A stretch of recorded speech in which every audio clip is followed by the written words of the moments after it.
Chapter 1. The mother of the child is a female CEO. It's dark, in a quiet little park. Su was holding an unlit cigarette in his mouth. Damn it, I got fired by my boss. I have to pack up and leave the rental house tomorrow. There is nothing good going on. Before he could finish complaining to the stars in the sky, a cool and beautiful woman in a professional suit walked over. She asked, "Do you want fire?" Su was stunned for a moment, then handed over the cigarette in his hand and said, "Okay, I just happen to have run out of lighters, so you can light it for me." Ding ding ding. The sound of a cell phone alarm rang, and Su turned over with difficulty to turn off the alarm. Su rubbed his messy hair and sighed, "Oh, why did I think of it again?" 4 years ago, his career was failing, and he went to a small park to curse God, but a beautiful woman came and started a fire. Su thought that although his career was not successful, he had many romantic partners. However, the next morning, the woman was gone, but there was 1,000 yuan left on the bedside table. Later I found out that was the park for that kind of thing. Smoking meant waiting for someone, and lighting a fire meant taking a fancy. However, Su managed to fix himself up with 1,000 yuan and found a job to support himself. However, the business was not good recently, and the boss ran away, so Su became a vagrant again. Fortunately, the resume he submitted a few days ago was accepted, and he had to go to the largest company in the city today to apply for the position of CEO driver. After arriving at the place, Su thought about it a lot and finally realized that the woman in his dream that morning appeared in reality. But she had a very cold look on her face, without any of the passionate feeling that they had at that time. "Mr. Yu, what do you think?" the subordinate next to him asked respectfully. Yu casually flipped through the introduction, without even glancing at Su, and said calmly, "Well, you decide." Having said that, the man left. The subordinates looked at each other, unsure of Yu's attitude towards Su. Yu is a busy CEO. He usually doesn't care about recruitment matters. But today, for some reason, he was in the mood to look at the driver recruitment. But this was just the first person to be interviewed, so Yu just left. Is this considered as extreme dissatisfaction with Su? Or did Su catch her attention and she doesn't need to watch him anymore? The subordinates did not understand Yu's thoughts and could only politely say, "Wait for the reply." Su shook his head and thought to himself, "I must have been forgotten by this woman." As soon as he went out, Su saw a text message on his phone, which was very brief: "Come to the underground parking lot, Yu." "Yu, Mr. Yu, what did that woman ask you to do?" In the underground parking lot, Yu asked Su as soon as she saw him, "How much money do you want to leave my daughters?" Su hasn't reacted yet. 1 million, is it enough? Yu handed over a check directly. "I don't know how you knew about them, but I tell you, even if they are your biological daughters, don't expect them to recognize you." "My daughter?" Su reacted. Yu gave birth to his precious daughter, and twins. "Twins? What are their names?" Su asked excitedly. Yu's face turned pale and he shouted in a low voice, "She is my daughter, not yours." After saying that, he raised his hand as if to slap her. Su grabbed Yu's wrist and said firmly, "I want to see my daughters. Don't even think about it. Then I will tell the media about you and me." Chapter 2. System Advent. Yu was still defeated. She glared at Su angrily and said angrily, "Asshole. Then go and drive." Su touched his nose and drove to the place Yu told him in an orderly manner. It was a mansion-like place, with an iron gate and a large front yard, all of which showed how wealthy the family was. After driving in, Su was stunned. 5 little girls who look exactly the same, wearing princess dresses, are playing in the mud. Yu got out of the car immediately and shouted anxiously, "What are you doing? Why are you playing in the mud again? Who started it?" The 5 little girls looked at each other and pointed at each other. Yu raised her head and scolded the servants around her, "Don't you know how to keep an eye on the young ladies? Have you forgotten that they got sick from playing in the mud last time? Why are you all just eating dry food?" Su looked at the woman in front of him in shock. He never expected that this woman could be so fertile. It seemed like she was giving birth to quintuplets. The 5 little girls looked around, and when they saw Su, one of them smiled sweetly, "Are you the daddy? Cute." A shot that hits the bullseye. Ding. System loading 1050-80-100. System loading successful. Hello, host. I am the synthetic planting system. I am happy to be of service to you. Detecting the host. Loading the host information. Obtaining the novice gift package. Would the host like to open the gift package now? Susu usually likes to read novels. He never thought that he would encounter a system in his lifetime, and it was a system that was activated because of his daughter. Daddy, why are you stunned? A little girl broke free from Yumanyu's hand and ran over happily. The other 4 rushed over, and the 5 cute babies rubbed Susu with their dirty skirts. Susu laughed loudly and picked up all 5 girls. He didn't care that their dirty hands touched his face. He said happily, "You are my little lucky treasures.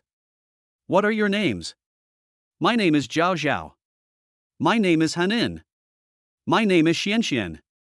My name is Xinxin. My name is Qingqing." The 5 daughters reported their identities, but they looked exactly the same, so Susu couldn't recognize them all.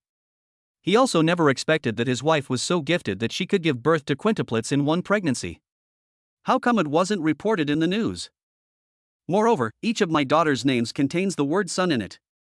Could it be that my wife has been thinking about me all these years? What did mommy tell you? You can't touch others when your hands are dirty. It's impolite. Come down and wash your hands with me. After saying that, Yumanyu picked up her 5 daughters and took them to the bathroom. Susu took advantage of the free time and said, "Open the novice gift package." Opening. Congratulations to the host for obtaining a space planting area, and a bag of banana seeds.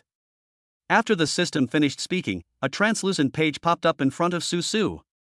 Susu looked around in surprise and found that no one around him could see the page in front of him. "Excuse me, does the host grow bananas?" "Plant. Banana seeds have been planted. After 10 seconds, the seedlings will mature and you can pick bananas. Synthesizing level 1 bananas will produce level 2 bananas." Susu looked at a piece of transparent land that appeared in front of him, with a series of banana seeds buried on the land. Before Zhao Zhao finished washing his hands, the bananas were ready. Susu took a look at the bananas. They were curved, plump, and fresh. They were the king of bananas. System, do you have a place to put the bananas? Otherwise, what should I do when they are ripe? Host, you can place bananas in this space and seal them permanently. When you take them out, they will be as good as if they were just picked. The system boasted that its own space was also unique. While his daughters were washing their hands, Susu figured out most of the system's details. The space is equivalent to a warehouse, which can store ripe fruits and vegetables, and the space fields can quickly ripen various fruits and vegetables. When the fruits and vegetables are ripe, some of them can be returned to the system space to be exchanged for gold coins, and the gold coins can be used to enter the mall to buy things. Chapter 3, Daughter Recognizes Father. Before he could figure it all out, Susu saw 5 little princesses not far away running towards him, twisting their little butts and jumping on him. "Daddy!" The 5 little cute babies shouted crisply. Susu picked up all 5 of them, and they climbed up like kittens, rubbing against each other. The 5 daughters giggled. Susu asked, "Daughters, why do you call me daddy? Did mommy tell you to do that?" Zhao Zhao tilted his little head, grabbed the hem of Susu's clothes and said, "The nanny said that the man who came to our house is Zhao Zhao's dad." After that, Zhao Zhao pointed to the middle-aged woman standing not far away. Susu widened his eyes in astonishment and asked hurriedly, "How many men has Zhao Zhao seen coming to her house?" "Dad is the first one." "This means that Yumanyu has never found a man to bring back. Has she always remained a virgin?" Daddy, let's go out and play in the mud." Qingqing slid down the floor and ran out holding Susu's index finger in her little hand. When they got outside, Susu saw the place where Qingqing had just squatted and dug, and there was a small seed inside. Qingqing took Susu's hand and said, "Dad, if Qingqing plants a watermelon here this year, she can eat it next year." Susu picked up the toy shovel next to him and helped the 5 children bury the watermelon seeds. Qingqing sat down on the soil and pressed it down with her little hands, saying in a baby voice, "Bury the soil well, and the melons will grow well." But Susu couldn't help laughing. He was in high spirits and pointed to something not far away and said, "Mommy." Qingqing was so scared that she stood up straight, her little face tense, and she smartly patted the mud off her butt. Looking from a distance, only the nanny was coming, not Mommy. Qingqing knew that she had been deceived by Susu. Qingqing stared with big eyes and hit Susu with her little fist. "Daddy is so mean," he lied to Qingqing. Hey, Qingqing, look, the watermelons are growing," Susu said in surprise again, pointing at the land. Just now, Susu scooped some space water from the spring in the space, thinking of experimenting whether the water in the space caused the vegetable and fruit seedlings to grow so fast. Then you can see the watermelons visibly emerging from the soil, sprouting, and bearing fruit. The 5 girls clapped their hands in surprise and jumped around the watermelon. With each turn, the watermelon grew bigger. After 2 turns, the watermelon was ripe. The child's emotions of having just been deceived were immediately diverted. We can eat the watermelon now. I have a little girl who is quite strong. She picked up the big watermelon and staggered towards home. After opening the watermelon, Yumanyu walked downstairs while holding the phone and said, "Yeah, I got it. I'll ask a master to take a look." The 5 daughters were in the living room, nestling in Susu's arms and eating watermelon with slurp. Susu was using the sofa cushion and the mobile phone holder as a platform to play cartoons for the children. Yumanyu hung up the phone and suddenly saw several heartwarming scenes between father and daughter. She said angrily, "Susu, what do you want to do to my daughter?" Susu and his daughters were extremely confused. "Susu, they are my daughters, get out of here after you see them." Yumanyu picked up her 5 daughters and asked people to drive Susu away. Zhao Zhao saw that the watermelon he was eating had been dropped, and heard that his mother was trying to chase him away. He cried aggrievely and sadly, "Zhao Zhao wants Daddy, Mommy, please don't chase Daddy away." "Yeah, we don't want Dad to leave." The 5 daughters cried in unison. Yumanyu anxiously patted the children's backs, but they were not comforted at all by Yumanyu and continued to cry, "Daddy can't leave, Mommy is a bad person." Chapter 4, A Cute Baby at Home. Yumanyu frowned and explained, "He is not your father. He is my daddy. He is the first man to come to our house. And Mommy said that Daddy went to heaven and is a god with magical powers. He has the magical power to turn watermelons into melons for us. He is Daddy." Wow, Zhao Zhao cried so hard that she was out of breath. The other 4 also started crying. Yumanyu was at a loss as to what to do, and nothing she did to coax the children into waking up was enough. Susu anxiously went forward and hugged Yumanyu and the children. He put his palm on the back of Yumanyu's hand, patted the children's backs gently, and coaxed, "Don't cry, little darlings. Daddy will conjure up a big watermelon for you, okay?" Zhao Zhao grabbed Susu's clothes with one hand and Yumanyu's clothes with the other, sniffling and saying, "I want too." "Okay, as many as you want." Susu chuckled and raised his hand to rub their soft hair. Only then did the children burst into laughter. At this time, Susu realized that he had also hugged Yumanyu in his arms. I didn't mean to hug you." Susu was afraid that Yumanyu would roar like a lion again. Yumanyu just lowered her eyes, no one knew what she was thinking, the tips of her ears were red. "It doesn't matter, just coax the children well." Her voice was so soft that you couldn't hear it unless you listened carefully. "Is this shy?" Susu laughed secretly. "Is Yumanyu a tsundere? She looks pretty shy." Before anyone could figure out what was going on, Yumanyu glanced at the ground and finally discovered something was wrong. "Feed them watermelon." Yumanyu's voice suddenly rose. Susu raised his hands reflexively. Then Yumanyu held Zhao Zhao in one hand and poked Susu's chest with the other hand and cursed, "Their stomachs are not in good condition. Why are you feeding them watermelon now? What if they get sick? You are not their father anymore." He talked a lot in a rapid succession. Susu only noticed one sentence, "Do you admit that I am their father?" Yumanyu's rebuke was stuck. She bit her lower lip, and the tips of her ears, which had just turned red again. "No. You're just their nanny. It's Zhao Zhao's dad. He's Qingqing's dad too. It's Hanin's too." Several daughters raised their hands. Yumanyu glanced at Susu shyly and angrily, and saw Susu chuckle. Her face flushed, and she forced herself to divert her attention and said to the children, "Have you practiced calligraphy today? It's time to practice calligraphy, why don't you go?" The 5 girls' faces fell and they cried bitterly, "Daddy, we don't want to practice calligraphy." Susu covered her mouth and laughed so hard that she twitched. She couldn't laugh out loud, otherwise she would turn her proud mother into a tigress. Susu had to suppress his laughter and said, "Mother, how about we take a break for a day?" When Yumanyu heard this, she didn't even bother to mention the 3 words mother of the child and focused all her attention on taking a break for one day. "Stop. Don't you know that other kids in the cram school can now write the 3-character classic and the 1,000-character classic? Their handwriting is still crooked now. What will they do when they go to primary school?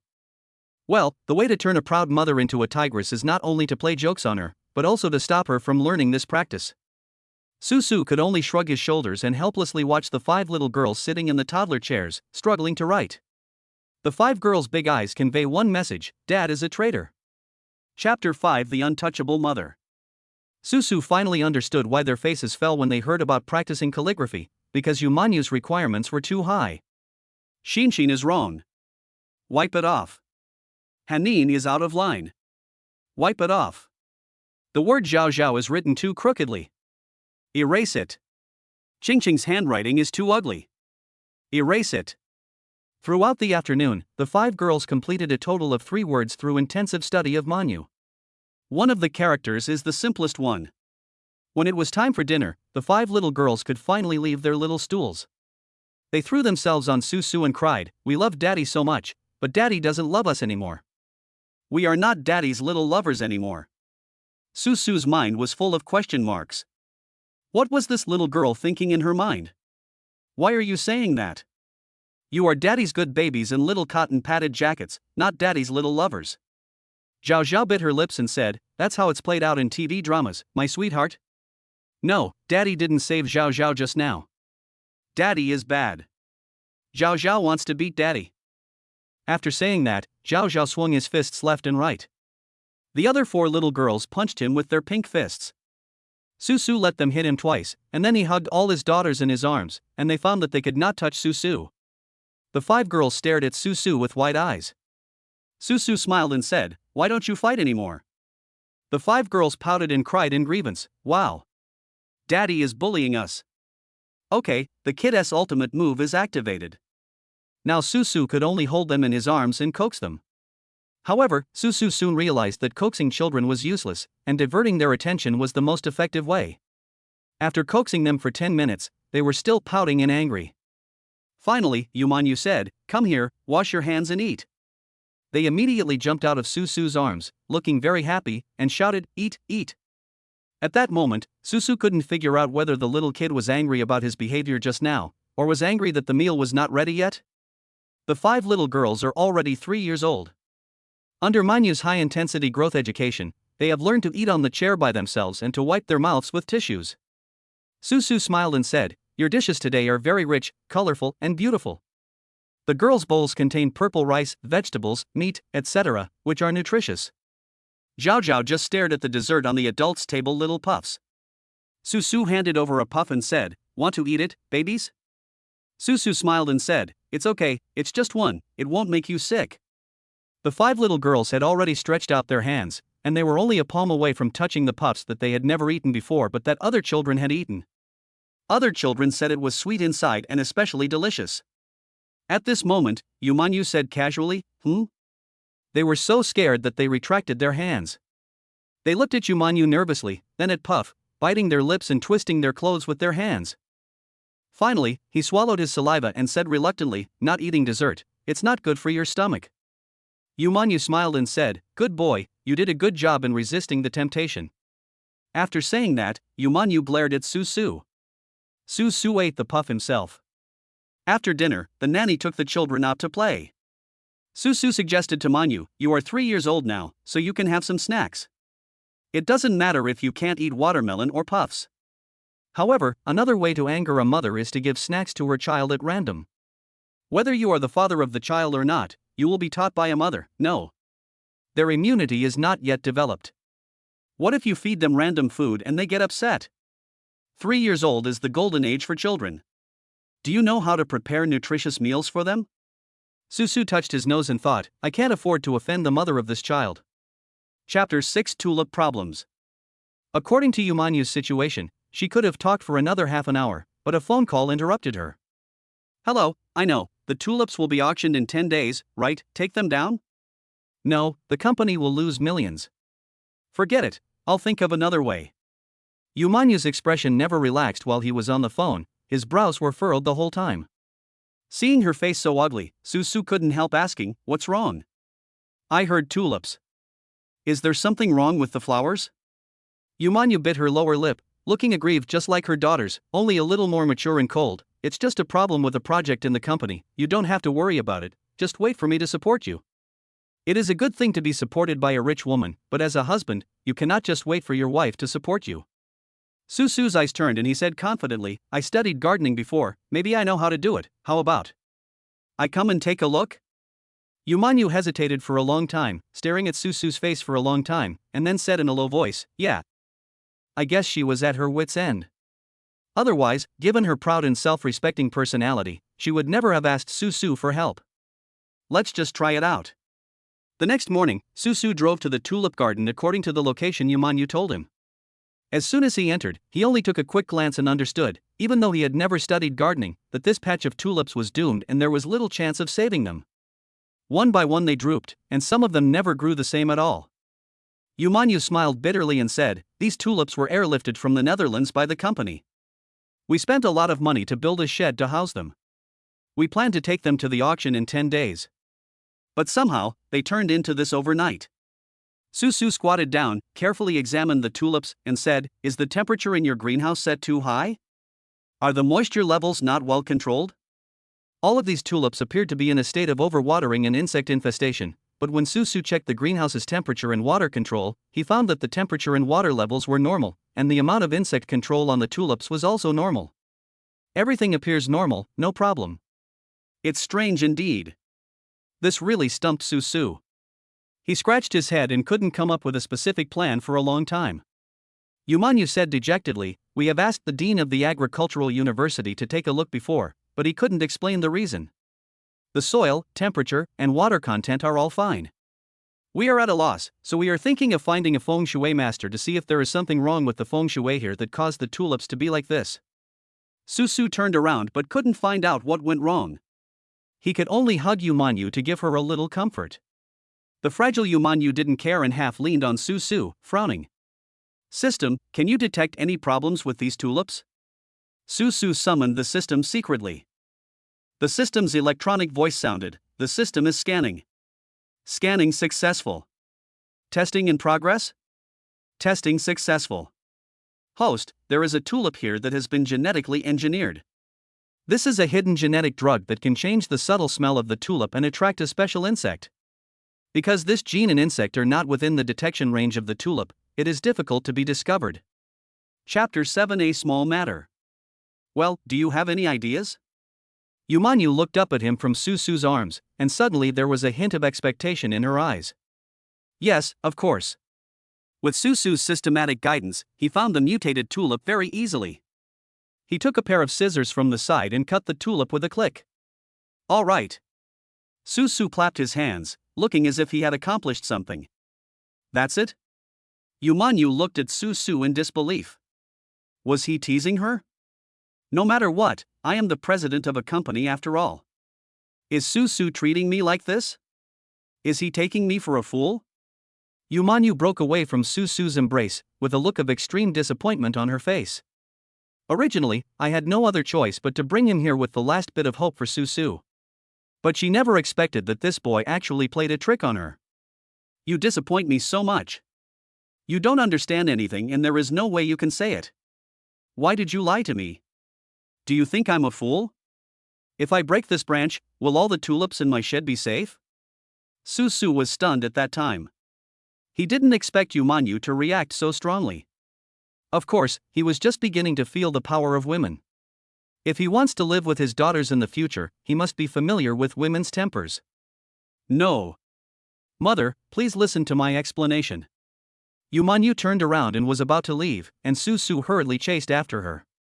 They had really found the culprit that caused the problems with the tulips in their garden.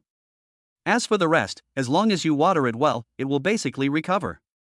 If it weren't for the child, I really don't want to talk to you. Yumanyu sneered, got into the car and slammed the door shut. Susu stood by and watched helplessly as Yumanyu drove away, leaving him alone with thousands of tulips with dead branches and leaves behind. Alas, women. Susu shook his head. This was not a solution. He had to let Yumanyu know that he was not completely useless. Taking advantage of the fact that there was no one around, Susu quickly summoned the system again. System, is there any way to restore these tulips? Diluting the space water at a ratio of 1 to 100 can enhance the vitality of plants and make flowers more colorful. The electronic sound of the system was cold and ruthless, but at this moment, it sounded like heavenly music to Susu. It really saved my life. If you were a girl, I would kiss you hard. Susu was so overjoyed that he almost jumped up. He turned his head and looked inside the greenhouse for a few seconds, and found a sprayer in a corner.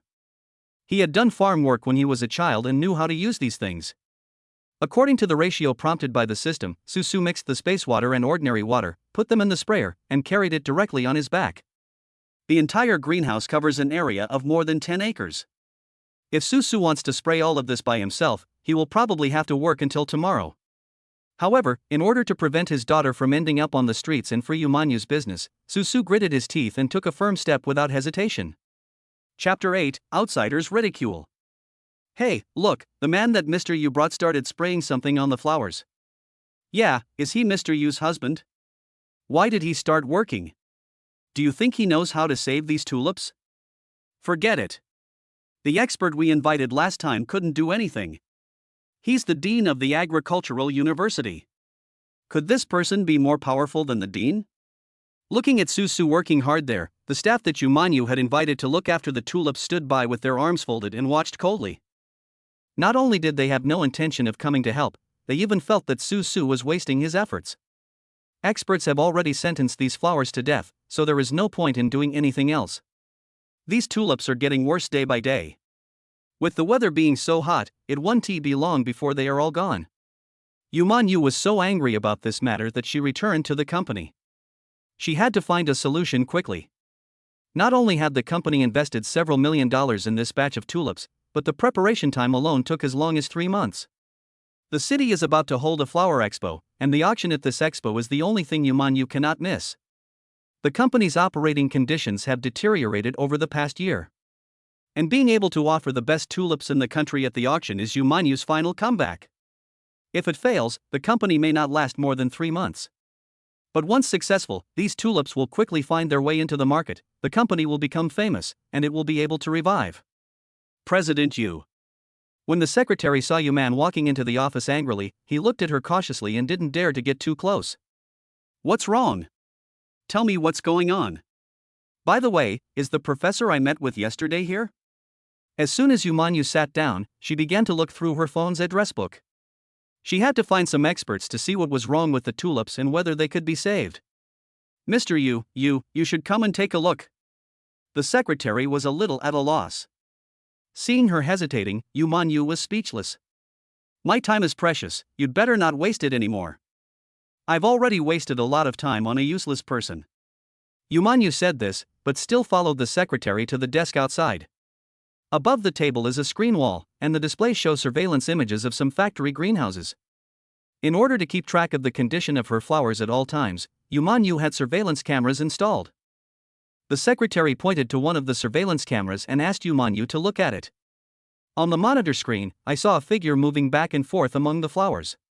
He was carrying a sprayer on his back and was carefully spraying water on the tulips. After seeing this, Umanyu became famous. Who is this? Didn't I tell you? No one is allowed to touch those tulips without my permission before the experts come. They already had problems, if they had another problem. Just thinking about it, Umanyu was so angry that her lungs were about to explode. The secretary was frightened by Umanyu's sudden outburst and didn't dare to speak loudly. Mr. Yu, this is the man you brought over. The muscles on Umanyu's face were tense and his teeth were clenched tightly. Notify him and have him driven away immediately. When I go back, I must explain everything to this man and ask him to say goodbye to his daughter and get out of here right away. Umanyu gave Susu a big cross in her heart. After saying that, Umanyu turned around and was about to go back. At this moment, the secretary suddenly looked at the screen and shouted excitedly. Boss Yu, look. Those tulips. They're alive. Chapter 9 A Miracle Appears. What? Yuyuman probably just couldn't believe what she saw before her eyes. That useless man, does he really have a solution? Impossible. Even though Umanyu was looking at the screen in front of her with the facts right in front of her, she was unwilling to admit that these were all true. On the screen, the tulips changed from their previous dying appearance to full of vitality. Mr. Yu, our flowers seem to have really come back to life. We can go to the auction this time. The secretary jumped up happily. Yu Manyu held her hand tightly. Although she looked calm on the surface, her palms were full of sweat. She really couldn't believe it just now. These were all true. Hurry, quickly prepare the car, I want to go over and take a look. If all this is true, then Susu really saved their company's life. Sitting in the car, Yu Manyu's mood still took a long time to calm down. Susu's performance really surprised her. Arriving at the flower shed, Yu Manyu got out of the car and almost ran all the way. From a distance she could smell the rich scent of tulips. It is simply incomparable to the corrupt atmosphere of the previous withered flowers and withered willows. Inside the flower shed, Susu and the employees were busy working. When they saw that Susu's method was effective, they joined in one after another. With everyone working together, efficiency suddenly increased a lot. When the secretary arrived at the scene, he was even more excited. He held Yu Manyu's hand, jumped up and down, and wanted to cheer loudly. "Boss Yu, look! Look! Our tulips!"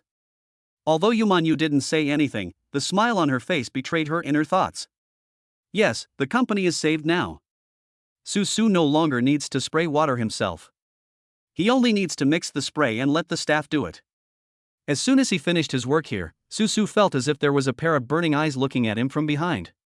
He turned around suddenly and was surprised to find that Yu Manyu had been standing not far behind him without him noticing. Susu immediately showed his 2 rows of big white teeth, and waited for praise from the mother of his child with a silly smile on his face. "Mother, why are you here?" Hearing Susu's words, the secretary beside Yu Manyu had an expression of disbelief on his face. He covered his mouth and kept looking at Susu and Yu Manyu. "Mr. U.S. husband? This is big news." Yu Manyu originally wanted to be nice to Susu, but she never expected that this guy would expose the secret between them right in front of the secretary. Yu Manyu, furious, stepped on Susu's feet and then pushed him hard. "Didn't I tell you not to tell anyone about what happened between us?" Yu Manyu said this almost with gritted teeth. If killing was not against the law, she would have definitely killed Susu by now. "I'm sorry. I was just excited." Susu's face was filled with pain, and his feet were almost broken. It hurts. My foot can't hold me anymore. I was wrong. Seeing Susu begging for mercy, Yu Manyu not only did not loosen her high heels, but instead increased the force on her feet. "I'll teach you a lesson. Okay, go back early to look after the kids. Come pick me up after get off work in the evening. By the way, bring me a cup of milk tea with brown sugar." Chapter 10 Daddy takes care of the baby. Having received the order from his wife, Susu dared not disobey. He limped out of the flower shed, took a taxi to the roadside and went home.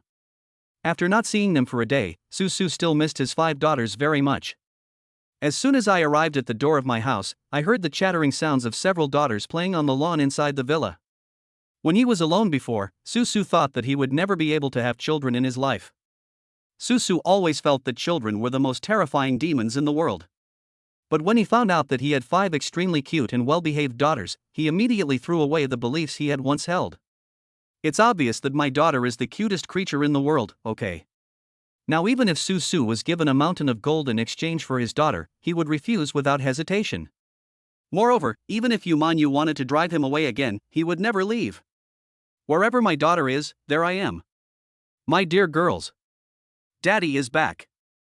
As soon as he entered the villa gate, Susu immediately opened his arms, took small steps and ran towards his daughters. Then Susu knelt on one knee and hugged his 5 daughters. Having one daughter was enough to make Susu extremely happy, and now he is enjoying 5 times the happiness at the same time. This is simply paradise on earth. Kids, do you miss Daddy? Susu kissed this one, touched that one, and was reluctant to let go of any of them. I want to. The daughters all gave the same answer that Susu wanted to hear the most, and he felt so happy. By the way, do you want to go shopping? Daddy is in a good mood today. While Mommy is away, I can buy you some delicious food. As Susu became happier, he became much bolder. Yeah. Daddy is taking us out to play. Hanin was the first one to shout, and was also the one who jumped the most happily. Although the 5 children look similar, there are still some differences in their personalities. If Susu wants to recognize them all clearly, he still has a long way to go.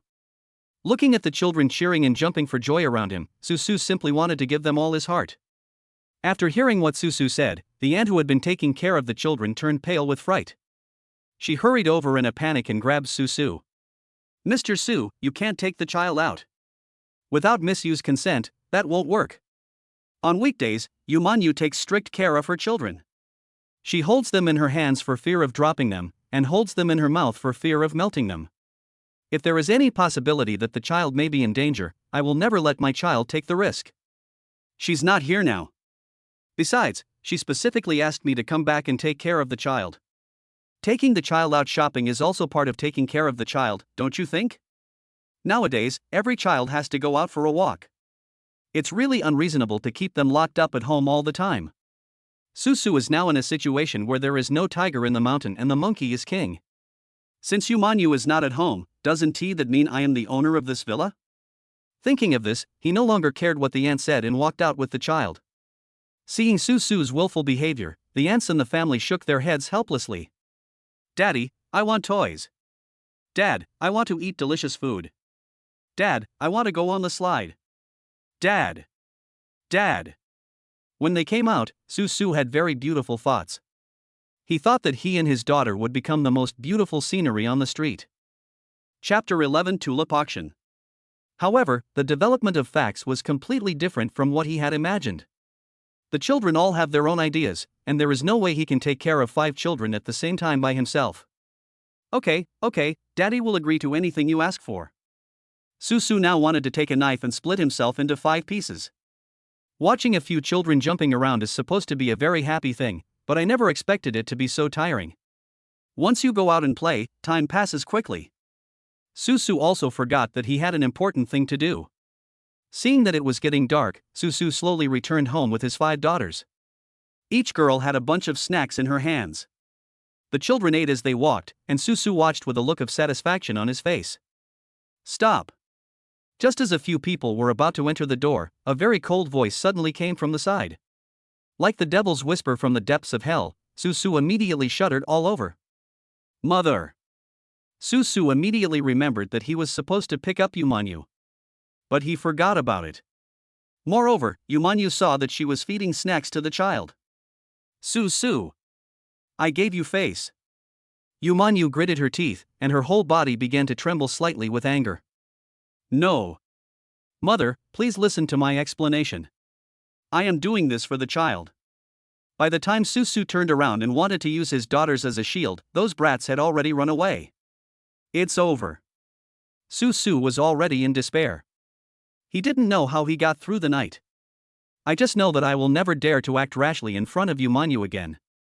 Yumanyu originally had a better attitude towards Susu, but he destroyed this good impression too. For several days, Susu stayed at home and accompanied the children. From time to time, he would take out some bananas that he had carefully grown for his children to eat, and by the way, he also studied what his so-called planting system was all about. Since bananas ripen quickly, Susu simply synthesized them. 2 level 1 bananas can be synthesized into a level 2 banana, and this can be continued in this way, up to level 5. However, the higher the level, the longer it takes for the crops to mature, and level 5 crops may even take a year to mature. I don't know what this level 5 banana will look like when it grows out. If ripe bananas are not processed for a period of time, the system will automatically recycle them and exchange them for gold coins. Before he knew it, Susu found that he had saved nearly 100 gold coins. I just don't know what I can buy. After opening them all I saw was a gray area. Susu didn't take these things to heart. He was already very satisfied if he could find his child and his child's mother. After ignoring Susu for a few days, Yumanyu took the initiative to invite Susu out one morning. Today is the day of the flower fair auction. Come with me. The tulips in the company are at least your credit. Merits are merits and faults are faults. Yumanyu will not deny everything Susu did just because she blamed him for raising the children. After all, she is the president of a company and she wouldn't be so naive. Chapter 12 Clothes Make the Man. Real? Susu jumped up from the lawn excitedly, ran to his room happily, and tried his best to pick out clothes that he thought looked more formal.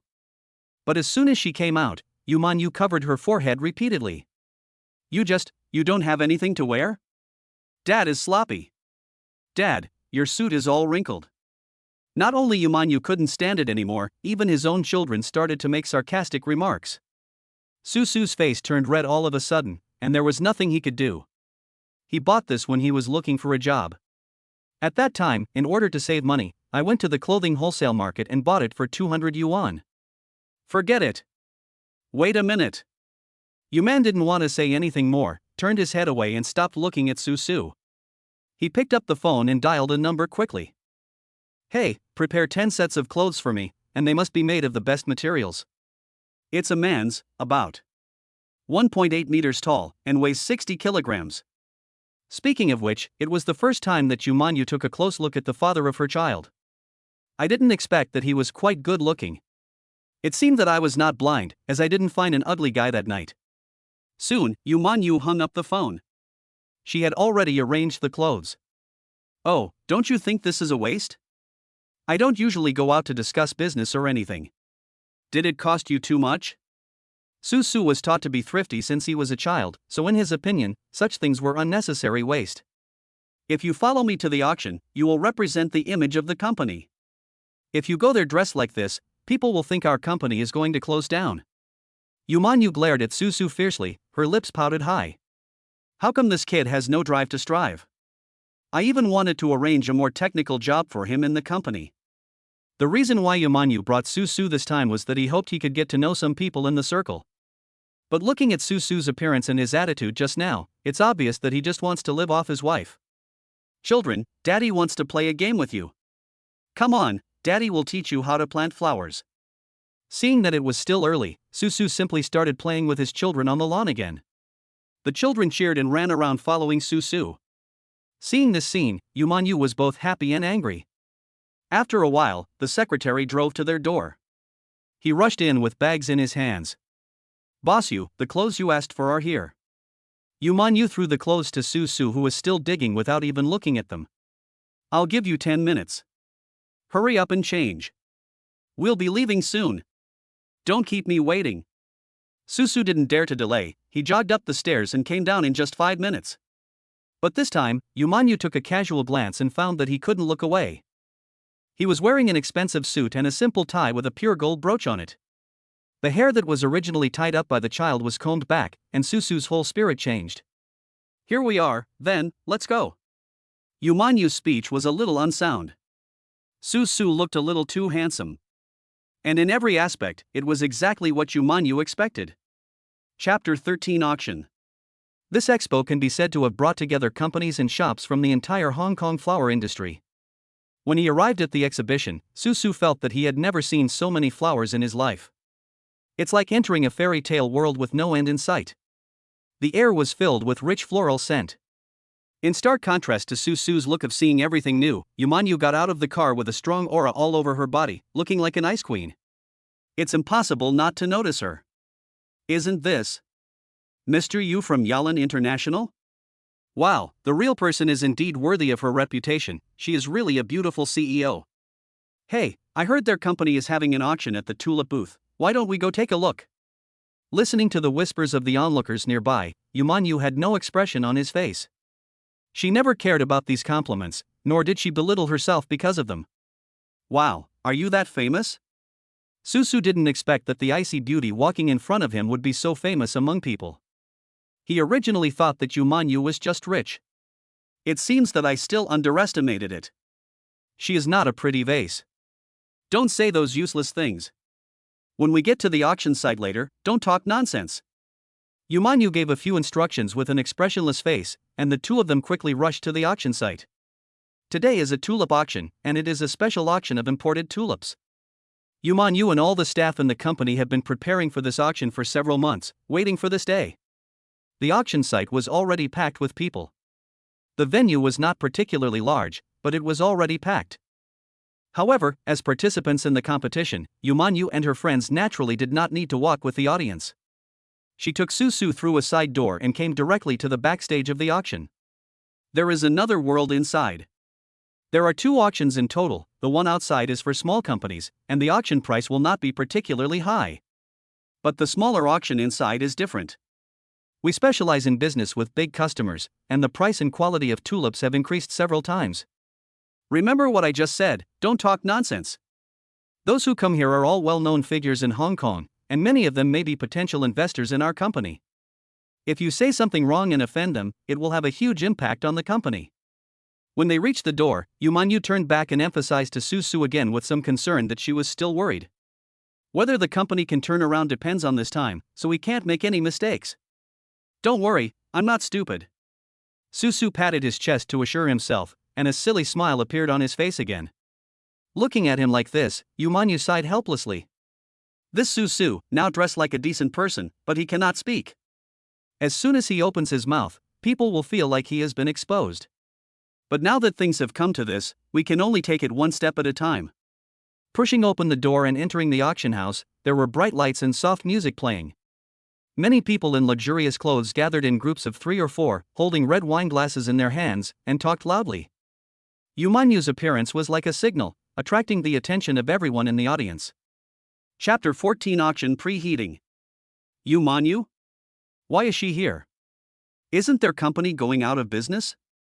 I heard that the batch of tulips she bought are about to die. Really? Then why is she here? The company has collapsed like that. I don't know how she managed the business. In just 3 years, she turned her father's company into this. It doesn't even look like the #1 flower company in Hong Kong. These wealthy people were of course much more polite in their words, and even when they were saying bad things about others behind their backs, their facial expressions were as kind as ever, with smiles on their faces. But Susu couldn't laugh. He had very good ears and heard every word of what was said. How could these people do this? Yumanyu didn't provoke them, so why did they say that? What do they know? A single mother, with 5 children, also has to run a company. Who can notice the pressure on Yumanyu? Hey! You guys? Susu really couldn't help it. Seeing that there were a few people saying bad things without listening, he took 2 steps forward and wanted to warn them. But Yumanyu calmly grabbed the corner of Susu's clothes and gestured lightly with his eyes. Tell Susu not to worry about it. No. They all say that about you. Can you stand it? If I didn't hear it, then forget it.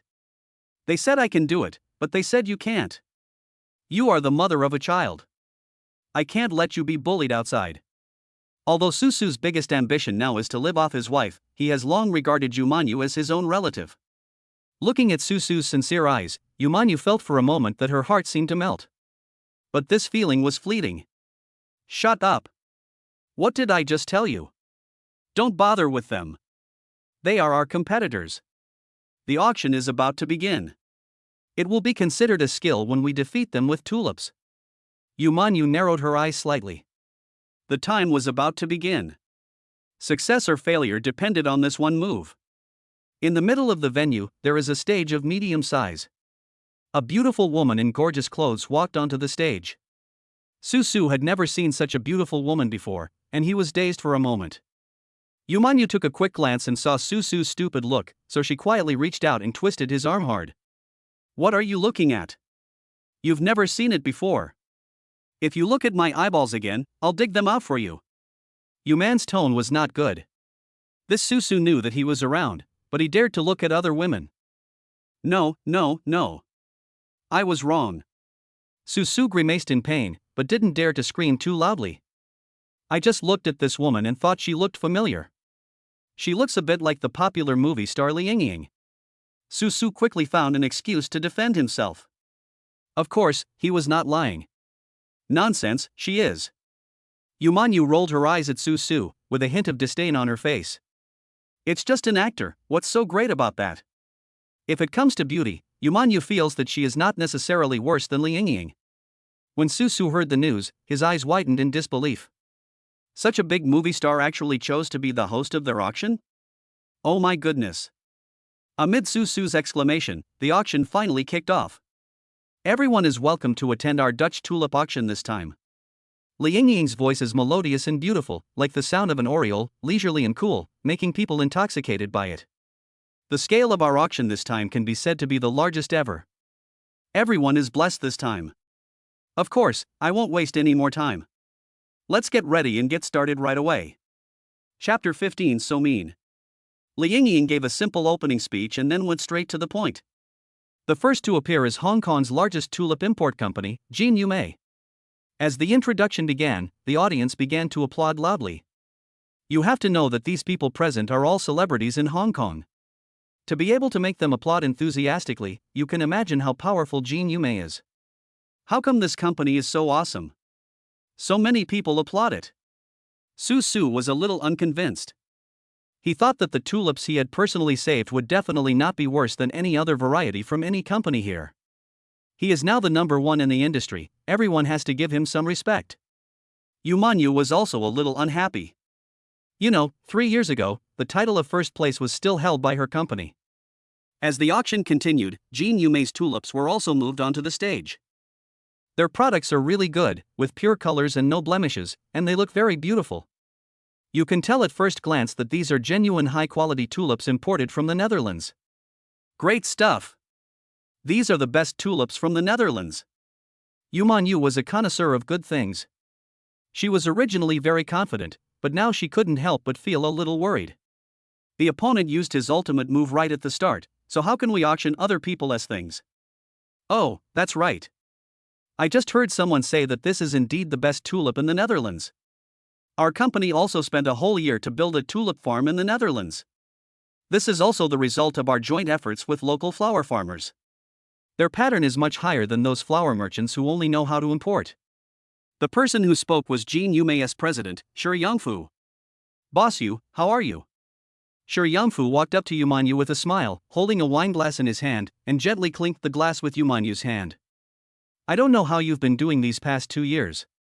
I've been thinking about you ever since I left the company.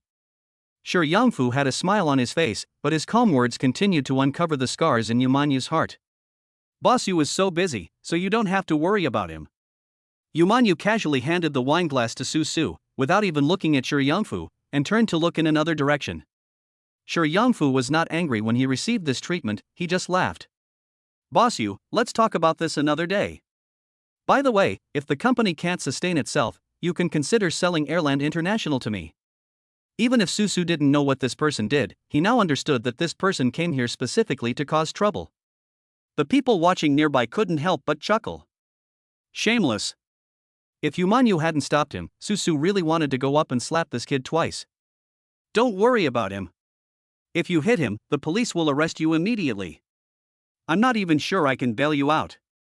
You have 5 daughters. With just one sentence, Yumanyu easily suppressed Su Su's impulse.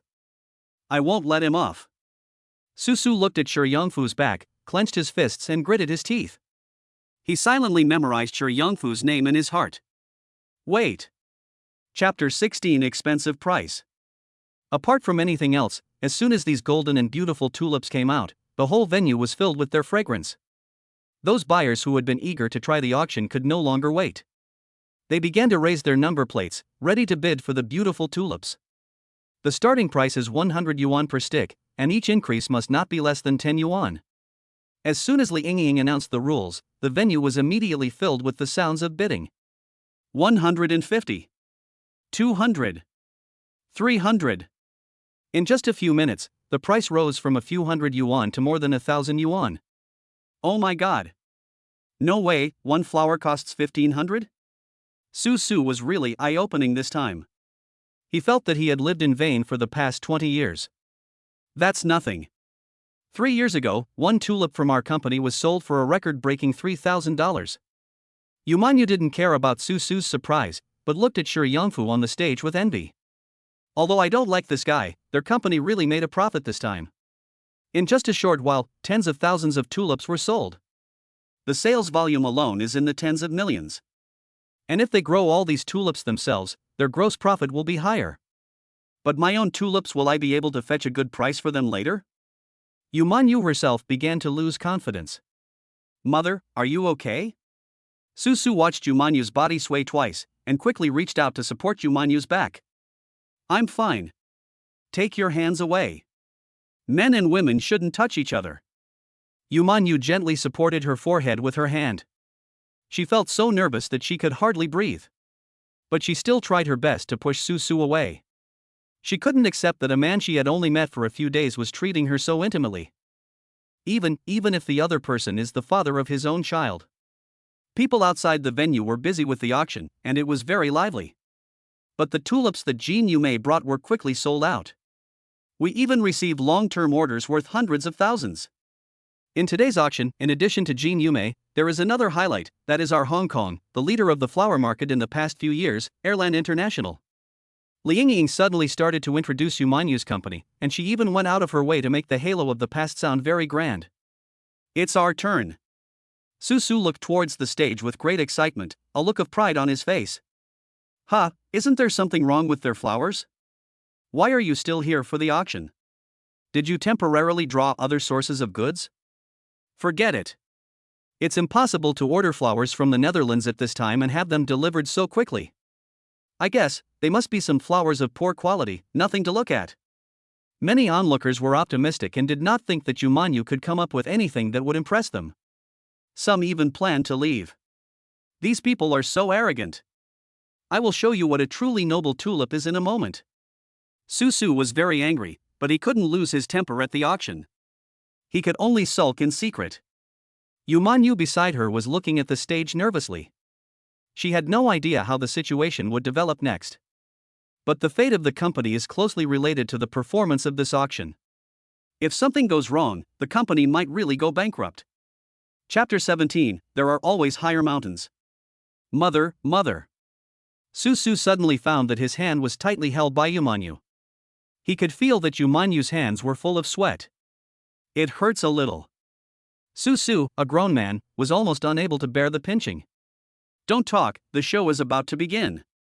Yu Manyu held his breath and began to concentrate his eyes. The staff on the stage had already brought out the tulips they were going to auction. The tulips were placed in woven baskets and covered with opaque fabric. What the hell is this? What do they mean?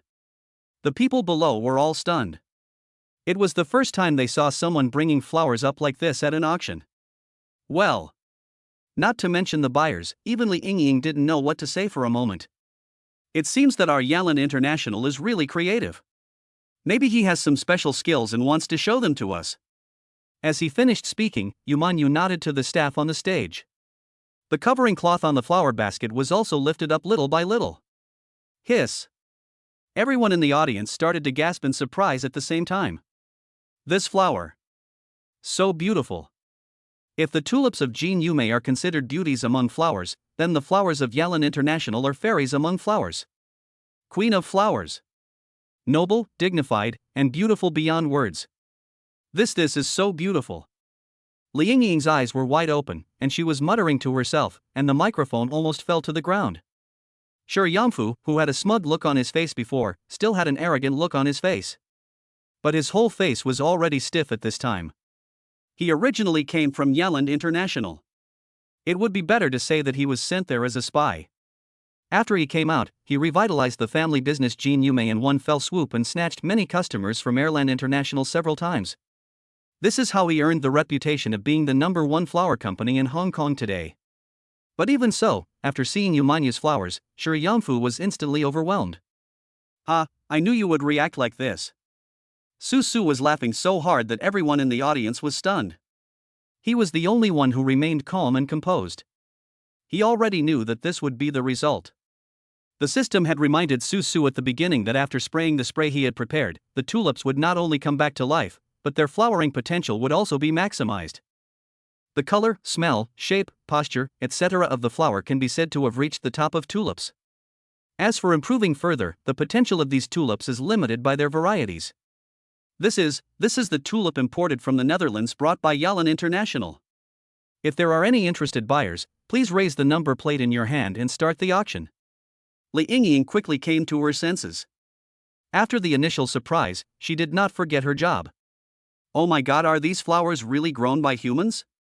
The quality of this flower, its appearance is considered top-notch. And every one of them is of top quality. The onlookers who had made sarcastic remarks before were not stingy with their praise at this time.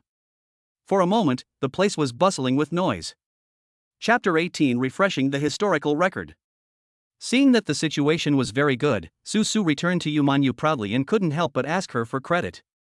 Look, what do you think? Hey, why are you crying? I originally thought that Yu Manyu would praise me a lot, or be happy and give me a big, wet kiss. He even thought that maybe when he returned home, he could feel the passion of those years again. However, Su Su saw a pair of tearful eyes. Yu Manyu cried. She cried very sadly. Although no sound was made, tears flowed down her cheeks. Even my clothes were wet. Oh, why are you crying? So many people are watching you. Susu quickly took out a handkerchief from his pocket and gently wiped the tears from Yu Manyu's face. It's okay, it's okay. Look how excited you are. No one is bidding on this yet. If it sells for a high price, won't you go crazy? That's right, how come no one has bidden a price even after Li Yingying had been making the announcement for quite some time? Susu looked around along the stage and saw that all the buyers had embarrassed expressions and no one spoke. No. Su Surin was stunned. He couldn't bear it any longer, so he rushed onto the stage and snatched the microphone from Li Yingying's hand without any hesitation. Nobody wants our tulips? Every one of ours is top quality. Susu completely disregarded his own image and shouted loudly on the stage, hoping to get everyone's attention. Unfortunately, no one spoke. The huge scene fell into silence.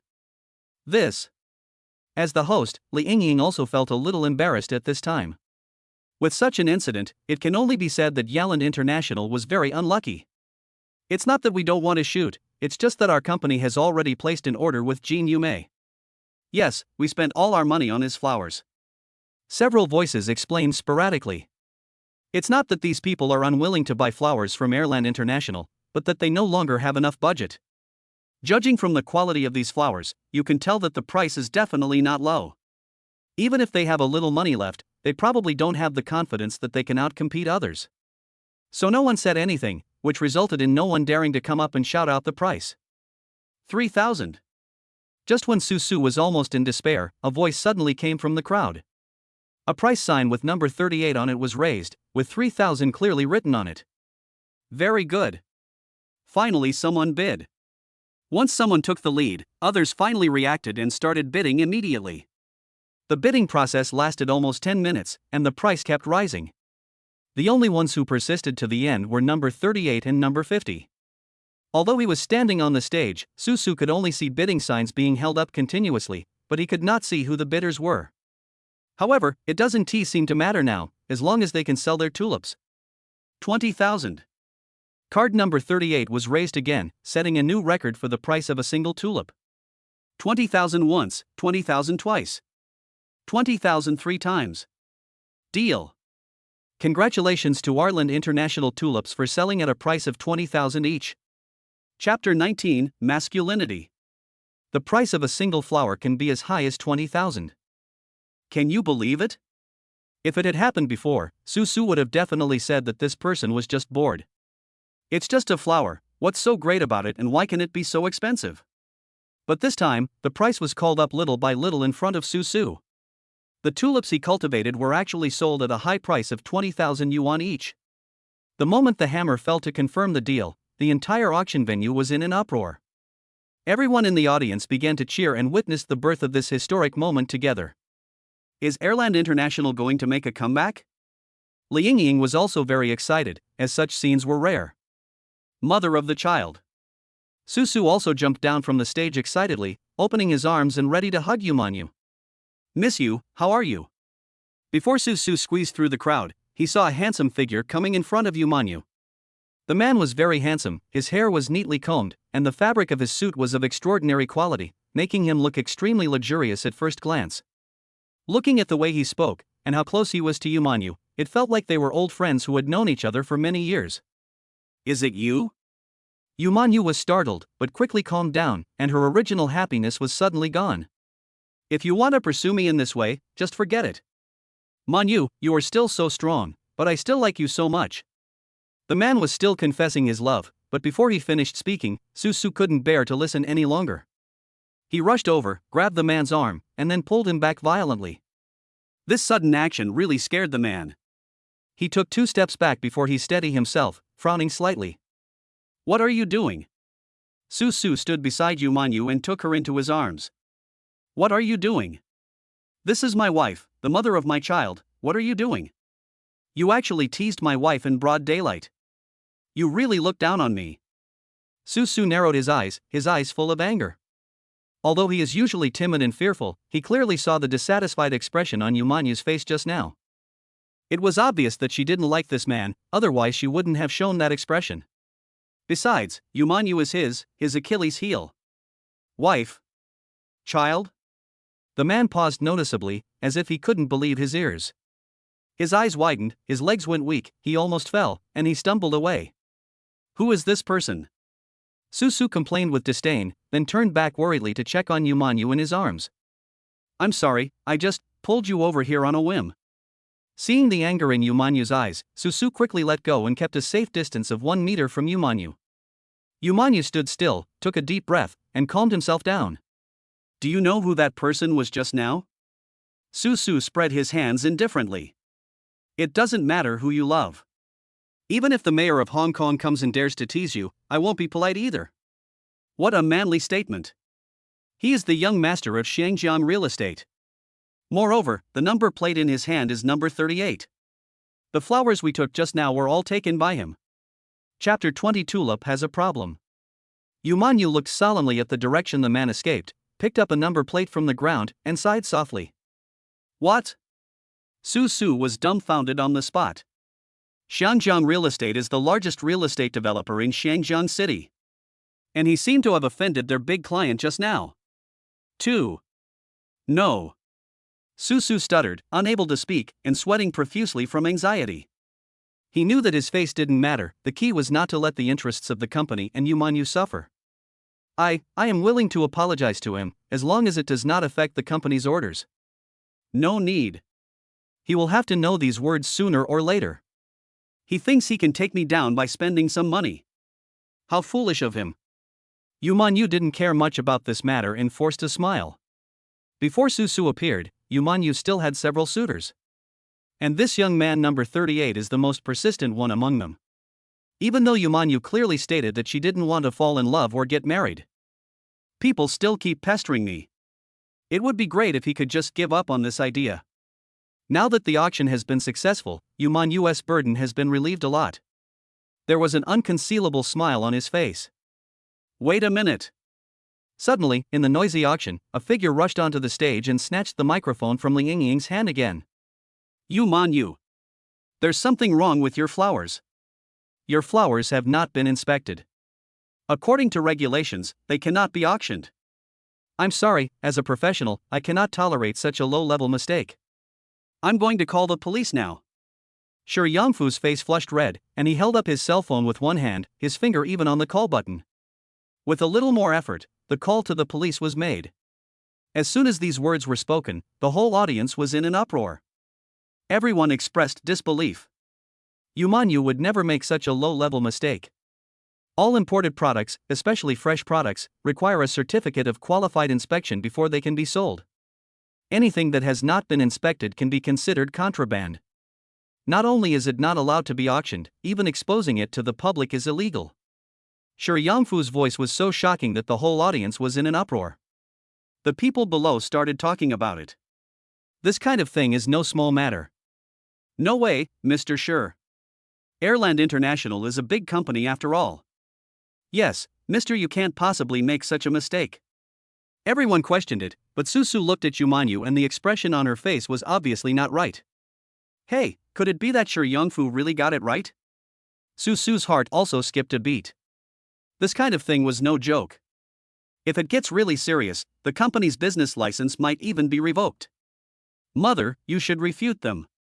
We can't let Shi Yangfu talk nonsense. Susu pulled Yumanyu's clothes and reminded her quietly, but he was actually extremely nervous. Yumanyu bit her lips and said nothing. The muscles on the face also appear stiff, and she can't even maintain a smile. When Susu saw Yumanyu like this, he knew that this time he might be in great danger. The other party has found your weak spot. No, you shouldn't make such a mistake. Susu was helpless, but there was no point in complaining now.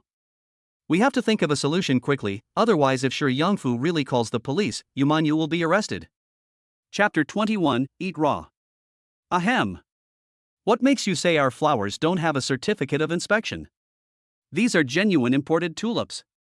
We have the import declaration to prove it. It would not work if no one spoke up, so Susu had to take the initiative to stand up. No matter what, as long as it is to protect Yumanyu, Susu will do it even if it means turning black into white. Humph, Please stop quibbling here. I'm not talking about the problem with your imports, I'm talking about the inspection results. Sure, Yangfu is such a cunning guy who has been in the business for so many years. Of course, he would not be defeated by just a few words from Su Su.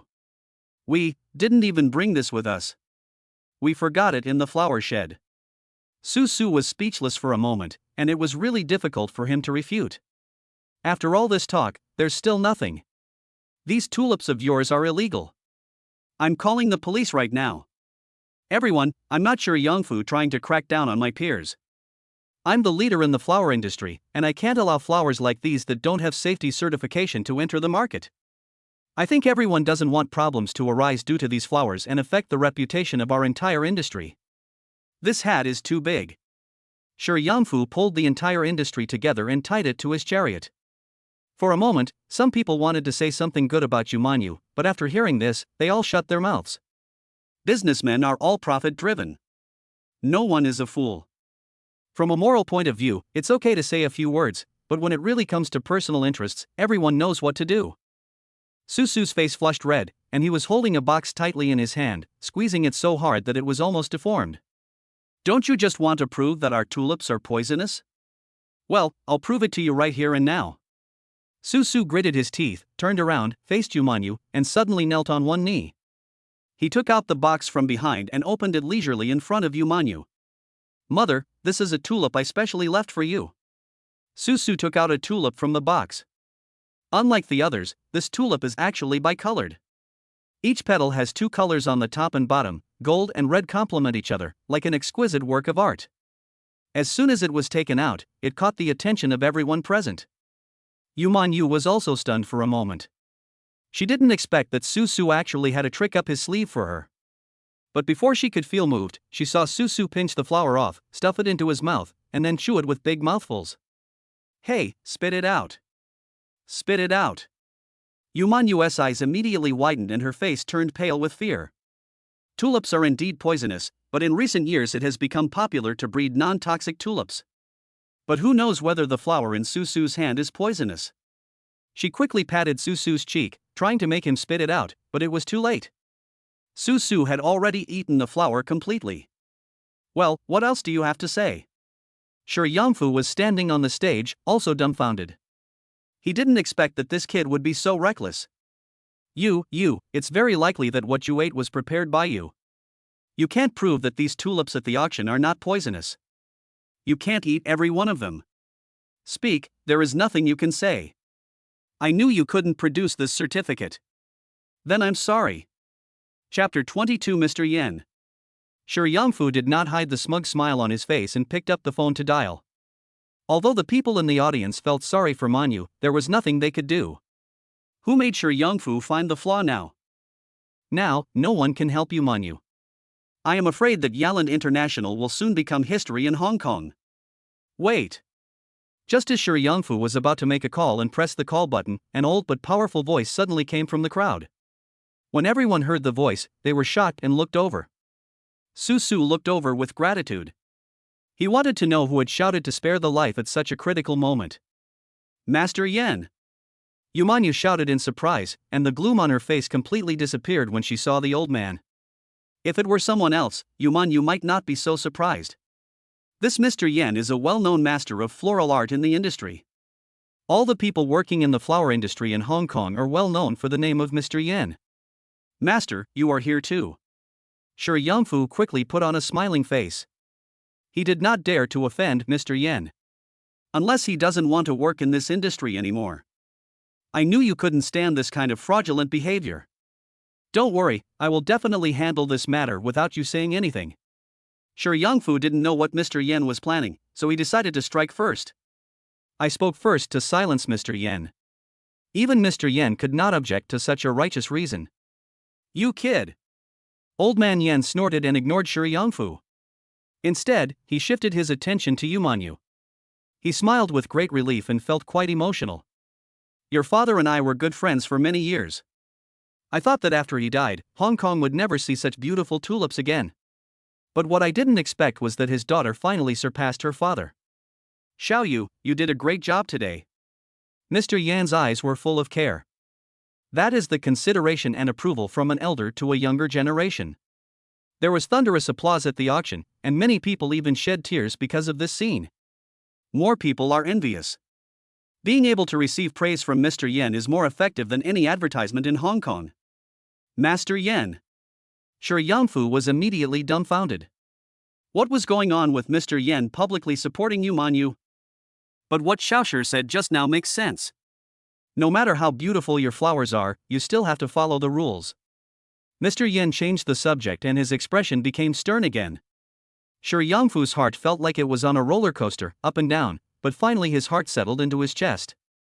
Yes, what Mr. Yen said makes a lot of sense. What on earth are you talking about? If you can't produce the certificate, I'll call the police. In front of Mr. Yen, you guys wouldn't dare to act rashly. Shi Yangfu seemed to have grabbed a thigh, and his arrogance was much more arrogant than before. Old Master Yen looked at Yu Manyu with burning eyes, and the corners of his mouth slowly relaxed, revealing a smile. However, this tulip certificate is a new regulation that has only been introduced recently. We are at an exhibition now, so this is not necessary. However, for safety reasons, I suggest that we conduct a random inspection on site. Chapter 23 Random Inspection. After hearing what Mr. Yen said, Yu Manyu's eyes, which had been somewhat dull, suddenly brightened up. Thank you, Uncle Yen. This is simply giving myself another chance. If the random inspection is qualified, this batch of tulips can be sold. However, the prerequisite is that there are experts with this inspection qualification on site. Mr. Yen, it's nothing. Xiaoyu is no novice. It's not nice to embarrass her with this kind of thing. It's embarrassing for us Hong Kong people. Old Yen waved his hands.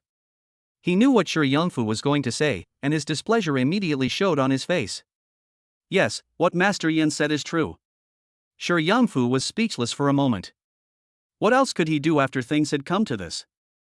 Come here, there's an inspection expert right here on the scene. Let me introduce you, this is Professor John from the International Medical Organization. Mr. Yen nodded to Yu Manyu, gave her a look, and then took Yu Manyu to a corner of the auction venue. There is a booth here, with a few foreign-looking people sitting on the sofa.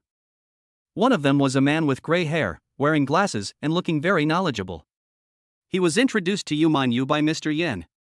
When it comes to testing the toxicity of flowers, Professor John is an expert among experts.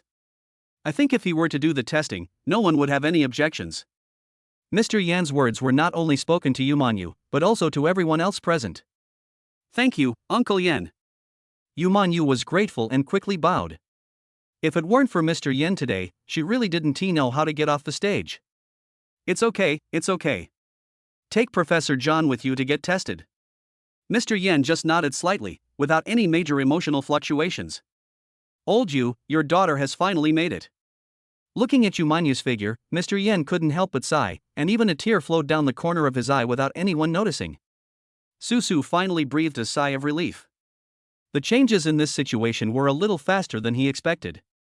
Fortunately, Mr. Yen came to help, otherwise this problem really could not be solved. Professor John came to the stage carrying a box and began to inspect with professional instruments and tools. These cannot be taken lightly. Everyone was sweating profusely. Now, Yu Manyu's future depends on a word from Professor John. If he says this is okay, then it will be a big seller. But if he says this is not okay, not only were these tulips unsaleable, but even Yu Manyu had to go to jail. Shi Yangfu's expression was as ugly as if he had eaten shit, but he couldn't show his cowardice in front of so many people. Mr. Yen, Professor John, is quite professional. Shi Yangfu tried hard to divert the attention of the people present in this way. He felt more and more that he was beginning to feel uneasy. Professor John, how is it? Mr. Yen also asked with concern. Nearly half an hour had passed since the test. The expression on Professor John's face became more and more serious, even beginning to become solemn. Yu Manyu and Susu were both very worried, and even began to doubt whether their tulips were doomed. Mr. Yen, I'm sorry, Professor John was so excited that he began to stutter, and his excitement was evident in his words. The same is true for several researchers around me. Mr. Yen, can you tell me who cultivated this tulip? Professor John did not ask whether this tulip was poisonous or not, but excitedly asked about the origin of the tulip. Chapter 24, Fortune Comes. That's her. If I'm guessing correctly, this tulip should be a bud imported from the Netherlands, and then cultivated and bloomed in her own flower shed in China. Mr. Yen is indeed a veteran. He can roughly guess the origin of these tulips at a glance. Yu Manyu nodded quickly, but she began to feel discouraged. Ms. Yu, please forgive my impoliteness. Professor John excitedly grabbed Yu Manyu's hand, as if he had met a long-lost relative, and tears and snot were about to come out. Seeing that his behavior was somewhat abnormal, Su Su stood in front of Yu Manyu vigilantly. He couldn't let the mother of the child be bullied. These tulips you have are the most non-toxic ones I have ever seen. Also, your tulips contain a very rare kind of pollen. This kind of pollen can activate human cell regeneration. Professor John excitedly and loudly proclaimed his discovery. People who didn't know him might think that he had won the Nobel Prize. Ms. Yu, can you allow me to take a few tulips? I want to start research right away. Also, can I go to your flower shed? The environment in which your tulips grow is also very important. As a foreigner, Professor John spoke very directly and said what he wanted without any reservation. This sudden good thing caught Yu Manyu off guard. Okay. Professor John is an internationally renowned botanist and an expert in plant toxicity research. Normally, we couldn't even invite him, but this time he took the initiative to propose to go to their company to study tulips. It was simply pie in the sky. Wait a minute, Professor John, our company, to be honest, we have some problems with cash flow. Su Su suddenly interrupted and poured a bucket of cold water on Yu Manyu. This old man must be very expensive. Considering that the company's business is not so good now, Su Su took the initiative to refuse on behalf of Yu Manyu. But this did not make Yu Manyu grateful. Instead, Yu Manyu stepped on him hard from below. It doesn't matter. Professor John waved his hands repeatedly, he didn't care about it at all. If possible, I would like to be a visiting professor at your company without asking for a penny from you. As long as you are willing to give me the space and opportunity to do research. Your tulips are a gift from God. If I can't study them, I will die with regret. Professor John's remarks shocked everyone. What's going on? Professor John offered to be a visiting professor at Airland International, and he didn't want a penny. Shi Yangfu only felt a black screen before his eyes, and his body suddenly became unable to stand. It's over. It's all over. Everything that happened today, all the little moves he had put so much thought into, seemed like an advertisement for Yalan International's tulips. Now we have Professor John's endorsement. Mr. Yu, our company wants to place an order. Mr. Yu, please give us some orders. No matter how much it costs. All of a sudden, everyone rushed forward and tried their best to say nice things to Yu Manyu, hoping to buy more of their tulips. Are you kidding? Why don't you grab it now? How long do we have to wait? What does good fortune mean? That's it. Chapter 25 Little Cotton Padded Jacket's Thoughts. On that day, shocking news came out at the flower exhibition. Airland International, the former leader of Hong Kong's flower industry, has launched a new tulip variety that is not only perfect in appearance, but its pollen also has the magical effect of beautifying and nourishing the skin, allowing people to return to youth. For a moment, the whole place exploded and everyone rushed in. Unfortunately, they found out too late. All quantities of this batch of tulips have been snapped up by buyers at the auction. Later on, the price of even one cigarette was as high as 50,000 yuan. This is absolutely a sky-high price. Many people even have money outside and want to pay more to buy it, but they still can't buy it. On the way back, Yu Manyu cried and laughed all the way. This made Su Su very embarrassed. Fortunately, Su Su was the driver, so he threw Yu Manyu into the back seat and let her do whatever she wanted. Mother, we're almost home. The car was driving very smoothly, and Su Su could already see Yu Manyu's villa. Hearing this, Yu Manyu immediately returned to a sitting position from her original lying and rolling position in the back seat. Okay, got it. This guy, who was crying and laughing just now, changed his expression in an instant, leaving Su Su dumbfounded. Thank you. Yu Manyu took out a mirror and started to touch up her makeup. I'm going home soon and will see my children, so how can I not dress up nicely? I just whispered a thank you to the person driving in front of me casually. What did you say? Su Su didn't hear clearly, but felt that Yu Manyu seemed to have said something. Fine. Yu Manyu rolled her eyes at Su Su, pouted her lips, took out her lipstick and lightly applied some color. Seeing Su Su seemed unaware of it, Yu Manyu suddenly smiled. You fool! After watching this guy for a long time, it seems that he is not that special of a loser. He looks like a decent person. Fortunately, I didn't make a mistake at that time, otherwise, these children of mine would really be unlucky. Mommy and Daddy are back. The sharp-eyed Hanan saw Yumanyu's car from afar and shouted at her sisters at the top of her voice. Several children were playing in the yard at this time. It was not yet completely dark, and the nanny was urging them to go into the house quickly. Although it is summer, the temperature still drops quickly at night. If children are not careful, they may catch a cold. The children hadn't seen their parents for a day. When they saw them come back, they lined up at the door and clapped their hands excitedly to welcome Yumanyu and Susu's return. Mommy, give me a hug. Mommy, kiss. The girls rushed towards Yumanyu, asking for hugs and kisses. In an instant, Yumanyu felt that she was completely surrounded by happiness. The tiredness of the day also disappeared instantly, and now she just wanted to be happy with her daughters. Mommy missed you guys so much today. Yumanyu really held this thing in her arms and couldn't bear to part with that thing, her face full of the love of an old mother. Why don't you want Daddy? Daddy misses you too. No one paid attention to Susu, and he suddenly seemed very deserted. I have been busy all day, why am I treated like this? Daddy must have made Mommy angry today. Daddy is so mean. Zhao Zhao suddenly turned around, made a face at Susu, and then rushed into Yumanyu's arms again. Susu was confused. When did he make Yumanyu cry? Chapter 26, the same test paper. How could Daddy? Daddy really loves me. Before he could finish the rest of the words, Susu looked at Yumanyu and felt embarrassed to say it.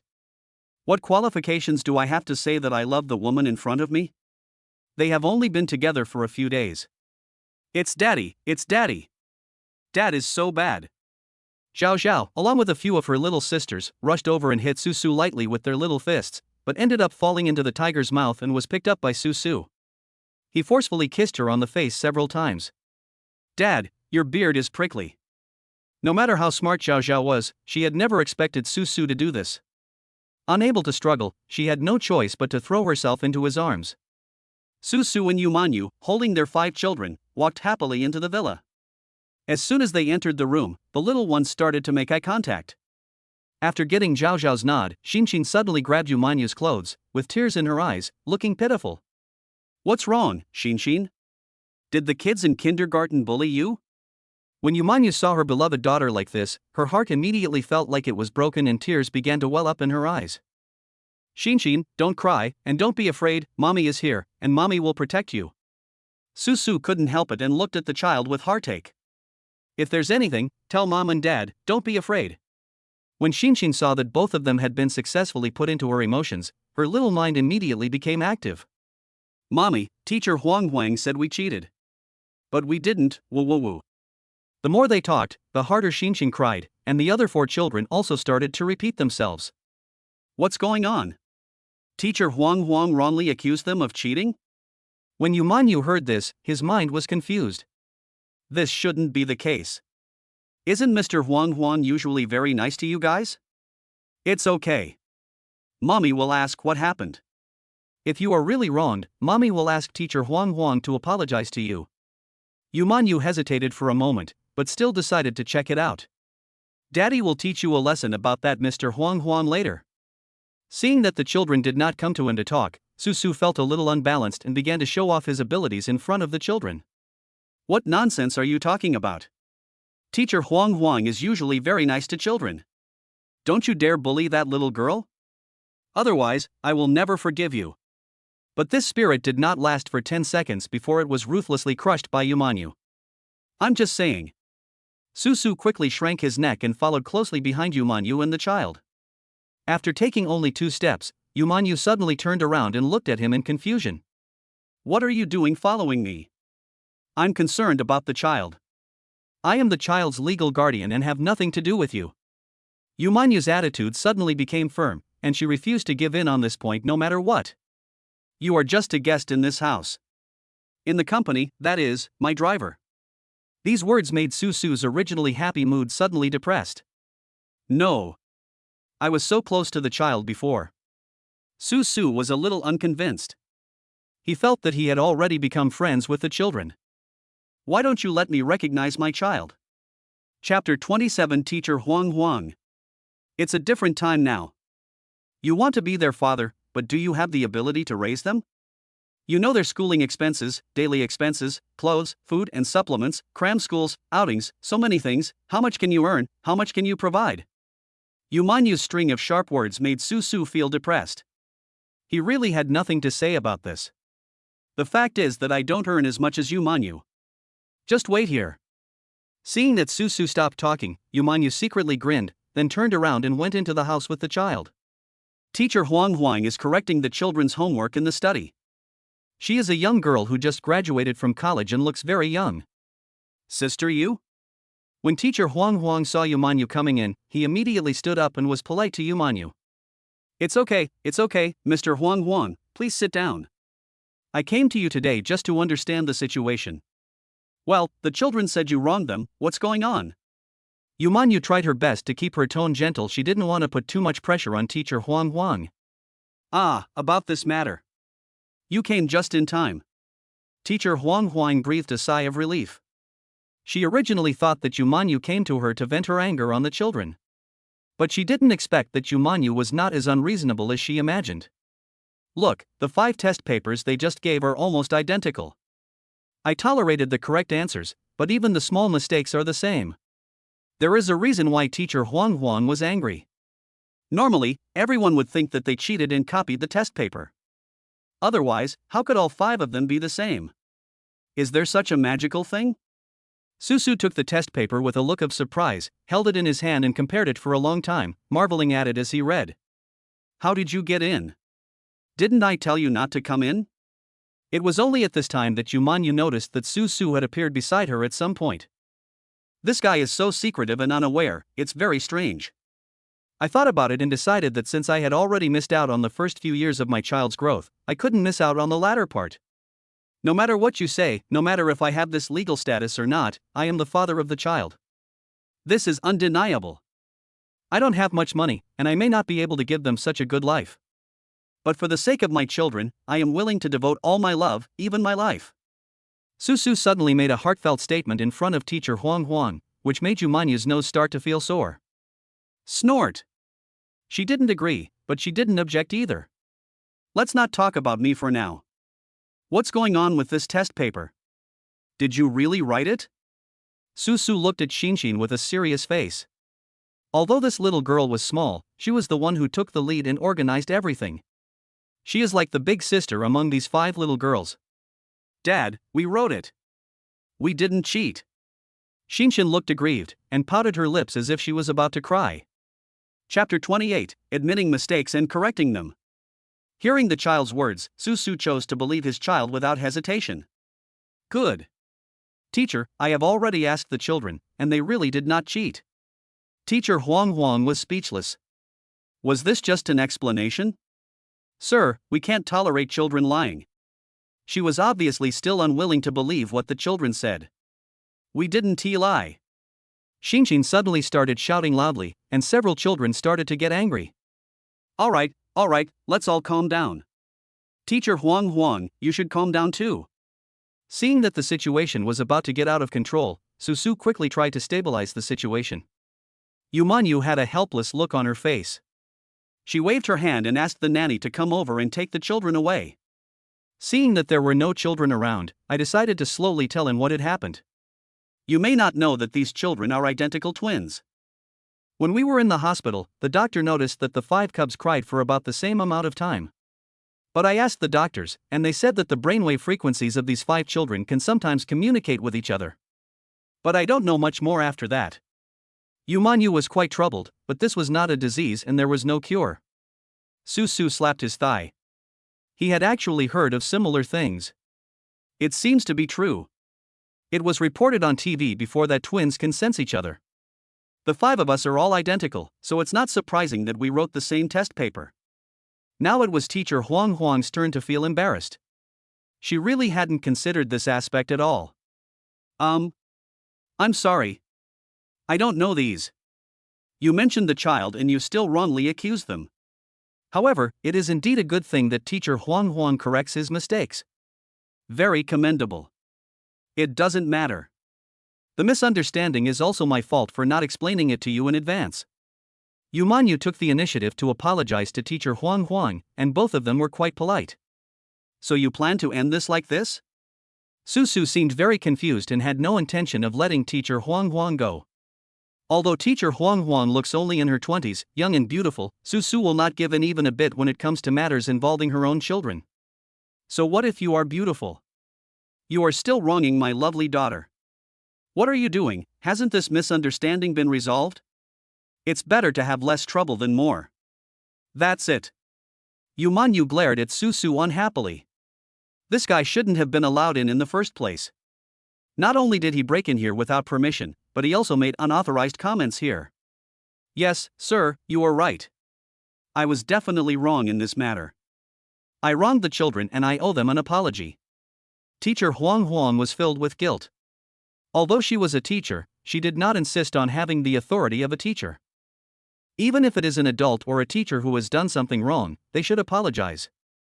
This is not a question of politeness but a question of principle. You will teach your child bad lessons by doing this. Susu was still a little unconvinced and stubbornly challenged Yumanyu.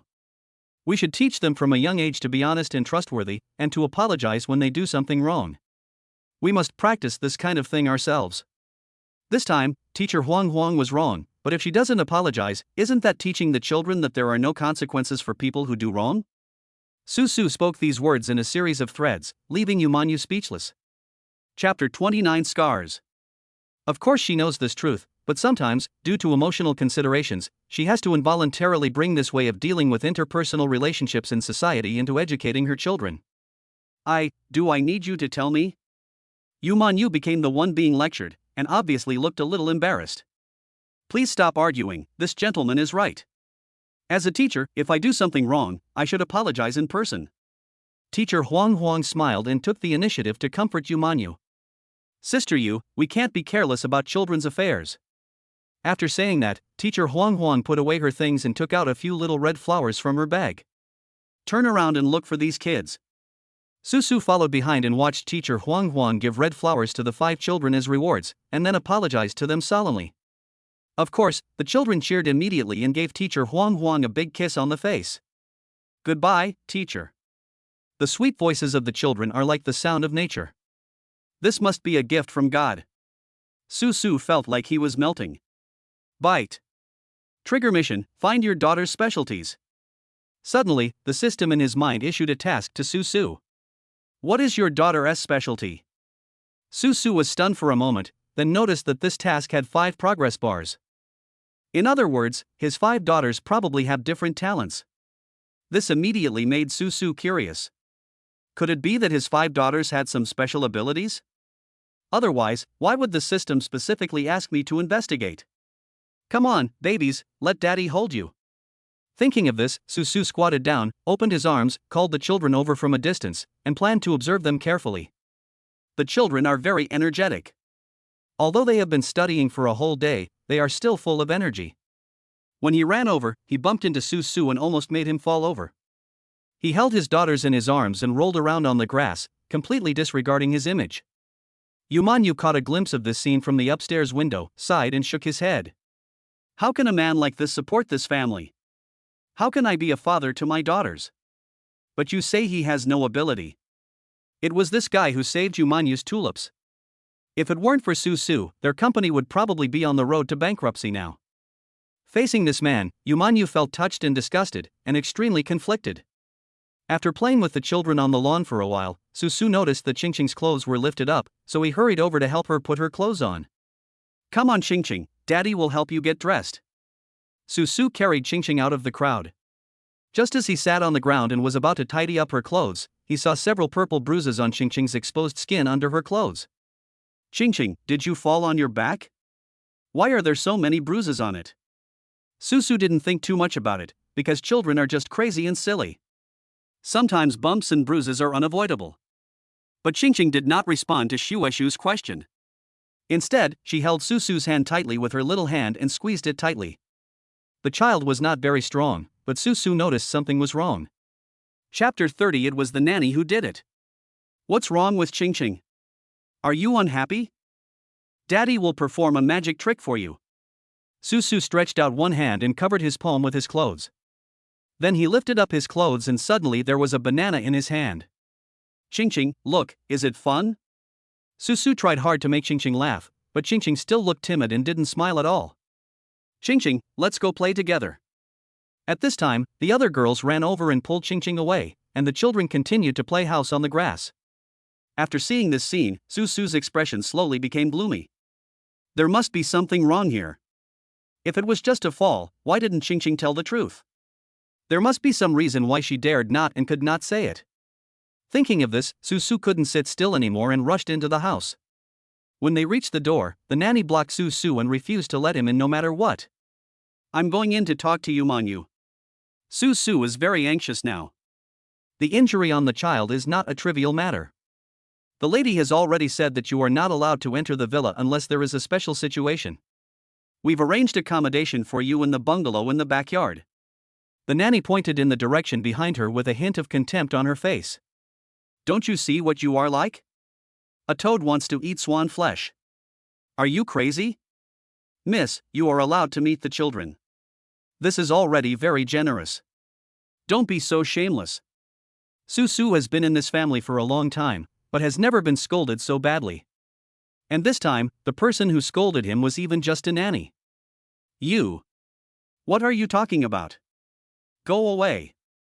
The nanny pushed open the door of Susu's room and shouted to the children on the lawn outside. Come in and eat. The children trembled all over and immediately put down the toys in their hands. 5 children lined up in a row, walking towards the villa with their heads down. There was no happy expression on their faces, especially when they passed by the nanny. The children even deliberately tried to stay away from her. Susu saw all of this, but the nanny forcefully kicked him out of here, and Susu had no way to deal with it. He thought about this matter for the whole night. I was so worried that I didn't sleep a wink that whole night and stayed in bed until dawn. He is still working as a driver and is responsible for taking Manhwa to work. While Manhwa was in the car, the two finally had a chance to talk together. Susu quickly expressed his concerns. Did you see any bruises on the child? Manhwa is busy looking at her mobile phone.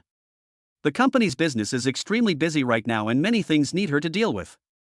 He's just a kid, maybe he got bumped into something. I love my children very much, but I won't spoil them. What man meant was that he would not interpret this matter too much. I think there's something wrong with that nanny. How about we install surveillance cameras at home?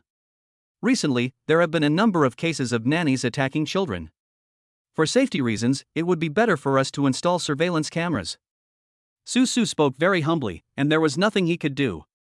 In this house, he can't even enter the main house now and can only live in the bungalow in the backyard. The nanny can come in and out of the villa. Even if Susu wanted to investigate this nanny, it would be useless if he couldn't get in. You don't have to worry about this. Aunt Lu has been with me for so many years. I believe she would never do such a thing. Manhwa pushed Susu back with just one sentence. Chapter 31, Giving you a chance is useless. Seeing Manhwa's attitude, Susu didn't say anything else. Just drive with your head down. Manhwa felt that the atmosphere in the car was a little solemn, and secretly glanced at Susu in the back seat. I began to think back to what Susu had just said. What Susu said makes sense. Well, I'll listen to you and install some surveillance cameras at home. Put me in the company, and then go to the market and buy a few. I'll ask you to come in for dinner tonight, so hurry up and pack it now. Manhwa finally chose to give in. No matter what, Susu would not choose to harm the child. After all, he is the children's father. At first, Manhwa thought that Susu's suggestion was just an excuse for himself to stay in the villa. But on second thought, Susu had helped him so much, it would be inappropriate for him to still live in the bungalow outside. He brought the company back to life, and anyone would feel a little embarrassed to be grateful for this favor. That's great. Thank you. When Susu heard Manhwa change her words, a smile immediately appeared on his face. He was feeling depressed just now, thinking about how to investigate the matter. Unexpectedly, Manhwa agreed to his suggestion. However, we must be careful about this matter and not let them know. Otherwise, there would be no point in us installing surveillance. After Susu got the approval, he kept talking non-stop, and Manhwa became annoyed. All right, just shut up. I'll leave this matter entirely to you. Oh, right. Before getting off the car, Yumanyu turned her head and looked at Su. There are many places in the company that are short of people right now, and many departments are looking to recruit. Is there any place you'd like to go? We can't let the child's father continue like this. How can he be a loser? Maybe driving for the leader in someone else's house is also a skill. But for Yumanyu, she could not tolerate that her daughter's father could only earn so little money. I think driving is pretty good. I can talk to you every day. I can also pick up the kids and stuff. Su did not understand Yumanyu's meaning, and even expressed that he was very content now. The result was that Yuman slammed the door and got out of the car angrily, leaving Su confused. He had no idea how he had offended Yumanyu. This idiot, it's useless even if he's given a chance. Yuman's tone really made him want to scold Su. Considering how much he has helped me, I finally wanted to give him a chance, but he was unwilling to fight for it. What is the difference between him and salted fish? This guy is really unmotivated. Originally, Yumanyu was thinking about whether or not to try to get along with Su. If the two can get along, just let him meet his daughter and officially become the father of the children. However, as of now, Su's performance can be described as poor. Yumanyu rejected this idea in his mind without hesitation. Let him dream. Don't even think about recognizing your children again in this life. My daughter, Yumanyu, will never have such a loser father. Su still knew nothing and was kept in the dark by Yumanyu. He drove happily to the electronics market to buy things. Chapter 32 Purchase Items. Su randomly picked an electronics store that looked reliable, walked in mysteriously, and found the store owner. Is there any surveillance? It's the kind that's particularly hidden and not easy to be discovered. Su looked left and right, making himself look like a fugitive. Of course. The shop owner smiled knowingly, and both of them smiled a smile that showed that you understand me and I understand too. Come this way. The boss took Su to the back of the store, into a dark little house filled with rows and rows of shelves. Walking through these shelves, in the corner of this warehouse, there is a small shelf that looks very unique. It was also covered with a black cloth. The boss walked over and lifted the black cover. Guest, you have come to the right person. In this regard, in the entire electronics market, if I say I'm second, no one dares to say I'm first. I have various types of pinhole cameras here, which can not only capture high-definition images, but also transmit the sound of the scene to your mobile phone in real time.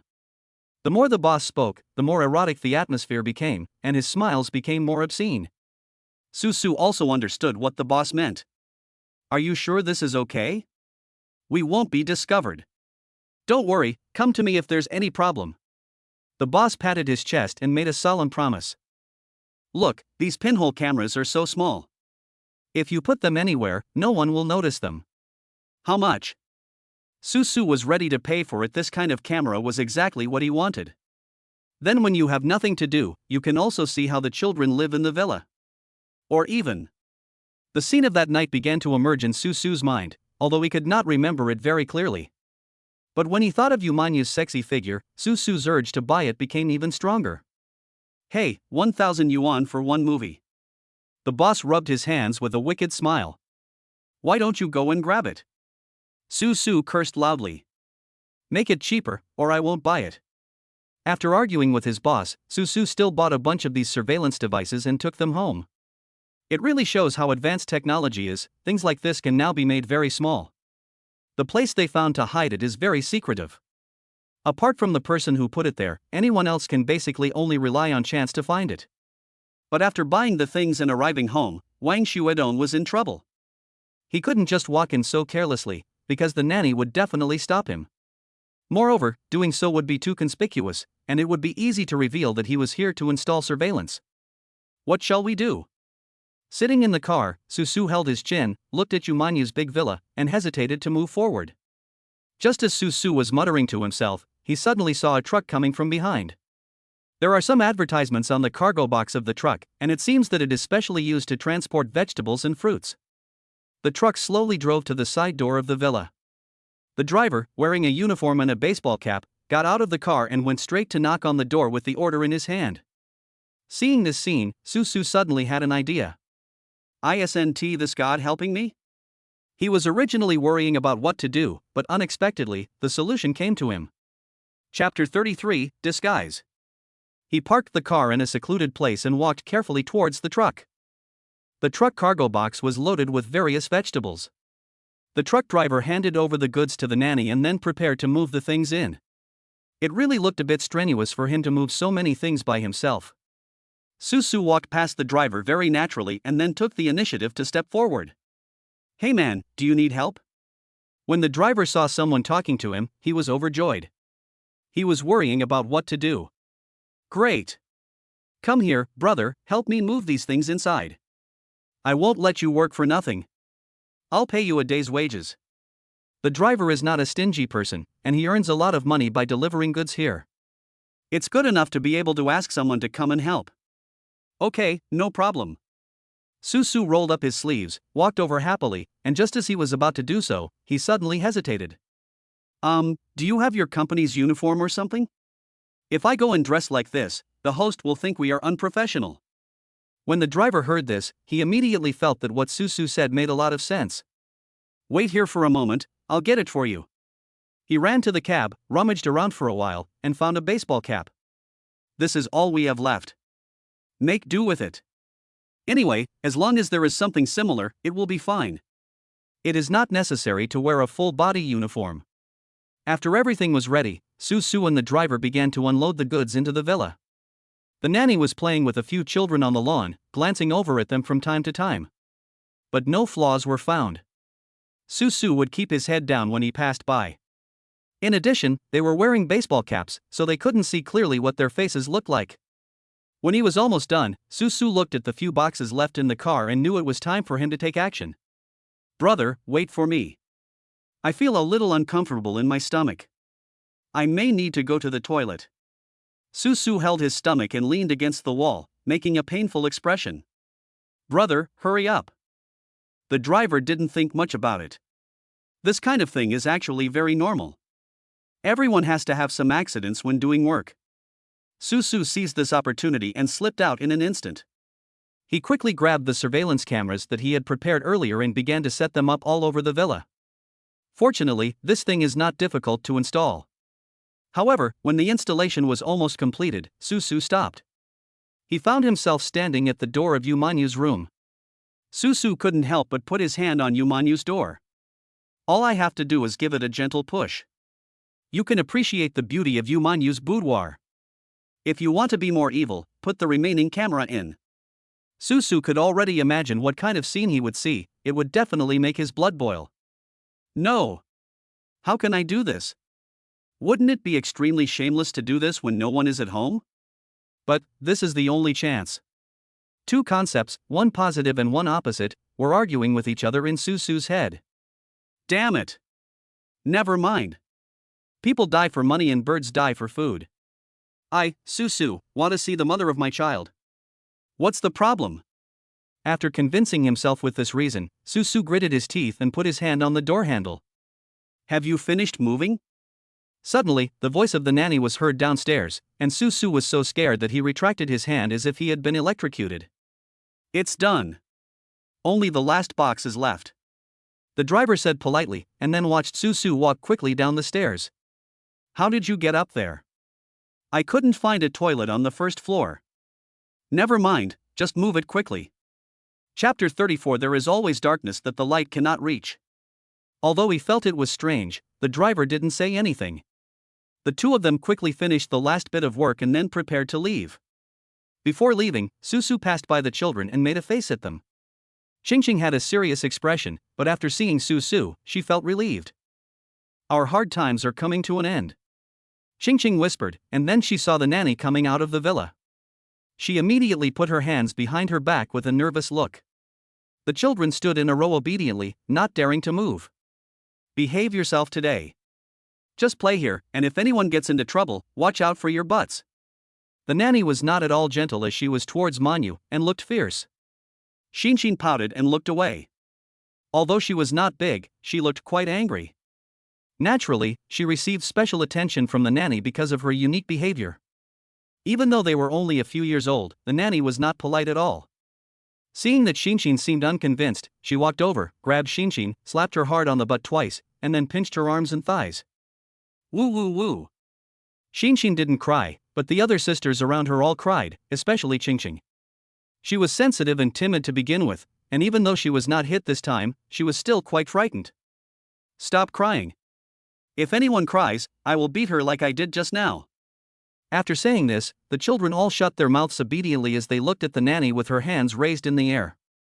No one dared to say a word. Under the power of the strong, they can only hope that someone will rescue them. But they were also afraid that if they told other people they would face even more severe retaliation from the nanny.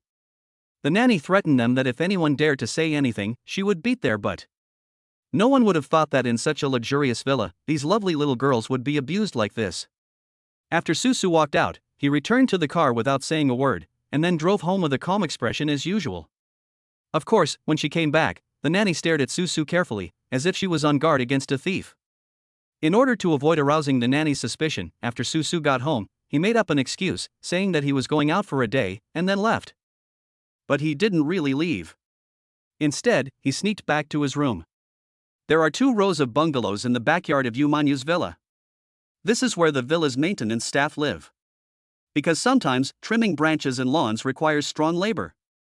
But Yumanyu didn't like men entering her big villa, so she built these bungalows in the backyard for these strong laborers to live in. But during this period, only Susu and an old man in charge of security lived in the bungalow. Susu lives in a single room by himself. Although it is not very big, it is still quite cozy. The walls are covered with photos of the 5 children. Now he is alive, and the meaning of his existence is for these 5 daughters. Of course, in the middle of the photo of her daughter, there is also a slightly wrinkled photo of Yumanyu. This was what he had taken out of the villa without telling her. This is the only one he has, so he cherishes it very much. Yumanyu didn't know about this either, and maybe she had forgotten about this photo a long time ago. Chapter 35, Going Crazy. Okay, let me see. Susu debugged the relevant equipment according to the instructions of the appliance store owner. Those cameras have internet access devices inside and can automatically connect to the internet. As long as Susu turns on the computer in his room, he can receive the images inside. Sometimes, even when you are outside, you can watch it on your phone. It's great that modern technology is so advanced. When Susu saw the picture appear on the monitor, he clapped his hands happily. The cameras are generally very clear, and there are dozens of them in total, spread throughout the villa. Looking at the densely packed pictures above, Susu stared intently, searching carefully for his children. Looking at them playing happily, Susu finally breathed a sigh of relief. I hope my worry is just a worry. Of course it would be best if no one abused them.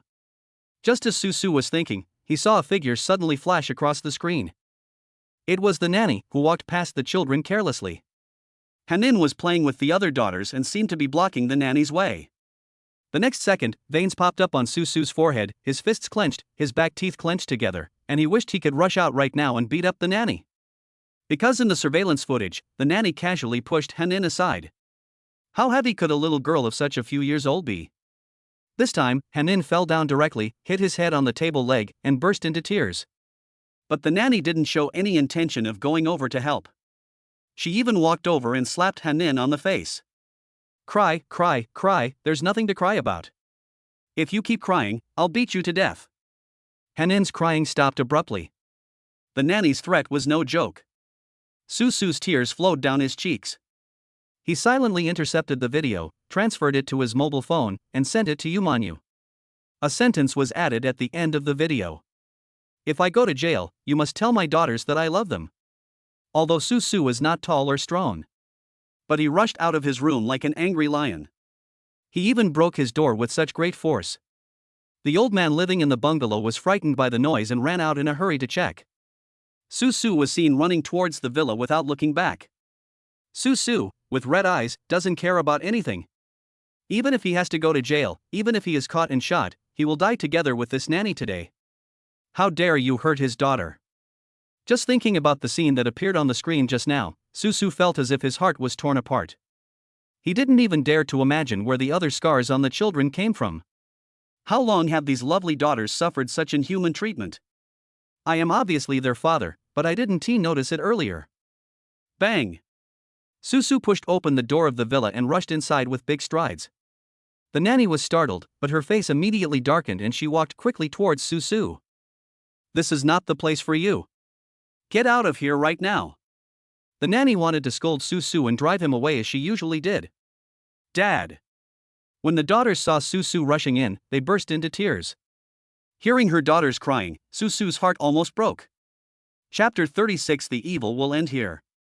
Hearing her daughters crying, Susu's heart almost broke. But he did not forget what he was going to do. Seeing the nanny approaching, Susu hid his right hand behind his back and swung it up to slap her. Bang! The slap was extremely crisp. After all, the nanny was old and there was no way she could beat Susu. This time, Susu hit him so hard that he saw stars. How dare you hit someone? I want to tell President Yu. The nanny even wanted to use Yu Manyu as her shield. She had no idea what she was going to face. Susu went up and slapped him again, and this time he kicked him as well. Kick the nanny to the ground. This fight is for my daughter. I'm beating you for deceiving the mother of my child. This time, Susu was no longer able to speak. He was crying so hard that he almost didn't have the strength to hit anyone. Fortunately, the nanny was already lying on the ground and couldn't move. Susu beat her severely. Her old body could not stand such torture. Dad! The daughters ran over quickly and surrounded Susu. They tried desperately to get into Susu's arms, and the 6 of them hugged each other and cried bitterly. The old security guard also chased over at this time. He heard the noise inside and felt something was wrong. Then when I came in and took a look, I was immediately dumbfounded. The nanny was lying on the ground, her face covered in blood.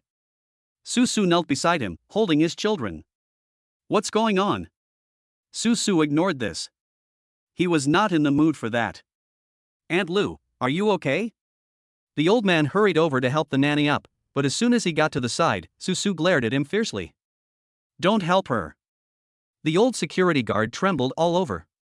It was the first time he heard Susu speak in such a fierce tone. What's wrong with you guys?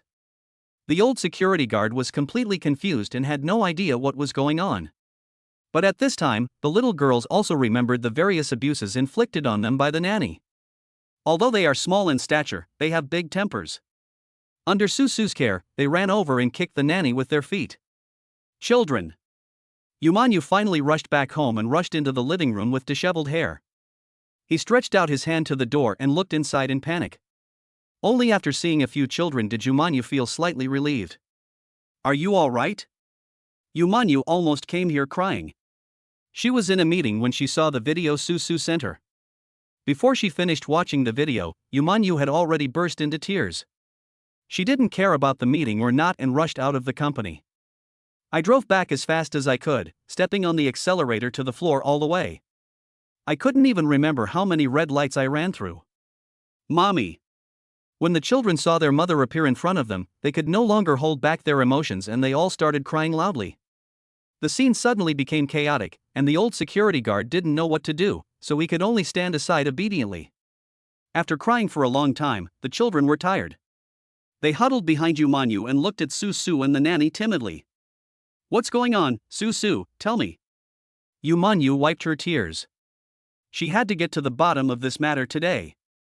Her daughter is her life, but someone dares to abuse her own child right under her nose. Yu Manyu felt like killing someone. Chapter 37. Goodbye, Aunt Lu.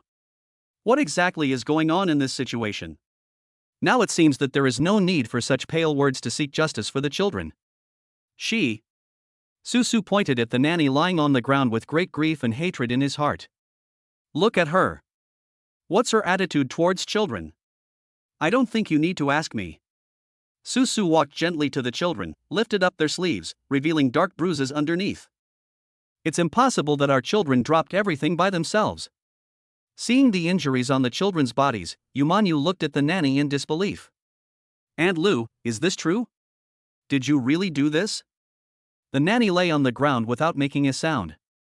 She is awake and doesn't say anything, which is equivalent to consent. Yu Manyu suddenly couldn't control her emotions anymore. Aunt Lu, you've been with me for such a long time. But why did you do this? Am I not good enough to you? I pay you several times more than other nannies, and I will prepare special gifts for you during festivals. You have several days off every month. Don't you feel unhappy with this kind of work? Yumanyu could never understand why he had done everything a boss could do. She has worked very hard to provide the nanny with a good working environment and treatment. The only hope for her is that she can be nicer to her children. But, Aunt Lu, do you have anything you want to tell me? Yumanyu was already crying like a tearful person, and seeing her like this, Susu felt really distressed. I was wrong, I know I shouldn't have done that. Aunt Lu slowly opened her mouth and looked at the ceiling, perhaps thinking it was a dream. My family is not doing well lately. My husband is often angry with me, and my child is going through puberty, so I am in a really bad mood. I brought my own emotions into my work, I'm sorry. Aunt Lu slowly sat up and lowered her head deeply. She kept apologizing, but if apologies alone were enough, Yumanyu would not have cried so sadly. Seeing her crying so miserably, even Susu couldn't bear it anymore. How are you? Susu looked at Yumanyu with some heartache. He knew that the truth of this matter must be very heavy for the child's mother. But she had to face it. There has to be a solution to this problem. We can't just let it go. She can't stay in this house any longer. Susu's attitude is very firm. This is the most fundamental issue of principle. It is not negotiable and cannot be discussed. I see. Yumanyu nodded. How could she not understand such a thing? Aunt Lu, if you do something wrong, you must take responsibility for your actions. This is a lesson I just told my children a few days ago. Similarly, you have to pay the price for what you have done. As Yumanyu spoke, he slowly took out his cell phone and dialed the police station. After calling the police, Yumanyu breathed a sigh of relief. Everything was finally coming to an end. Soon, the police car rushed to the door of Yumanyu's villa. In order to prevent the children from being scared, Yumanyu asked Susu to take the children upstairs. She faced it all alone. Chapter 38 Zhao Zhao's Specialty. Susu originally wanted to accompany Yumanyu, but looking at her determined eyes, Susu knew that he didn't need to worry about Yumanyu's belief at all. She is a strong mother and a responsible mother. With her around, her children won't be harmed. Dad, can you move in with us? The children hugged Susu tightly, not wanting to let go at all. Do you want me to live with you? The children looked at Susu with their big eyes full of longing, and then they all nodded gently. Susu cried and laughed, and reached out to hold the children in her arms. How could he not want to do this, but it was not up to him to decide. Dad wants to, too, but your mom won't agree. Daddy is not good enough and is not worthy of mommy. When Daddy has money and can give you a life like this, we can live together. There is probably nothing more heartbreaking than for a father to admit in front of his children that he is incompetent and poor. Daddy mommy doesn't really think that way. Zhao Zhao reached out and pulled Susu's clothes to defend her mother. Mommy wants you to be more positive. Mommy always thinks you are a gigolo. Mommy wanted you to manage the company with her, but when you didn't agree, Mommy was very sad. Susu looked at Zhao Zhao in surprise. He had never thought of this before. Is everything you said true? How do you know? Your mommy might just dislike me. Zhao Zhao shook her head. She was not joking. Dad, I can feel mommy's mood. As long as you work hard, mommy will like you. Susu hugged Zhao Zhao and kissed her hard. I never thought that as an adult, I would need my daughter to inspire my beliefs. Mission completed, 1/5. Discovered Zhao Zhao's special ability, emotional perception. Get your reward, the music box of memory. The system's voice suddenly rang in his mind. Susu was confused. It was not until he checked that he realized that he had learned about Zhao Zhao's expertise by accident. Just now, when Zhao Zhao was talking to herself, she had already revealed her ability to sense other people's emotions. Unexpectedly, his daughters were so capable. Susu couldn't help but look forward to what specialties and performances the remaining daughters would have. However, when I think about it, she is my own child, so she must be great. At this time downstairs, the police handled the situation very quickly. Susu and the children watched from the balcony as the nanny was taken to the police car and then disappeared from their sight. Dad, will she come back? The children leaned on the railing and looked into the distance. I don't know. I guess he won't come back. Susu said calmly that calling the police was Yumanyu's last act of kindness. If they really want revenge, they have many ways to do it. Aunt Lu will be punished if she does something wrong. You should also remember not to hurt others. Mom and Dad don't want you to be arrested by the police when you grow up. As Susu spoke, he made the children laugh, and immediately made the atmosphere cheerful. Chapter 39 The Best Candidate for the New Nanny. When he was free, Susu took a quick glance and saw Yumanyu downstairs secretly wiping away tears when no one was paying attention. Aunt Lu has been with her for more than 10 years and has been taking care of Yumanyu since she was a child. Now, I have to send her to the police station myself. This is really hard to accept. However, when Yumanyu walked into the villa, the sadness on her face was instantly replaced by joy. She walked upstairs with a smile on her face, as she didn't want her children to see her unhappy side. Children, come here and let mommy hug you. Yumanyu hugged each girl for a long time and then kissed her. I'm sorry, it's mom who didn't notice these things. I'm sorry you guys suffered.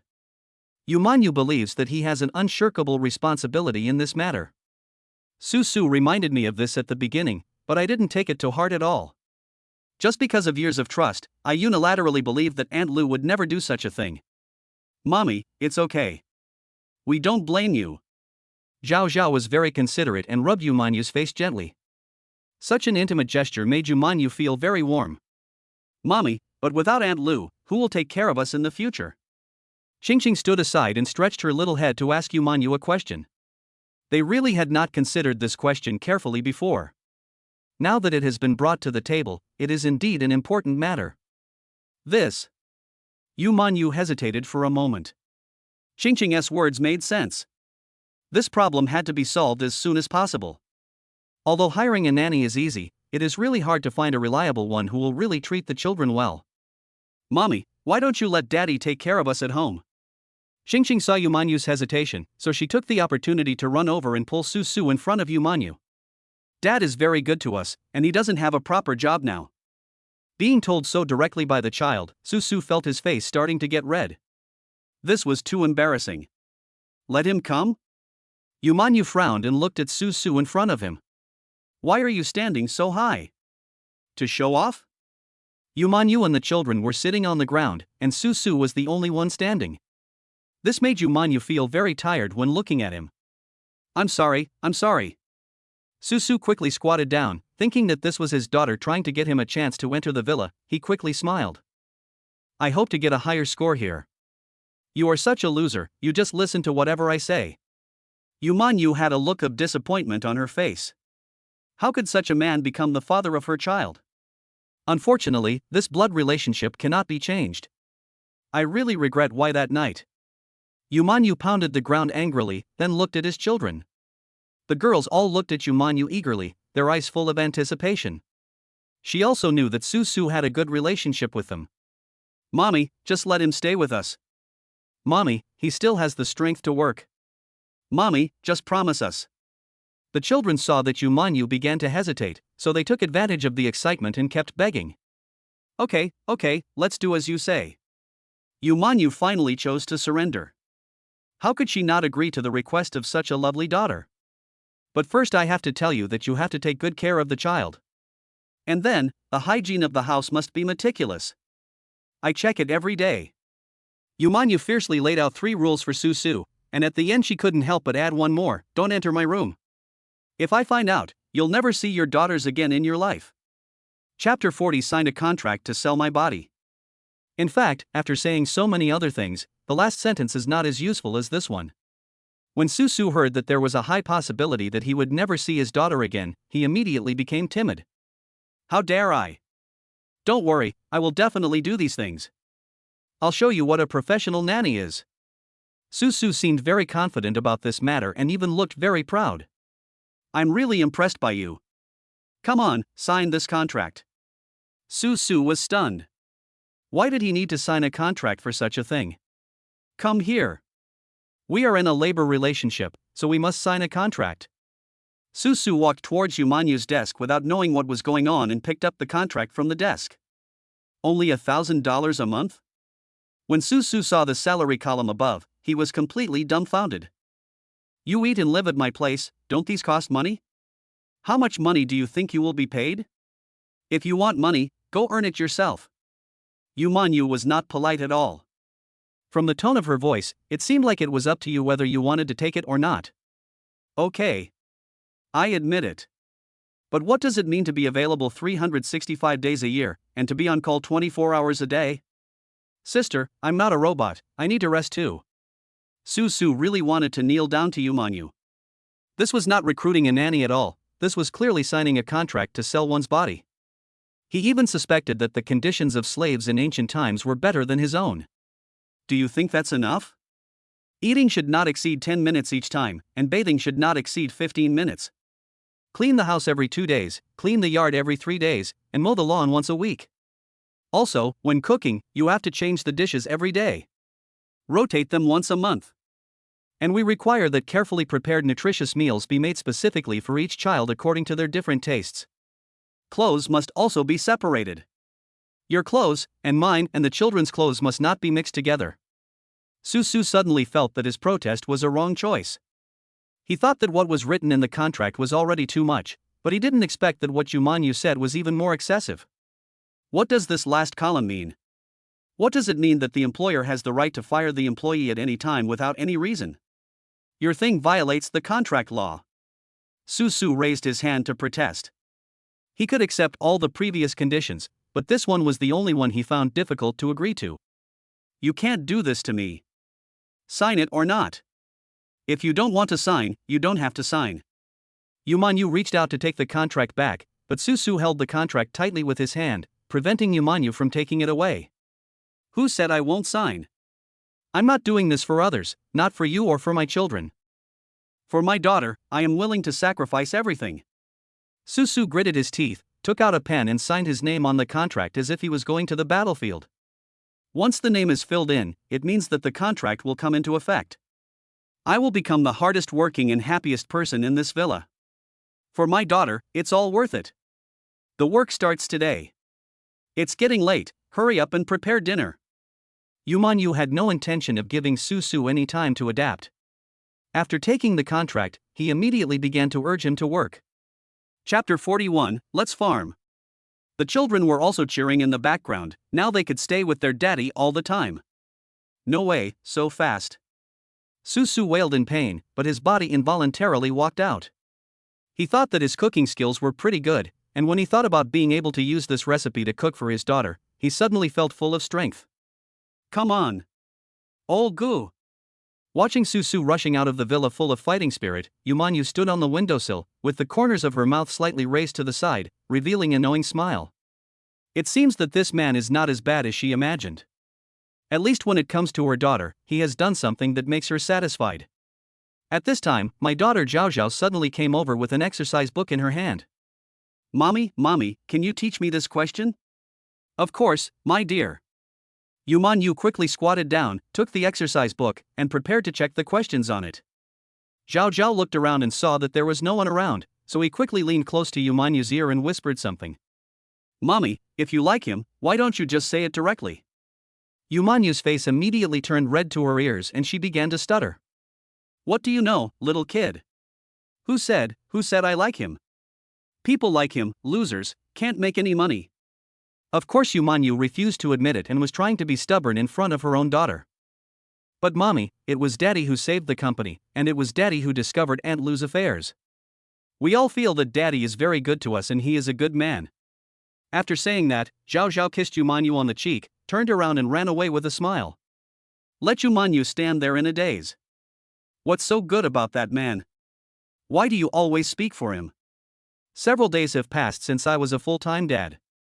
Su also slowly got into this role. I have to say, this job is really a perfect use of his talents. Being a full-time dad is simply born for him.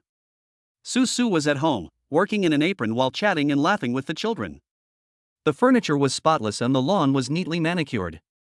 Wherever he could see, he tried his best to do the best he could.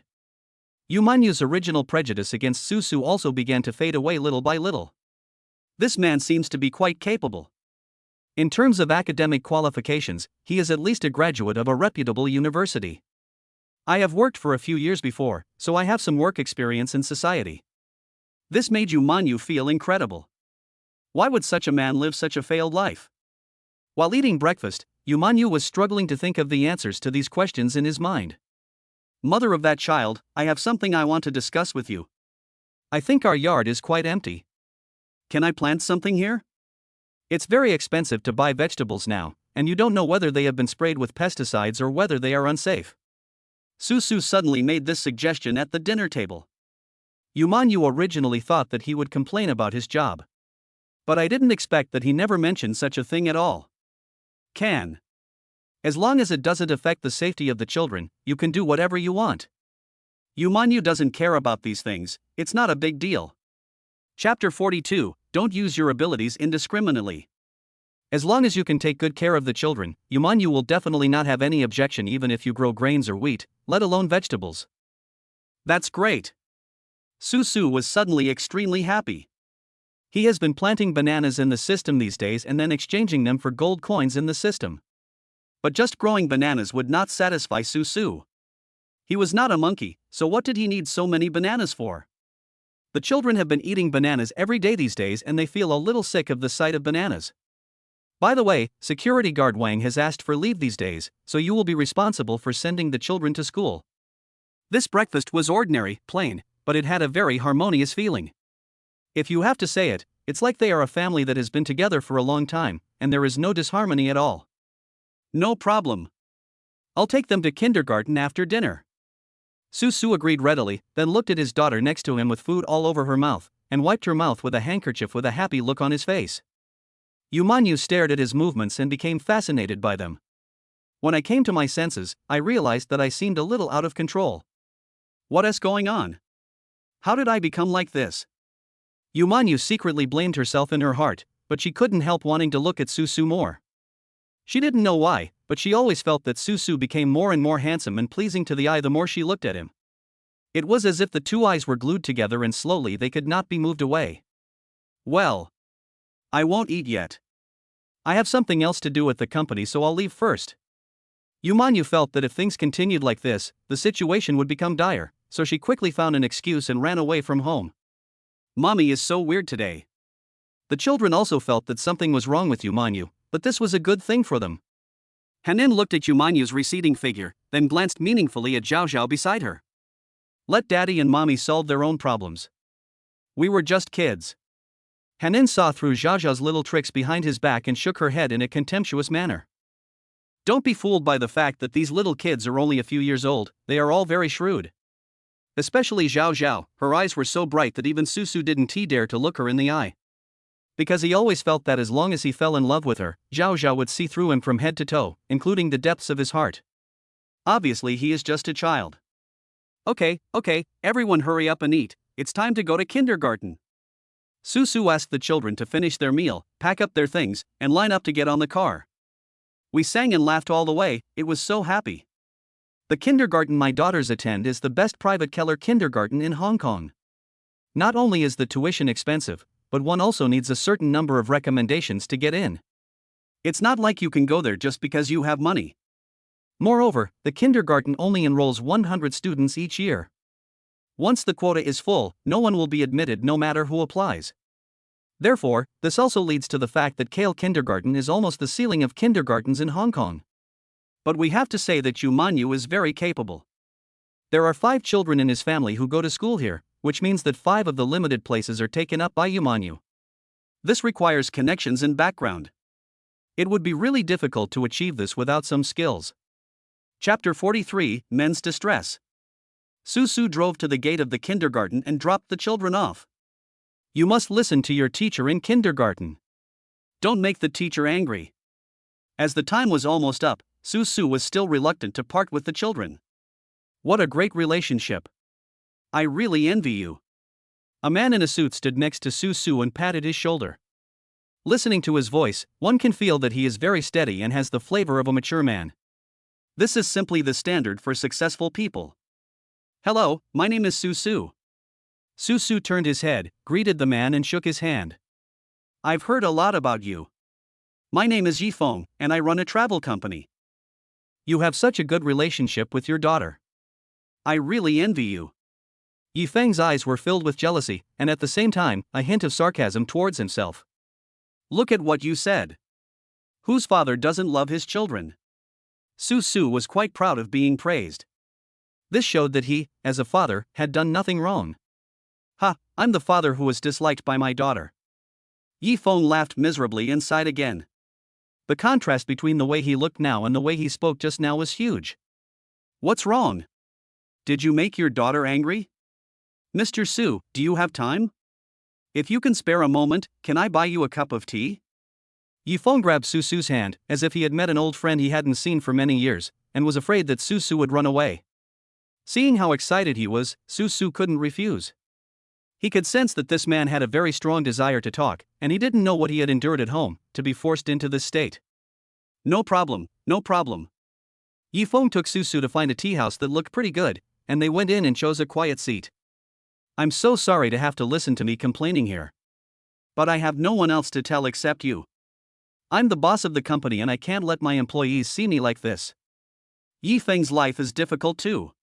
Although he looks like a winner in life, every family has its own problems. Hey, I'm really curious, you have 5 daughters in your family, how come they all like you so much?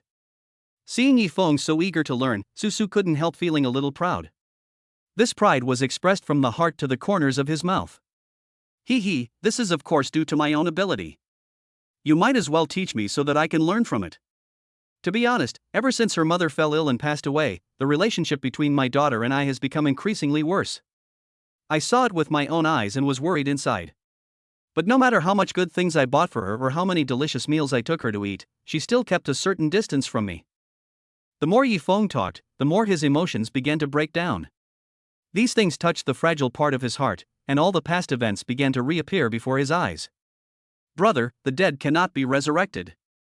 Please accept my condolences first. I guess your daughter still misses her mother. She must have some grudge against you, so she is deliberately distancing herself from you. Let me think of a way to bring you two closer together. Seeing Yi Feng like this, Su Su also felt sorry for him, so he offered to help him solve the problem. Really? That's really great. Yi Feng felt like he had grabbed a life-saving straw and excitedly held Su Su's hand. Chapter 44, The sports day was her birthday. As long as you can do me this favor, I owe you one. No matter what you want me to do, I won't say a word. Seeing Yi Feng so excited, Su Su didn't think too much about it. He doesn't really care about these things, he just enjoys helping others. Oh, no, we are all brothers. We are all fathers, so shouldn't we support each other? Su Su is also very generous. He doesn't have much desire for money, let alone a career. He feels that he has found the best job in the world. It is a state of complete desirelessness. By the way, there will be a social gathering at the kindergarten in a couple of days. How about I organize it? See if you can. Looking at Yi Feng's begging eyes, how could Su Su refuse at this time? No problem. As expected, he agreed immediately. By the way, can I ask you about your wife's preferences? Su Su took out a small notebook from his pocket. He felt that since he had agreed to help, he should do the job well. All necessary preparations must be made. Of course. When my wife was alive, her biggest hobby was flowers. Tulips and violets, these are her favorite flowers. I buy her a bunch every day. Su Su listened thoughtfully and wrote down all the words one by one. Well, I will help you with this matter. Just wait for the surprise I will give you at the social gathering. Yumanyu has been observing Su Su for a day or two. Sometimes she would even secretly drive and follow Su Su out, just to see what he was doing when she was not around. But when Yumanyu realized what she had done, she immediately felt that she was being too unkind. How can I be so untrustworthy towards others? It is really against the status of a company chairman. She was originally worried that this boy might sneak out to fool around. After all, Su Su has to take care of the child now, and Yumanyu was worried about letting him come back with all these bad habits. It would be bad if the child was led astray. But no one would have expected that Su Su's daily routine was just the same, picking up the kids from school, buying groceries, and going home. Basically, I don't go anywhere else, and I don't seem to have any other hobbies. Such simplicity made Yumanyu even more curious. Is Su Su such a simple person?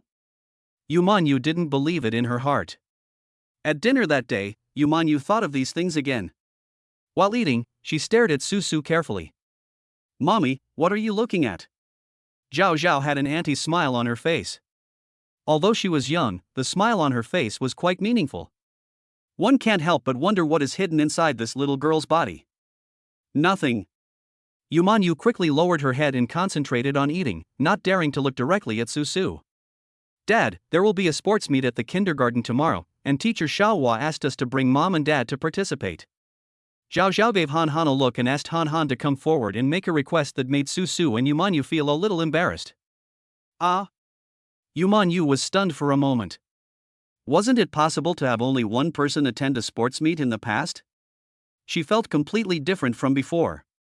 But, this time the teacher asked all of us parents to go. Hanin blinked her pure and innocent eyes. Every time she saw such eyes, Yumanyu couldn't bear to reject her own child. Okay. Now that the child has said so, what else can I say? It's just a sports meeting, right? Fine. Yeah. Seeing that Yumanyu agreed, the children immediately cheered. Susu's face also turned a little red, and he seemed to be a little embarrassed. After dinner, Susu was busy clearing the table. Dad, tomorrow is Mommy's birthday. Zhao Zhao tiptoed to Susu and gently pulled his clothes. Why didn't she tell me about this? Susu quickly put down what he was holding, squatted down and grabbed Zhao Zhao. This is not the date on Mommy's ID card, but her real birthday is tomorrow. Zhao Zhao was able to sense other people's emotions, and he must have sensed Yumanyu's desire for his birthday. Oh. Is it too late to prepare a birthday present now? Susu scratched his head.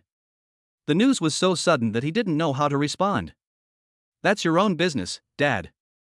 Zhao Zhao ran away with a smile, leaving Susu alone and at a loss. I have to think of a way to prepare myself well. Usually, the way Yumanyu looks at me is not right, so I have to make my presence felt in her heart. Chapter 45. I have no relationship with the child's mother. The next morning, Susu got up in a hurry and prepared the necessary things for the sports meeting for the children. Each child filled a bag. Dad, is this too much? We can't finish it. Qingqing took a look at their little school bags and immediately frowned. It's okay. If you can't finish it, you can share it with other children. Susu still insisted on letting them take it. Okay, kids, let's get in the car. Yumanyu called out and coaxed all the children into the car. At this time, Susu glanced at Yumanyu and noticed that she had changed into sportswear specially for the sports meeting today. Yumanyu gathered the beautiful long hair that was originally scattered over her shoulders into a ponytail. Her sudden change caught Susu off guard for a moment. Because Yumanyu usually wears suit skirts. After all, she is the chairman of the company, so she has to dress more formally whether she is meeting clients or discussing business. It's rare to be so casual, it really gives people a bright feeling. You are dressed so beautifully today. Susu couldn't help but give a compliment. It wasn't a compliment, it came from his sincerity. You don't have to tell me. Yumanyu did not show any happiness on her face, and even pouted slightly. Hurry up and get in the car, we can't be late. Their whole family is considered a celebrity in the kindergarten, but being so conspicuous is actually quite tiring. We should do everything to perfection, and any flaw will easily be magnified by people. Susu quickly drove them to the kindergarten. When we arrived there were already quite a few people in the kindergarten. Walking in the kindergarten, their family was like a moving landscape. Many people came over to greet them. Oh, isn't this Mother Yu? Hello. It's been a while since I last saw you. You look better now. You're so beautiful. If only we could have skin like yours. All the mothers gathered together and talked to Yumanyu about this and that. Susu just stood there quietly and entertained the child. Suddenly someone patted his shoulder. Susu turned around and saw that it was Yifeng, whom he had just met not long ago. You're here too. How can I not come? I finally have such an opportunity. Yifeng chuckled. This was the kind of sports meet he was most willing to participate in. Because he heard that exercising and communicating more with children can bring father and daughter closer together. I've always heard that Yumanyu is a great beauty. Today's performance is indeed worthy of its reputation. How did you get so lucky, you, a pig, got such a good cabbage? Yifeng joked and started to tease Susu. Perhaps because of what Yifeng said, Yumanyu suddenly turned around and glared at this side. Both Susu and Yifeng were shocked. Don't talk nonsense. She and I have nothing to do with each other now. How can such words be false? Aren't these children yours? Susu became anxious when he heard this. How can they not be mine? They are my most beloved babies. And you still say that you two have nothing to do with each other. Are you two role-playing with me here? Yifeng didn't believe what Susu said at all. Are you kidding? They were not in true love. How could Manyu have 5 children with Susu? Why doesn't Yifeng get such a good thing? Chapter 46 Parent-Child Project. The parents chatted for a while, and it was almost time for the sports meet to begin. The children brought out small stools from the classroom and sat together. The parents were on the periphery, watching their children from a distance. Tell me, how did you two meet? And how did you win her over? Yifeng was still very gossipy and pestered Susu, asking all kinds of questions. Perhaps he believed in his heart that although Susu was not particularly handsome, he must be a veteran in the love field and had quite some means. If I could learn a few tricks, wouldn't that be a way to start my second spring? Don't talk nonsense. Susu was also speechless. When had he ever dated Manyu? Although he really wants to do this, others may not agree. Moreover, Manyu had specifically threatened Susu, telling him not to tell anyone what happened that day. Otherwise, throw Susu into the sea to feed the sharks. Look at you. You didn't even tell me this. Do you still consider me your brother? Seeing that Susu still refused to give in, Yifeng started to exaggerate the situation, hoping to force him to surrender in this way. Don't ask me anymore. If you ask me again, I won't care about your daughter's affairs anymore. Susu was not to be outdone and also pulled out his trump card. Yifeng suddenly became deflated. Compared to gossip, he cared more about his daughter. No. I won't ask. Please pay more attention to my daughter's affairs for me. In 2 days, I will hold a banquet. I have already decided on the location. It will be at the Hong Kong City Hotel. Susu had heard of the name of this hotel. It was one of the top 5-star hotels in Hong Kong. Even though the consumption there is not the highest, if you don't have some connections, you will have to wait until half a year to reserve a seat. No problem.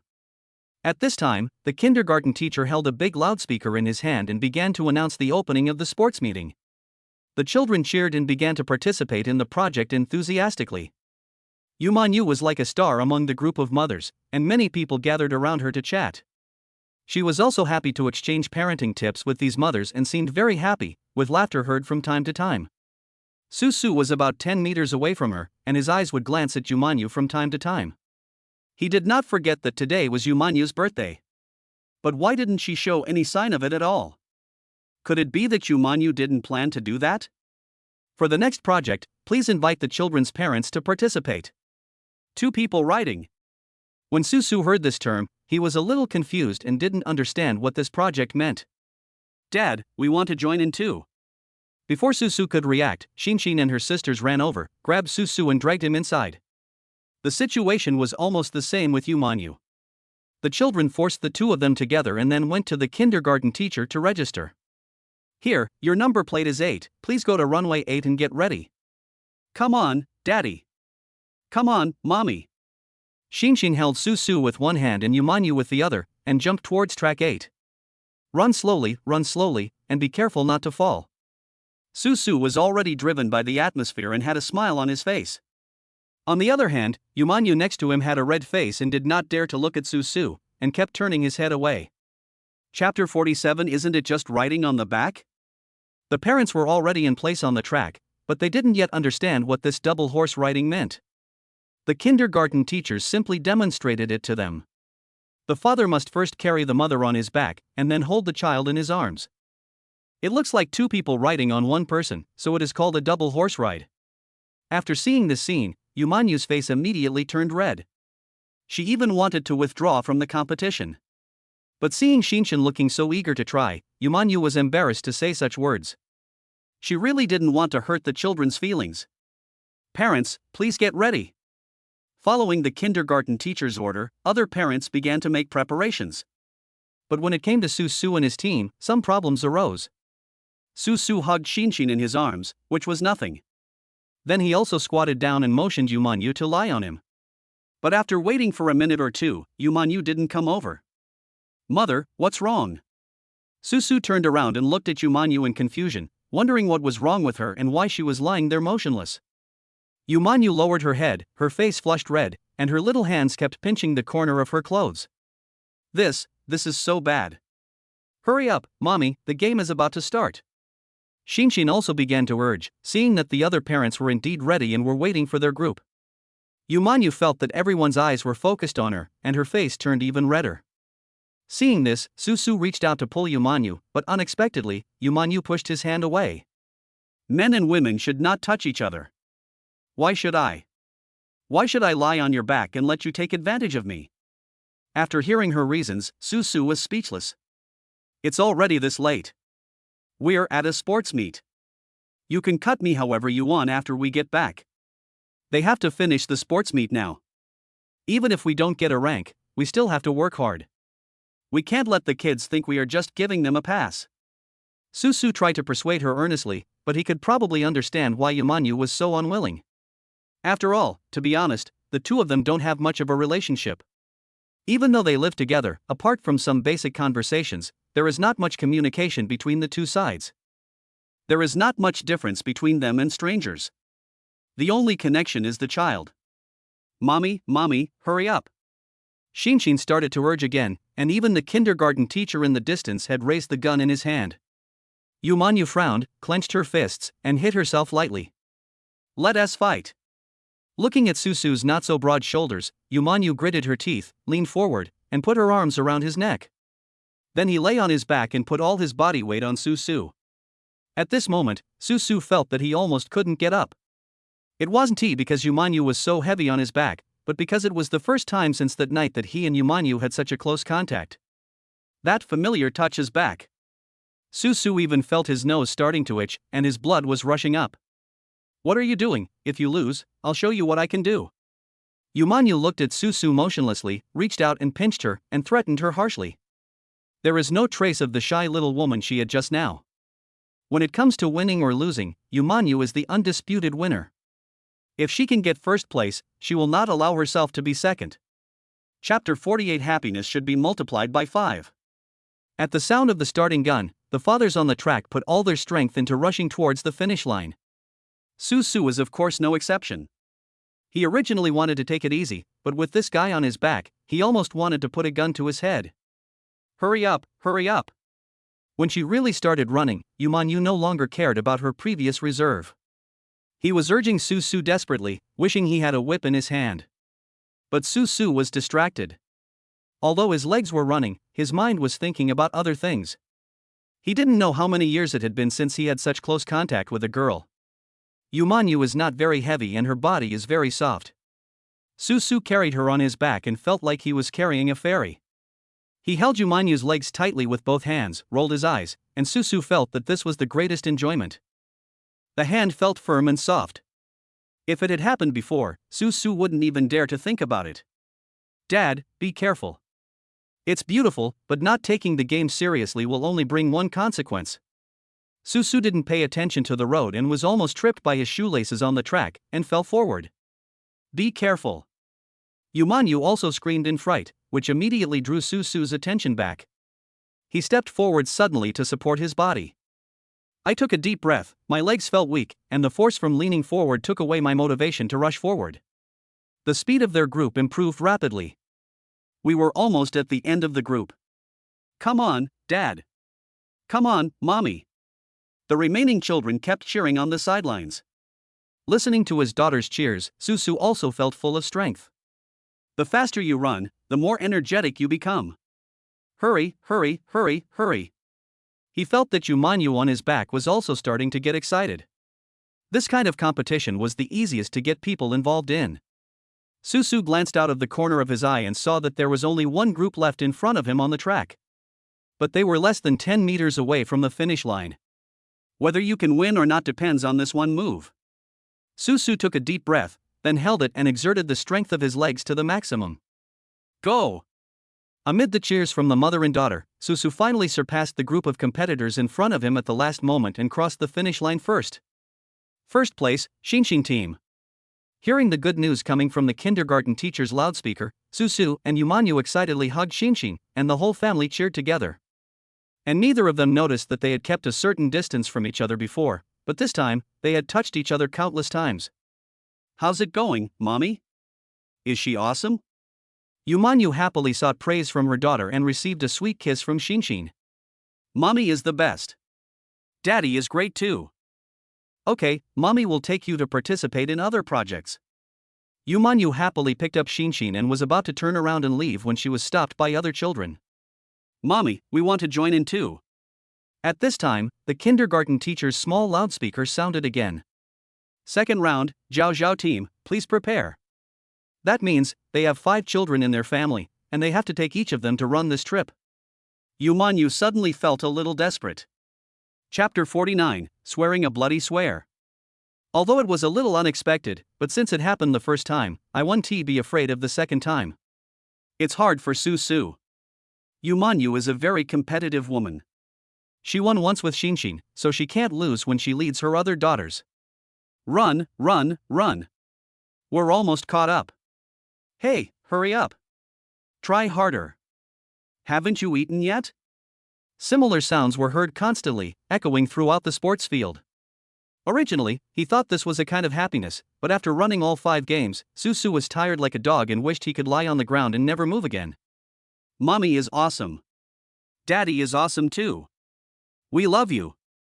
The children were extremely happy because Su had just led them to win 5 consecutive championships. It can be said that it shocked the entire kindergarten. Yumanyu was also very happy. She hugged each child and gave them a big kiss. Then she saw Su lying on the ground gasping for breath, and suddenly she felt that he seemed a little pitiful. I just ran 5 times in a row, panting and panting, without stopping at all. Are you okay? Do you need to rest for a while? Yumanyu wanted to show concern, but when the words came to her lips, they became a little stiff. I'm fine. Su shook his head. He almost didn't have the strength to speak. Then I'll take the child there first. You should take a rest. You've worked really hard today. Yumanyu spoke hesitantly, then led the children towards the edge of the playground. As he walked, he secretly looked back at Su a few times. A feeling of worry arose from the bottom of my heart. Strange, why do I care about him so much? He should have done this kind of thing. After all, he is the father of the child. Yumanyu was struggling with herself in her heart, but when she thought back to the scene of the competition just now, she felt very happy. I didn't resist Su as much as I thought. Didn't I hug him tightly during the game? Mommy, we have signed up for another project for you. Shinshin didn't know what she said to the kindergarten teacher, but she ran back jumping and skipping to tell Yumanyu the good news. What project is that? It won't be 2 people working together again? This was the first thing Yumanyu thought of. Now that she had calmed down, she felt that what she had just done was a bit shameful. Hey. This time it's for the 2 of you. It's the Parents' Sports Day. Mommy, go quickly. Under Shinshin's leadership, the 5 daughters worked together to push Yumanyu back to the playground. Why are you back again? Su felt a figure standing in front of him. He opened his eyelids with difficulty and took a look. Are you here to care about me? Bah, don't be so self-indulgent. Yumanyu originally wanted to say something nice, but when she heard what Su said, she started to act arrogant again. These brats have signed up for another project for the 2 of us. Let's get up quickly. If we're going to compete, we can't lose. Yumanyu sighed. Although she said that, she felt a little bit reluctant when she saw Su looking so tired. I can't stand up anymore. Su didn't think too much about it and didn't express any objection. He supported himself on the ground with his hands, but his body didn't get up. I really had no strength left and could only ask Yumanyu for help. Looking at the hand Su stretched out, Yumanyu turned his head to the side and snorted. Who will pull you up? Although he said so, Yumanyu still reached out his hand involuntarily. We must do this project well. If you lose, I'll massage your feet for a month. Su pinched Yumanyu's tender hand and swore a vicious oath. Chapter 50, All I have in my eyes is victory. This project is very different from the previous one. It requires 2 people to work together and complete a series of tasks during the running competition. Of course, the sports programs offered in kindergartens are not particularly complicated. What Yumanyu and the others have to do is to carry a box and run to the finish line to get a crown place there. It sounds simple, but it is actually a bit difficult because they don't know where the box is. Ready, set, go. While Yumanyu and Susu were still discussing, the kindergarten teacher had already fired the command gun. Hurry, hurry, hurry. The two of them didn't have time to continue talking and quickly started running towards the mission area. In the middle of the runway, a large tent was set up. There was a row of tables inside, with some large cardboard boxes on top. And the box with their own license plate that they are looking for is inside it. Since Susu had overdrawn his physical strength before, Yumanyu rushed first this time. She had entered the tent and immediately began searching. Number 8, number 8. Where is number 8? Yumanyu rummaged through the boxes and quickly unpacked the large boxes. But at the same time other parents had also arrived, and some who were lucky found it right away. Seeing others progress so quickly, Yumanyu became more and more nervous. But the more anxious you are, the more likely you are to make mistakes. Where is it? Why can't I find it? Susu, don't just stand there, come and help me. Yumanyu glanced and found Susu standing beside her, looking at her and laughing. She cursed at him in an unpleasant tone. As a result, these two sentences made Susu stunned. To be honest, Yumanyu had rarely called Susu's name. At home, it's either you or. This is simply a huge breakthrough. Here I come. Susu quickly joined the battle, but the two of them searched through boxes and cabinets and found almost all the boxes. But they still couldn't find their box number 8. How could this happen? Could it be that there is no? Yumanyu's emotions began to linger on the edge of collapse. She was really a competitive person. Seeing that others had already run far away, she felt very unhappy. Don't worry, we will find it. Susu hurried to persuade him, but if he did so at this time, he would be asking for trouble.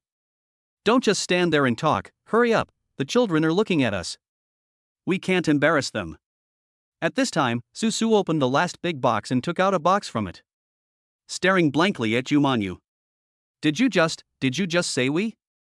It's already this time and you still care about this. How could I have found such a father for my children? Yumanyu was almost driven mad.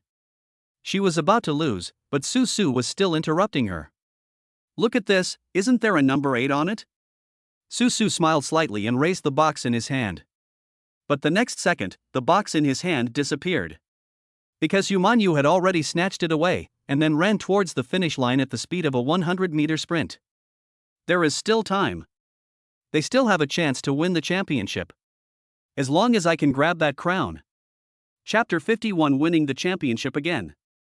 No one had ever thought that when Yumanyu ran at full speed, he would be so fast.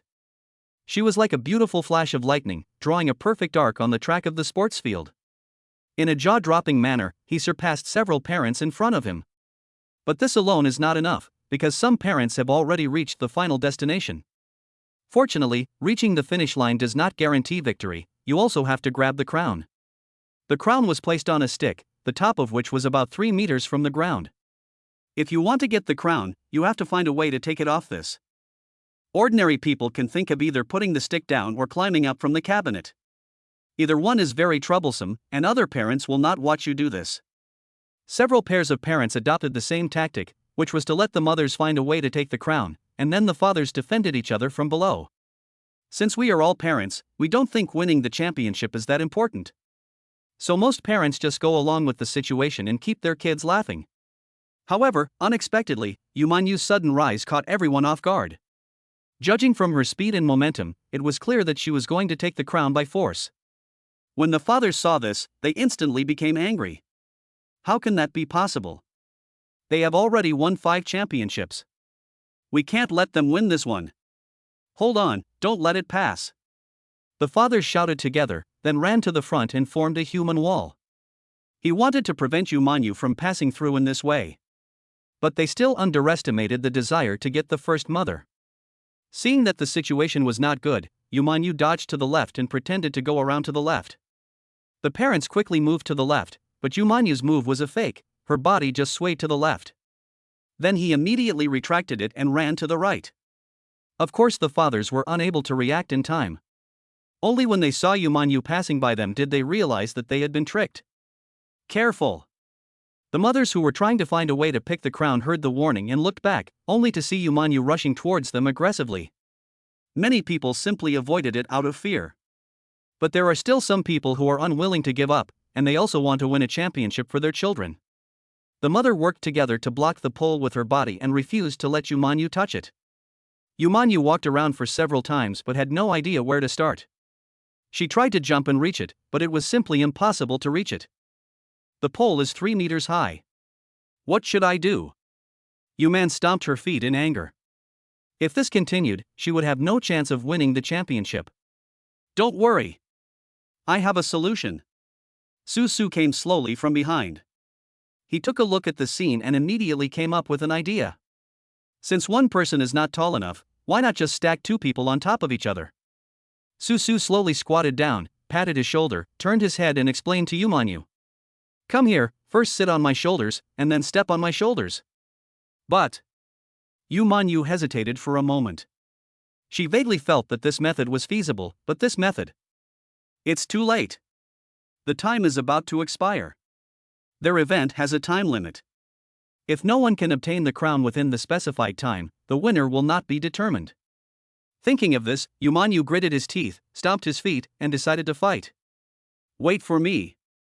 She reached out and held Susu's shoulders, then stepped over and sat on Susu's neck. The last time Yumanyu did this was when he was a child and rode on his father's neck. But I didn't expect that I would do such a thing even though I'm this old. Thinking of this, Yumanyu's face turned red. However, the countdown in the distance was flashing continuously, and it seemed that there were only 10 seconds left. Yumanyu didn't have time to think about anything else and stared intently at the crown on the pole. Hold on tight. I'm about to get up. Susu swallowed hard, gathered all his strength, and then exerted force suddenly. Hey! After Susu shouted, he actually stood up. Carrying someone on your back and holding someone on your head are 2 completely different things. Susu originally thought that this action should not be particularly difficult, but it was obvious that his idea was a little unrealistic. Stop it, I'm coming. Yumanyu reached out and pressed down Kwai's head. She felt that the person under her feet seemed to be trembling. I had consumed too much energy before and was just holding on now. We have to speed up. Yumanyu couldn't wait for Susu's response, so he mustered up his confidence, took a deep breath and stood up from Susu's shoulders. Just standing there was not enough, she also had to keep her hands free. This requires both of them to maintain a perfect balance, otherwise, the consequences will be very ugly. Yumanyu was walking on a tightrope, gently opening her hands and trying hard to keep her balance. I am constantly adjusting my feet, hoping to make my steps more firmly. However, no matter how she adjusted, she was still standing on human shoulders, not concrete. The hard lump under the foot of his sneaker caused Susu unbearable pain and his shoulder ached. But he still held back a sound and persisted. As long as he persisted, he would win. Yumanyu slowly stood up and stretched out his hands. The combined height of the 2 of them was over 3 meters, enough to look down at the crown on the pole. Take 2 steps forward. I can't reach it. Yumanyu was directing from above. She reached out and grabbed it, and found that it was still some distance away from the crown. Susu responded, his face was already red, and it was very strenuous for him to just stand like this. And let it take 2 steps forward. Susu almost risked his life, took a trembling step, and then fell to the ground. He took another deep breath and took another step. Got it, got it. Yumanyu took this opportunity, reached out and grabbed the crown. At the same time, the deadline whistle sounded, and the competition of this sports event finally ended. We won. Yumanyu was so happy that she wanted to jump. Her favorite thing was the joy of success. Winning the championship again is simply the best gift God has given me. But Yumanyu seemed to have forgotten something. She was not on the ground now, but on Susu's shoulder.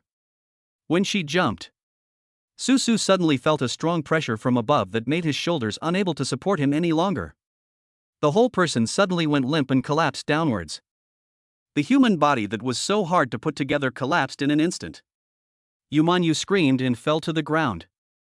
The children in the distance also saw this scene and were so frightened that they turned pale and screamed. Mommy, be careful. Chapter 52, Unexpected Birthday Wishes. When he just fell down, Susu was already seeing stars and everything in front of him was dark. He just had a lack of blood supply and couldn't even lift his hands. But when he heard the children shouting outside, Susu didn't know where he got the strength from, but he actually forced himself to support his body. It happened in a flash. Just when Manhwa was about to fall to the ground, Susu suddenly lunged to the side and used his body to cushion the grass. Ouch! Yumanyu fell to the ground with a thud and screamed in pain. She had just fallen from a great height and was totally unprepared. Hey, I'm fine. Yumanyu originally thought that he would be in pain all over from the fall, or even have a broken bone or something. But unexpectedly, when she got up from the ground and moved her body, her arms and legs were intact. And there wasn't any particular pain on my body. If I had to say it, it was just a blow to my butt. Mommy, are you okay? The children rushed over with tears in their eyes. They witnessed Yumanyu falling down and were all terrified. It's okay, kids, I'm fine. Yumanyu was also still in shock. She hugged her child and burst into tears. Susu coughed beside him, and only then did the children remember that they had a father. Dad, are you okay? The children swarmed to Susu's side again, but Susu had his eyes closed and his face was full of pain. Yumanyu stood nearby and watched for a while, and her expression began to look a little strange. Because Susu's appearance doesn't seem to be fake. Moreover, she finally understood why she didn't feel any pain when she fell. It was because Susu was cushioning her from below. With such a cushion of flesh, it didn't hurt. Are you okay? Yumanyu finally became a little nervous. She quickly rushed to Susu's side and reached out to feel his breath. Then he reached out and touched the carotid artery next to Susu's neck, and it was still beating. Answer me. Why aren't you breathing? Yumanyu began to panic, and suddenly cold sweat broke out all over his body, and his hair stood up. She never thought that Susu couldn't even breathe now. Wake up, wake up. Mommy. I hope Daddy is okay. The children beside them also started crying, which made Yumanyu even more uneasy. No, give artificial respiration immediately. Yumanyu had learned some first aid knowledge and guessed that Susu's lungs must have been hit when he fell just now. But, if you do artificial respiration, doesn't that mean mouth to mouth? Yumanyu hesitated a little, but when she saw Susu's painful expression and her resolute act of saving herself just now. In the end, guilt overcame the pride in my heart. Human life is at stake, so what if you just kiss me? Yumanyu took a deep breath, lowered her head gently, slightly opened her red lips, and leaned towards Susu's lips. Just when the two were about to have an intimate contact, Susu suddenly opened his eyes. Ah! Then came a deep breath. He woke up. Yumanyu was startled and quickly pulled his head back as if he had been electrocuted. That was a close call. I almost lost the most important thing to me. First kiss. It's quite funny to talk about this. I even have children, and 5 of them. Finally, the first kiss has not been lost. If I tell this to others, no one will believe it. They will probably think that Yumanyu is lying. Are you okay? Seeing that Susu finally recovered his breathing, Yumanyu felt a little relieved from the burden in her heart. It's okay. I don't know what happened just now, I couldn't breathe, my eyes went dark and I couldn't see anything. I just felt like someone wanted to kiss me. Susu tried hard to recall how he felt when he was close to coma just now, then he touched his chest with one hand and felt a slight pain there. Shameless and obscene. Yumanyu suddenly turned her head and cursed at Susu, then turned her head away. She pouted and looked at the sky, ignoring Susu. Susu was confused. He felt like he had done nothing. Why was Yumanyu angry again? What's wrong, Mommy? Susu had no choice but to look at his daughters beside him, hoping that they could help him answer his questions. The daughters didn't care about Susu's trouble. They hugged Susu tightly and buried their heads in his arms. Yumanyu stood in front of whoever she was talking about, the sunlight shining on her body, leaving a graceful silhouette. Yumanyu put the crown on her head, and at that moment, she seemed like a real queen. Susu looked at this scene with a blank look in his eyes, completely dumbfounded. He reached to the side and grabbed a box, picked it up and saw a label with the number 8 on it. He immediately remembered what he was going to do. Susu gently pushed away the daughters on him, walked around and came to the front of Yumanyu. He gently opened the box in front of her and then handed the box to Yumanyu. Happy birthday to you. Susu spoke very gently, like a breeze, gently blowing past people, making them feel extremely comfortable. Yumanyu heard it clearly at the first moment, but she didn't react in time. What did you say? I say, happy birthday to you, mother of the child. Susu said it again loudly. This time, not only Yumanyu heard it clearly, but even the parents next to them heard it clearly. Yumanyu felt like he was struck by lightning at that time, and he just stood there in a daze. She stared at Su with eyes full of disbelief. What did you just say? She kept repeating this sentence, and Su kept responding. I said happy birthday to you. The children were also jumping and skipping below, pulling at Yumanyu's clothes, innocently and cutely giving their mother their best wishes. Happy birthday, Mommy.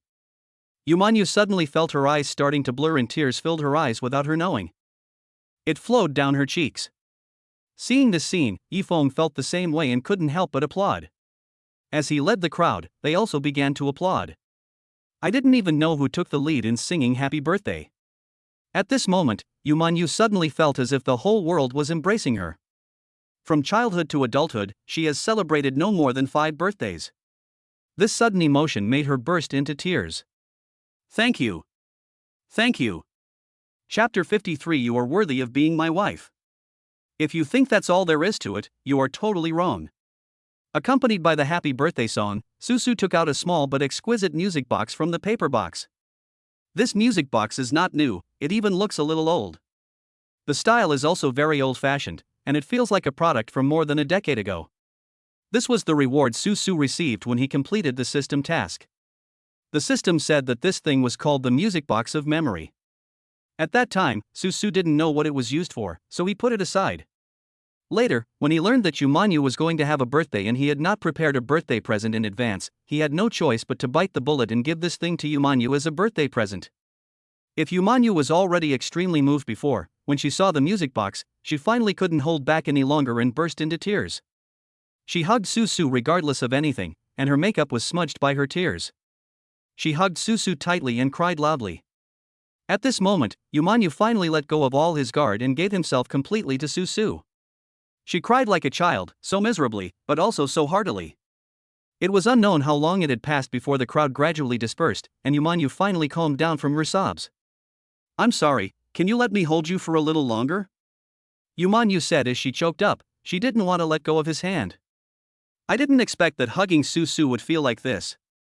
It will feel so safe. It's okay, you can hold me as long as you want. Just, can you stay a little further away from my shoulder? Su didn't have any other thoughts, but his shoulders were now covered with blisters. Every time I touched it, it was excruciatingly painful. Yumanyu didn't know all this, and she had been rubbing back and forth on his shoulders just now. I'm sorry. Yumanyu quickly apologized, then looked at Su's shoulder. She was immediately shocked by the terrible condition of the shoulder. How so? Su suddenly felt that she looked a little cute like this, which was completely different from her usual self. At this moment, Yumanyu was more like a little girl, acting coquettishly to her lover. It's okay, it's just a blister. The sports meet is over, let me take you home. Today is your birthday, you need to have a good meal. Su patted Yumanyu's shoulder gently to comfort her. It's still early, no need to rush. Yumanyu hummed softly, and she did not respond in a fierce manner as usual. Mommy, hold my hand. The children followed them and walked out of the kindergarten hand in hand. When they were halfway there, Su suddenly realized that he was actually holding Yumanyu's hand. Unconsciously, the two of them seemed to have broken through a certain boundary. I feel like the gap between us has been reduced a lot. Looking at the sky in the distance, the white clouds and the bright sunshine, Su's heart was filled with happiness. What a beautiful day. It would be even better if we could stop right now. Perhaps due to his excellent performance at the sports meet, Yumanyu's attitude towards Su changed greatly for 2 or 3 days. She would even take the initiative to invite him to the living room to watch TV and chat about company matters. Su could feel that Yumanyu must be trying to get closer to him. It seems that my image in her mind is finally starting to improve. That day, Su was happily preparing dinner at home. Suddenly his cell phone rang. He quickly put down the spoon in his hand and answered the call. It was Yifeng who called. What's wrong? Su was humming a little tune as he spoke, and it was hard to describe how happy he was. Brother Su. You must help me. What's wrong? Listening to Yifeng's tone, it seemed like something had happened to him. I said I had booked a banquet at Hong Kong City Hotel, but the person in charge there suddenly called me and said someone had snatched the room I had booked. I was so mad. I scolded the person in charge, but I couldn't get back the room I booked. Can you help me find a banquet venue quickly? A place where we can hold the banquet? Although Yifeng tried hard to suppress it, Susu could still feel his unhappiness. This matter made Susu feel very embarrassed, as he didn't understand anything about this. Yifeng suddenly came to this request and he didn't know what to do. Brother, my dear brother, you must help me this time. I have already told my daughter that she must prepare for this banquet. Once the words are spoken, they can't be taken back. I can't let my daughter look down on me again. Yifeng begged hard, and Susu was soft-hearted to begin with, so he agreed after changing his mind and was ready to take over the matter. Okay, leave it to me. Tomorrow evening, I'll give you an address and you just need to bring someone over. As soon as he said this, Susu immediately regretted it. Where can I find a place by myself? Brother, you really are my brother. I knew you had a way. Yifeng was overjoyed and wanted to kiss Susu twice through the phone. But, the words have already been spoken and the matter has already been accepted. It would be inappropriate for me to say no again. I can only say that I deserve it. Susu sighed secretly. Alas, I was too impulsive. What was supposed to be a beautiful day was ruined so easily, and Susu felt depressed. By dinner time, Susu was still thinking about the banquet, and he didn't know where to find a venue. Yumanyu stared at Susu while eating. What's wrong with you? Why are you frowning? Susu sighed. The kindergarten parents said they wanted to hold a party. Isn't this a good thing? What's the meaning of your bitter face? The venue they had booked was cancelled at the last minute. Now there is no place left, and I accidentally took over this matter. The more Susu spoke, the more embarrassed he felt. This was not the courage a grown man should have. Why are you so hesitant when encountering things? I thought it was something else, just that there was no venue. Yumanyu was very disdainful. Is this enough to make you look so sad?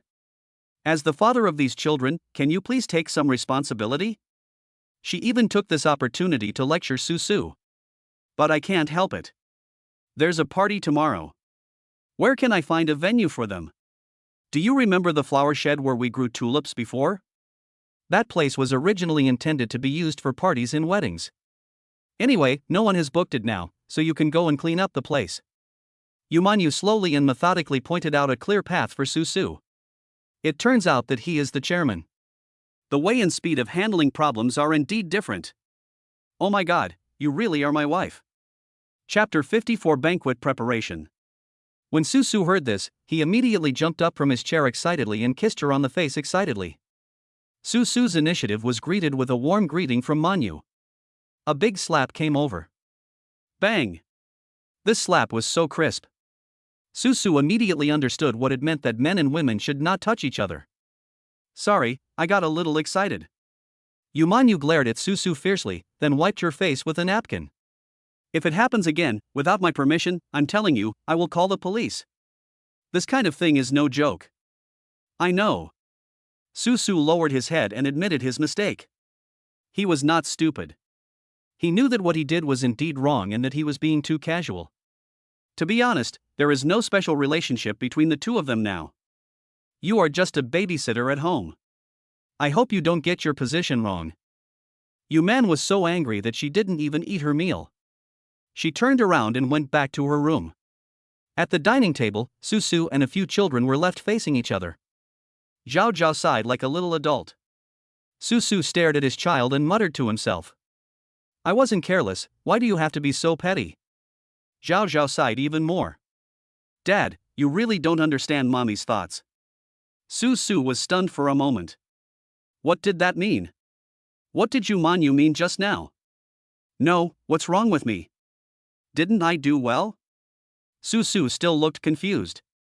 Zhao Zhao put down the chopsticks in his hand and picked up the handkerchief to wipe his mouth.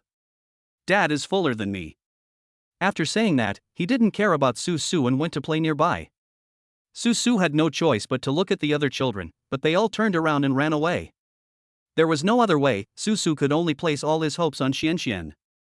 Xianxian, if you know anything, tell Daddy. Susu tried his best to make his voice gentle, and then launched an emotional offensive. Dad, scientists can study anything except emotions. Xianxian finished the last bite, ate it all up, and turned around to play. Susu looked at the mess on the table and sighed helplessly. The next day, after Susu sent the children away early in the morning, he immediately drove to the tulip shed. He came in a hurry last time and did not observe the place carefully. This time, after a closer look, it is indeed very suitable for banquets. The flower shed is very large, but there is a small square in the middle. There is a platform in the middle, and there are many lights on the ceiling of the shed. It turns out that the design here is built for future business. Very good. Su confirmed the venue and quickly called Yifeng. Told him the address. But before the banquet begins, Su still has to decorate the place. It can't be that simple. Rolling up his sleeves, Su stretched his body a bit and decided to fight hard today. By the evening, the kindergarten had already started to let out classes, and Su hurried to pick up the children. Children, Daddy is taking you to a party today. What do you think? Dad, is there anything delicious at the party? Dad, is there anything fun at the party? Dad.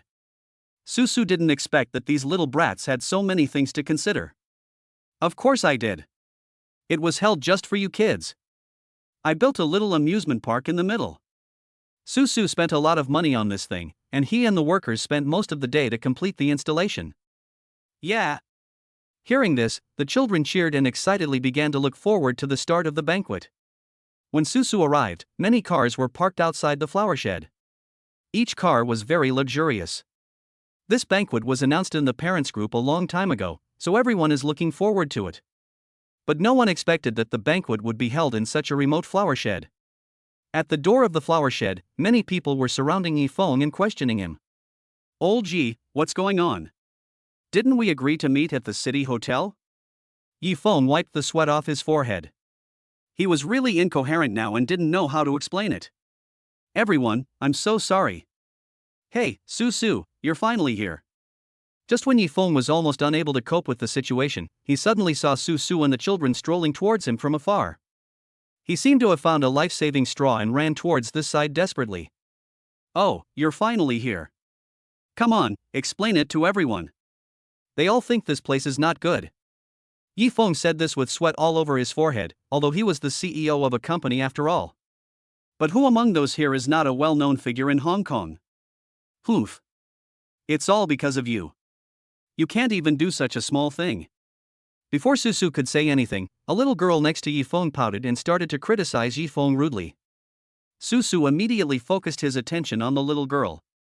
She looked like she was a year older than her children and was very cute, but the expression on her face did not seem that happy. He also seemed to be indifferent to Yifeng. What a cute little girl, what's her name and how old is she? Su squatted down and wanted to talk to the girl. You two know each other so well, how could you not know my name? The little girl turned around angrily, shook off Yifeng's hand, and ran away to play. This is my daughter Lily. I'm really sorry to have embarrassed you. Yifeng felt quite embarrassed that his daughter behaved like this in front of outsiders. It's okay. Okay, I'll go over too. Su didn't take this matter to heart, but strode towards the door. Looking at the group of parents, Su cleared his throat. Parents, I'm sorry, the hotel we booked earlier has been cancelled. So the venue for our temporary gathering has been changed to the Tulip Shed of Airland International. As for your concerns, I understand, but you don't have to be afraid. This flower shed in our company has certain social functions. I will definitely not let you down today. Su gave an impassioned speech, then called the staff and opened the door of the greenhouse. As soon as the door opened, a rich scent of flowers hit me in the face. Many people exclaimed in surprise. Even the children who had no interest in flowers jumped up when they saw the star-like light effects in the flower shed. Everyone is welcome. Su took the lead and led the children to step in first. Chapter 55 Father and Daughter Reconciliation. If the parents had any opinions before, now they are silent. Everyone was immersed in the fragrance of flowers. That's not all. After walking through the long corridor and arriving at the center of the flower shed, everyone realized that this was actually a party. The small square is already filled with tables and chairs covered with tablecloths. The exquisite tableware and food appear sparkling under the lights, which greatly increases people's appetite. Wow! Similar exclamations were heard one after another. There are not many things that can surprise these parents. Su, you are really my savior.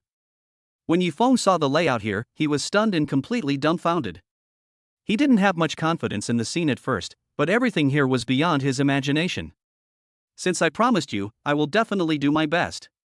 Susu didn't feel that he had paid much, as these were what he should do. After all, you should be loyal to the person who trusts you.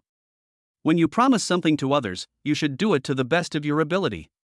Oh, if it weren't for you, I really don't know what I would do. Thank you so much. By the way, don't forget today's business. Susu reminded Jifeng. Yes, I have to find a way to reconcile with my daughter today. I'm going to find her now. Yifeng immediately remembered his most important plan and quickly turned around and left. Looking at Jifeng's figure, Susu felt very relieved. The joy of helping others suddenly arises. Mr. Su, I really didn't expect that your tulips would be of such high quality. Yes, I heard that your company sold tulips at a sky-high price at the expo. I didn't believe it at the time, but now I really believe it. Your tulips are so beautiful. This is the first time I've seen such beautiful flowers. Tulips come in many colors, and this flower shed is a riot of colors. It looks beautiful. Many parents found Susu and expressed their deep emotion. Gentlemen, if it is possible, I have specially prepared a small gift for each of you today. Susu had thought of this a long time ago. He walked to the side of the stage and lifted the red cloth covering a cart. Below are bunches of delicate and beautiful tulips.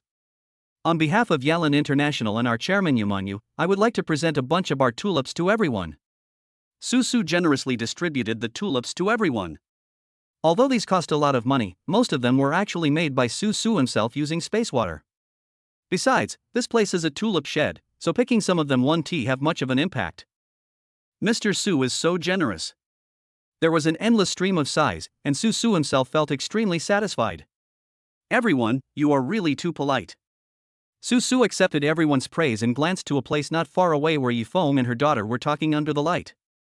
Lily's attitude seemed a little bad, because she saw that Yifeng looked a little anxious. Susu knew that the relationship between the two of them was difficult to handle, so he dealt with the parents here and quickly walked over. Please pay attention. Today is not only a day for all of us parents to gather together, but also a special day. Please turn on the light. Susu stood on the stage and tapped the red wine glass in his hand, attracting the attention of the entire audience. Today is someone's birthday. It's not me, nor is it anyone sitting here. Once upon a time, this person left a message, hoping that her child could grow up healthy. Today is the day for us to fulfill this promise to this child. Suddenly, as Susu spoke, the light shone on Yifeng's daughter, Lily, who was beside him. Lily was still angry with Yifeng. She never thought that what Susu was talking about was actually related to her. She was a little surprised. She looked at the focused light, then looked at Susu, not knowing what was going on. She still hasn't figured out what's going on. Lily, come here. Suddenly, a woman's voice came from the speaker. When she heard this voice, Lily's eyes immediately filled with tears. This is the voice of her deceased mother. Yifeng on the side was also extremely excited, and the father and daughter hugged each other tightly. How I wish I could watch you grow up. But I can't do it. I've always wanted to tell you that I'm sorry. Mom abandoned you and your daughter first. It was my fault. Lily, I love you very much. I really love you very much. During the days I was in the hospital, I thought every day about how beautiful and happy you would be when you grow up. I will definitely not force you to study every day. Lily, even though your mom is gone, you still have your dad. You must have a good relationship with your dad. If your dad does something wrong, you must teach him a lesson. Dad is frustrated, Lily, I hope you can comfort him on my behalf. Dad is a human being, he also makes mistakes. He is a bit foolish. He will definitely make mistakes. Lily, you have to be more tolerant of Dad. Lily, whenever you miss me, remember to look at the tulips. Those brilliant blooming flowers are your mother's smile to you. The sound from the speakers gradually died down and the whole place was silent. Everyone was silent, leaving only the sound of Lily crying. Susu was also quite moved. Such a mother's true love expressed touched countless people. He took out a bunch of tulips that he had prepared long ago and walked gently to Lily. This is a gift from your uncle. I hope you like it. Susu spent a lot of time on this bouquet of tulips. Finally, together with the company's technical staff, we successfully blended this special bouquet of tulips. It does seem that it is not comparable to those fine products, and its appearance is not so perfect, but the fragrance it exudes has a faint scent that makes people feel very warm. It smells like mom. Lily took the tulip with sobs. She felt this inexplicable warmth. Thunderous applause rang out, echoing throughout the tulip shed. Many parents also took out their mobile phones to record this moment. After the party, Su closed the door of the flower shed and prepared to go home. Yifeng stood behind, waiting for Su. Thank you. He also didn't expect that Su could do such a thing. It's okay. I will do what I promised you. By the way, you can keep this audio. Su threw a USB flash drive over. Yifeng held it in his hand with great care, his eyes red. If only her mother had really left a message like this. The child wouldn't hate me so much. Chapter 56: Hanin's Artistic Talent. On the way back, the children were probably tired from playing, so they were all very well behaved and sat quietly in their seats. How was it? Did you have fun today? Su really wanted to hear praise from his daughter. He witnessed with his own eyes the closer relationship between Yifeng and his daughter Lily. I also fantasized in my mind whether there would be such an emotional outburst between me and my daughters. Dad. Lily said she is very grateful to you. Xinxin suddenly replied, but what she said was not what Su wanted to hear. She also said that it was not easy for you to make this audio, and she was very grateful that it was so realistic. I will have a good relationship with her dad in the future. Xinxin's words sounded like a robot, as if she were a talking machine without any emotions. What? She knows? Su was a little surprised. This shouldn't be the case. Haven't I done it almost flawlessly? No, how did she know? Su was puzzled. Lily is most familiar with her mother's voice. Dad, even if you imitate her as realistically as possible, it's still a little off. Xinxin ruthlessly exposed Su's careful plan. It turned out that the girl had already seen through it that it was fake. Although it was fake, Lily was still very moved, because those words, as if her mother had really said them, touched her heart. Dad, will you leave us? Suddenly, Zhao asked this question out of the blue, leaving Su at a loss for words for a moment. Why do you say that? Daddy won't go anywhere. Daddy will always be by your side and will watch you grow up. Watch you grow up. Su didn't say anything more about what happened next. He really couldn't imagine the scene of his 5 daughters growing up and getting married. Dad, you have to behave well. Don't always make mommy angry, otherwise, mommy will kick you out. Zhao had wanted to say this for a long time. Her sense of emotions can be said to be extremely sharp, and there are not many things that Su can see clearly. Most of the time, I still have to rely on my daughter to remind me. How could I make your mother angry? Look, I'm so honest. I don't smoke, drink, gamble or play cards. I don't know how many people are vying for me out there. Su boasted about himself. Of course, these qualities are indeed very good, but it depends on who you compare them with. For Manyu, these are just the basics of the basics. If even these cannot be achieved, there is no possibility for you Manyu to even be considered. Daddy, you're just bragging.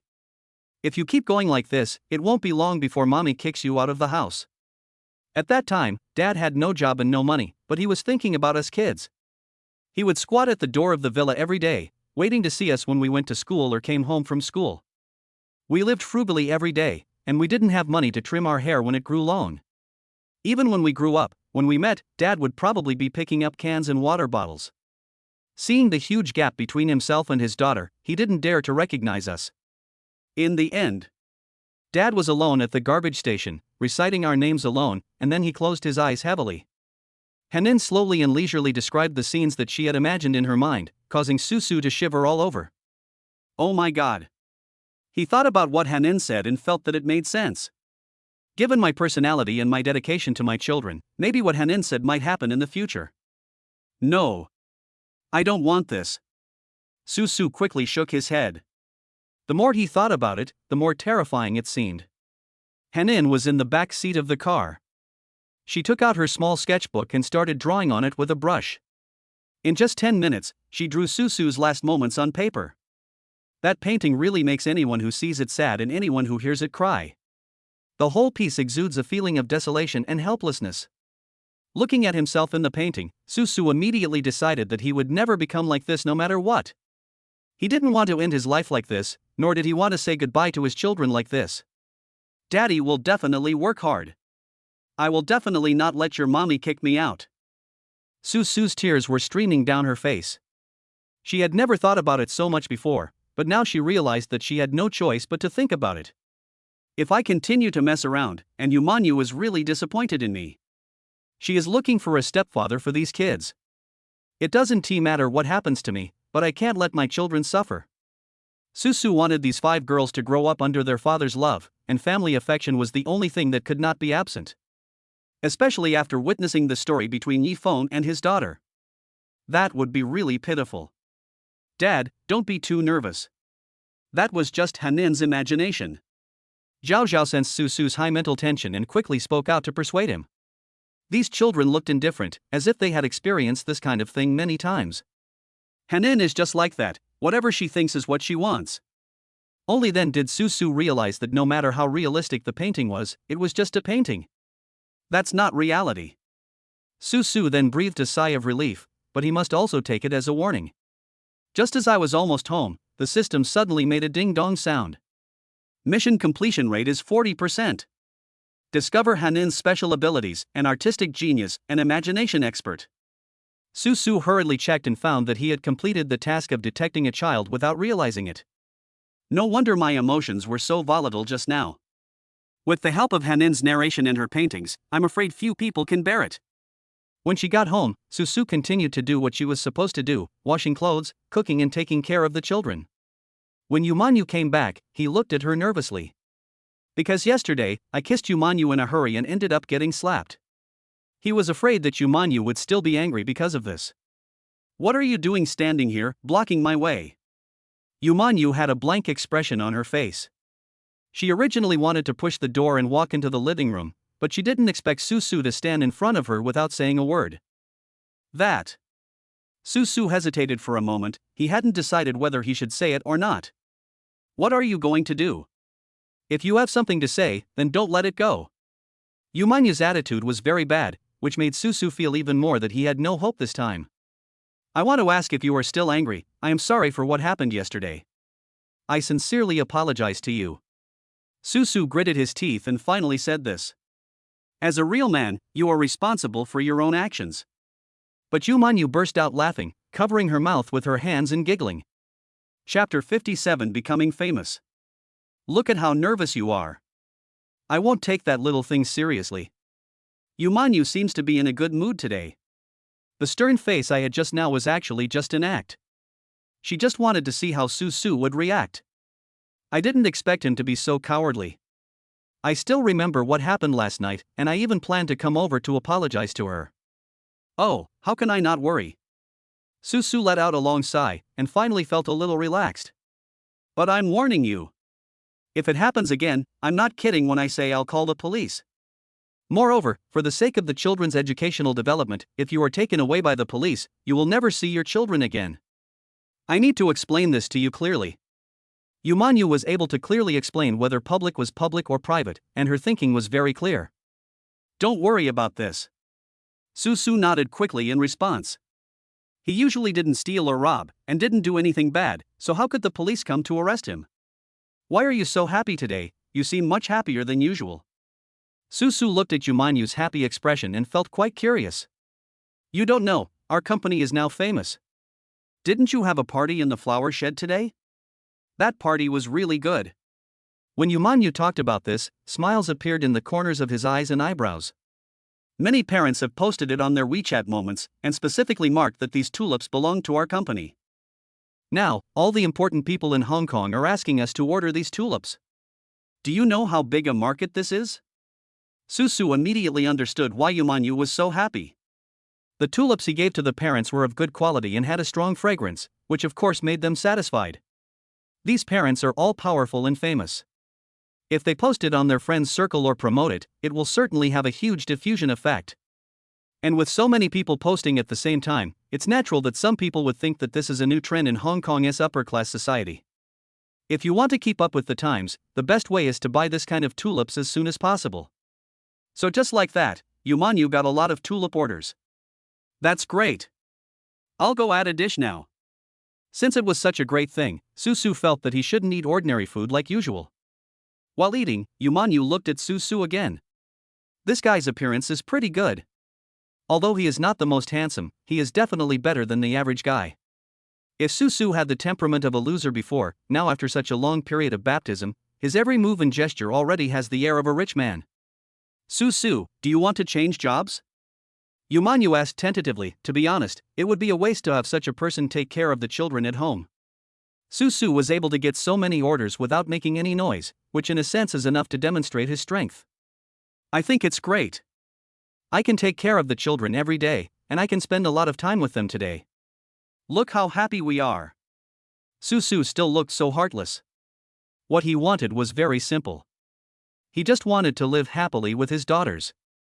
Everything else doesn't matter, he doesn't really care. Yumanyu's face suddenly became a little depressed.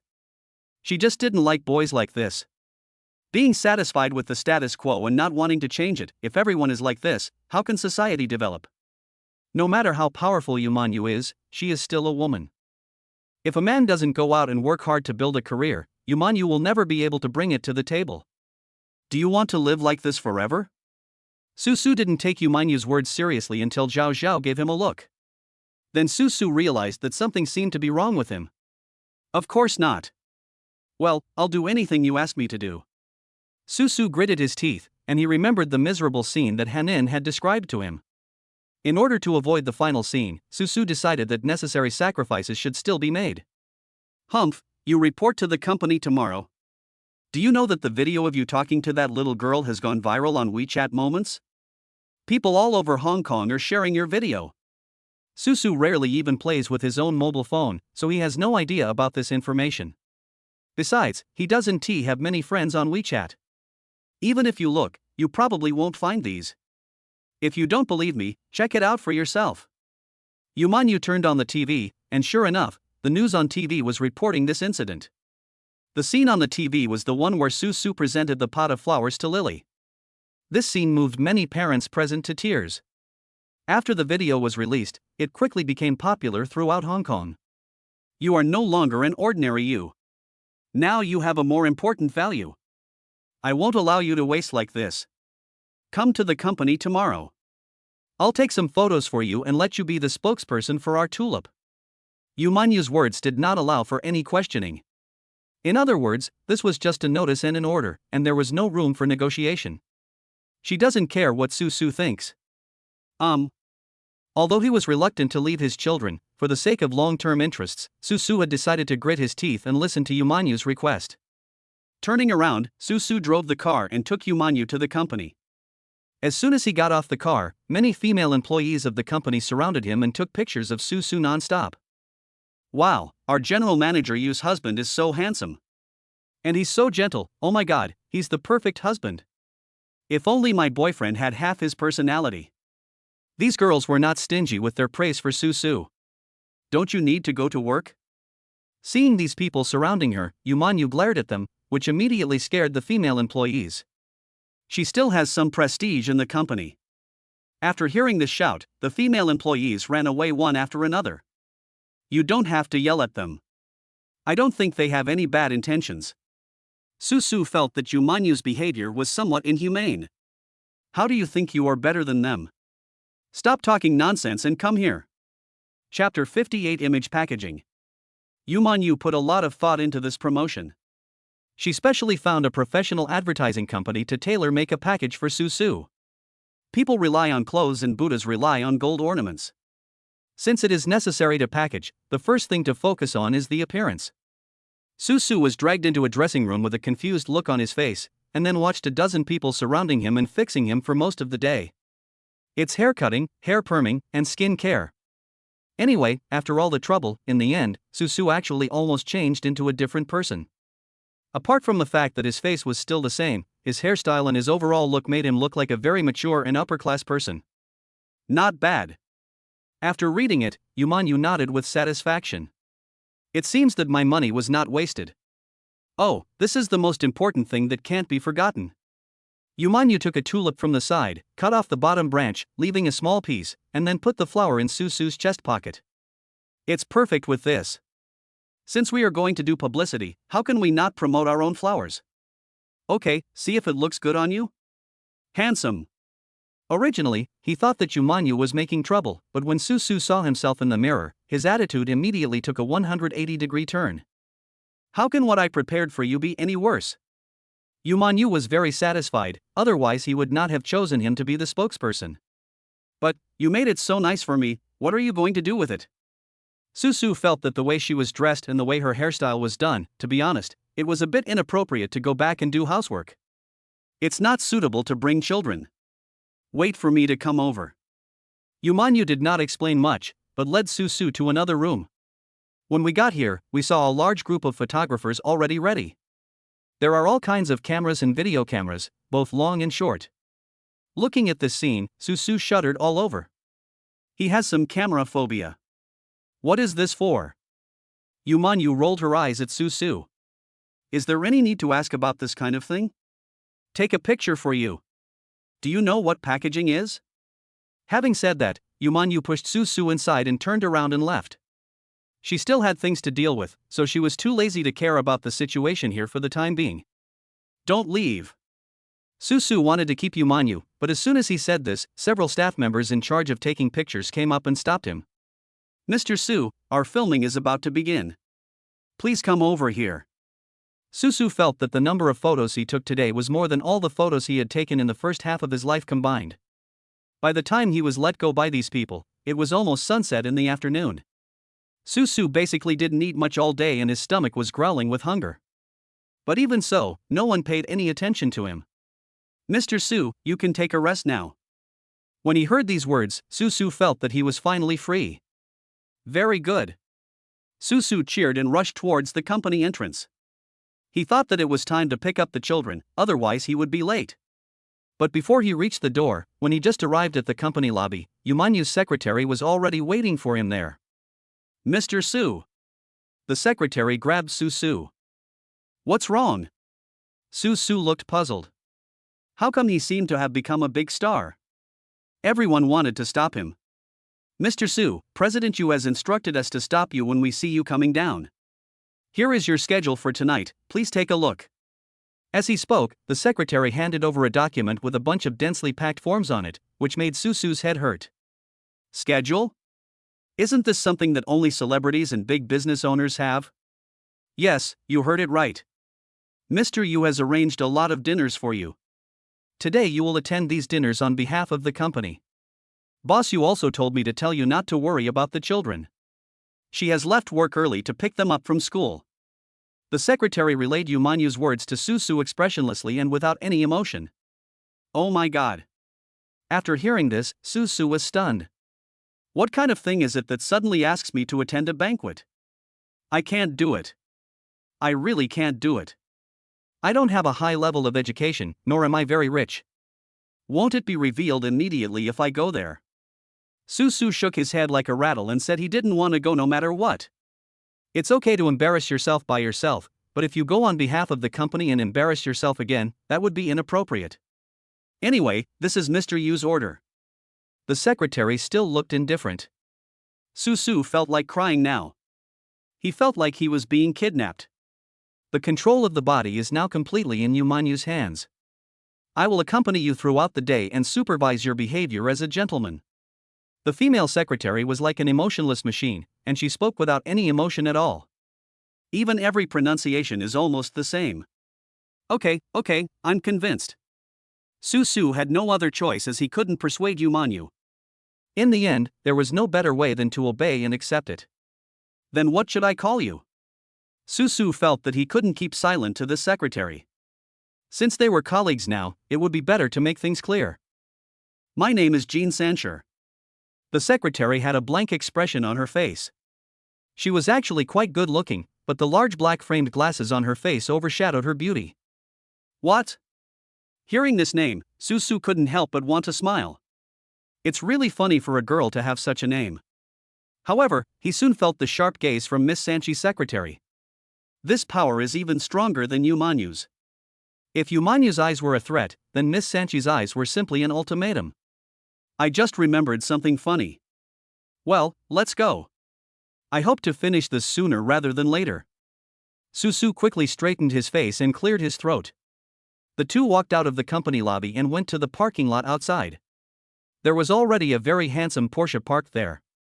Miss Sancher took out a key and threw it to Su. "This is the car that Mr. Yu has assigned to you. From now on, I am your personal secretary." Chapter 59. Shi Yongfu was here to make trouble again.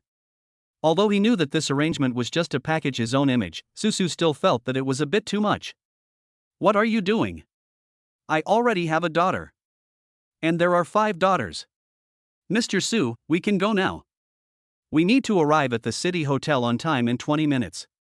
Sancher was like a robot reporting the news. He looked straight ahead and spoke a lot like a rapid-fire cannon. "New." Su quickly inserted the car key and started the Porsche. To be honest, it was the first time for him to drive such a nice car. When my hands touched the steering wheel, I felt a little dazed and couldn't believe that everything in front of me was real. He put the car in gear, then gently released the brake and stepped on the accelerator, expecting the roar of the engine. But the result was silence. "Mr. Su, the car's starter switch is on the center console. There is an electronic button. Mr. Su, the electronic parking brake is on the door handle on your left-hand side." Sanchi's still mechanical voice ruthlessly hit Su's fragility. Only then did he realize that he was too rustic and had no idea how to open these things. But fortunately, with Sanchi's guidance, Su finally succeeded in starting the Porsche sports car. "It seems that I am still suitable for family cars. This kind of car has too much horsepower, and I am a little scared to drive it." Su said this somewhat embarrassedly, saying that it was indeed a bit unmanly of him to say so.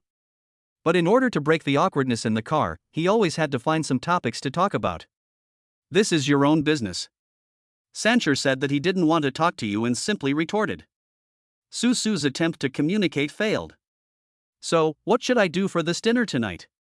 "You don't need anything, just show up and don't bring disrepute to the company." Sancher said it very straightforwardly, but this answer made Su feel somewhat uncomfortable. "What do you mean I won't tarnish the company's reputation? You're saying that as if I'm a bad person." Su protested, but his protest was simply ignored. "Your main job is to act like an upper-class person and lead the trend of Hong Kong's upper class. So, you don't need to do anything. People will naturally imitate you. In the process, we can also promote our company's tulips. So, from now on, Mr. Su, you must be consistent in all aspects." Sancher emphasized Su's uncooperative attitude and even revealed the company's packaging concepts and plans. "All right. Now that things have come to this, what else can Su say? Just listen to what they say." During the last gathering, Su almost went to this city hotel. "Unexpectedly, I made up for it today." Su drove the Porsche into the hotel gate, and the security personnel at the gate even saluted them when Su and his companions passed by. "Oh my goodness, is this such a big deal?" Su was a little scared. "Is this the life of rich people? Mr. Yu is a frequent visitor here and a VIP member of the city hotel. So, Mr. Su, you are now representing Mr. Yu's image." Sancher emphasized this matter again and again, fearing that Su would mess it up. "Don't worry, after all, Ms. Yu is the mother of my child. I can lose face even if I do, but I can't lose face for her and the child." If things were raised to this level, Su's motivation would be completely different. "It's just a party, what's the big deal?" Sancher followed Su closely. She was wearing a suit skirt today, all in black. It looks very businesslike. In order to keep up with Sancher, Su straightened his back to make himself look taller. "Hello, please show me your invitation." At the entrance of the banquet, the servant bowed politely. Su didn't have such a thing. He didn't even know what this banquet was for, so he could only look at Sancher beside him. Sancher calmly took out a black and gold card from her handbag. When the servant saw this, his expression immediately became more respectful. "Excuse me, it turns out you are Mr. Yu's people, please come in." Su was even a little uncomfortable with the servant's good attitude. He had never been served like this before. It was really humiliating. "Wow, that card you just used, is it so powerful?" Sancher was dismissive of Su's question, looking at him as if he were a country bumpkin. "That's Mr. Yu's VIP card. This party is hosted by the hotel, and all the hotel VIP members are invited." After listening to Sanchi's explanation, Su suddenly realized. "When we entered the hall, we saw quite a few guests already there and it was quite lively. The event had not started yet, and soothing music was echoing in the hall. Many successful people chatted and danced with celebrities inside. Susu looked more carefully and noticed that many people, like him, pinned a tulip on their chest. "Hey, Boss Wang, the quality of your tulips looks good. Is it a limited edition from Airland International? You know what's good. I spent a lot of money to buy this from a florist. When it was auctioned, one flower cost 20,000. The retail price of mine is already close to 40,000. OMG. Similar conversations could be heard one after another throughout the conference hall. When Susu heard these words, he couldn't help feeling a little proud. If he didn't have this planting system, how could he have everything he has now? Not to mention the 5 precious daughters. Hey, isn't this Susu who shined at the auction last time? I didn't expect you to be here. Where's Yu Manyu? Why don't I see your chairman? Just when Susu was happy, a voice that sounded a bit piercing broke into Susu's ears. Immediately afterwards, a somewhat fat-looking figure squeezed into Susu's sight. Susu thought the voice sounded familiar and wondered who it was. It turned out to be Shi Yangfu, who had caused them a lot of trouble before. Isn't this Mr. Shi? You look very energetic today. Oh, you are even wearing my tulips. Thank you so much for your support. Susu was neither humble nor arrogant. He noticed that Shi Yangfu also had a tulip from their family on his chest and he laughed. There is also this matter. I didn't expect that competitors would come to help me promote my products. Chapter 60 Betting. Shi Yangfu looked at Susu with a smile and did not react much to his words. Boy, don't get carried away just because you have achieved some success. Don't forget, my Jin Yumeku is still the largest flower company in Hong Kong. Shi Yangfu said this while laughing triumphantly and then whispered to Susu. He wanted to use this method to undermine Susu's confidence. But Susu was not moved at all. But, the tulip on your chest is indeed a product of our company. If you don't believe me, you can take it off. On the back of the third blade on the right, there is a logo printed by our company. Susu's words were very plain, but they were like a needle piercing Shi Yangfu's heart, making him feel uncomfortable. Hey, young man, I gave you a chance. Don't blame me if you get embarrassed later. Shi Yangfu clapped his hands and took a loudspeaker from the servant. Everyone, pay attention. Today, a kid who doesn't know how to live or die actually said that the tulip on my chest is a product of his company. What a joke. Today, I happen to be in a good mood, so let's just verify our identities. Look, whose tulips I'm using. Shi Yangfu's words immediately attracted a lot of people's attention, but no matter what, Shi Yangfu's Jin Yume is indeed the most powerful company in the Hong Kong flower industry. I believe his words more. Some people who don't know Susu think he is a young man who speaks without thinking. I don't care, but Mr. Shi, why don't we make a bet on something? Susu suddenly became bolder, for he remembered that Shi Yangfu had done something bad to their family at the auction before. Although he is not such a petty person, he cannot just sit there and say nothing when being bullied. If you do that, you will be treated like a fool by others and bullied even more severely. Great. You're quite courageous. In that case, let's make a bet on behalf of our respective companies. If this flower belongs to your company, I, Shi Yangfu's Jin Yume, will never sell tulips again. We will completely withdraw from the tulip market. But if you lose, I'm sorry, I won't ask too much of you. I just need you, Mr. Yu, to pour me wine, serve me at the dinner table, and be my maid for a day. At the end of the speech, Shi Yangfu couldn't even hide his smug smile, and the dirty thoughts in his heart were directly reflected on his face. Susu's eyes turned red with anger. What made him most unhappy was hearing someone insult his family. No matter if it's your own daughter or the child's mother. These are the red lines in Susu's heart that no one can touch. No matter who it is who violates this rule, I, Susu, will not forgive you. Okay, I agree. Susu gritted his teeth viciously, glared at Shi Yangfu with red eyes, and responded word by word. The secretary Miss Sancher next to him still had a blank expression on her face, but after hearing what Susu said, she quietly picked up the tablet in her hand and sent a message to Yumanyu. Okay, then please everyone here be a witness. Shi Yangfu actually saw that things had gotten so bad that he decided to make it even bigger. Everyone who attended this banquet was a celebrity in Hong Kong. With these people around, he was not afraid that Susu would not be able to bear the consequences after his failure. The most important thing in this circle is not winning or losing, success or failure, but face. If you have face, you will have dignity, and others will respect you. As long as you have this thing, the investment will naturally not be small. The organizer of the banquet was also very cooperative and immediately focused the lights on Su and Shi Yangfu. Then let me show you first. Su gently took off the tulip pinned on his chest and lifted up a leaf underneath in front of everyone. All the tulips sold by Airland International will have our company logo on them this year. In fact, it was Su who proposed this idea to Yumanyu. He thought of this when he was using space water to treat these tulips. Good products also need anti-counterfeiting marks, otherwise others will take away the title. Everyone immediately focused their attention and looked in the direction of Su's finger. Sure enough, there was a small logo under the leaf. There is even a QR code next to it, which can be scanned to identify the entire transportation and cultivation process of this flower. It can be said that it can be tracked from beginning to end, and buyers do not have to worry about any possible fraud. As Su finished his presentation, applause broke out from the crowd below. This method is indeed beautiful.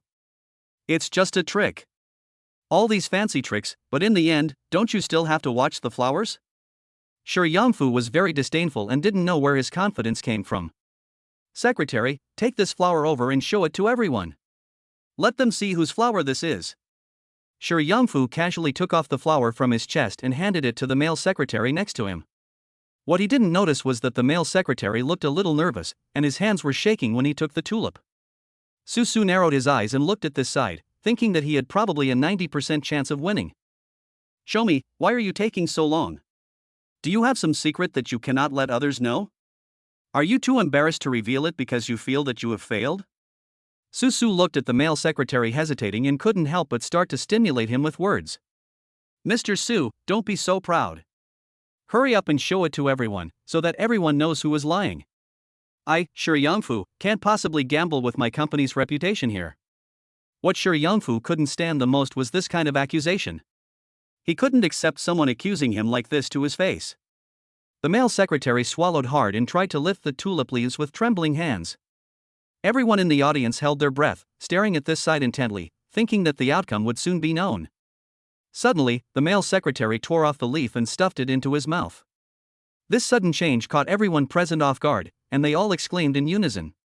How could you eat it? Su was also shocked, but he didn't expect that the other party would have such dirty tricks. Boss, sure, this is not very authentic. Chapter 61, The Face Hurts. Su has always been a person who takes responsibility for his own actions and is willing to accept defeat. I think I am behaving uprightly. But he never expected that he would be treated like this in front of so many people. Boss, sure, you can't afford to play, right? Su had a look of contempt on his face. This was the kind of person he despised the most. Shi Yangfu's face also looked very ugly, and the people watching were staring at him with extremely contemptuous eyes. Who said I can't afford to lose? Su pointed at the male secretary next to him. He ate the leaves of that flower. If not to destroy evidence, what was the reason? I find it strange that there is such a thing. Everyone, please judge for yourself.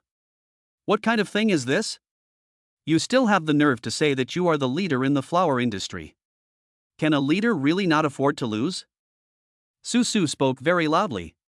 He was not a mean person, but he knew one thing, which was to strike while the iron was hot when you were right. How Shi Yangfu forced Yumanyu in the past, Su will now return all of this to him little by little. That's right, if you can't afford it, don't bet. How dare you, you are such a senior, but I didn't expect you to be so shameless. What did he say just now? He won't gamble with the reputation of his company. I don't think his company has any reputation. For a moment, all kinds of comments were made on the field. If Shi Yangfu still had some prestige before, it had completely collapsed at this time. All the people at this party are celebrities from Hong Kong. Anyone who can come to this place is a big boss. What on earth did you do? You ruined my reputation. You make me so mad. I'm going to fire you right now. Shi Yangfu pointed at his secretary's nose and cursed angrily. But no matter how much people curse, there is no way to confirm who the flower belongs to. Boss, sure, now that this is the case, what do you say about our bet? Su had no intention of letting Shi Yangfu go. If he had any shame, he would admit that he lost the bet and Su would let him go. Let's forget about this gambling matter. Look, you have no way to prove that tulip belongs to your company, so we are evenly matched. Sure Yangfu had the nerve to say such shameless words. This really made Su a little unbelievable. He is a boss after all. It's really so shameless. No one else can do this. Su took a deep breath and tried his best to calm himself. It would be a loss if you were angered by such a shameless person. Okay, you said I have no way to prove it, I'll prove it to you. Su slowly walked towards the place where the secretary was just now, and reached out to pick up the tulip that was only half left. He held the remaining tulip high up so that everyone present could see it. In addition to spraying an anti-counterfeiting logo on the bottom of the leaves of our company's tulips when they leave the greenhouse, we also have a unique anti-counterfeiting mark. Su cleared his throat, directing the attention of everyone present to himself. Staff, please turn off the lights for me. As Su spoke, the lights at the banquet went out with a click. Then, Su took out a small ultraviolet lamp from his pocket. He had prepared this specially to check the authenticity of banknotes when buying groceries, but he didn't expect it to come in handy at this time. Everyone followed his gaze and saw a small heart mark appearing on the petals of the tulip. In the dim light, the peach heart mark is particularly clear. Everyone, allow me to introduce you. This is our company's latest anti-counterfeiting method. If you are worried about buying fake flowers, you can use this method to test them. However, for now, our anti-counterfeiting method is only used on high-end flowers because the cost is relatively high. We hope everyone can understand. Su gave a brief explanation and everyone present took a deep breath. Originally, they all thought that Sure Yangfu could ruin the gambling game by being shameless. But no one expected that Su actually had a backup plan. Although the male secretary ate the leaves, he could never have imagined that even the petals had such anti-counterfeiting marks. This peach heart is the new brand logo that our company is currently testing. If everything goes well, it may be available to everyone soon. Su spoke these words very calmly, like a business veteran, and was totally different from his usual self. Sure Yangfu, what else do you have to say? The evidence is conclusive. Su stared at Sure Yangfu closely. Now it's his turn to avenge the blow he took in the past. Sure Yangfu was speechless immediately. He couldn't say anything. Seeing everyone's eyes focused on him, he felt like someone was poking his spine. Su, just wait for me. After shouting this, Sure Yangfu turned around and ran away in shame. At this moment, he no longer looked like a business tycoon, but rather like a drowned dog. Seeing Sure Yangfu running away in such a panic, thunderous applause broke out at the banquet. Mr. Su. That's great. It's amazing, it's worthy of being called Yalan International. It seems like it's time for Jin Yume to give up his position as the industry leader. I'll sell all their stocks when I get back. All in all, Su can be said to have made a big splash today, and at the same time, he also got rid of the anger for Yalan International. Sancher stood nearby and didn't say a word the whole time. But she recorded everything that happened here in detail, and then sent it to Yu Manyu without missing a single detail. The look he gave Su was no longer empty and emotionless as it was at the beginning. Mr. Su, today's banquet can end here. Although less than half an hour had passed, Sancher felt that the effect had far exceeded his expectations. Really? That's great. Su was overjoyed. She could finally see her children earlier. Going home early is the quality of a senior daughter slave. Thank you for your hard work today, Mr. Su.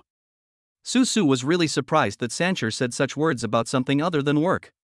It's okay. I can only say that Sure Yangfu was a bit unlucky. Su responded modestly, and when he saw that Sanchi's attitude began to ease a little, he became nervous instead. Chapter 62 Unlocking the System Mall. After leaving the hotel banquet, Sancher walked straight to the roadside and hailed a taxi. Su looked at her strangely and quickly chased after her. Aren't you going to take the bus back?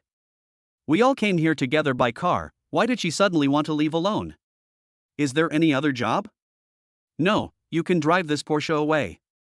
Mr. Yu has given it to you. There are no more plans for the rest of today. I have cancelled them all. Sancher gave a brief explanation, then got into a taxi and left without looking back. Su was left standing alone on the roadside, looking very embarrassed. I don't know, maybe I thought Su was dumped by someone. No itinerary is great. When Su thought of this, he immediately became extremely happy. He discovered that driving a sports car did have one benefit. That's fast. When I was driving on the road in the past, there were always people cutting in line from time to time. But when I drove the sports car, not only was there no one in front of me, there was no one behind me either. It's like this entire lane is all yours. Thanks to the smooth road, Su Sushao took nearly 10 minutes to drive the car back home in a hurry.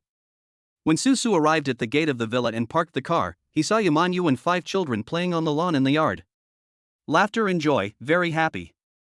Looking at this scene, Su Su suddenly felt deeply moved. Such a scene is extremely happy no matter how you look at it. He walked slowly into the yard, wearing a suit and tie, with his hair combed neatly. Judging from the surface, he looks like a successful person who just got off work. Daddy is back. The children saw Su Su and ran towards him cheering. Yamanyu also stood there, stopped what he was doing, and looked at Su Su with a smile on his face.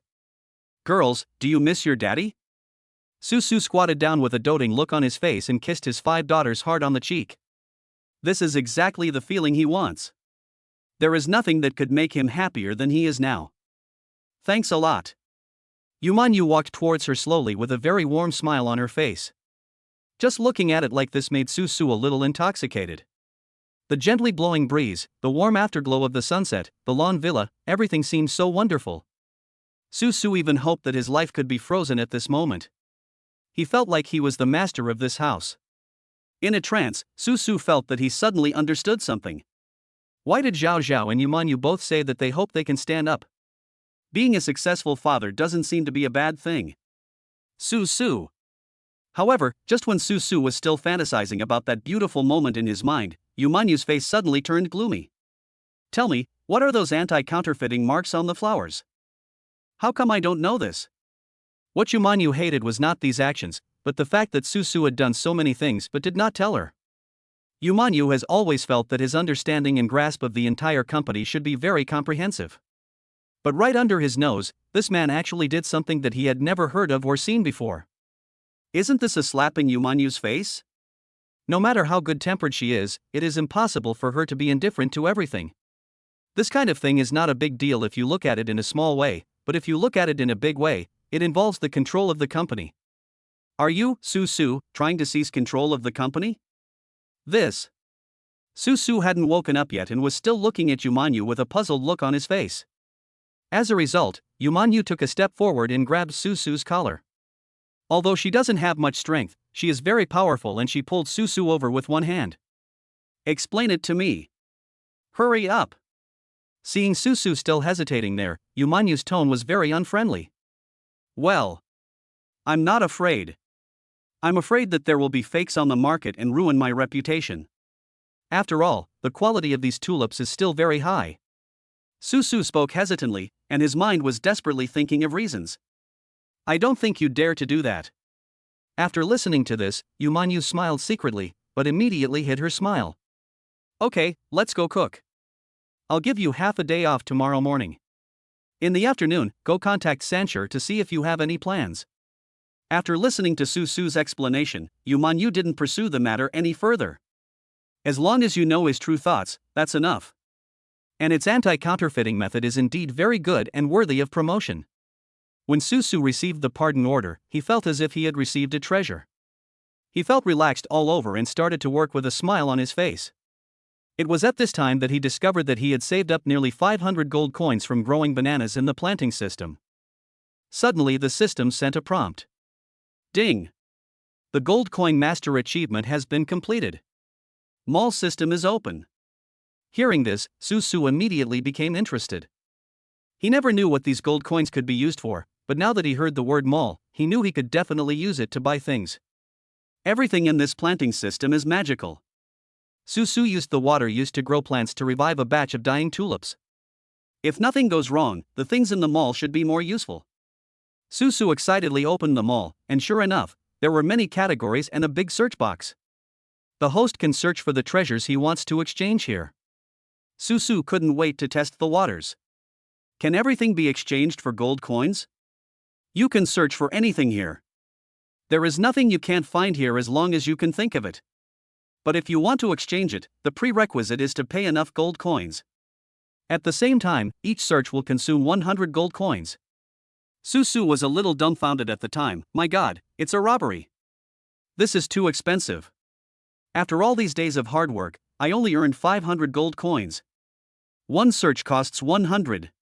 This does not include the money for shopping. But he finally figured out what this system was all about.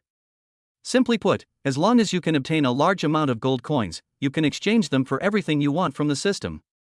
The most urgent thing is to quickly increase the number of your gold coins. How can we just grow bananas? You can only exchange it for one gold coin at a time, but I feel like I wouldn't be able to exchange it for much even if I spent my whole life doing so. Search high-yield seeds. Chapter 63 Children's Coquetry. This search brought up a lot of stuff. Su was dazzled in an instant. There are many other things to grow besides bananas. However, the maturity time and rewards of each crop are different. Su knew very well that what he needed most at the moment was to obtain gold coins, so he simply chose the most efficient one. He exchanged it for a bunch of carrot seeds. Although the space is good, there are only 9 plots of land, and only a small amount can be planted at a time. It would be nice if there was more space for planting. Bite. Does the host need to purchase additional planting blocks? Su was delighted at that time. How could it be like this? Buy. Of course I have to buy. The more land you have, the higher your income should be. Purchase failed. 1,000 gold coins are required. Your balance is insufficient. When he heard the price, Su was dumbfounded. My goodness, 1,000 gold coins are needed to buy a piece of land. He only earned 1.5 gold coins each time he planted bananas. How many bananas do I have to plant to get these 1,000 gold coins? Forget it, I'll think of another way later. Forget it, give up buying it. Ding! The host has completed the achievement. People with poor minds have low aspirations. One more prize lottery draw. Su had a bunch of question marks in his head at that time. He felt as if he was rejected by this system. What does it mean to achieve something when one is poor but has little ambition? I just don't have the gold coins to buy the land, and you dare to say that to me? If this system were a person, Su would definitely teach him a lesson. Unfortunately, this guy is invisible and intangible, so there is nothing we can do except get angry. Forget it, isn't this also a reward for a lucky draw? What can the lottery award? After understanding this system, Su has roughly figured out how it works. This system is too dark. Spatial water efficiency doubled 5,000 gold coins and more unknown. Unknown? What the hell is unknown? Su was drunk. Open it. Don't think too much, just leave it as it is. Su felt a little tired. Ding! Congratulations, you win the first prize. Su immediately became alert when he heard this voice. Is it 5,000 gold coins? An unknown copy has been sent to your account, please check it. Then, the system became silent, as if it was guilty and said nothing. Cut. Su didn't even look at it and just pretended that it had never happened. The next day, there was nothing to do in the morning. The children's kindergarten was on holiday, so they played at home for the whole morning. Su saw that it was almost noon and thought he had to go out and buy some vegetables. Kids, is it okay for the 5 of you to be home? Dad is going out to buy some things. The vegetable market was crowded, so Su didn't dare to take his child out. If he met a human trafficker or something, Su would regret it to death. Dad, I want to go too. I want to go, too. As a result, the children immediately became interested when they heard that they were going out to buy things. They ran over, grabbed Su's trouser legs, and began their own coquettish performance. No, the market is very messy, and there might be bad uncles there. Su made a face, trying to make the children back off. However, these treasures of his are not so easy to get rid of. Dad, let's go to the supermarket. Dad, I want to buy yogurt. Dad, I want to eat potato chips. Daddy. Being spoiled by 5 daughters at the same time is simply a torture that is impossible to resist. Su struggled mentally for a while, but after about 0.1 second, he gave up. Okay. There's only room for one person in the car, so you have to choose a representative. There is only one Porsche in the family that Su can drive, so he has no choice. Although this kind of car is handsome, it is really inconvenient for home use. The children looked at each other and finally nominated Shinshin. Dad, let me go. Shinshin raised her little hand and, as everyone's representative, was responsible for purchasing snacks. Dad will be back earlier than you guys. Susu bid farewell to the other 4 children in tears, feeling reluctant to leave. After leaving the villa, Susu drove his sports car and sped out. He is now very proficient in controlling the car, and gradually begins to feel the pleasure of driving a luxury car. When the Porsche appeared in the supermarket parking lot, passers-by cast strange looks at it. Is there such a thing in the world? People who can afford a Porsche actually come to the supermarket to buy groceries in person? Of course, Susu is such an outlier. Shinshin, come here, be careful with the car door. Susu carefully carried Shinshin down from the passenger seat of the car. He didn't care at all about the pointing and talking of passers-by. Let's go buy something delicious. Susu held Shinshin in his arms with a look of doting on his face, which made many children nearby extremely envious. After all, who wouldn't be happy to have such a rich and loving father? There were a wide variety of things in the supermarket. As soon as the two of them entered, Shinshin immediately started running all the way. Susu was chasing closely behind, fearing that the child would be bumped or hurt. At this time, a boy wearing a baseball cap and sunglasses came to the parking lot outside the supermarket. He looked to be in his 20s, with a nonchalant look, holding a cell phone in his hand, chattering into the screen. My friends, today is an outdoor live broadcast. Let me show you if there is anything fun in this supermarket's parking lot. Hey! There's a luxury car over there. Let's go take a look. This guy, named Xianjun, doesn't he have a proper job and his biggest thought every day is to become an internet celebrity.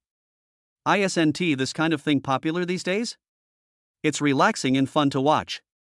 So, in order to realize his dream of becoming an internet celebrity, this guy is now looking for luxury cars. Unfortunately, Susu's Porsche was taken a fancy to buy this guy. Look, guys. Porsche 911. What a great car. I don't know which rich guy this is. If you guys are interested, double-click to follow. I'll give you some information. For the sake of show effect, Shenzhen looked around and when it seemed that no one was looking at him, he simply sat down on the hood of the car.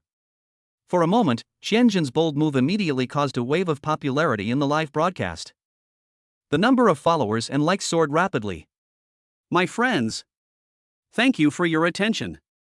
Don't worry, I, Shenzhen, will never be a coward. Let's wait here. I want to see what this car owner looks like. Shenzhen became more and more excited as he spoke, and the harsher he spoke, the more likes he received in the live broadcast room. In this case, what else is there to say? Just do it. Chapter 64 Dare to Chase Home. Susu had no idea what was happening outside. Of course, he didn't know that his car was being targeted and was being broadcast live on the entire internet, and even the license plate number was not covered. When Susu brought Shinshin out, he saw a man in strange clothes standing in front of his car, holding a mobile phone in his hand and taking pictures of something. Hey, what are you doing? Susu was a little unhappy at the time. This was the car that Manhwa gave him, how could he let someone destroy it like this? He was even sitting on the roof above the engine. This guy really didn't consider himself an outsider. Susu's roar scared Shenzhen. He turned the direction of the camera, turned his head to look at Susu, and suddenly laughed. Look, guys. This is the owner of this Porsche. Oh my, there's a girl with him. This little girl is very cute. How old is she? What's her name? Xianjun walked over as if nothing had happened, squatted down, and pointed the camera at Shinshin. What are you doing? This really pissed off Susu. He had seen all kinds of people, but this was the first time he had seen someone so shameless. Stay away from my daughter. There was no room for negotiation in Susu's words. Whether it is using the car or doing anything else, as long as it is not particularly excessive, Susu will not say anything. After all, it's a Porsche, and some people might just buy it for the sake of novelty. But if it involves your own daughter, the situation is completely different. Oh, you're angry. This rich man is different when he's angry. He looks so fierce. My friends, how was my performance? Are you satisfied? Remember to double-click and follow me. Even though Qianjin was grabbed by the collar by Susu, he did not put down the phone in his hand, nor did he forget to interact with the audience in the live broadcast room.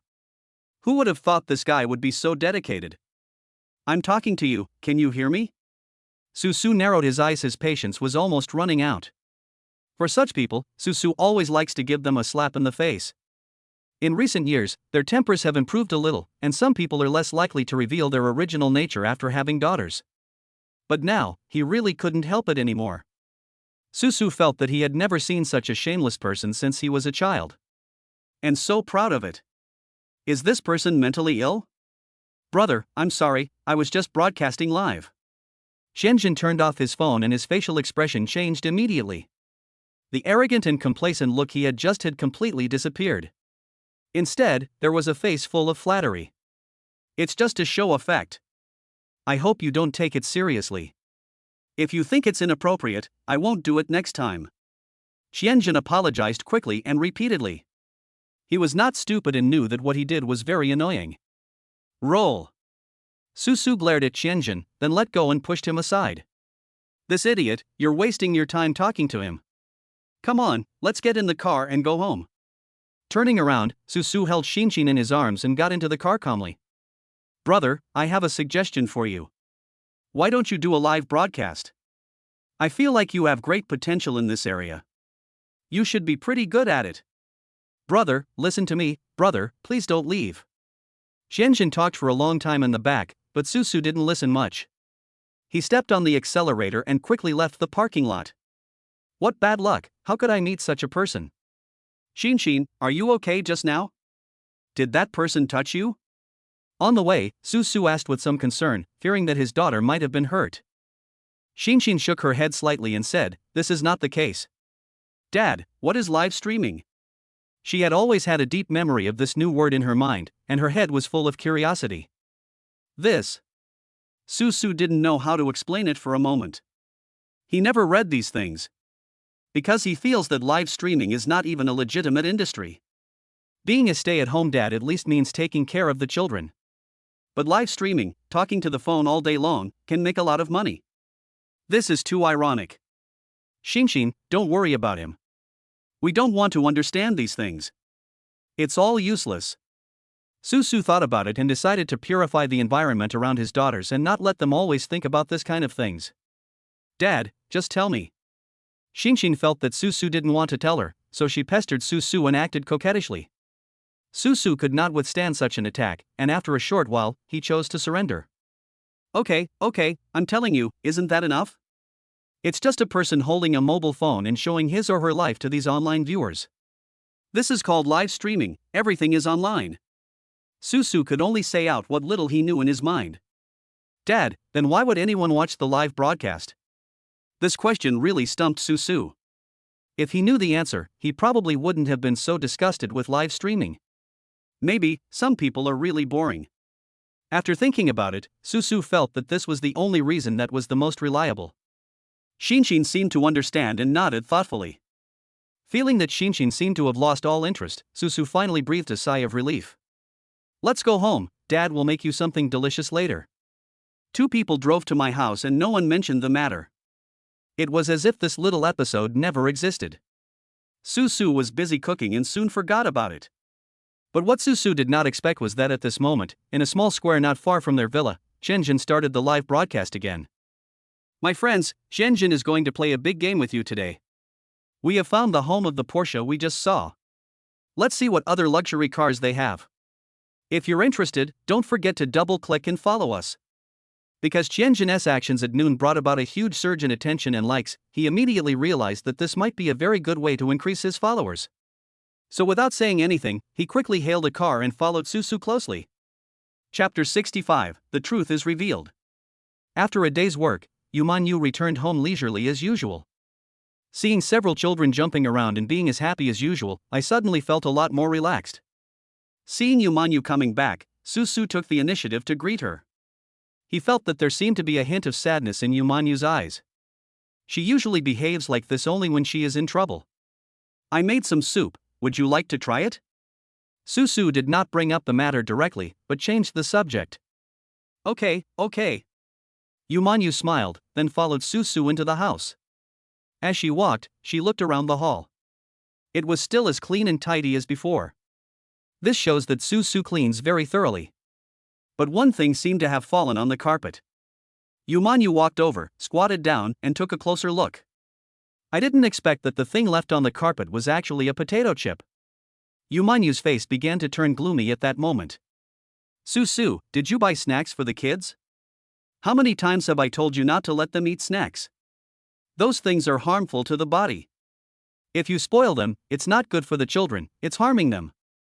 Yumanyu was extremely persistent on this matter and left no room for negotiation. Moreover, she would never buy such things for her children, and they had never appeared in her home. But unexpectedly, after all her calculations, Yumanyu forgot to remind Su not to go easy on the children in this matter. Ah, can't buy it? Su was stunned for a moment, then he saw Yumanyu's angry face and instantly realized that he seemed to have caused some big trouble. I'm sorry, I really don't know. I saw the kids all wanted to eat this and that, so I let them buy it. I really didn't think too much about it at the time. Su was also very regretful in his heart. If he had known that these foods were not good for children's health, he would not have agreed to it in the first place. I'll let you go this time, but don't say I didn't warn you. This won't happen again. Yumanyun considered that Su was a first-time offender, so she decided to give him a chance. Of course, if he fails to seize this opportunity, he can't blame anyone else. Don't worry, mother. I will definitely remember this in the future. Su quickly patted his chest and made the promise, his words sounding so firm. By the way, you must pay attention to the safety of the children. If possible, try not to let her contact with outsiders. I recently read the news and learned that many people collect intelligence on the internet and then find ways to abduct and sell children. You must be very careful. Yumanyu emphasized several times that this was the biggest priority for their family. If a child is lost, Yumanyu would not guarantee that he would do anything extreme. Putting aside other things for now, Susu's worries about this matter are no less than Yumanyu's. Don't worry, I would rather die than put the children in danger. Seeing that Yumanyu's expression had finally relaxed, Su went up again with a shameless face, ready to promote the fish soup he made. Mother, come and taste my soup. Carp soup is a great tonic, very good for you girls. Although this guy looks a little unreliable, he is sometimes quite heartwarming. Yumanyu's attitude towards Su has always been conflicted. This kid, no matter how good you think he is, he sometimes goes off the rails. But you say he is not good, but he is also very good at taking care of people. Flattery. Yumanyu snorted, but still picked up the fish soup and took a sip. This soup is delicious. Just as she was about to praise him, Yumanyu's phone suddenly vibrated. She put down the soup bowl and glanced at her phone. It was a message from her secretary. What the hell? Lobster Live? Yumanyu had never seen these things, but the secretary sent her such a link, which was really strange. Could it be that the secretary sent it to the wrong person? Yumanyu thought so, but she still clicked on the link. Upon seeing this, Yumanyu's head seemed to explode with a loud bang. She felt like she couldn't think anymore. Because Shinshin's face was clearly visible on the live broadcast screen. Yes, this was done by that guy Chinjin. He put the video of the live broadcast at noon on Lobster Live. It only took half a day, but the hits have exceeded 1 million. Su! Yumanyu suddenly yelled, which scared Su next to him and almost made him knock over the pot in his hand. What's wrong, mother? Su quickly wiped his hands and ran over with a panicked look on his face. He thought that there was something wrong with the soup he made, which was why Yumanyu was so angry all of a sudden. Can you show me what's going on? Yumanyu was angry and pointed the screen of her mobile phone at Su. Her chest was heaving with anger. Su took a look and immediately became furious. Depend on that grandson. Su wanted to curse at that time. Damn it, Zhenjun, he will do anything as long as it can increase his click rate and playback volume. I already warned him. I didn't expect he would actually release this video. Su tried desperately to explain. He also wanted to protect his daughter, but the other party was so ruthless that Su was really caught off guard. Yumanyu glared at Su, put down her phone, turned around and walked outside. Su wanted to follow, but he was holding some pots and pans in his hands and couldn't take care of both sides. Shinshin, come here. Yumanyu waved to Shinshin on the lawn and took her daughter into her arms. Shinshin, tell mom. Did you go out shopping with that man today? When Shinshin heard Yumanyu addressing Su, her expression froze for a moment, and then she looked in Su's direction. She didn't quite understand what was going on, but she knew that no matter what happened, she shouldn't lie. Shinshin, when you came back, did you meet an uncle? he took out his phone and took pictures of you? Is that true? Shinshin nodded. She was very curious about what live streaming was at the time, so she asked Susu specifically. Well, the uncle started taking pictures of our car, and then he started taking pictures of me. Shinshin roughly told Yumanyu everything she knew, and a burst of anger suddenly rose in his eyes. Chapter 66 Live. Okay. So this is how you, Susu, take care of children. I treat you well and even arrange a luxury car for you. Yumanyu put the child down, then turned around and went to look for Susu again. The matter is now clear, it was because Susu drove a Porsche and took the children to buy things. Who would drive this car to a supermarket? Isn't this obviously an eye-catcher? Susu. Of course, Yumanyu also knew that Susu might not have done it on purpose, but things had already happened, so something had to be done. I can't let this kind of thing happen again in the future. What if these people are staring at my villa every day? That's okay. Yumanyu is a businesswoman, so she needs to keep a low profile at times like this. It's too eye-catching and does no good to her or the company. Mother. Susu shuddered instinctively.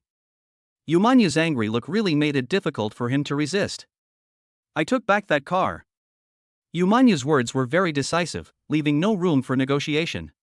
As for the car you were driving, I'll arrange a new one for you. All social activities are suspended now. When will we start again? We'll talk about it later. Yumanyu quickly took over all of Susu's previous work.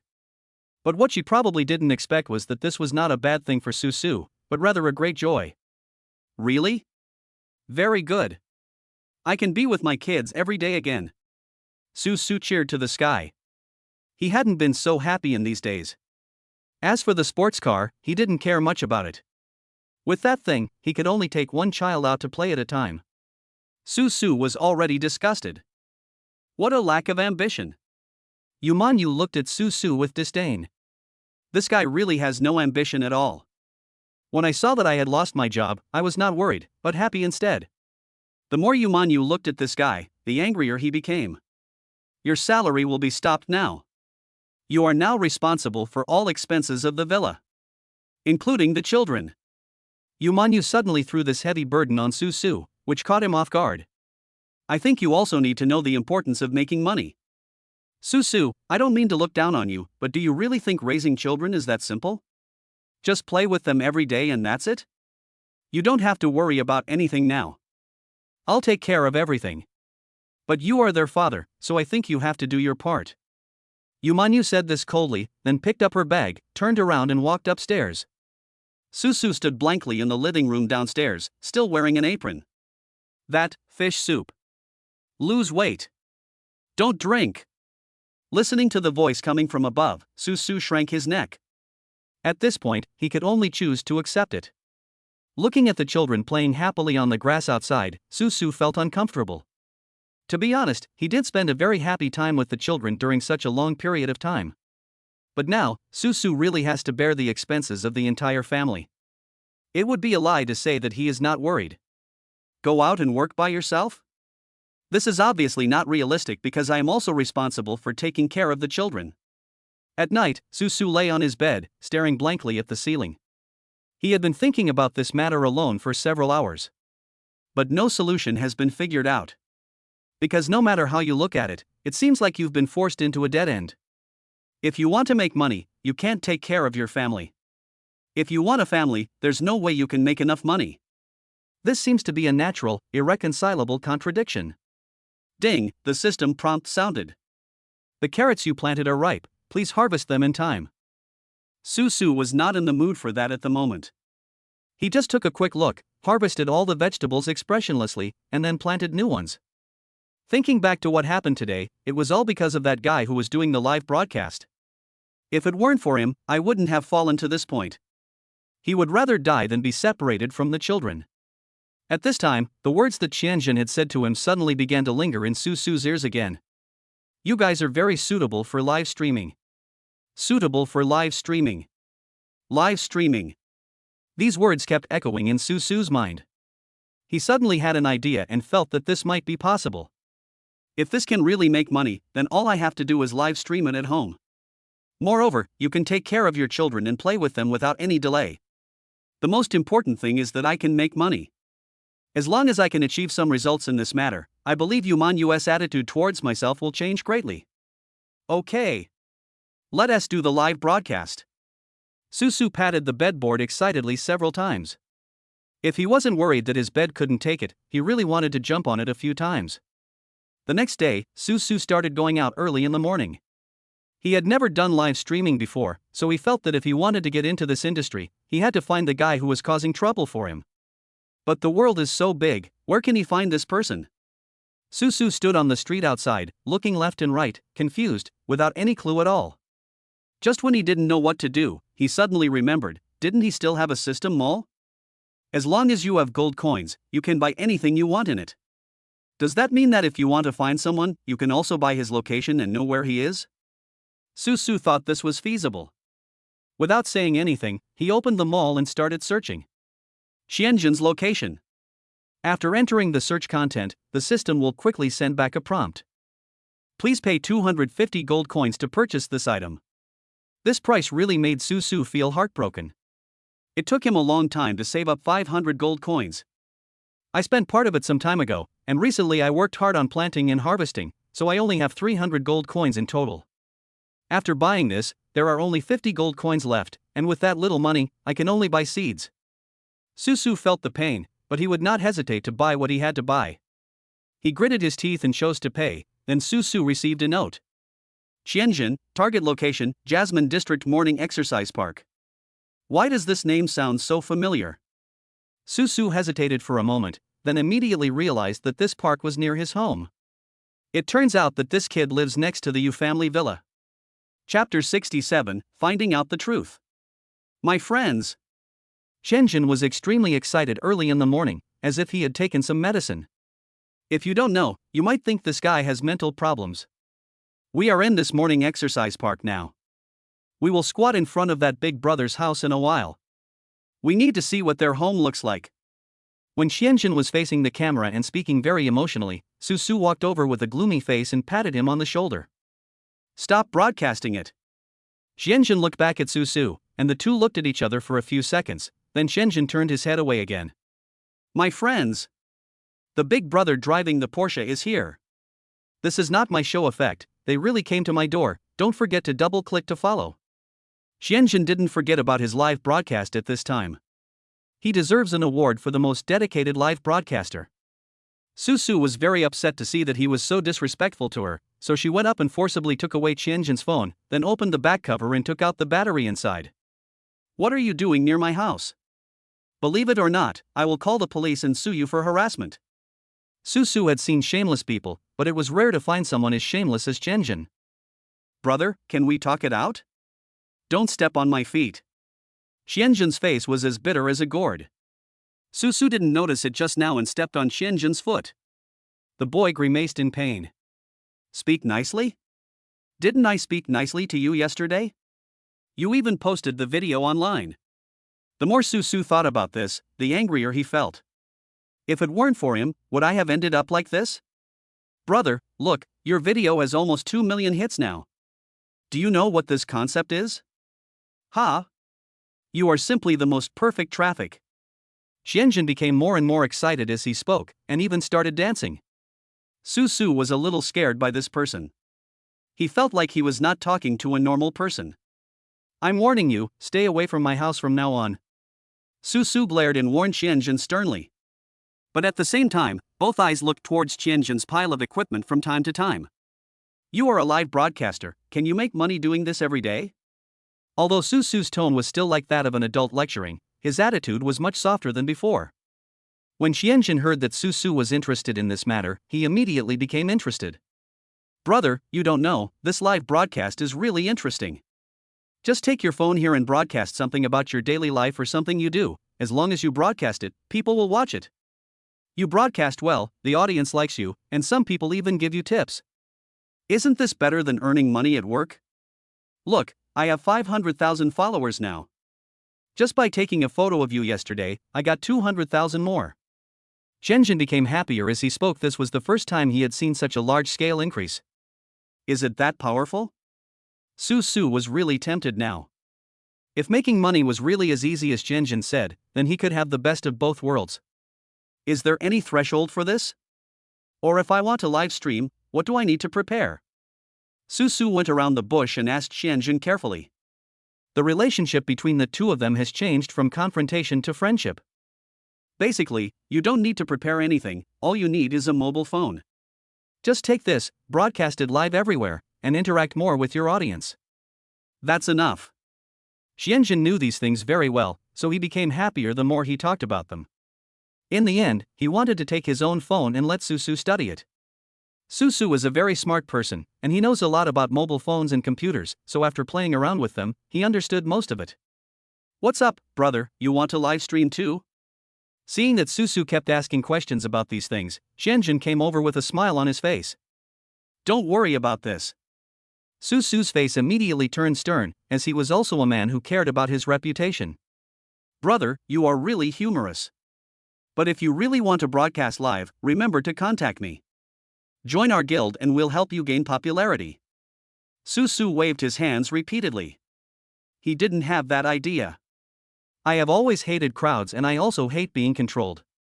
He also heard that this kind of guild has very high requirements and that they have to hold meetings every day. In this case, it is even less likely to choose to agree. Nothing, go away quickly and don't let me see you again. Next time you show up near my house, don't blame me for being ruthless. Susu immediately turned hostile and started to chase the man away. Xianjun was full of surprise. He had never seen anyone who could change his attitude faster than turning the pages of a book. He was talking to me nicely just now, but suddenly his expression changed. I'm leaving. I'm leaving. Why are you so fierce? Xianjun felt quite aggrieved and left in a dejected manner, mumbling something.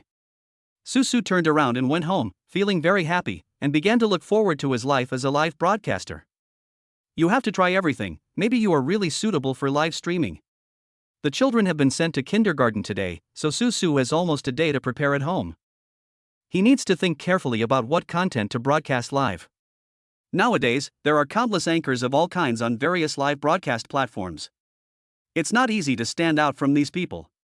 She was lying on the sofa in the living room basking in the sun, thinking about these things in her mind, when she suddenly heard a strange sound of banging coming from upstairs. That's strange, Yumanyu hasn't he gone to work today? With this question in mind, Susu slowly climbed up the stairs. He didn't dare to move too big, after all, he had just been scolded by Yumanyu 2 days ago. Mother, are you okay? Standing at the door of Yumanyu's room, Susu knocked on the door gently. But it was completely quiet inside, as if no one was passing by. Susu's face was full of suspicion.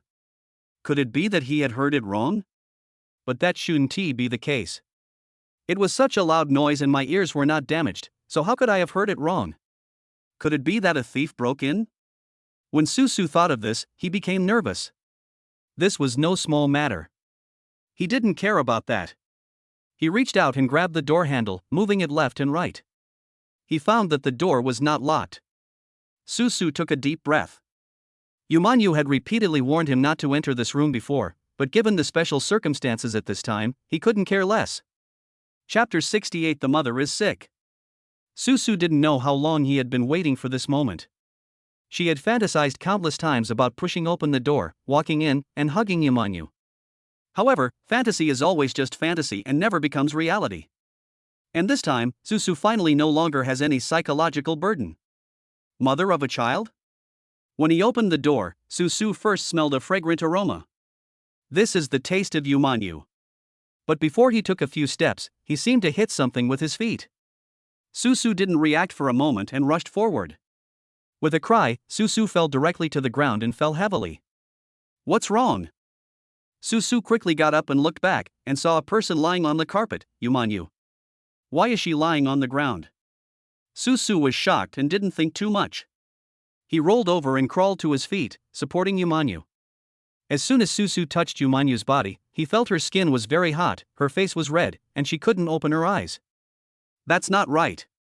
Is this a fever?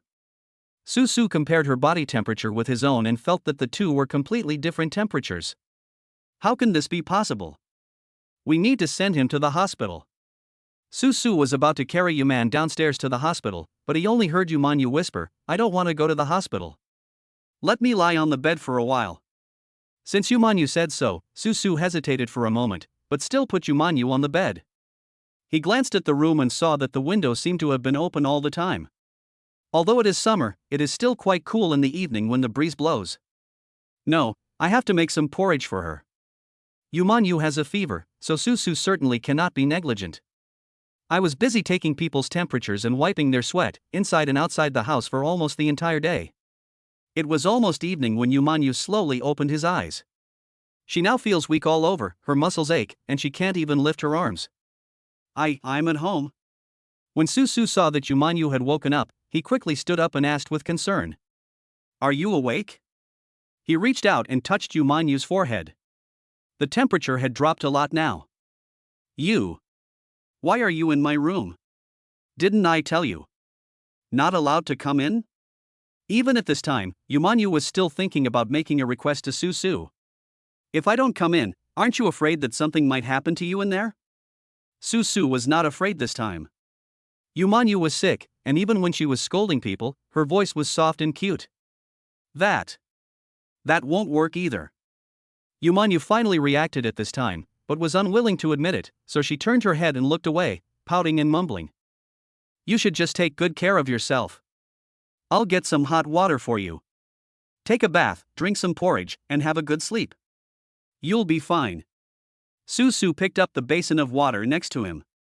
Now that Yumanyu had woken up and his body had mostly recovered, he didn't need to keep wiping the sweat off his face.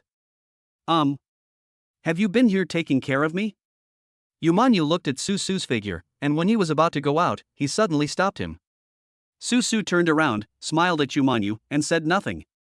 At that moment, Yumanyu felt as if a ray of morning sunshine shone into her room, filling it with warmth. By the time the children came back from kindergarten, Yumanyu was able to get out of bed and walk around. She wrapped herself in a thick blanket, with her hair loose and wearing pajamas, and strolled downstairs. When the children saw Yumanyu like this, they ran over with pity, pulled her clothes and hugged her legs. Mommy, are you feeling better? Mommy, do you still have a fever? Looking at these lovely children, Yumanyu suddenly felt happy. This is happiness. When you are sick, there are people to take care of you, and there are children to care for you. What is the point of living a lifetime? Isn't it just for these? Mommy is fine now. She took medicine and will be well soon. Yumanyu squatted down, held the children in her arms and sat on the ground, talking and playing with them. Susu was busy clearing the table. Looking at the happy family life here, he felt very happy. Mom, have you encountered any problems recently? I see you don't seem to be in a good mood these past 2 days. Susu actually had a premonition a long time ago, but he never heard Yumanyu mention it, so he didn't take it too seriously. But this time, Yumanyu's illness is most likely related to the recent stress. How do you know that? Yumanyu stared at Susu with some disbelief. But she never talked about company matters at home. Don't I know you yet? Do you think you can hide it well? I'm telling you, your little tricks can't escape my sharp eyes.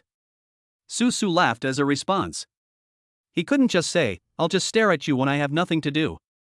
Otherwise, Yumanyu would pick up a kitchen knife and chase him around the house. Alas, the company's sales have basically stopped recently. That's not right. Didn't our tulips sell very well before? Susu couldn't believe it. Their tulips had become a fashion trend in Hong Kong. How could it not be sold? It was true before, but the people who bought it were all rich people. The price was indeed very high, but there were only a few of them. This is a flower, not other products. Once the flowering period has passed, it cannot be preserved. The company has only opened up a small path to the high-end market, but has not opened up the low-end market. Nowadays, ordinary people buy flowers without even looking at our company. The reason why Yumanyu is worried is naturally that this is a big trouble. Nowadays, the company's image positioning has become somewhat solidified. Consumers have already determined that your brand is a high-end product, and they feel they can't afford it, so they simply ignore it. Well, if I can't do it, I'll think of another way. I can find an advertising company and do some advertising or something. Can't we make some tulips or something for the general public? Susu thought that if that didn't work, he could just develop another brand. Isn't high-low matching very common in shopping malls? It's too expensive to import from the Netherlands now, and this is the season when tulips are in high demand. By the time the flowers are imported, the daylilies are cold. Apart from this, Yu Manyu has no better solution now. She didn't expect Su Su to give her any advice, but being able to express her distress was enough for Yu Manyu. Thank you for not only taking care of me, but also listening to me. Yu Manyu even felt that his previous requirements for Su Su were quite harsh. But when Manyu turned around, Su Su was no longer in the same place. I don't know when, this guy ran away. Chapter 69 Found a Way. When Yu Manyu was talking about those things just now, Su Su began to feel a little suspicious. Since she was worried that the speed of importing tulips was too slow, why didn't she consider growing her own? Everything depends on imports. What if there's a problem with the production in the Netherlands and we can't get the goods for a while? Wouldn't that be troublesome? In fact, Su Su had wanted to talk about this matter for a long time. But at that time, high-end tulips were selling well. Su Su felt that if he said this, people would definitely think it was nonsense. It is known all over the world that the Netherlands is the main producer of tulips. If you suddenly plant native tulips in China, I'm afraid no one will approve of it. System. Summon them all. Search for tulip seeds. Su Su ran back to the bungalow where he lived and prepared to get some seeds. He had an idea before, since he could buy seeds from the system mall and plant them in the space. Can it be planted in the soil outside? In this way, wouldn't it be possible to solve the problem of having too little space? Su Su felt that he was really smart. It cannot be taken out temporarily. If the host wants to take out the system seeds, he needs to pay an extra 100 gold coins for each one. Su Su had just exchanged a dozen tulip seeds, but when he wanted to take them out of the space, he was blocked by the system. What? Damn it! Your system is too shady. Why does everything require gold coins? Su Su really wanted to cry but had no tears. Neither this way nor that way works. Is there really no way to solve Yu Manyu's troubles? Su Su slumped down on the ground, looking distressed. At this time, security guard Uncle Wang came back after patrolling. Just as he was watching Su Su standing there in a daze, Uncle Wang handed him a cigarette. Do you smoke? Su Su was stunned for a moment, then shook his head like a rattle. No, I quit smoking a long time ago. Ever since he adopted these 5 daughters, Su Su has never touched cigarettes or alcohol. What's wrong? You're a grown man, but you're always sighing. What's the problem? Uncle Wang lit a cigarette and sat next to Wang Shuedong. The two of them watched the sun set together. The child's mother is in some trouble and I want to help, but I find that I can't do anything to help. Su Su felt that he was no different from a waste at this moment. This kind of thing is really normal. In fact, sometimes you can change your mindset. Just like when two people are together, if you can't make her like you, you can treat her well. Don't look at my age. When I was old, I was also a famous handsome young man in Hong Kong. Su Su listened silently, but something seemed to be vibrating in his mind. Wait, that's right. Since there is no way to take the seeds out of the system, why not try to put the seeds from outside into the space and plant them? Su Su had already deeply felt the power of space water before. If possible, perhaps space water can also improve the quality of tulips and speed up their maturity. In that way, the company's current problems would be easily solved. Yes. That's the way to do it. Su Su jumped up immediately, turned around, grabbed a handful of tulip seeds from the house, and was about to give them a try. Sure enough, the seeds from the outside world can enter the system space at will. Su Su planted these seeds one by one on the 9 pieces of space land. Although the number is small, once the seeds are planted, the seedlings begin to sprout almost immediately. This speed is really amazing. Su Su had been mentally prepared, but was still shocked by the speed of growth. Nourished by the space, the tulip seedlings are growing at a speed visible to the naked eye. In less than 2 minutes, buds formed and then bloomed very brightly. So beautiful. Su Su couldn't help but sigh. He didn't expect that ordinary tulips outside would look so beautiful when planted in the system. But before Su Su could be happy for a while, the tulips in front of him began to wither at the same fast speed. Soon, the tulips dried up. The total time taken was less than 5 minutes. Su Su was dumbfounded at that time. It's over. I finally came up with this solution, but I didn't expect this would be the result. This won't work. How quick your hands must be to take these tulips out when they are in full bloom. System, is there any way to make it grow a little slower? No. The system answered very straightforwardly, without any hesitation. Susu wanted to cry but had no tears. Is there no good way? It grows so fast, how can I take advantage of it? According to the growth process analysis, the flower grows most slowly during the seedling stage. It is recommended that the host remove it during the seedling stage. Just when Susu was beating his chest and stamping his feet, not knowing what to do, the system suddenly gave him a small suggestion. What? Is this still possible? Susu had never really thought about it in this regard.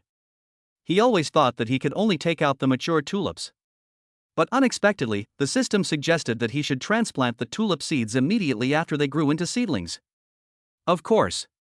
This system does not have too many restrictions on this. Susu couldn't help but cheer.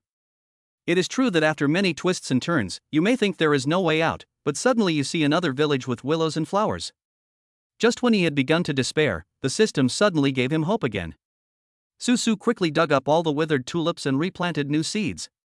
Then he waited for a while, and as soon as the seedlings emerged from the soil and grew into flower seedlings, Susu quickly moved these seedlings out of the system space and placed them in the wash basin.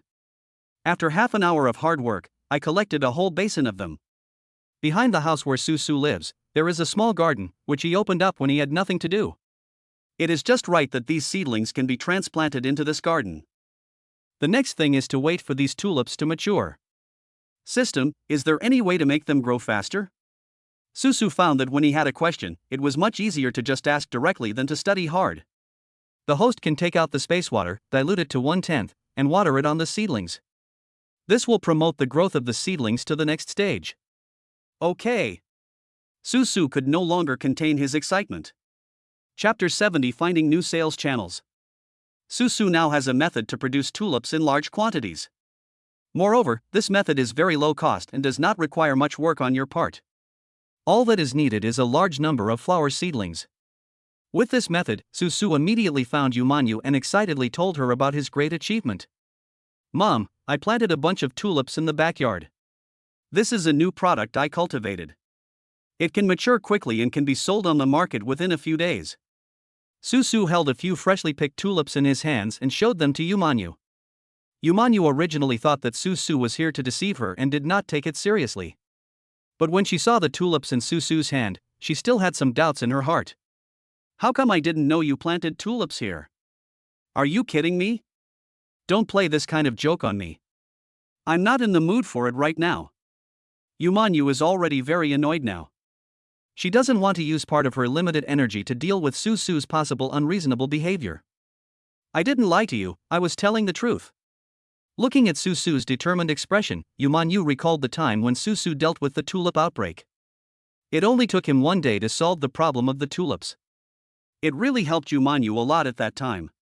Could it be that this time, Susu was going to perform that miraculous method again? But after thinking about it, Yumanyu felt that this was impossible. You want to go public in just a few days? Do you think we are growing lettuce? Although I'm not a flower major, I'm not a fool. Don't bother me. Even if you can grow tulips in a few days, it's useless if you can't sell them. Yumanyu became more and more angry as he spoke. He was just thinking of a solution here.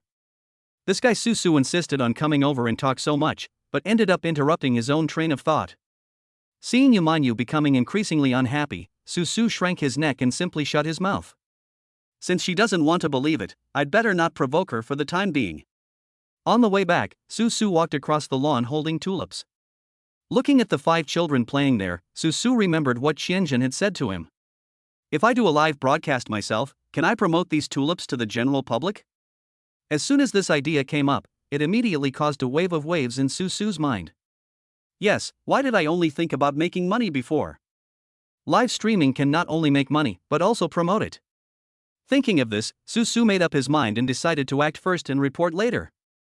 Yumanyu didn't want to believe what I said, so I might as well do it for her to see. He did what he said.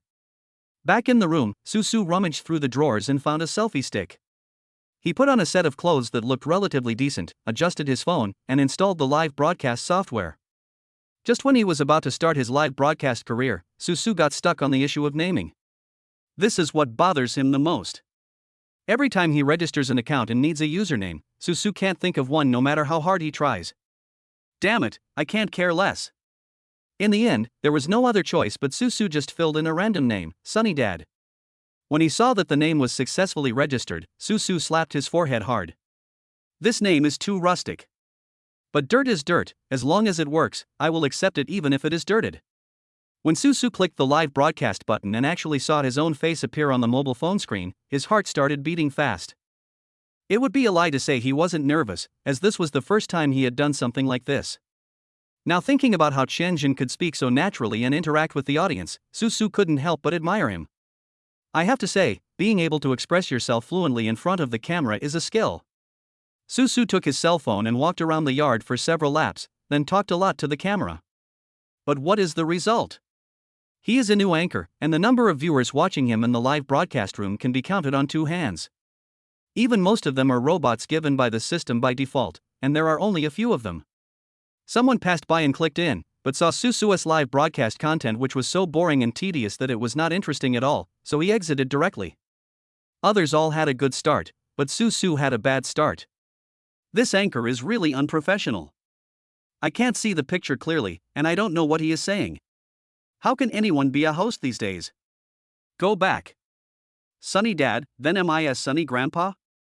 If you want to make money through live streaming, it is not enough to just have the energy and ability, you also need to have a very strong heart. Susu looked at the comments from the audience, the corners of his mouth twitched, he calmed himself down, kept smiling, pretended not to see them, and continued to broadcast live. No matter what, live streaming to promote tulips is an idea. The girls heard the noise and looked at each other, not knowing what Susu was doing. They all gathered around curiously. Dad, what are you doing? Hanin tugged at Susu's pants and looked at him curiously. My girl, it's okay. Dad is live streaming. Just as Susu squatted down and reached out to hold Hanin's arm, the cell phone in his hand also moved over. The children's pretty little faces and beautiful looks instantly captured the hearts of a dozen netizens in the live broadcast room. A second ago, they were still typing and arguing with Susu. Dad, can you play with us? Hanin reached out and handed Susu a small shovel. The other little girls were playing house. Okay, Dad, turn off the live broadcast and come right away. Susu quickly agreed and reached out to turn off his phone. But at this time, the live broadcast room immediately started to scroll with barrages of comments. That little girl just now was so pretty and cute. Is she the host's daughter? I'm so envious. I also want to have a daughter, what should I do? The comments suddenly did a 180-degree turn. Almost everyone was discussing Hanan, who had just made a brief appearance on camera. Originally Susu was about to press the exit button, but when he saw the words on the screen, he hesitated. Because the number of likes is constantly soaring. And for some reason, the number of people in the live broadcast room began to grow wildly. Susu was stunned. It seems that because of Hanin, this account of mine is going to become popular? Chapter 71 Qingqing's Reasoning Talent. Hanin, all of you come here. Susu forced himself to suppress his excitement. He seemed to have found a path to the pinnacle of his life. Dad, you called us? The children didn't know what was going on, so they all gathered around and looked at Susu with curiosity. They thought Susu was very strange. They didn't know why he kept taking pictures of them with his mobile phone camera today. Then he kept grinning as if he had won 5 million. Dad, what are you doing? The kids reached for Susu's phone, wanting to see what he was up to. Seeing that the phone was about to fall, Susu quickly handed it to the children. Dad was just doing a live broadcast, broadcasting what we are doing here. On the other side of the network, there will be many people watching. This is called live streaming. Susu gave a brief explanation.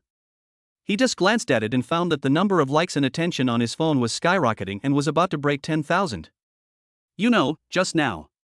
Susu was broadcasting alone, with less than 10 people. It's only been less than 10 minutes, but it feels like I'm riding a rocket. What a cute little girl. It seems like there is also a daughter like this. Oh my god, I thought there was only one, but there were 5. That dad is so lucky. Similar comments kept flashing on the phone screen, so fast that it was almost impossible to see them clearly. Dad, why do you want to broadcast live? Zhao Zhao asked curiously, she had never seen Susu do such a thing. On weekdays, Susu seems to do nothing except sweeping, mopping the floor, cooking, etc. Seeing Su doing something like this really surprised them. Qingqing read the description carefully, then tilted her head in thought for a while. Before Su could answer Zhao Zhao's question, she had already come up with the answer. If my guess is correct, Daddy should be trying to find a way to help Mommy solve the company's problems. This answer really shocked Su. He never expected that his daughter knew it so clearly. I have never told anyone what I am thinking. Qingqing, how did you know? Su looked at Qingqing in surprise, his face full of disbelief. Mommy has been in a bad mood recently, and she often calls people at the company. It must be because something went wrong at the company. Dad has been busy these past 2 days and hasn't played with us much. But Daddy didn't leave the house either, so Daddy must be trying to help Mommy. So I think Dad wants to help Mom in this way. What Qingqing said made a lot of sense. It could be said that this was basically what Su had in mind. You are such a good baby of mine. So clever. Su held Qingqing in his arms and couldn't help but kiss her several more times. With a ding sound, the system sent another reminder sound. The mission progress is 60% complete. I discovered Qingqing's special talent, her superb reasoning ability. Unexpectedly, under such circumstances, Su actually completed the task. Dad, can you really make money from live streaming? Qingqing seemed to be particularly interested in numbers and kept staring at the number of likes and attention that kept increasing on the screen of her mobile phone. That should be possible. I don't know either. This is the first live broadcast today. Probably he had enough time. Su looked at the time and prepared to turn off the live broadcast. Just as he took the phone and was about to talk to these netizens. As soon as netizens saw that the cute little girls were no longer on their phone screens, they all became unhappy. Why is it this man again? I'm so annoyed and don't want to see him. I want to see those cute little girls. Give your phone back now. These guys really have no control over what they say. Dare to say anything. Su was so angry that he really wanted to give these people a good scolding. What does that mean? When I came here to live stream, the number of likes and followers started to drop. Do they hate themselves that much? It's off. If you want to watch it, the live broadcast will start on time tomorrow morning. After leaving these words, Su resolutely turned off the live broadcast. There is really no way to get anxious with these people. He also hoped that he could rely on these netizens to help him expand the sales of tulips. Dad, can you let me see your phone? Qingqing has been paying close attention to the situation on Su's side. Don't let your mom see you. Mommy won't let you play with your phone. Qingqing nodded. She took the phone and quickly opened the playback statistics. Unexpectedly, in just half an hour of live broadcast, nearly 100,000 people came to watch their live broadcast. Moreover, the change in the number of people watching the live broadcast is also very obvious. To sum up, as long as Su appears, no one watches. But once Su's daughters appear in the camera, the number of viewers and likes will increase sharply. This has become a rule. Dad, based on these data, it seems that you are not suitable for live broadcast. Qingqing spoke directly, and her words left Su speechless. What? No way. When I started the live broadcast, there were still a few people watching. Su was unwilling to admit that this was his failure and wanted to try to make excuses. When Qingqing said this, it was certainly not based on her own blind guess, but was supported by real evidence. Dad, based on the numbers I just calculated and the current pattern, if you do live streaming, you can expect to sell about 1 tulip. If we were to do a live broadcast to sell the goods, we estimate that the sales volume of tulips would be 200,000 in 3 days. Su looked at Qingqing writing a lot of things on the paper, which seemed to be mathematical formulas or something. Although he couldn't understand it, he understood it.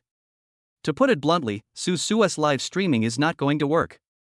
God closed the door for him and locked the window for him. However, God turned around and opened this road to heaven for his daughters. Let you go live? Su began to feel a little conflicted. If it was something else, he might consider it. Involving my daughter, and letting my daughter do such a thing. If any link is not done well, Su will face the terrifying pressure from Manhwa. Based on calculations, this is the best possible outcome. Qingqing took out a pair of toy glasses from somewhere and put them on her nose. She really looked like a little scientist. Chapter 72, Intimate Little Cotton Jacket. After that, Su never mentioned the live broadcast again. But it's not that he didn't think about this matter. Su was struggling with this ideological issue throughout the entire night. He found it difficult to let himself get over the matter. After all, letting my daughter do live streaming is not a trivial matter. Those who do live broadcasts on those live streaming platforms are basically adults, and they look mature and experienced. The most important thing is that if my daughter does the live broadcast and the effect is not good, she will not be able to sell the tulips. If Yumanyu knew about this, she would definitely not let it go. It means you have to take a gamble yourself.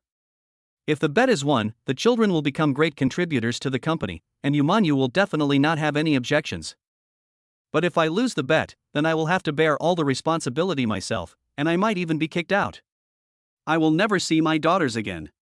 This is what Su fears the most. There is great temptation on both sides, and there are reasons why we have to do it. Just because of this matter, Su stared at the ceiling, struggling for the whole night. When Su got up in the morning to cook, he still had huge dark circles under his eyes, and his eyes were red. What's wrong with you? Yumanyu looked at Su with a strange expression. She felt that Su's mental state was not right today. Fine. Su shook his head. How could he just tell others what he was thinking? You stay at home and take good care of the children today. I have to go out and attend an event.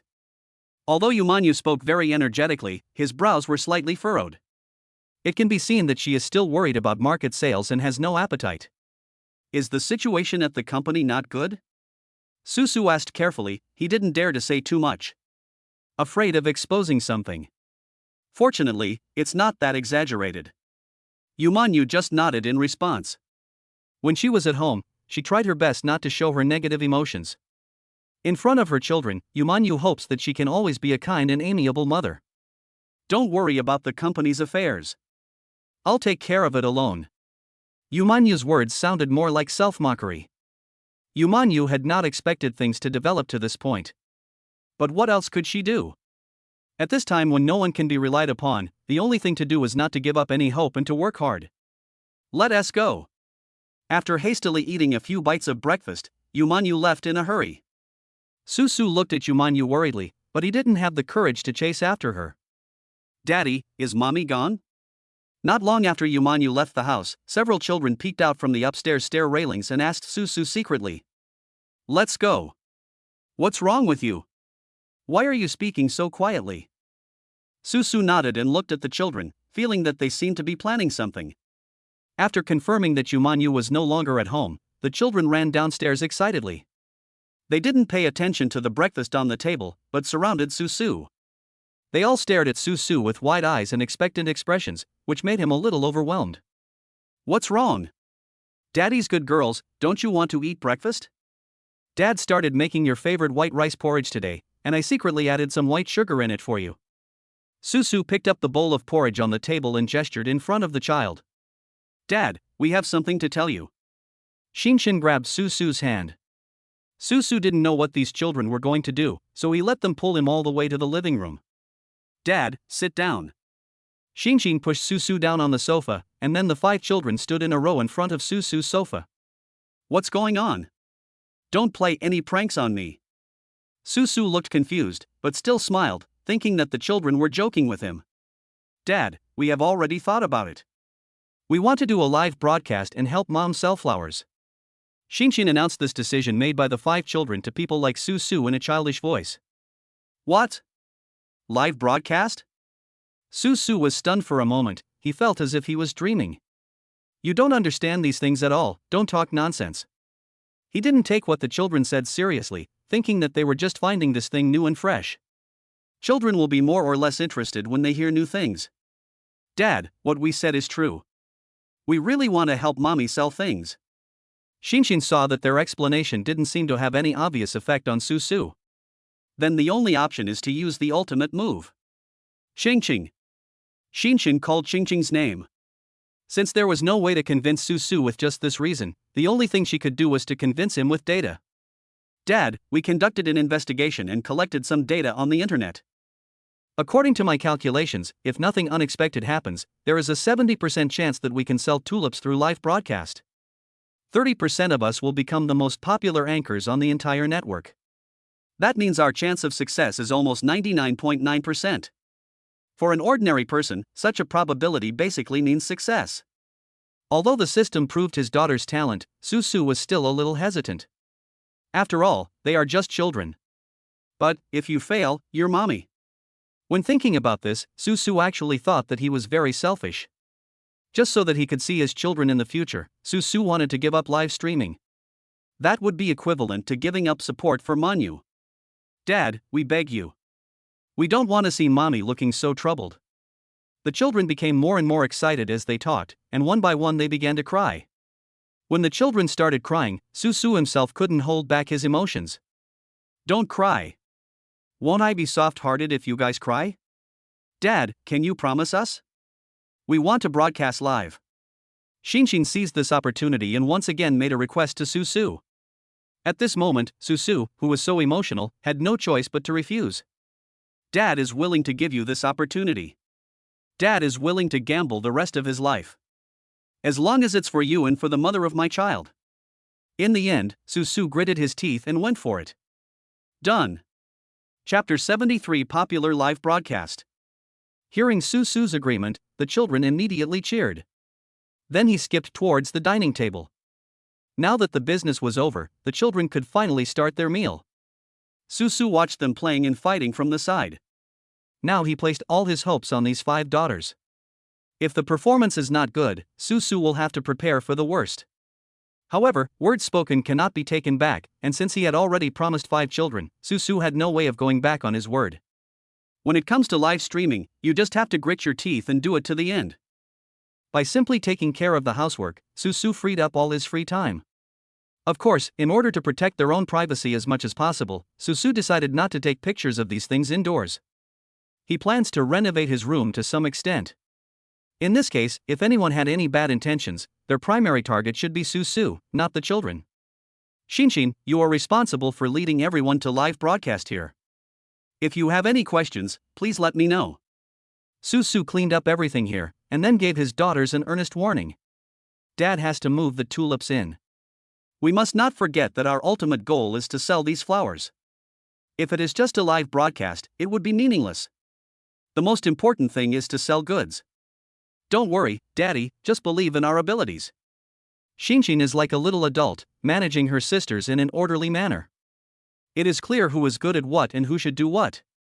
Among them, the person most suitable to be responsible for the main live broadcast is none other than Hanin. As expected, once the live broadcast was turned on the mobile phone, I didn't know how many netizens were looking forward to it here. After a night of fermentation, many netizens notified each other, and before they knew it, the number of people was almost approaching 200,000. It is really unimaginable to have such data on Susu. Hi guys. The children said hello to the mobile phone, which officially started their live broadcast career. Many netizens came here just because they heard about the girl, and have not yet seen what this cute little girl who is said to be popular all over the internet looks like. As a result, when the show started airing, they found that they had made a lot of money. Because, they were 5 little girls who looked almost exactly the same. Just with this one greeting, I don't know how many men have planted the idea in their hearts that they must have a girl. How adorable. I wish I could have some daughters too. I really want to hug them and kiss them. The barrage of comments started to appear again, and netizens were extremely excited. This was the first time in all the live broadcasts they had watched that they didn't want to forget after just one look. Hello everyone, we are the anchors who bring goods. At Shinshin's suggestion, Hanin was originally planning to say something to lay the groundwork. Unexpectedly, she was still a little nervous and actually told them their original purpose directly. Oh no, I told the truth. Hanin looked at Shinshin in panic, afraid that she had messed up the matter. It's so cute. What's wrong with promoting products? Can't we say you're cute just because you promote products? I'll buy everything you sell. Not only did netizens not think there was anything wrong with what they did, they even felt it was quite real. As expected of a child, his heart is always pure and kind. That's right, it's countless times better than those anchors' routines. Hanin, who made a slip of the tongue, became the object of everyone's praise. You know, usually no one would say things so simply and directly. The adult world is quite complicated. We are all people working hard in society. When we encounter some problems, we will think about where to heal. But after watching the live broadcast for a long time, the result is still the same routine. Only when you are with children can you feel their cuteness and innocence, and instantly make all the hard work and grievances of a day disappear. Just watching them talking here makes me feel full of happiness. Hanin quickly adjusted her state and started saying something to the camera. Some of the other children's personalities were not suitable for being on camera, so they just played in the back. Kindergarten is so much fun. Our aunt likes me very much. I am always asked to perform my talents. I am almost becoming a big star in the kindergarten. I feel like everyone knows me. Hanin seemed to be very adaptable to live streaming and quickly began to get into the role. Susu ran back and forth several times, picked the tulips in the flower shed, and then packed them. In order to show their freshness, Susu even left a few unwrapped tulips. A large pile of flowers and plants filled Susu's room. How was the live broadcast? After Susu finished his work, he clapped his hands and finally took a break. Looking at Hanin talking very coherently, it seems that the situation is not bad. Xingxing was monitoring the live broadcast data on another mobile phone and responded to Susu's question without raising her head.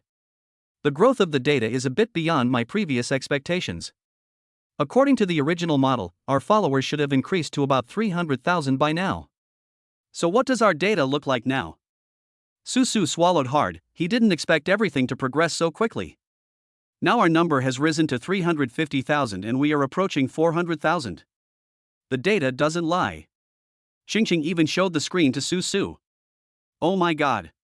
In a short period of time, he attracted 400,000 fans. Even among the national anchors, I'm afraid no one can match this speed. If we continue like this, we may reach 1 million fans in less than 2 days. Xingxing put on one of his toy glasses, pushed the frame with her hand, and acted as if everything was under my control. Marvelous. Then we should definitely be able to sell the goods. Susu simply hid aside and looked at his daughters in front of the camera with a look of satisfaction.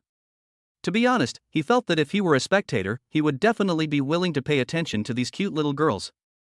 Xingxing may feel that enough of the gossip has been said and it's time to get down to business. So he poked Hanin gently with his hand. Hanin immediately understood.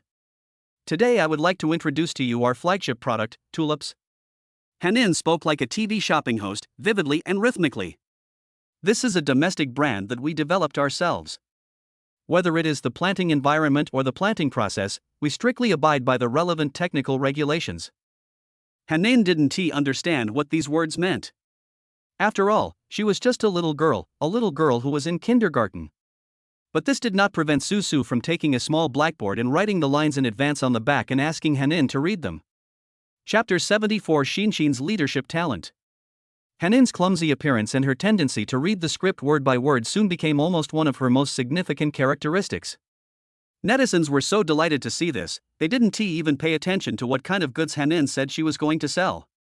Just looking at Hanin's cute face is enough for them. Dad, I don't understand the words at the end. There were some words and sentences that Hanin didn't recognize, so she couldn't read them. Susu was stunned at the time. He didn't expect there was this reason. But we're broadcasting live now, we can't just interrupt the live broadcast and let Hanin learn the characters first, right? At this time, Xianxian suddenly walked over, took a look at the small blackboard, and then repeated everything on the small blackboard word for word to the camera. Wow, this little girl is so cool. You look so ruthless, but why are you so handsome? I like it so much. The little girl just now was also very pretty, but there is a huge difference between their personalities. I am becoming more and more curious about what kind of little girls these 5 are. Netizens started arguing in the comments section almost instantly, and the barrage of comments kept flashing like meteors. The number of fans has reached 400,000. Xingxing also had good news. Susu watched Xianxian speak the lines so well. Moreover, she can remember it with just one look and can recite it in public during the live broadcast room. Xianxian is so awesome. Susu muttered to himself, but started to write new promotional slogans frantically. When Xingxin saw this situation, she immediately made new plans and deployments. She asked Hanin to move aside, and then Xianxian stood next to her. One is responsible for performing and speaking during the live broadcast, while the other is responsible for selling goods. What surprised Susu was that there were some things he had not told Xianxian yet, but Xianxian could tell them out loud. Xianxian and Hanin both held some tulips in their hands. Some netizens are curious about the quality and origin of these tulips. Some people even raised some more professional questions. However, none of these problems bothered Xianxian. She answered every question fluently and very accurately. It's like a human-shaped, self-walking encyclopedia. I love it, I love it. I'll buy these flowers, I want 10. I want one too. Just for these two little girls, I have to buy one. I want more than $20. In an instant, netizens in the live broadcast room donated generously. You know, the tulips they sold this time were not expensive. The average price of one is about 10 yuan. This price is even cheaper than that in many flower wholesale markets. When Su Su heard that someone was starting to buy, he quickly ran to the flower shed to prepare for production. Fortunately, he has a system that can use space water to produce a large number of tulips in a short period of time. If you have any trouble, please tell me immediately. Before leaving, Su Su looked at them worriedly. He was still worried that something might go wrong. But Xinxing told Su Su that he could leave without any worries. Don't worry, Dad. I will take good care of myself. You're just a child, just take care of yourself. Su Su smiled with relief. Xinxing is such a good kid. She has great leadership skills. Dad, I'm the class monitor in kindergarten, and I'm responsible for arranging and directing them. So Dad, you can go without worry. I'm here, don't worry. Xinxing put her hands on her hips. Although she was not tall, she looked very imposing. You know what, she really looks like a little leader. Seeing her like this, Su Su didn't know what to say. Since the child has this intention, let her be. With a ding, the system suddenly rang again. The mission is 80% complete. I discovered Xinxing's strengths and unparalleled leadership abilities. This really made Su Su completely determined to let go. It turns out that Xinxing was willing to take on this task on her own initiative, and she was confident about it. While they were talking, Xinxing had already started to send out orders continuously. The children cooperated closely with each other and divided the work well. After a while, Xinxing came to Su Su with an electronic order. Dad, these are all tulips that were ordered. We have stopped the purchasing channels now. So you can just ship these today. Although he didn't know how they made the reservations and plans, Su Su felt that he just had to trust his daughter. Okay, Dad will start preparing now. This order requires tens of thousands of tulips to be shipped, and it is not an easy task to finish them all. Su Su worked for half a day, more than half an hour. In the end, only 10 tulips were packaged. This is the ordered quantity for one person. There are tens of thousands of them in total. If he has to pack them at this speed, Su Su really doesn't know if he can finish it this week.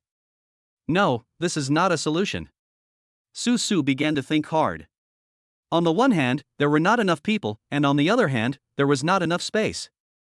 If I had to rely on the prepared ingredients to ripen the fruits myself, it would be too much work. The ideal way is to plant these tulips in the soil, let them mature for a day or two, and then pick and harvest them. But where can such work be done? Su Su thought about it, and it seemed that Yu Manyu's company was the only option. Thinking of this, he quickly took out his cell phone and called Yu Manyu.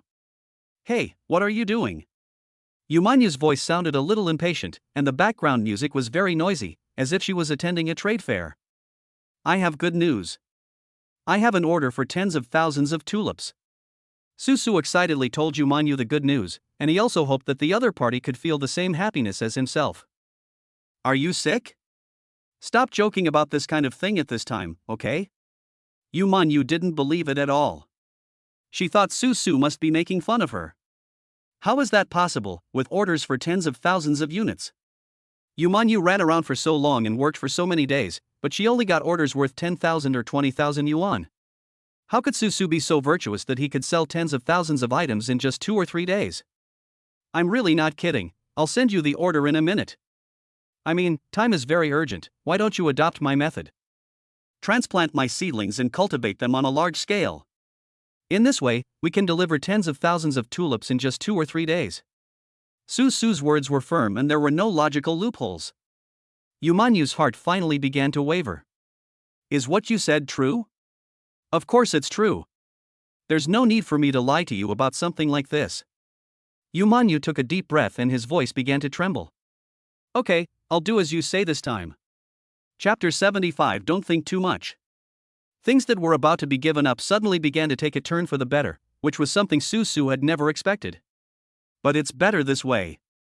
Susu believes that in this way, Yumanyu will no longer be troubled by the problem of tulip sales. After finishing the call, Susu quickly started to work on his flower seedlings.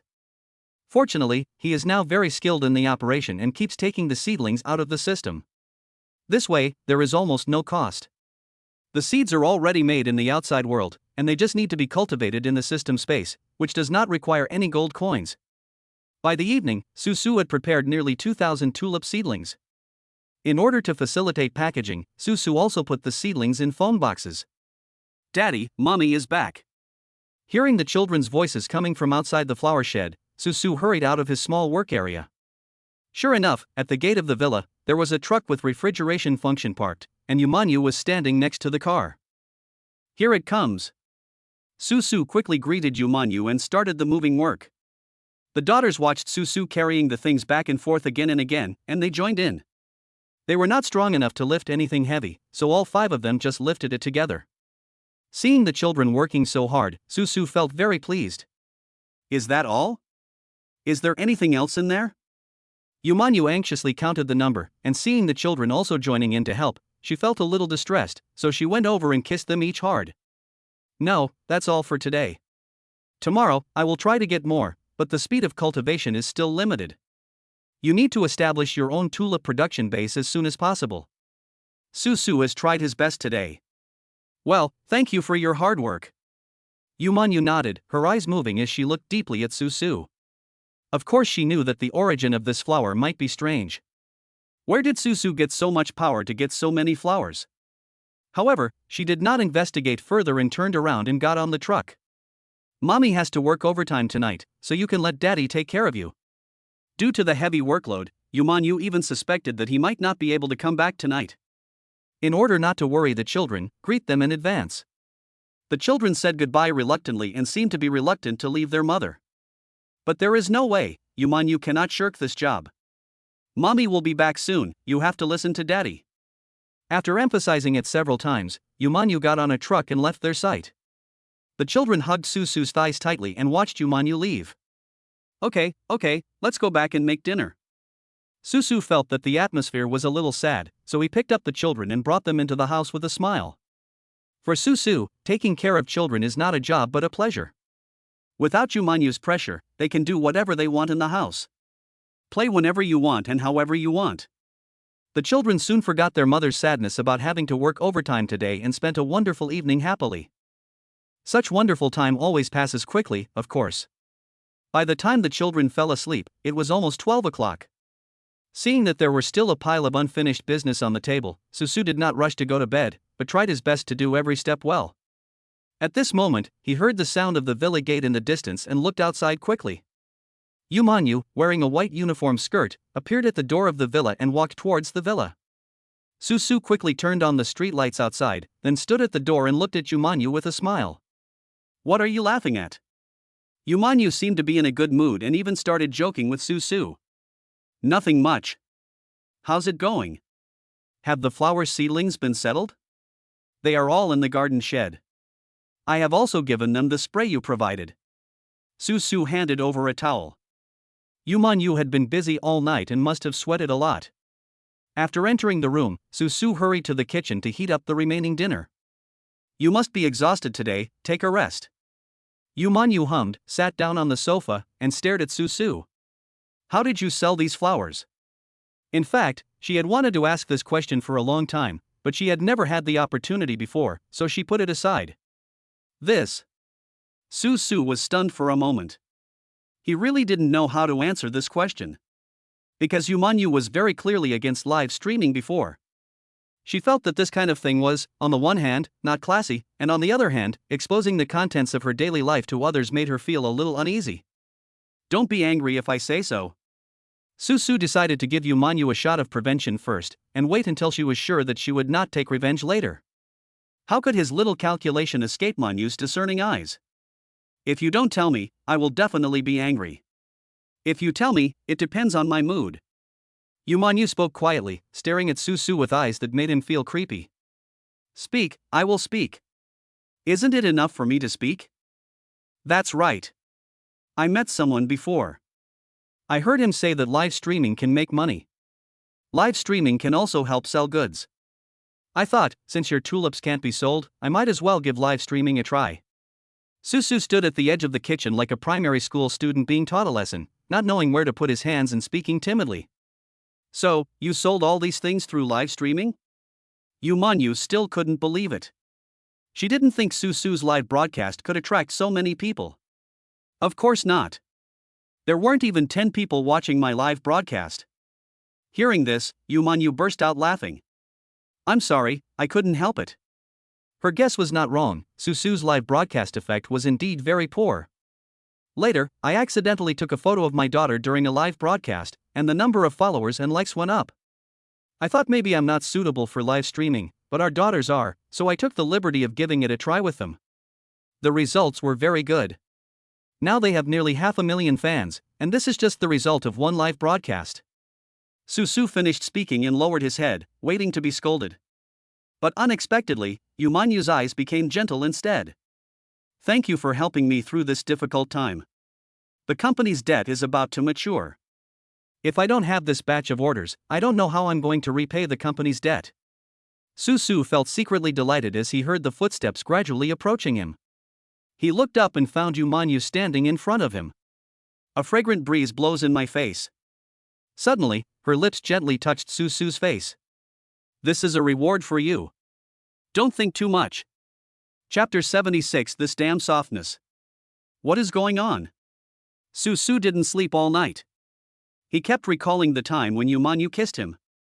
At that moment, the warmth and softness between the lips made Susu unforgettable for a long time.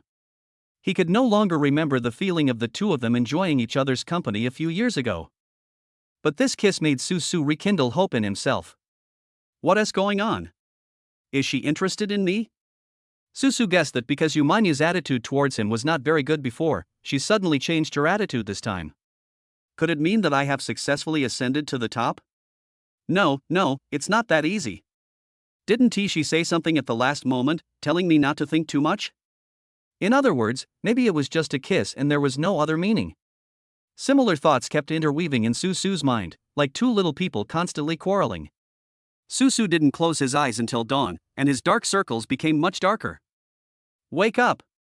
There was a fierce knock on the bedroom door, and from the sound of voices, it seemed to be Yumanyu. Susu turned his head with difficulty and looked at the clock next to him. Isn't it only 5 o'clock? Susu was speechless for a moment. He was woken up so early. He was in a daze and hadn't put on his clothes properly. He just threw on a pair of shorts and walked over to open the door. Yumanyu didn't expect Susu to open the door suddenly. She took 2 steps back and then took a running start, intending to knock on the door. See why Susu has been silent in there for such a long time. But unexpectedly, at the moment she was about to hit the door, Susu pulled the door open. Then he watched as Yumanyu slid into Susu's arms incredibly smoothly. The impact of her running start caused the two of them to retreat all the way back, and then they fell straight onto the bed. What's going on? Susu felt that his brain was no longer sufficient and he couldn't think anymore. Because, he was holding Yumanyu in his arms. His hand seemed to be still grasping her soft skin, and the touch made Susu feel that his energy and blood were constantly rushing to his head. Oops! Yumanyu screamed quickly, broke free from Susu's arms, and slapped him. What are you doing? Yumanyu clutched the collar of her shirt tightly and looked at Susu nervously. Looking at his expression, it seems like he has met a rapist. I'm not doing anything. I just get up and open the door. Susu stammered in response. To be honest, he was also confused now. Shameless and obscene. Yumanyu also realized at this time that what happened between them was purely an accident. But Yumanyu was too embarrassed to talk about what had just happened. This damn man, and his damn hands, how come he just happened to touch there? Mother, please listen to my explanation. I really didn't mean it just now. I don't remember anything. Susu quickly put on his clothes and tried his best to explain. You really don't remember anything? Yumanyu stared at Susu in disbelief. I don't remember, I really don't remember. Susu shook his head like a rattle. If he dared to admit it again under this circumstance, he would simply be putting his life in danger. I'll trust you just this once. Hurry up and get up. We need to get more flower seedlings today. Yumanyu muttered to herself, not knowing what to say more. After all, if I hadn't bumped into the door just now, perhaps that thing wouldn't have happened. When Susu saw that he had escaped, he breathed a sigh of relief. But if you think about it carefully, you still made a profit just now, even though you got slapped in the face. I haven't washed my hands for a week. Susu looked at his hands, thinking back to the feeling just now, and he could hardly stop drooling at the corners of his mouth. However, when it came time to work, Susu was not vague at all. Today, he was completely locked up by Yumanyu in the flower shed behind the villa. Yumanyu originally wanted to see how Susu cultivated these flower seedlings. She had always been curious about how this plant could grow so fast. However, Susu covered the flower shed tightly and looked mysterious. Every time Yumanyu wanted to take a peek, Susu would chase her away. After a long time, Yumanyu simply gave up this idea. It doesn't matter how it is made, as long as it can grow into a tulip. This kind of life lasted for about 3 or 4 days, during which time Susu managed to produce 20,000 flower seedlings. The workload almost exhausted him. But fortunately, I only need to be busy for the next few days. Later, Yumanyu had already planted the improved tulip seeds. It is now possible to produce flower seedlings completely independently. Of course, if you want tulips to grow and mature quickly, you have to spray them with a special spray. And this thing can only be provided and produced by Susu. It seems troublesome and mysterious to the outside world, but to Susu, this matter is as simple as it can be. All he has to do is take an empty bottle, fill it with the irrigation water from the system, and seal it with a lid. The water in the system is free anyway, it might as well be wasted if not used. With the return of funds from the first batch of orders, Airline International's capital chain finally started to move again. At least the most critical situation has been resolved. Yumanyu finally breathed a sigh of relief. It was a rare day off, so today was a good opportunity to give Susu a day off as well. The two of them were staying leisurely at home with their children. Yumanyu suddenly remembered that she seemed to have not seen their live broadcast in the past few days. Out of curiosity, Yumanyu took the initiative to find Susu. I said, "Was your previous live broadcast fun? I also want to see how you do it." Hearing this, Susu jumped up from the sofa. Is the sun rising from the west? No way, why are you suddenly interested in this? Susu couldn't believe it. He thought it was too impossible. It doesn't seem like something Yumanyu can say or do. Is it your business? I'm just asking you, is it okay? Of course it's no problem, it's just a live broadcast. Susu quickly called his daughters and quickly set up the live broadcast equipment. As soon as she turned on the live broadcast, she saw messages popping up on her phone. As a professional data analyst, Qingqing jumped for joy when she saw the data above. Dad, we already have 1 million followers. Chapter 77. Why is it you again, Shi Yangfu? To be honest, Susu would never believe this progress. It's only been a few days and they've only live streamed it once. Even in this situation, the number of followers is still increasing. Yumanyu was not surprised at first, but when she heard the number of followers, she was a little confused. Can live streaming have so many fans? From the perspective of those who do business with them, being able to attract a target customer base of several thousand people would already make them a lot of money. As for the tens of thousands or hundreds of thousands, there is no need to say more about that group. And once their children start live streaming, they instantly have millions of fans. My goodness. Hello, everyone. We are here to broadcast live again. The children seem to be looking forward to this live broadcast as well. Hanin tidied up her clothes a little and appeared in front of the camera. Then she naturally began to chat and interact with the netizens in the video. There was a lot of praise on the screen. Many people had been waiting for several days just to see these children appear on the screen again. Looking at everything in front of him, Yumanyu finally accepted this field that he had never been involved in. How is it? Is it very effective? Maybe our children are born to do this. Look, they are good looking and can speak, and each of them has their own unique characteristics. Susu forgot about his children. He was so happy that he felt a strong sense of pride. It's good, but I'm afraid these people on the internet are fickle. If some new internet celebrities appear by then, won't no one pay attention to our daughter? If the attention drops, tulips won't be able to sell again. This is what Yumanyu thought in his heart. But I can't say this out loud, because that would make me seem too utilitarian, treating my daughter as a tool to make money. She still hopes that her daughter can grow up happily. By the way, you can also try live streaming and let me see how it works. Yumanyu looked at Susu standing beside her, his figure completely hidden behind the camera of the mobile phone. Stand forward, what are you afraid of? Susu shook his head repeatedly. He was now completely desperate about this thing. Forget it. If I show up in it, the number of fans will not only not increase, but will decrease. Yumanyu just refused to believe it. How could this happen? Our daughter is so adorable. How could she not be able to take care of you? Yumanyu rarely used the word we, reached out to pull Susu, and then pushed him towards the camera. Hello everyone, I am the children's father. Susu greeted the camera awkwardly, but before he could finish his words, he saw the number of viewers dropping rapidly. Why are you here again? I want to see the little girl. Get out of here, get out of here. No one wants to see such a loser. Why did this person appear again? I'm so sad. I was really sad in the days without Hanin. The barrage of comments kept flashing these contents, making Susu feel very cold. He felt that he was not that bad, so why was he so unpopular with these people? Looking at Susu's sad face, Yumanyu sighed softly. She reached out and patted Susu's shoulder, opening her mouth to say something to comfort him. But when the words came to her lips, before she could finish them, Yumanyu couldn't help but burst out laughing. You are so lame, I am dying of laughter. Yumanyu was particularly happy today, so Susu had no choice but to smile along. He didn't think there was anything wrong with it.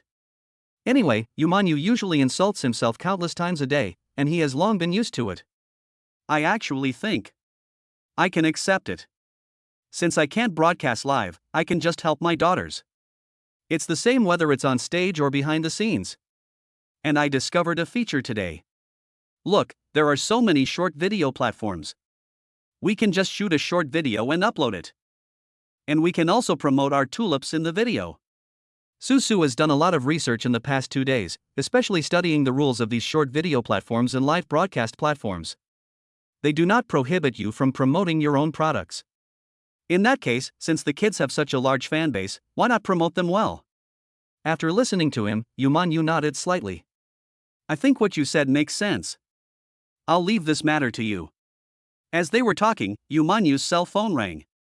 She stood up to answer the call, but her expression began to become serious. Susu vaguely felt that something was not right, but he didn't know what to say, so he could only watch from a distance. Yumanyu seemed to be arguing with someone on the phone, and her tone and attitude were very firm. After a while, Yumanyu came back, but she just picked up her clothes and turned away. Susu hurriedly caught up and was ready to show some concern. But before he could open his mouth, Yumanyu already knew what he was going to do. Something happened at the company. That damn sure Yongfu somehow acquired a large number of our stocks. He's causing trouble in the company right now, saying he wants control of the company. Yumanyu is very unhappy now, seeing that the company is slowly starting to improve and is about to regain its former position as the leader in the flower market. Unexpectedly, Sure Yongfu is now getting restless and actually resorting to such despicable means. How is that possible? Doesn't it have to be announced when the stock is acquired to 5% or 10%? Although Susu didn't know much about this matter, he still knew some of the most basic things. It is not that easy to acquire a company on the stock market. Normally, yes. But this guy actually registered more than 100 companies, and only acquired 2% to 3% of each company. These companies are just his shell companies. So his total shareholding is about to exceed 40%. Even though 40% is less than half, he is already the largest shareholder in Yalan International. Yumanyu's shareholding ratio has not even reached 40%. No wonder Sure Yongfu came so arrogantly to demand control. Then what can we do? Susu was also anxious, but his understanding of the company was too superficial and he couldn't give any good suggestions. I'll go back and hold the board meeting first. It won't be easy for him to take control of the company unless he settles the board first. Yumanyu took a deep breath, stopped and turned to look at Susu. I'll leave the house to you, help me take care of the children. Chapter 78 I have to help mommy find a solution. Yumanyu looked like a general about to go to the battlefield, instructing his family on the final arrangements. Looking at her leaving figure, Susu actually saw a hint of sadness. What should I do? Is there nothing I can do to help her? Susu hung his head weakly and returned to the villa. Looking at the happy children in the distance, I felt very sad. He didn't feel it particularly deeply before, but this time, he felt that Yumanyu was always running around outside, and to be honest, he felt very uncomfortable. No matter what, I am a man after all. It would be bad enough to be ridiculed by others if I always let a woman support me like this. The most important thing is that I have no way to give her any real help. No, we have to think of a way. Susu decided that he could not stand idly by this time. We must truly become Yumanyu's most capable assistant. Dad? Is there something wrong with Mom again? Zhao Zhao noticed that Susu's expression was a little strange, so he ran to him and asked quietly. Susu smiled bitterly and nodded. We are a tall tree that attracts the wind, and there are always villains who are eyeing us. But it doesn't matter, we will definitely defeat them. Zhao Zhao showed a brilliant smile, and she also felt the firm thoughts in Susu's heart. Zhao Zhao will also help Mom with Daddy. Xin will be with Daddy too. Me too. The children all gathered around and hugged Susu together, and the scene suddenly became warm. Looking at these cute and sensible children, Susu really felt that he was so lucky. What good deeds did I do in my previous life to deserve these 5 lovely children? Okay. Then let's work together to help Mom find a solution. Susu got down to work right away. He set up a blackboard in the living room and wrote the current situation they were facing on the blackboard. That means that 38% of Mommy's company shares have been taken away by bad guys. Mommy still has 35% in her hands, and other shareholders hold 27%. Qingqing was the first child to analyze the current situation. She was famous for her sensitivity to data. Susu nodded. In fact, the solution was very simple. That is to find a way to get the 27% in the hands of other shareholders into one's own hands. In this way, we can ensure absolute advantage in equity. In that case, Shi Yangfu's plan to seize the company by holding a majority stake would be impossible. The problem is, how do we acquire this 27%? Susu held his chin and let out a long sigh. There is no money in the company now. All the remaining money has been used to pay off debts. To acquire this 27%, based on the current share price of Airland International, it would cost at least 1 billion yuan. Moreover, the premise of all this is that shareholders are willing to sell their shares. If they don't want to sell, it won't matter how much money you offer. Dad, do we have to find a way to make money quickly? Xin has already started to get ready. She even ran into the house, put on a jumpsuit, and then put on a small hat.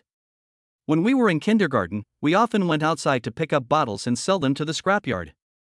Dad, why don't we go pick up bottles and sell them for money? Looking at Xin saying such cute words and doing such cute things, Susu really couldn't bear to burst her fantasy. But the world is cruel and realistic. Before Susu could even speak, Xin poured a basin of cold water on Xin. That's impossible.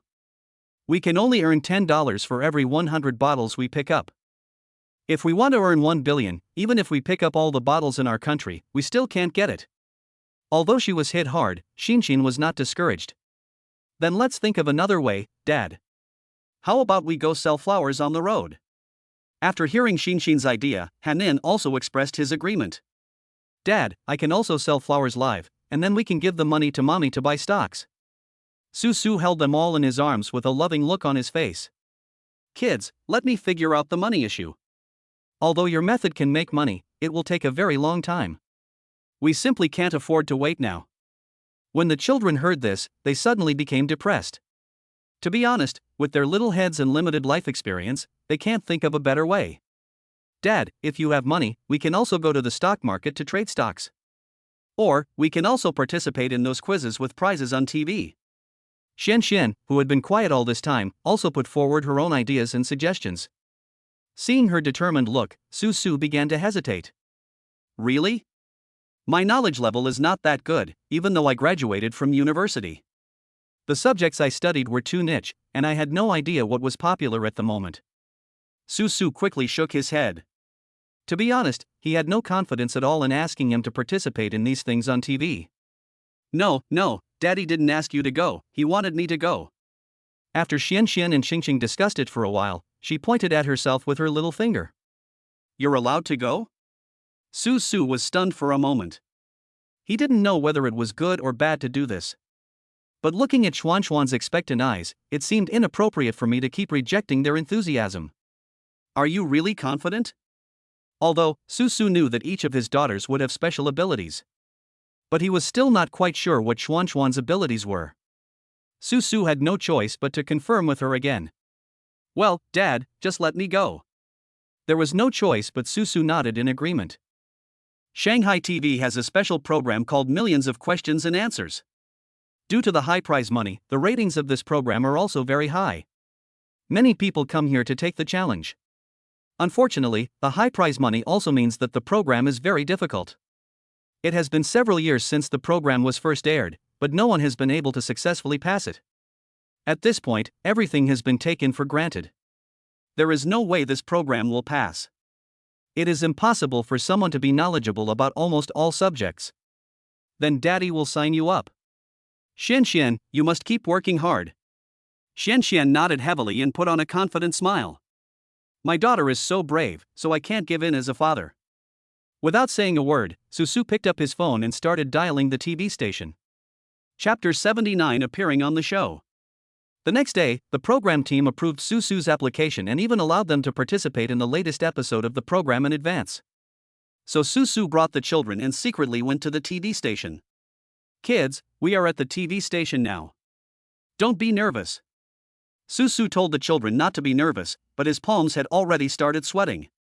Maybe it's because the image of a father with 5 daughters is too eye-catching. When Susu and the children got out of the car, they were immediately surrounded by countless gazes. The children were so cute that many girls wanted to come over and touch and hug them. It was not easy for Susu to refuse. After all, the girls at the TV station were all very pretty. Whenever he saw a beautiful girl, he found it more or less difficult to refuse her. What a cute child, wow, so cute. I also want to have such a cute girl. At this time, a woman with outstanding temperament walked slowly to Susu's side, squatted down and looked at Susu's 5 daughters. You must be Mr. Su. She looked up and smiled, with bright eyes, white teeth and a charming temperament. Susu was stunned for a moment, then immediately nodded. He felt that this woman looked very familiar, but suddenly, he couldn't remember where he had seen her. Hello. I am the host of the 10 Million Questions and Answers. My name is Su Yingying. Su Yingying stretched out her hand in front of Susu, shook it gently with him, and glanced at Susu and his children. It's almost time to start filming, do you want to come in quickly? Of course, we are worried about which way to go. Susu scratched the back of his head embarrassedly. The reason why he was in a daze was because this TV station was too big. With Su Yingying leading the way, there were suddenly fewer people coming to watch. Because Su Yingying's aura alone can drive away many people. This is your dressing room. You can all rest here before the show starts filming. And I'm in the dressing room across the street. If you need anything, you can come find me. Su Yingying took them to a place and then walked to a house opposite. Susu quickly thanked him and took the children inside. Today's protagonist is Xian, and she is the only one who has signed up to participate. But in order to cheer up his daughter, Susu must bring all the children here together. Xian, do you have confidence? Susu didn't seem to be asking Xian, but rather asking himself. Dad. Xian looked at Susu, then at Xin. In fact, she was a little scared in her heart. After all, she was going to the stage alone to participate in the quiz. This was not like usual, with my sisters, father and mother by my side. I'm a little scared. Xian grabbed Susu's clothes tightly, and it was obvious that her body was trembling slightly. Seeing his daughter like this, Susu really wanted to go up and join her. But the program rules state that only one person can participate in the program. Xian, it's okay. Daddy will be watching you downstairs. And your sisters, we will all be waiting for you off the stage. Susu comforted Xian with great concern and held her tightly in his arms. Neither of them wanted to let go. Xin gave Xian a look. Now that things had come to this, Xian had no way out. After mustering up her courage, Xian finally walked onto the stage alone. The lights on the stage focused on Xian. The audience's attention immediately focused here. Everyone was very curious about how such a young girl could participate in this question and answer program. You have to know that the knowledge reserve required for this program is very huge. Many specialized professors and scholars, as well as professionals who have practiced and trained for this program for many years, have not been able to pass it. This child is only 3 or 4 years old at most. Isn't coming here just for fun? Hello, audience friends, welcome to today's 10 million questions and answers. Our contestants today will definitely surprise you. Come on, Xian, introduce yourself. Su Ying waved at Xian, motioning her to come to her side. In front of so many audiences, Xian was obviously a little shy. The little hands kept pulling at the corner of her clothes, her eyes were timid, and she kept trying to hide behind Su Ying. Su was so distressed watching from under the stage, and prayed desperately that nothing would happen to Xian. After all, this is a live TV show. He also began to regret it, after all, his daughter was still young. Come on, Xian. Come on, Xian. The children also began to cheer Xian on. The 5 children usually worked together. So when encountering such things, we must not forget the basics. Maybe Xian is a little nervous, but it doesn't matter, let's get started. Seeing that Xian didn't dare to speak, Su Ying hurried to help her out. Then, she took Xuan's hand and led her to the answering machine, reached out to pick her up, and gently placed her on the seat. Xian, are you ready? Su Ying looked at Xian with anticipation. She didn't know why, but her intuition told her that this little girl would be very powerful. Although Xian looked scared just now, when she was about to ask questions, her eyes started to light up. Such people are often very capable and can go very far. However, Su Ying herself had no idea whether she could pass the test. Xian nodded heavily, and the show started smoothly. Well then, let's start with the simplest question.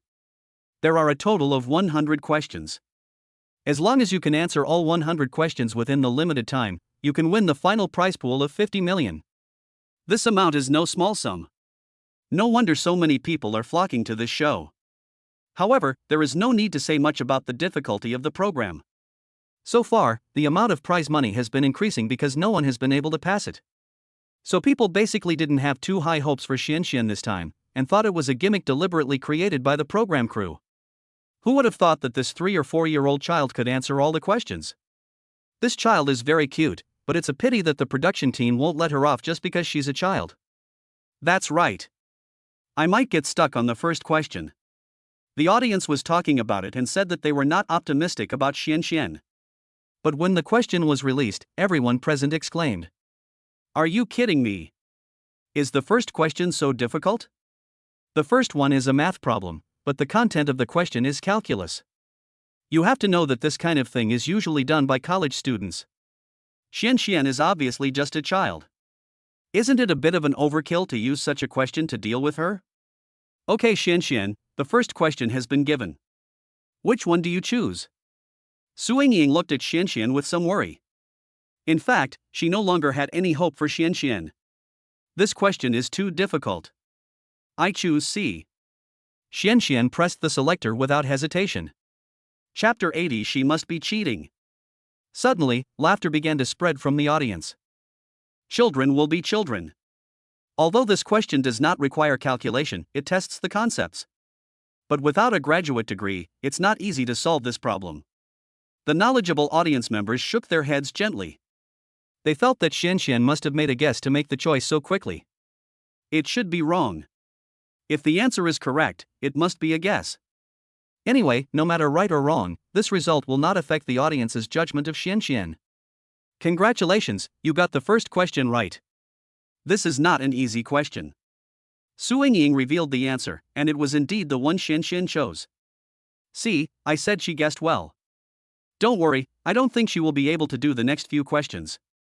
It's impossible for a person to guess right all the time. The audience still doesn't have any expectations for Xian, but this low probability event is not impossible to happen.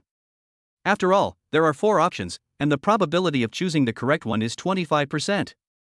Okay, let's move on to the next question. Su Ying continued to ask questions, and the pace gradually increased. What the audience didn't expect was that Xian would basically not spend more than 1 second thinking about answering questions. Every time after the question came out, she would immediately press the answer. Moreover, he answered more than 10 questions correctly in a row. Many of those who boasted just now are now dumbfounded. Those people were not optimistic about Xian at first, but now, Xuan's performance has greatly surprised them. No way, now I have answered 15 questions correctly in a row. Is it really based on strength? Some viewers have begun to wonder if Xian is playing the pig to eat the tiger. But considering her age, many people are unwilling to believe that Xianxian achieved success through her own strength. Because she is too young. Even if she is a genius, it is impossible for her to master so much knowledge at the age of 3 or 4. You should know that these 15 questions involve various aspects such as astronomy, geography, history, archaeology, science, etc. Each major aspect contains vast amounts of knowledge. Some people spend their entire lives just mastering the basics, but this alone is enough to be called a master. For Xianxian, it was as if she had already known all this content by heart. Do you think the production team might have cheated on purpose? Or maybe they got the test questions in advance through some means. Suddenly, such a voice began to emerge among the audience. It's no wonder that this idea and judgment was immediately recognized by many people. Yes. How is it possible for a child to answer so many questions correctly here? There must be something fishy going on here. Host, can you wait a moment? Some people who were curious immediately stood up and waved towards the stage, interrupting the show. When Su Engying saw someone was about to speak, she was also stunned. There has never been such a scene before. The audience has always watched the program quietly below, and no one has ever taken the initiative to participate in the program like this. Hello, may I ask? The microphone was handed to the audience member. He took the microphone and walked 2 steps forward and began to criticize Xianxian very rudely. Are you guys playing tricks on me? It must be cheating. When Su Engying heard this, her face turned unhappy. What does it mean that they still don't trust the show? Sir, what you said is a bit too much. In all the time our show has been on the air, there has never been any cheating. And, if we discover cheating, we stop it immediately and disqualify the players. Although Su Engying felt a little unhappy in her heart, she tried her best to keep smiling on the surface. After all, this is the professional quality that one should have. Humph, because we don't know what you do in private. I saw it when I entered the TV station. You are very close to their family. Maybe you know each other. You leak the questions to them, and then you split the prize money after you get it. This conspiracy theory immediately received a response from the audience, and many people stood up and began to protest, and the situation was suddenly out of control. Su Engying was so angry that her face started to turn pale. What rights do you have to frame someone like this? Okay. Are you guys saying I cheated? Fine. I'll open our program's question bank to you, and you can choose a question from it. Su Engying stood up and gave up her seat, inviting several of the loudest audience members to the stage. Since you say I'm cheating, I'll let you choose the questions. If the contestant still gets the answer right, then the rumor will be self-defeating. The audience is of course happy to see this kind of development, they just want to watch the fun. Su and several other children stood in the audience, watching the changes on the stage, feeling extremely anxious. Several times he wanted to go on stage to comfort Xianxian, but he saw Xianxian sitting quietly on the stage, as if everything around her had nothing to do with her. Su felt that it was unnecessary for him to go up, as his daughter was much stronger than he had imagined. In this case, we cannot admit defeat. Su could only clench his fists and look at his daughter silently. After about 20 minutes, the picky audience finally achieved their goal with pride. The following questions were all carefully selected by them from the question bank. You know, there are tens of thousands of questions in this question bank. It is impossible to expect one person to memorize all the questions. It is precisely because of this that random selection has its meaning. However, these audience selections will only make the difficulty more difficult. The selection is complete, right? Well, please go down and return to your seats. I have one thing to clarify here. If it is proven that I did not collude with the contestants, the person who just said this must apologize to us. Su Engying is not the kind of person who will take revenge for every grievance, but she absolutely cannot back down on this kind of thing. If you give in, the other party will take advantage of you. Moreover, matters like this that involve the reputation of the program must be made clear. If our reputation is ruined and no one comes to the show, that would be a real disaster. No problem. If a child can answer 5 questions correctly, I will worship her as my teacher on the spot. A bald middle-aged man who looked to be in his 40s looked at Xianxian confidently and spoke shamelessly. That's good. I hope you can remember what you said and don't regret it later. Su Engying took a deep breath, then nodded heavily at Xianxian. The battle really begins from this moment. Little girl, it's up to you. Chapter 81 Mommy, we want to help you. If the audience was so surprised before that their mouths were wide open, they were all speechless after seeing Xuanxuan's subsequent performance. Everyone had to open their eyes wide and stare closely at the stage screen. This was beyond their imagination. Isn't this child only 3 years old? Didn't they choose this topic themselves? Why has she answered 90 questions correctly in a row? Before I knew it, I was only 10 questions away from the final victory. The youngest contestant in the history of our show, she's about to pass our 100-question test. Dear viewers, if you want to know more exciting content, don't miss it after the advertisement. After hosting for nearly an hour, Su Yingying was seriously exhausted. Fortunately, there is a commercial break during this time, which allows her to take a short break. Xian, how do you feel? Su Yingying admired the little girl in front of her very much. That's awesome. Few contestants could make it to the end like her, with only 10 questions left. In the few years since the show started, only 3 people have been able to reach this level. And Xian is one of them. Xian nodded happily. She didn't know what to say to Su Yingying. She had no interest in these topics and felt they were average. She just looked forward to demonstrating her abilities in the following topics, getting the bonus, and helping the mommy company out of its difficulties. Then mommy wouldn't be so unhappy. I didn't expect you to be so smart. I really want to know how your family trained you. I wish my children could be like you. Su Yingying did not hide the envy in her eyes at all. Which parent wouldn't want their child to be as talented and intelligent as this? Seeing Xian not saying anything, Su Yingying felt that she couldn't ask anything, so she simply diverted her attention. When Su Yingying saw the audience below, she remembered the bet she had made with them just now. By the way, who was it that said that if Xian answered the question correctly, he would take her as his teacher? You won't admit it now, will you? You chose this topic, and the production team didn't interfere at all. Do you have anything else to say? As soon as Su Yingying said this, the few people who had been shouting just now immediately wilted, lowered their heads and blushed, not daring to look up. Humph, you dare to do it but not to take the responsibility. Is this the level of you guys? I feel so sorry for you. Su Yingying could only mutter something in her heart but didn't dare to say it out loud. She had almost finished her complaints and the commercial break was over. Next, Xian will face the final challenge. Welcome back, audience friends. In front of you is the youngest contestant in the history of our show. He is also the contestant with the greatest hope of winning the championship. Let us all witness the miracle together. There is no point in saying so much, the best thing to do is to get straight to the point. Xuanxuan's answering speed is as fast and accurate as ever. It won't be long before you get the first 9 questions right. This means that she has now answered 99 questions correctly in a row. With only 1 question left, she can complete the challenge and win the grand prize. Everyone present, from the audience to the staff, even Su and her other daughters, had sweat in their palms. This is a moment to witness history.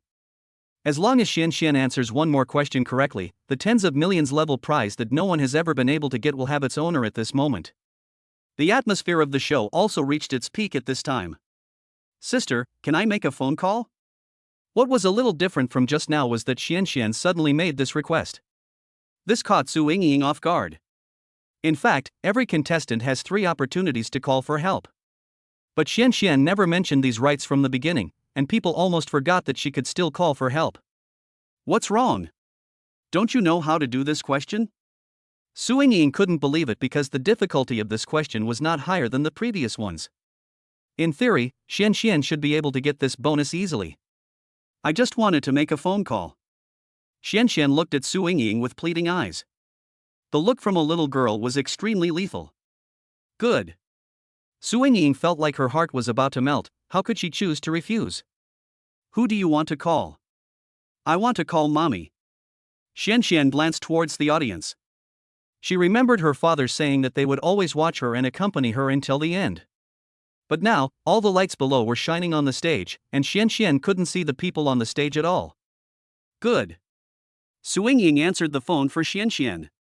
Everyone swallowed. If Xian didn't answer the question correctly after the phone call, that would be the most devastating thing for everyone. Because I had already made it to the end, and I was stuck at the last question, the 99th one. Once you make a mistake, all previous efforts will be in vain. Hello? Yu received a call for no apparent reason and was a little confused. Hello, this is the live show of Qianxian Question and Answer. Su Ying answered the call on behalf of Qianxian. On the show? Mommy. When she heard her mother's voice, Qianxian immediately shouted out. There was even a moment when the audience below could see Xuanxuan's red eyes. What a daughter who loves her mother. They have a really good relationship, which makes many people envious. Qianxian? What's wrong with you? Why are you at the TV station? Only then did Manhwa understand the situation a little bit. She quickly ran to the conference room, turned on the TV, and selected this program. Looking at Qianxian on TV, Manhwa suddenly felt nervous. Mommy, Daddy, and I know why you've been so sad lately, so we want to help you. Mommy, I hope you won't blame us for taking the initiative. Qianxian was still trying to find a way to talk to Su at this time. If he didn't say hello in advance, Manhwa would definitely give Su a severe lesson afterwards. Because they did this without telling Manhwa. What are you talking about? You don't have to worry about Mommy's affairs. Manhwa burst into tears at that moment. She was a strong woman, but beneath her strong appearance, how could she not want encouragement and support from her family? Seeing that the children were so willing to support her, Manhwa felt that it was a blessing from her previous life that she could have such children in this life. Mommy, as long as you are happy, the company's problems can always be solved. Thank you, kids, for worrying about Mommy. Chapter 82, 50 Million Jackpot. Listening to what her mother said, Qianxian wiped the tears from the corners of her eyes. Su and the children below were also crying at this time. Even many audiences were moved by them and shed tears. Mommy, let us help you this time. Mommy, are you in front of the TV? Look at me. As she spoke, Qianxian signaled Su Ying to hang up the phone. Then she pressed the answer selection button with extraordinary decisiveness. I choose A for this question. Once this button is pressed, everything will be settled. Whether it is success or failure depends on this final move. On one side, you get nothing, while on the other side, you get a multi-million-dollar jackpot. It can be said that they are like heaven and earth. The most exciting moment has arrived. I believe that the audience here should all feel the same as me. Perhaps we will soon be lucky enough to witness our first player to pass the level. So, please cheer up, and let us witness the final answer together. Su Ying heated up the atmosphere with just a few words, and then everyone stood up, held their breath, and stared at the questions above. Su Ying reached out and clicked the button to announce the answer. A huge letter appeared on the screen, followed by cheers that came like a tide, one wave after another. The cheers were resounding and rolling throughout the studio. Su stood under the stage, staring blankly at the answer on the screen. We won. We won. He murmured, feeling the joy in his heart that was hard to conceal. Mommy, did you see that? Qianxian stood on the stage with a calm expression on her face, and she said this to the camera. On the other side of the camera, Manhwa, who was standing in front of the TV, had already burst into tears. She covered her mouth tightly, tears streaming down her face. Congratulations to our Qianxian for becoming the first contestant in the history of the show to pass the test. She is also the youngest contestant. Su Ying excitedly picked up Qianxian, and almost the entire program crew rushed onto the stage to celebrate this moment together. And at this moment, the grand prize of 50 million fell into Xuanxuan's hands. On the way home, Su was still thinking about this. He felt like this day was a dream, very unreal. Dad! The children saw Su standing there in a daze, and pushed him with their hands, finally waking him up from his trance. Dad, we're almost home. Several children fell asleep in the back seat of the car, only Qianxian was still energetic. Su nodded in response, turned around and looked at Qianxian, who had been busy for half a day, feeling both distressed and relieved. How come Qianxian is so amazing? It feels like she knows everything. In this TV program, Qianxian answered all the questions correctly, covering almost countless subjects. Of course, Qianxian is very capable, although she is usually a little timid. Qianxian was also very proud. As her sister, she was praised like this. Who wouldn't feel happy from the bottom of her heart? With a ding, the system sent another reminder. The mission progress is 80% complete. Find out Xuanxuan's special ability, a super brain. All-knowing. Hearing the voice from the system, Su suddenly realized. No wonder. Almost every one of my daughters has a special ability. It's just that I am not very clear about the characteristics of each child. But as they spend more and more time together, the children's characteristics are slowly emerging. Today, the 4 children have all figured out what the special abilities of each of them are. Only Shinshin is left. But it doesn't matter, as long as the children are happy. When they got home, Yumanyu was already waiting for them at home. As soon as she saw the children coming back, Yumanyu immediately rushed over, hugged the children and cried loudly. This time I cried more because I was moved. You guys scared me so much. When I got the call, I thought something was wrong. Yumanyu cried and choked, holding the child with heartache. Especially Xianxian, who was hugged and kissed by Yumanyu. Thank you, Xianxian, I didn't know that my matter caused you so much trouble. Mommy will definitely find a way to correct it in the future. Yumanyu didn't care about the so-called bonus. Money was just a number to her. What really touched Yumanyu was the children's determination to sacrifice for themselves. I'm sorry, I didn't get your consent. Susu walked to Yumanyu's side and lowered his head to apologize. I won't blame you for what happened this time. I know you're doing this for my own good. How could Yumanyu blame anyone at this time? No one had done anything wrong. They are all for this family. Oh, yeah, this is the prize money we won. I'm giving it to you. Susu carefully took out a check from his pocket. This was the bonus given to them by the program team on the spot. To be honest, he had never seen so much money before. In other words, I have never come into such close contact with such a large sum of money. No, you won the money yourself, so you should be responsible for managing it. Although the company is short of money, I will find a way. I can't use your money. Yumanyu shook her head and did not choose to take the check. Susu wanted to say something else, but he felt the persistence in Yumanyu's heart. Indeed, if it were me, I would definitely not want this money. What parent would want something their children have worked hard to earn? Mommy, this is what Xianxian earned for you. Just take it. Xianxian took the check from Susu's hand, and then stuffed it into Yumanyu's hand without saying anything. Judging from her tone of voice and actions, she totally sounds like a boss. This is Xuanxuan's good intention. Everyone hopes to help mommy. After hearing Xianxian say this, Yumanyu was unable to refuse anything for a moment. Mommy worked so hard to raise us, this is the only way we can repay her. As she spoke, Xianxian took a few children and kissed Yumanyu on the cheek. Then he snuggled into Yumanyu's arms again and hugged his mother tightly. Just accept it. If you don't want it, it will hurt the children's hearts. Looking at this scene, Susu felt that his whole body was healed. Chapter 83: The Decisive Battle. Although 50 million is far from enough for Yumanyu. But it has already given the company a shot in the arm. Because of Shi Yongfu's incident, things were not going right for everyone in the company and the atmosphere was a little depressed. These 50 million are simply a lifesaver. Early the next morning, Yumanyu actually got up and took the initiative to prepare breakfast. After Susu got up, he was stunned when he saw this scene. It was really unprecedented. I had never seen her do housework at home before. Now the sun is rising from the west? Leave it alone and let me do it. Susu rubbed his sleepy eyes and hurried over to take the ladle or something from Yumanyu's hand. Hey, go and have some rest. Yumanyu turned around gently and blocked Susu behind her. No, you make me nervous, you know? Susu felt like he didn't know where to put his hands. He had never seen Yumanyu like this before. Look at you. You can't even handle such a small favor. Yumanyu rolled her eyes at Susu, but she had almost finished her work. It doesn't really matter whether Susu comes or not.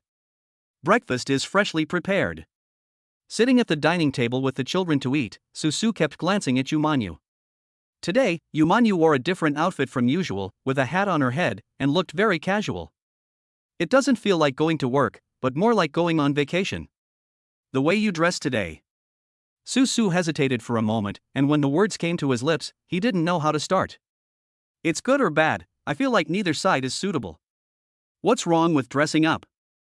Yumanyu raised her eyelids and gave Susu a very sharp look. What it means is that if you say something wrong, your day is over. It's good. It's a nice change of mood. Susu swallowed hard and quickly backed off. He suddenly felt a little regretful and wondered why he had to say such a thing for no reason. You are such a coward. I'm going to the company to attend a shareholders meeting today. This is my winning outfit. Yumanyu smiled. The expressions on her face just now were actually just to amuse Su. Is there going to be a shareholders meeting today? Although Yumanyu was extremely happy, Su was not happy at all. Today's meeting is bound to be disastrous. Let me go with you.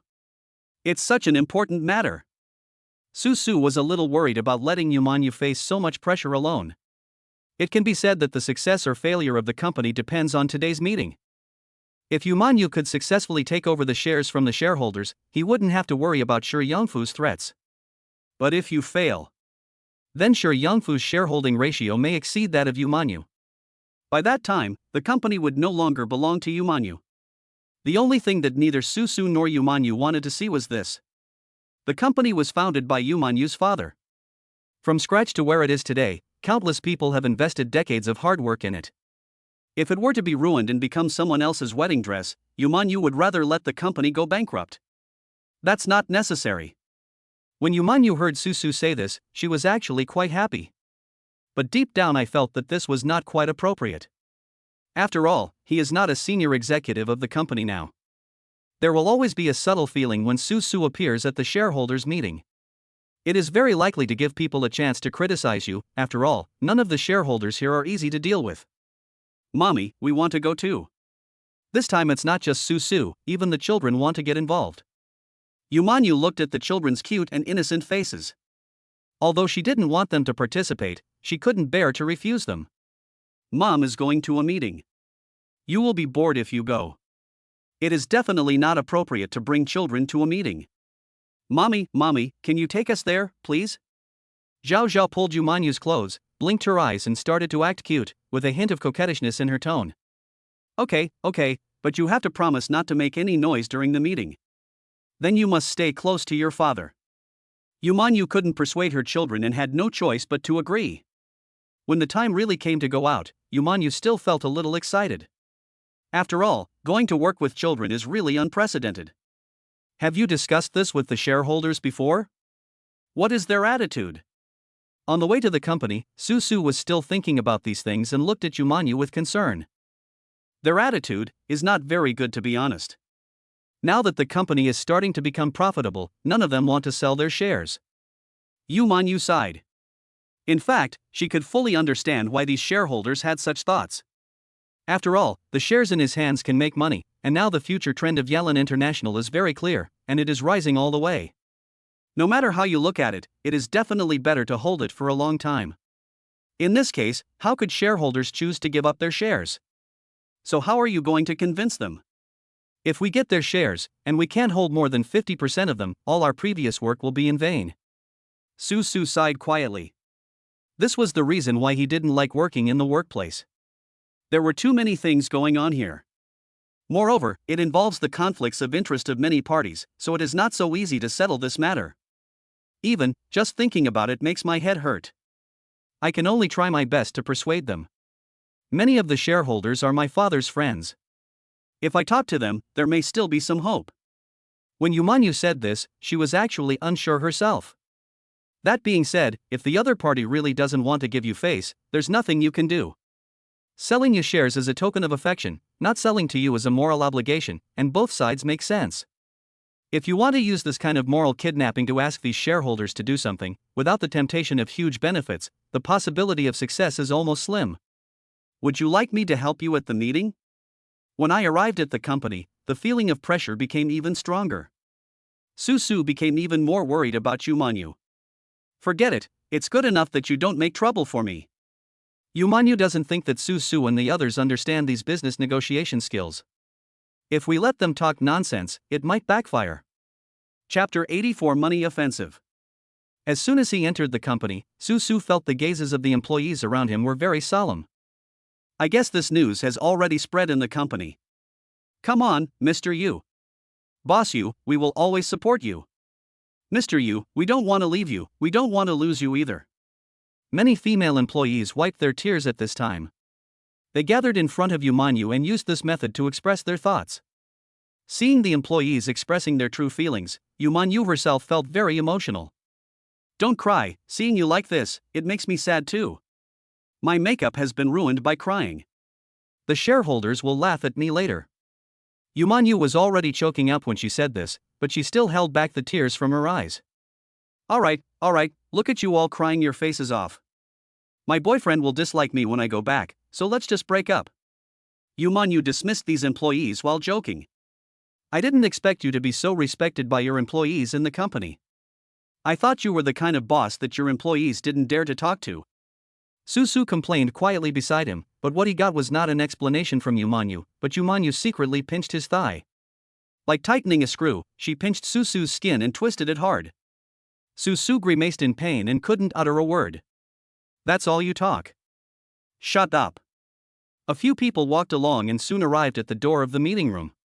Everyone came today, almost all the shareholders, big and small, of the company are here. Some people here hold a larger proportion of shares, while others hold a smaller proportion. But after all, they are also shareholders of the company. When something like this happens, Yumanyu cannot help but summon them. As soon as he entered the room, Yumanyu saw Shi Yongfu sitting in the middle of the conference room, talking to the shareholders next to him. This guy is now also a shareholder of the company, and a major shareholder at that. For a while, he can be said to be the most popular person. Everyone focused their attention on him until Yumanyu appeared. I thought you weren't coming. Shi Yongfu remarked sarcastically, sitting leisurely in his seat, looking at Yumanyu with contempt.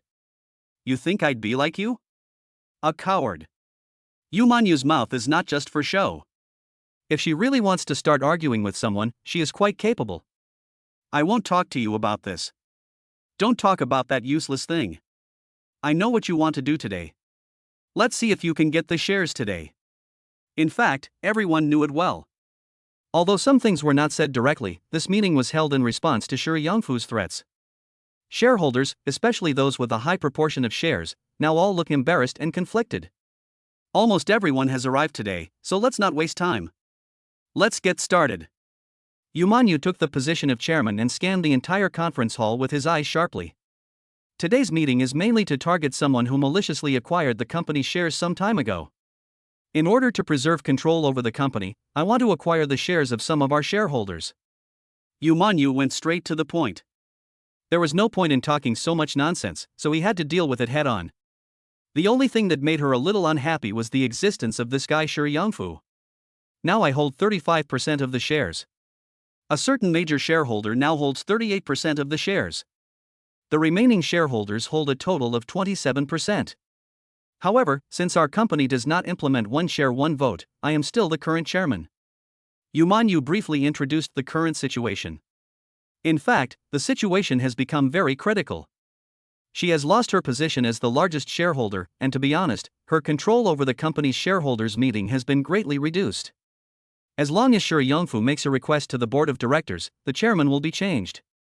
If the board of directors approves, Yumanyu may really leave the company. Therefore, the safest way is for Yumanyu himself to become the largest shareholder and hold more than 50% of the shares. That way you will have absolute control over the company. I know your intentions very well. But you have to see who is willing to sell the shares. Shi Yongfu stood up and strolled around the conference hall.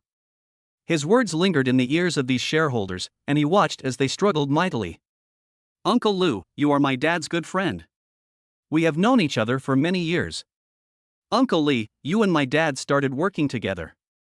My dad often mentioned your name before he passed away. Yumanyu started an emotional offensive, which was the only means she could use. Yumanyu felt that these shareholders who were named had greater hope because they all had very direct relationships with his father. The combined shares they hold are about 11 or 12%. That's already a lot. But it is still some distance away from the 51% shareholding ratio. Let's not talk about this for now. Can you let us hear your acquisition offer? Shi Yongfu started to make trouble again. In fact, everyone is independent. Since we are all businessmen, it is impossible not to consider the issue of profit. My purchase price is twice the current average stock market price. When Yumanyu said this, he was gritting his teeth. This price is definitely not low, and the acquisition cost will be several times higher than usual. But even so, there were still quite a few people in the audience who were hesitant and reluctant. That's it? I thought it was that much. You want to buy the shares at twice the price? Shi Yongfu began to mock mercilessly again. He slapped his hand on the table and crossed his legs. Then he took out a cigarette, put it in his mouth, and started puffing smoke towards Yumanyu. Do you know how much I spent to acquire these shares? 4 times the price. That's twice what you're offering now. You want to play with me? Do you have the capital? I advise you to give up the position of chairman as soon as possible. This company is already in my pocket. Shi Yongfu waved his fist and couldn't help laughing. Su sat in a corner of the conference room with the children. Seeing that the situation here was not good, they were also worried about Yumanyu. Success or failure depends on this one move. They couldn't help but worry about Yumanyu. Chapter 85, Cutting Off the Firewood. Seeing Shi Yongfu being so arrogant, Yumanyu didn't take it to heart. If she can't even bear this, then she shouldn't be the chairman of a company. Please don't talk nonsense if you are not related to the matter. Yumanyu just frowned for a moment, then refuted calmly. The focus is still on those shareholders. Uncle Lu and Uncle Lee, don't worry, I'm just taking back your shares, but I will still give you the rights to dividends. You should trust me on this. Yumanyu is confident that his performance in the company over the years has been able to explain it all. It is true that the company suffered losses in the past 2 years, but this does not mean that there is something wrong with Yumanyu's own abilities. What's more, she usually keeps her word when speaking and doing things. Whatever I promise, I will never regret it. This. Uncle Lee hesitated for a moment, his eyebrows tightly furrowed, as if he was extremely troubled by something. Xiao Yu, let me tell you. It's not that I don't want to help you, uncle. It's just that my company is really short of money right now. If there was a way to have the best of both worlds, Uncle Lee wouldn't be so upset. That is to say, your shares. Yumanyu vaguely felt that something was wrong. My shares have been. At this time, Shi Yongfu suddenly stood up and smiled at Yumanyu. I have taken away his shares. I just made a deal with him right before your meeting. For 4 times the price. Shi Yongfu is not joking. He has a wealthy family and can afford the money. Shi Yongfu. Yumanyu was really angry now. She could give in temporarily, but she couldn't let you do something bad to her again and again. Oh my, our Yumanyu is angry. I'm really sorry. I don't want to do this. But there's nothing I can do. If you are unwilling to step down as chairman, I can only achieve my goal little by purchasing shares.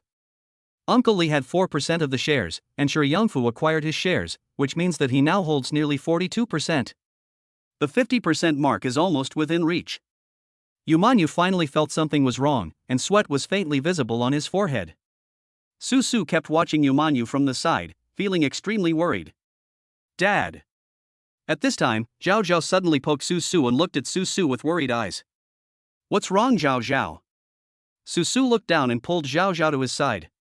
Since they were responsible for participating in the meeting nearby, they did not dare to get too close to the conference table. After all, they are Yumanyu's family members, so these shareholders didn't say anything. Daddy, Mommy sighed. Zhao Zhao pointed at the conference table with his little finger, his face full of worry. Those uncles all want to sell their shares to that bad guy. Zhao Zhao may not understand the meaning behind their actions, but she can feel the true thoughts in these people's minds. She can see through people's hearts. What? When Su heard this, he felt a buzzing sound in his head. How can that be possible? If they all sell to Shi Yongfu, then the company will be finished. Isn't this what they are most worried about? Dad, they didn't volunteer. Those uncles were very afraid of the bad guy, as if their company owed him a lot of money. Zhao Zhao continued to express her feelings, and it was because of this that she took the initiative to find Su. That means they were coerced. Su nodded. Now everything became clear. You have to know that Uncle Lee and Uncle Lu are all friends of Yumanyu's father. With such a relationship in place, how could they choose to add insult to injury at this time if they were not forced into a desperate situation? Then what shall we do? Su was anxious, but there was nothing he could do. Even if he knew the reason, he didn't have the corresponding resources to solve the problem. The 50 million yuan in prize money that the program team received was indeed a lot, but it was nothing compared to the company's shares. Dad. I also want to go in and listen to what they are saying. There is a layer of glass between them and the conference table, which provides good sound insulation. Although we were in the same conference room, the voices talking inside could basically not be heard outside. Zhao Zhao's sensing ability would not be so clear.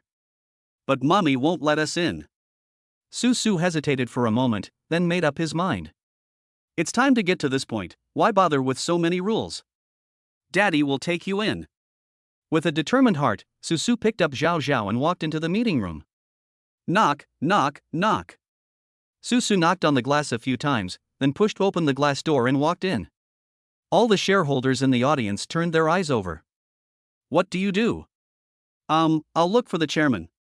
Su Su was still quite tough and maintained his aura. Didn't I ask you to wait outside? Yu Manyu glanced at Su Su. She couldn't understand why they were here. The meeting is suspended for the moment. There was definitely no way to continue the meeting under such circumstances, and the expressions on the faces of the shareholders began to change. I still feel that Yu Manyu bringing his family here will affect the seriousness of the shareholders' meeting. What we are talking about here is a major matter concerning the fate of the company, not some trivial love affairs. Didn't I tell you to wait outside? Why did you come in? Yu Manyu ran to the door and accused Su Su in a low voice. But she still reached out and patted Zhao Zhao's head, and gave Zhao Zhao a gentle kiss on the cheek. We are worried about you. Zhao Zhao told us that basically none of your shareholders can be trusted. Do we have any other solution? It's not a good idea to continue talking like this. Maybe he can collect all the shares from other shareholders on the spot. Su Su glanced at Shi Yangfu and reminded Yu Manyu in a low voice with great vigilance. Another way. Yu Manyu frowned and tilted his head to think for a while. Then it suddenly dawned on me. Yes. It really is. There is a clause in the company's articles of association that shareholders must consider the prospective plans of the buyer when selling their shares. Without the consent of the other directors and the other chairman at the time, the shares cannot be sold at will. Yu Manyu was overjoyed, she almost forgot about this matter before. Fortunately, Su Su reminded me, otherwise I would have fallen into Shi Yangfu's trap. Mommy, I want a hug. Zhao Zhao saw that Yu Manyu was planning to go back to the meeting, so she quickly reached out and grabbed her clothes. Mommy has to go to a meeting, can you let Daddy hold you? No, I want Mommy to hold me. Zhao Zhao is usually very quiet, but unexpectedly he suddenly became noisy at this moment. This made Yu Manyu and Su Su both look unhappy. Chapter 86 Fighting Side by Side. After all, the current situation is rather special. How about this, you take care of her first, and I'll talk to them for you. Just sit next to me, and I can ask you any questions I have. Seeing that Zhao Zhao's persuasion was useless, Su Su had no choice but to suggest a different approach. Yu Manyu sighed, it seemed there was nothing that could be done at this point. Okay, I'll do as you say.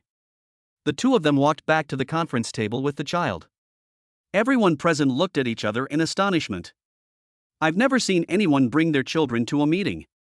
No, Yu Manyu, are you out of your mind?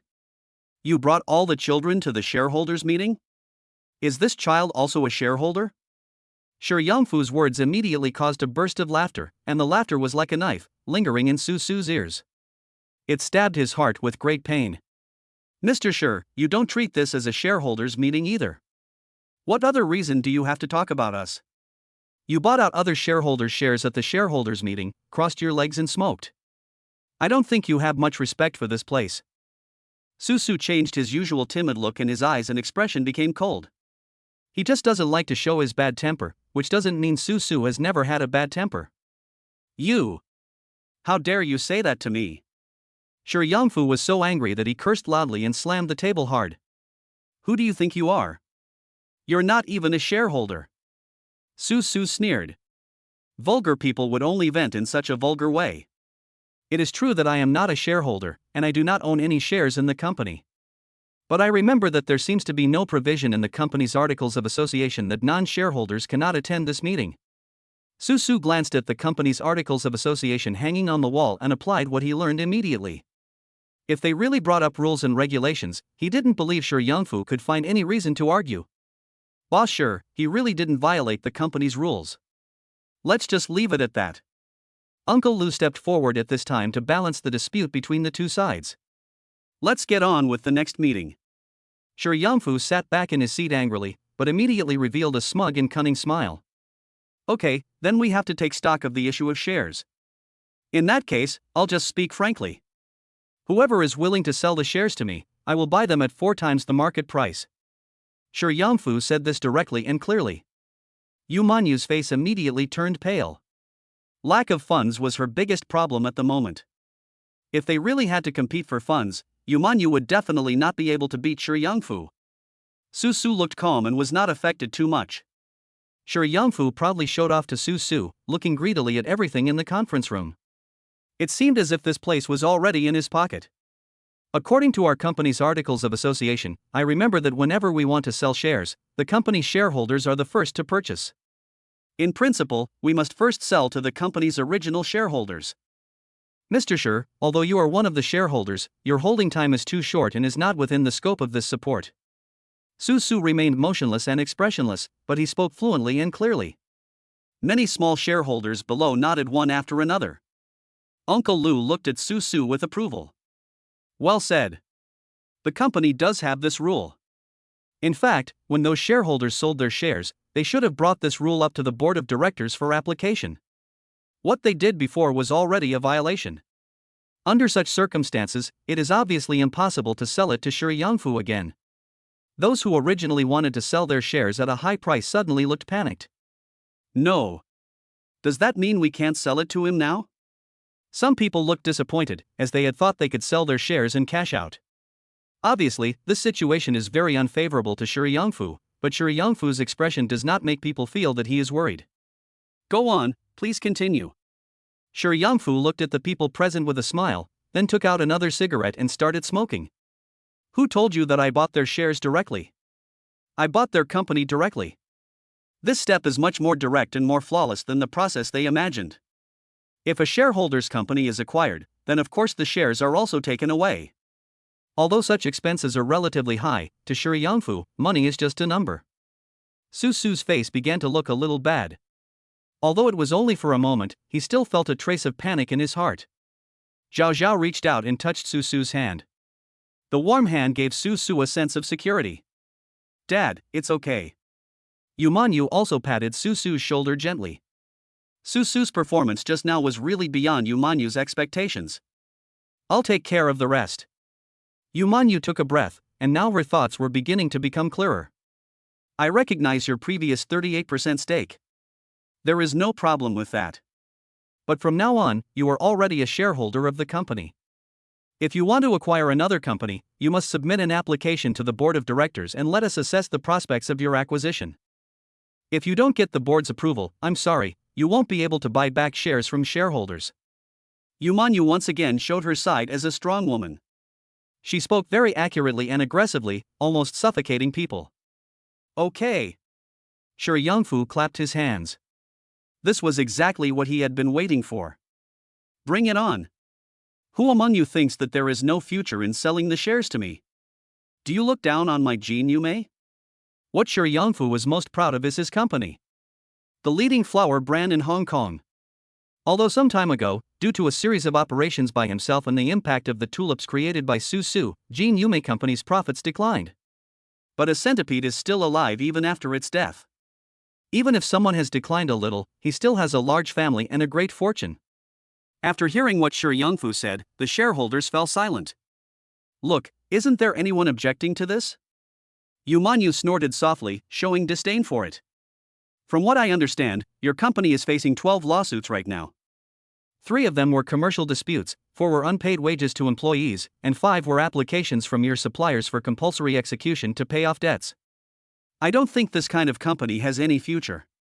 Chapter 87 Voting Failure. Shi Yangfu felt a little embarrassed at that time. These things are his secrets that he never tells anyone, how could he have known them? So what? Which company doesn't encounter such a thing? This is too normal. Shi Yangfu tried to argue, but he didn't have the confidence to do so. You have the nerve to say such things. I don't think a company that doesn't care about its reputation will be able to develop. Your Jin Yume is now on the decline. Of course Yu Manyu was not willing to be outdone, and the two of them fought back and forth, neither giving in to the other. Yu Manyu, stop talking nonsense. Your company isn't any better than mine. Of course Shi Yangfu was not happy to hear this and wanted to turn hostile on the spot. Don't be too rambling and hope he gets angry. The bigger his reaction, the more it proves that he and his company are unreliable. Well, how about this? All our shareholders are here, so let's have a vote. Which company has a better future, yours or mine? If you have more votes, then I won't block your shareholding anymore. Whoever wants to sell it to you can sell it to you. But if I win, no one in the company will be allowed to trade with you. And any form of your possession of shares in my company will not be recognized. How is it? Does Mr. Sure have the courage to come and play? Yu wanted to go for a big one right away. Isn't it that no one is willing to give in to the other? That's it, solved once and for all. There is no need to embarrass these shareholders and save them from having to pretend. Okay. Why wouldn't I dare? When Shi Yangfu heard this, he was delighted. This is the kind of thing he is least afraid of. Many of Airland International's shareholders have been bribed by him. If it were a vote like this, wouldn't I be almost certain to win? Yu, this is inappropriate. When Su heard this, he quickly pulled Yu and questioned her in a low voice. Isn't this too risky? I can't care less. Instead of procrastinating, let's come up with a one-time solution. After arguing with these people for such a long time, Yu was already extremely disappointed to some extent. Those people who had once placed high hopes on her chose to betray her in person. The friendship between my father and them over the years was not as great as the temptation of money. Of course, everyone has their own reasons and difficulties, but Yu feels that using this as an excuse is really a bad idea. Oh, well, no matter what, I will fully support you. No matter what happens, Su and the children will always stand by Yu. You will never be alone. If it were a few months ago, Yu would never have thought that one day someone would say such words to her. Su instantly broke through Yu's defenses. Her eyes turned red and her nose suddenly felt a little sour. What's wrong with you?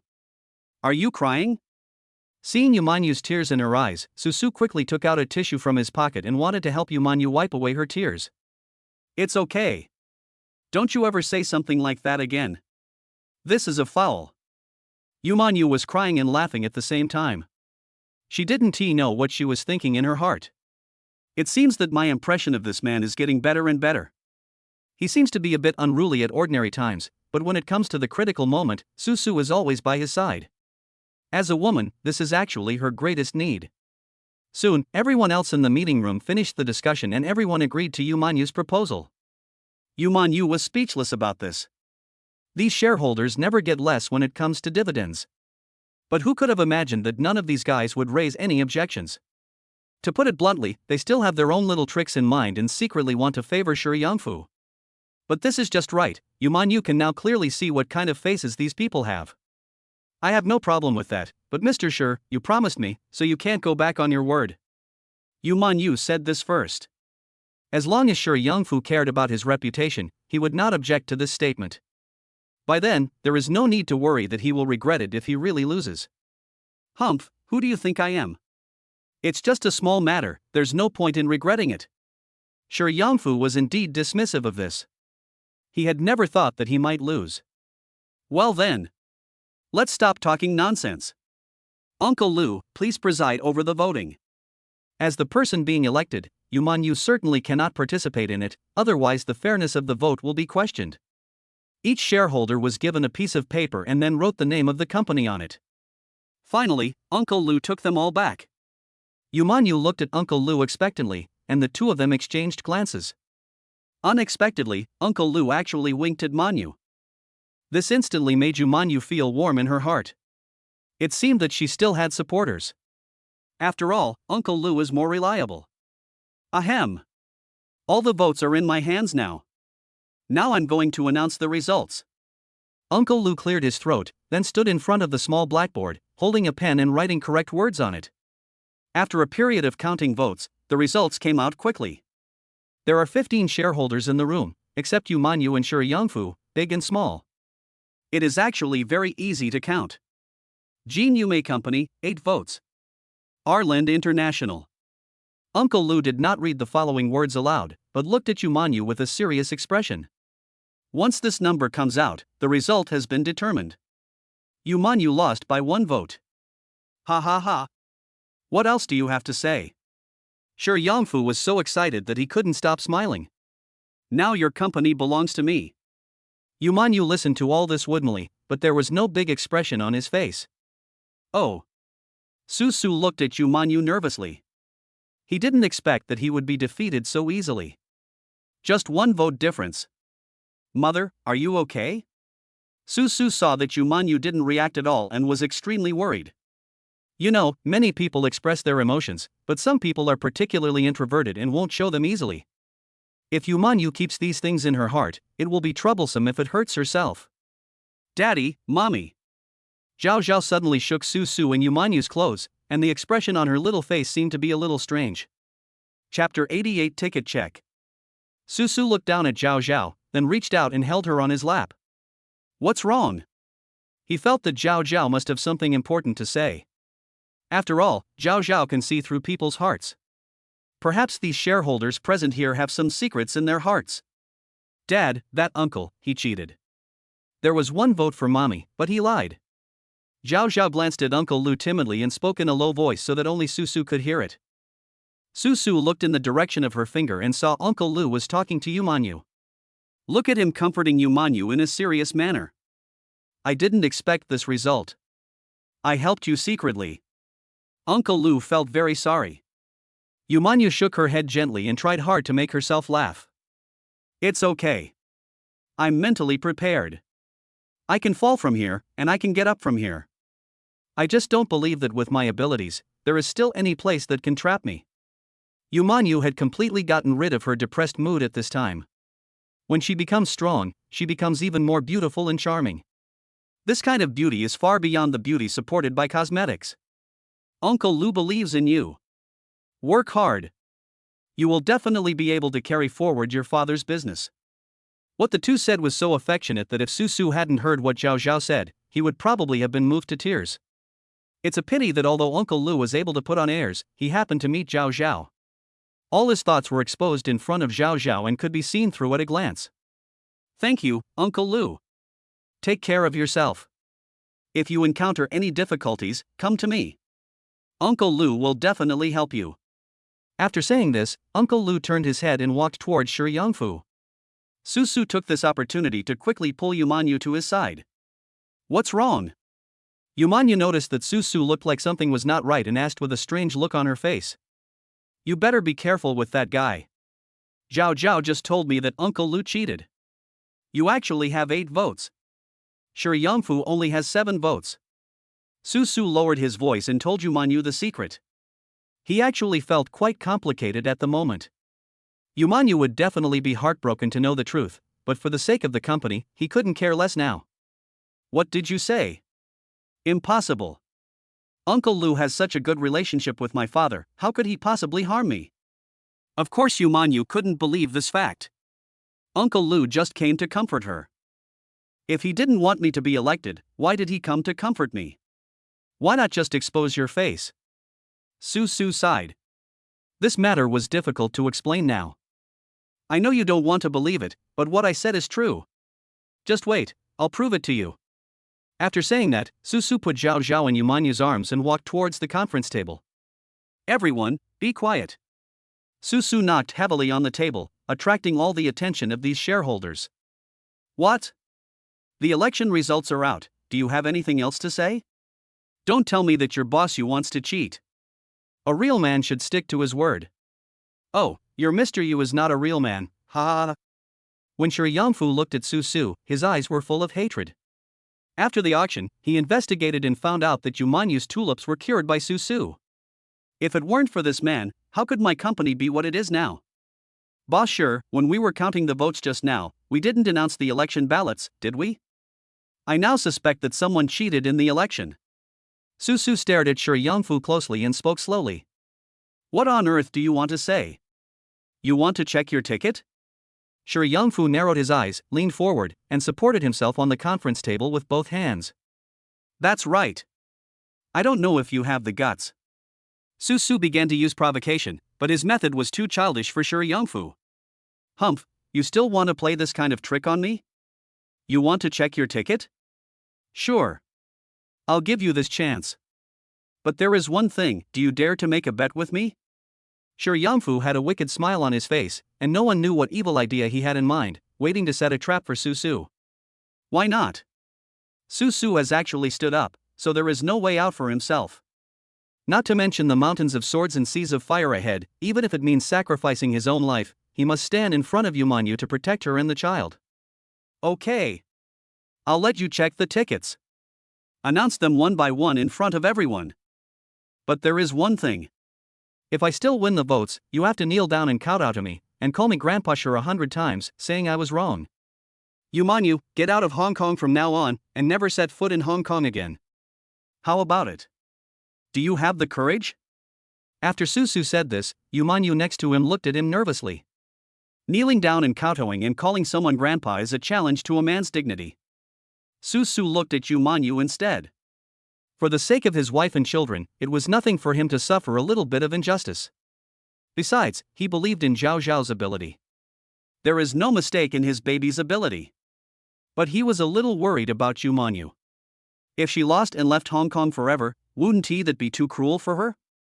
Yumanyu was very worried that Susu would not be able to withstand such pressure. Why don't we just forget it, let's just admit it. Susu shook his head and smiled slightly. It's just a small matter, I thought it was nothing. No problem, I can promise you. If it turns out that we won, I'm sorry, but all the shares you, Shi Yangfu, own must be sold to the mother of the child. Also, I hope that the situation here can be broadcast live to the entire company. Let everyone witness it together. Shi Yangfu was stunned for a moment, then laughed even more happily. Things are getting more and more interesting. As Susu spoke, he nodded at Yumanyu and smiled, revealing 2 rows of white teeth. You don't have to go this far. We lost, so we lost. We need to have some nerve and stop pestering us here, okay? Yumanyu was speechless. She just lost the company, and she was still a major shareholder. It's not like you have no connection with the company at all, and there will be a chance for you to make a comeback in the future. Susu didn't need to do that. If he really kowtowed to Shi Yangfu, how would Yumanyu and the children raise their heads in front of others? Don't worry, I won't fail. Yumanyu had no idea where Susu got his confidence from. She had already turned her head away, not daring to look over here. Zhao Zhao hugged Yumanyu tightly, stared at Susu with his eyes, clenched his fists, and secretly cheered for his father. Go, Daddy! Chapter 89 Exposing Cheating. The other people in the conference room also gathered around Susu at this time. They certainly didn't want to miss such a good show. In front of Susu were the ballots that Uncle Lu had just fiddled with. The ballots were put in a box and no one touched them after they were counted. This is certain, everyone can see it, and no matter who encounters it, others will notice it. In other words, no one had touched the ballot before. Then I'll start. Susu took out the ballots one by one, opening each one and spreading them on the table. There were 15 ballots in total, and they were finally neatly arranged on the table. 8 votes support me, and 7 votes support Yumanyu. Excuse me, when are you going to call me Grandpa? Shi Yangfu laughed triumphantly. He never expected that Susu would come to him and ask for a fight. You got what you asked for, the result is exactly the same as the one just announced. How is this possible? Susu was completely dumbfounded. That's not right. Zhao Zhao clearly said that Uncle Lu cheated. Then the ballots here must be wrong. What is going on? Susu quickly turned his head to Zhao Zhao, wanting to get the truth from his daughter. There was nothing wrong with kneeling down and apologizing. He didn't have any psychological burden. To him, a man's dignity is not as important as making his daughter smile happily. How could a man like him be bound by the rules of the secular world? Zhao Zhao closed his eyes gently, as if thinking about something. Uncle Lu walked over with a smile on his face and patted Susu on the shoulder. Young man, I didn't expect you wouldn't trust me. But I think this result should satisfy you. Don't doubt others so easily in the future.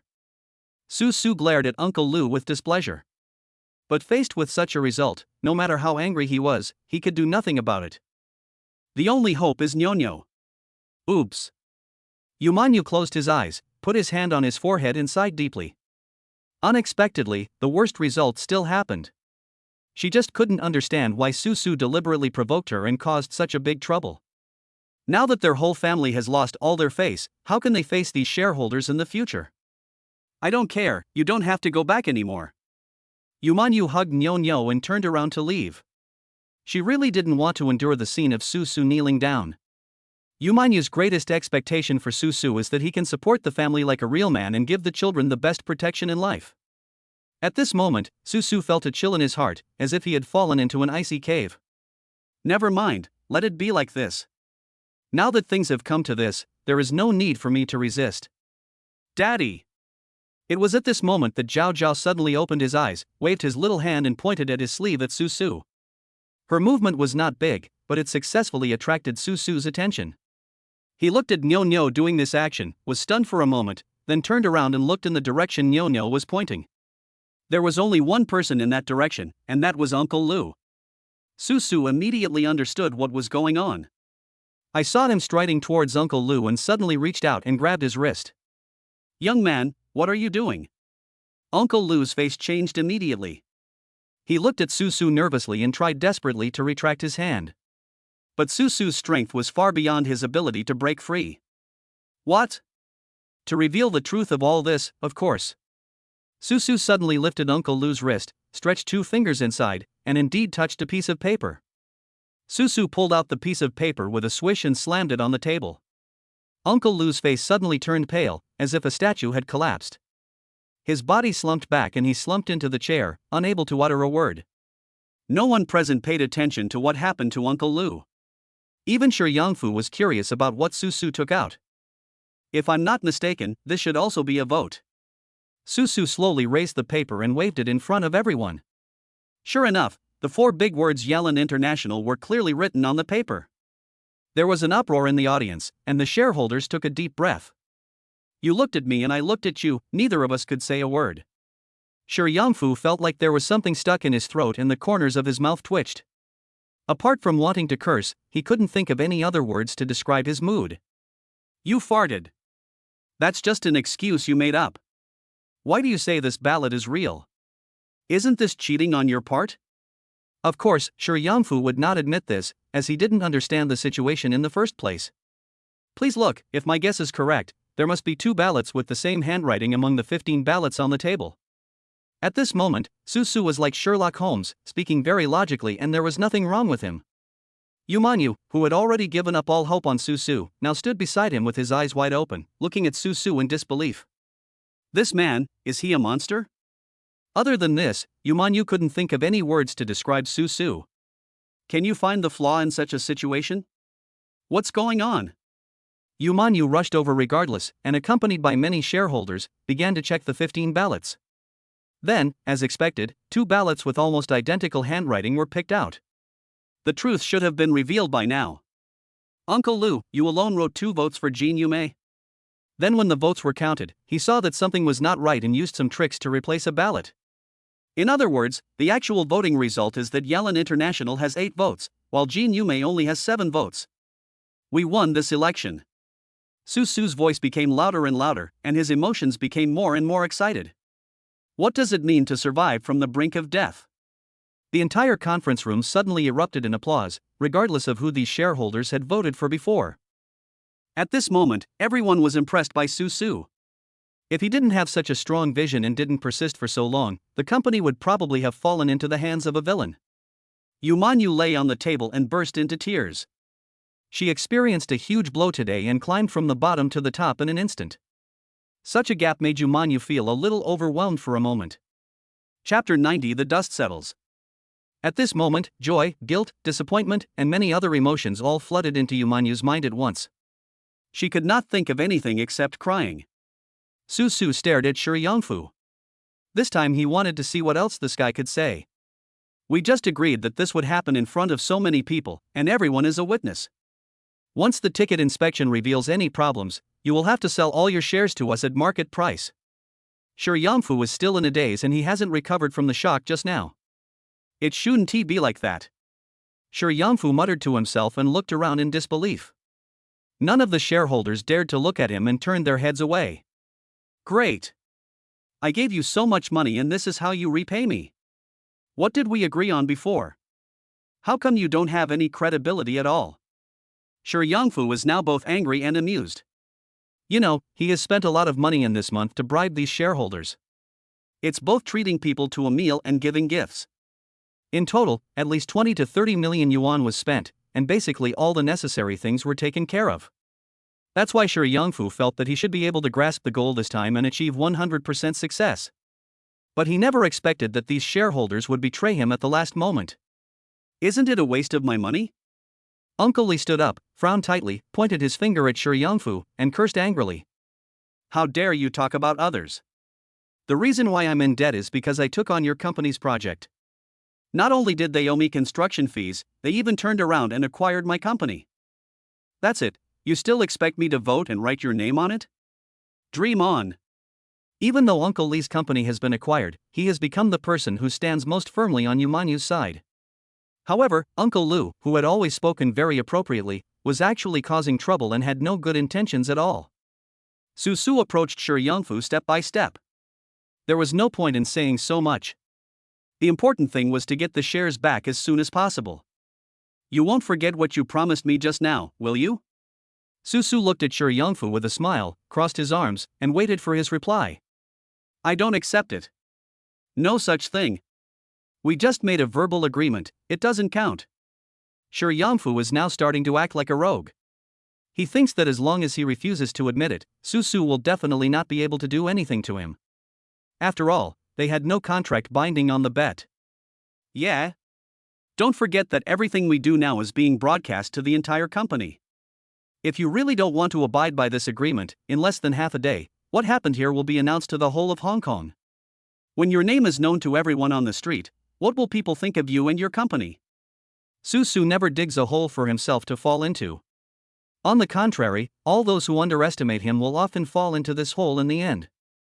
Shi Yangfu was stunned and suddenly collapsed to the ground. I worked hard for nearly a month and made so many preparations. Unexpectedly, it was ruined by a loser? How dare he broadcast it? Isn't he afraid of losing? The more Shi Yangfu thought about it, the angrier he got. He got up from the ground, picked up the chair next to him, and threw it at Uncle Lu. It's all your fault. It's all your fault. If you hadn't done this, I wouldn't have lost these shares. Shi Yangfu got so angry that he started fighting with Uncle Lu, and the entire conference room immediately became a mess. Seeing this, Su Su didn't care about anything else. He quickly hugged Zhao Zhao, pulled Yumanyu, and walked out of the meeting room.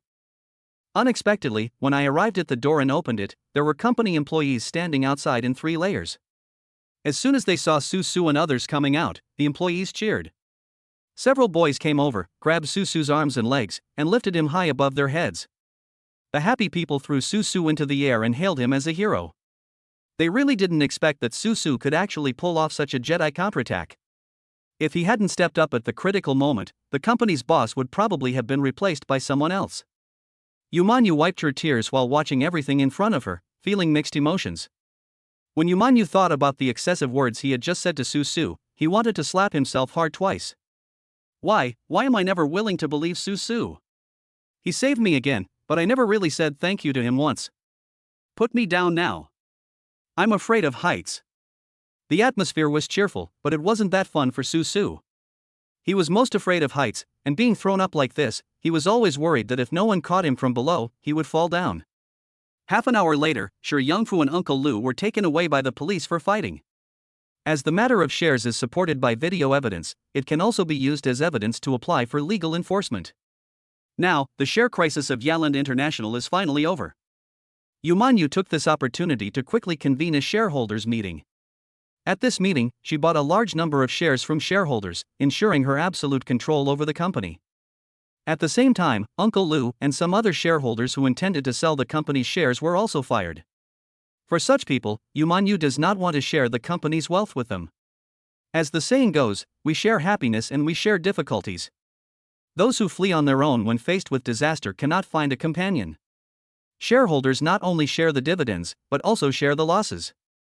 After finishing all this, Yumanyu slowly walked out of the company. She felt as if she had taken off a thick layer of armor all over her body, and she felt extremely relaxed. Looking at the sunshine outside, it feels brighter and warmer than usual. Mommy is here. Su Su was playing with her children in the company's lobby. Seeing Yumanyu coming over from afar, several people quickly stood up to greet her. The children trotted over and acted coquettishly towards Yumanyu. How are you? Walking closer, Su Su put his hands in his pockets and smiled at Yumanyu. I think you should be very happy to be able to take the company back. Now we can run the business properly. Listening to what Susu said, Yumanyu nodded continuously. Then suddenly, she took a step forward, reached out and grabbed Susu's arm, and pulled him towards her. Susu didn't expect Yumanyu to do such a thing, and was caught off guard for a moment. Then, he felt a pair of soft lips pressed against his own, and a faint fragrance came in through his nostrils. Susu could even feel the body temperature of the woman in front of him. He couldn't help but put his arms around Yumanyu's waist and hugged her tightly. Chapter 91 3 Rules. After returning home and sitting at the dining table, Yumanyu became angry again. When she came back, she took the initiative to kiss Susu for the first time ever, but the two of them had a falling out on the way back. Tell me, why don't you go to work in the company? Yumanyu found it incomprehensible, so she asked Susu to manage the company and be responsible for production operations. He actually refused. I still think I'm doing fine now. Susu hugged the children in his arms and kissed them one by one, feeling completely happy. You don't look like a man at all, you don't look like a father at all. Yuman was so angry that she could hardly speak. But once I saw our lovely daughter, I didn't want to do anything. I just want to grow up with them. Look how cute my daughter is. Susu has now become a complete daughter slave. When he was talking to Yumanyu, he was lying on the ground, and several children were playing horse riding on him, almost suffocating him. I am convinced. Yumanyu has now completely given up the idea of persuading Susu. But if you keep doing this, it won't work. You cannot want to go to the company, but you can't delay making money. I'll give you a week. Give me a plan. I want to see how you make money at home. Since nothing he said was working, Yumanyu stopped insisting and simply let Susu go. But this is an assessment. If your plan cannot pass my evaluation, I'm sorry, but you have to listen to me. If you agree, I will consider giving you a reward. For example, let you live here. Yumanyu lowered her head and hesitated for a moment. She had never let a man into her villa before. Now letting Susu come in to cook and take care of the children is already a huge improvement.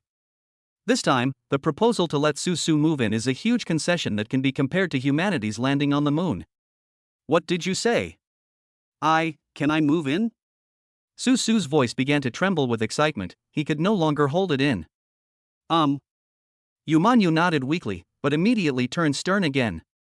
But the prerequisite is that you can pass my assessment. This is a necessary condition for Yumanyu. No problem. Susu jumped up immediately. Wouldn't it have been over if he had said this earlier? Oh, don't worry, I'll get ready now. He had never felt so motivated as he was today. I never thought that I could live under the same roof with Yumanyu. Just thinking about it, Susu felt his heart beating fast. Go to bed quickly, it's getting late.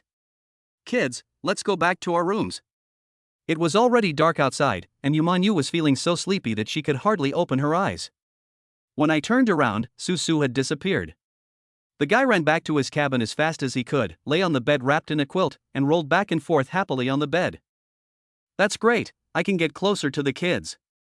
The thought of having my children by my side in the future and being able to stay together all day long makes me happy. Susu felt that he was overflowing with happiness and couldn't extricate himself. But then again, the request made by Yumanyu was not easy. To put it bluntly, you have to make money. A project that cannot make money will definitely not pass Yumanyu's review. I am doing live streaming now, and with the popularity of my daughters, I can make money just by selling goods. But my daughter can't live broadcast all the time. This restriction is too big and not suitable.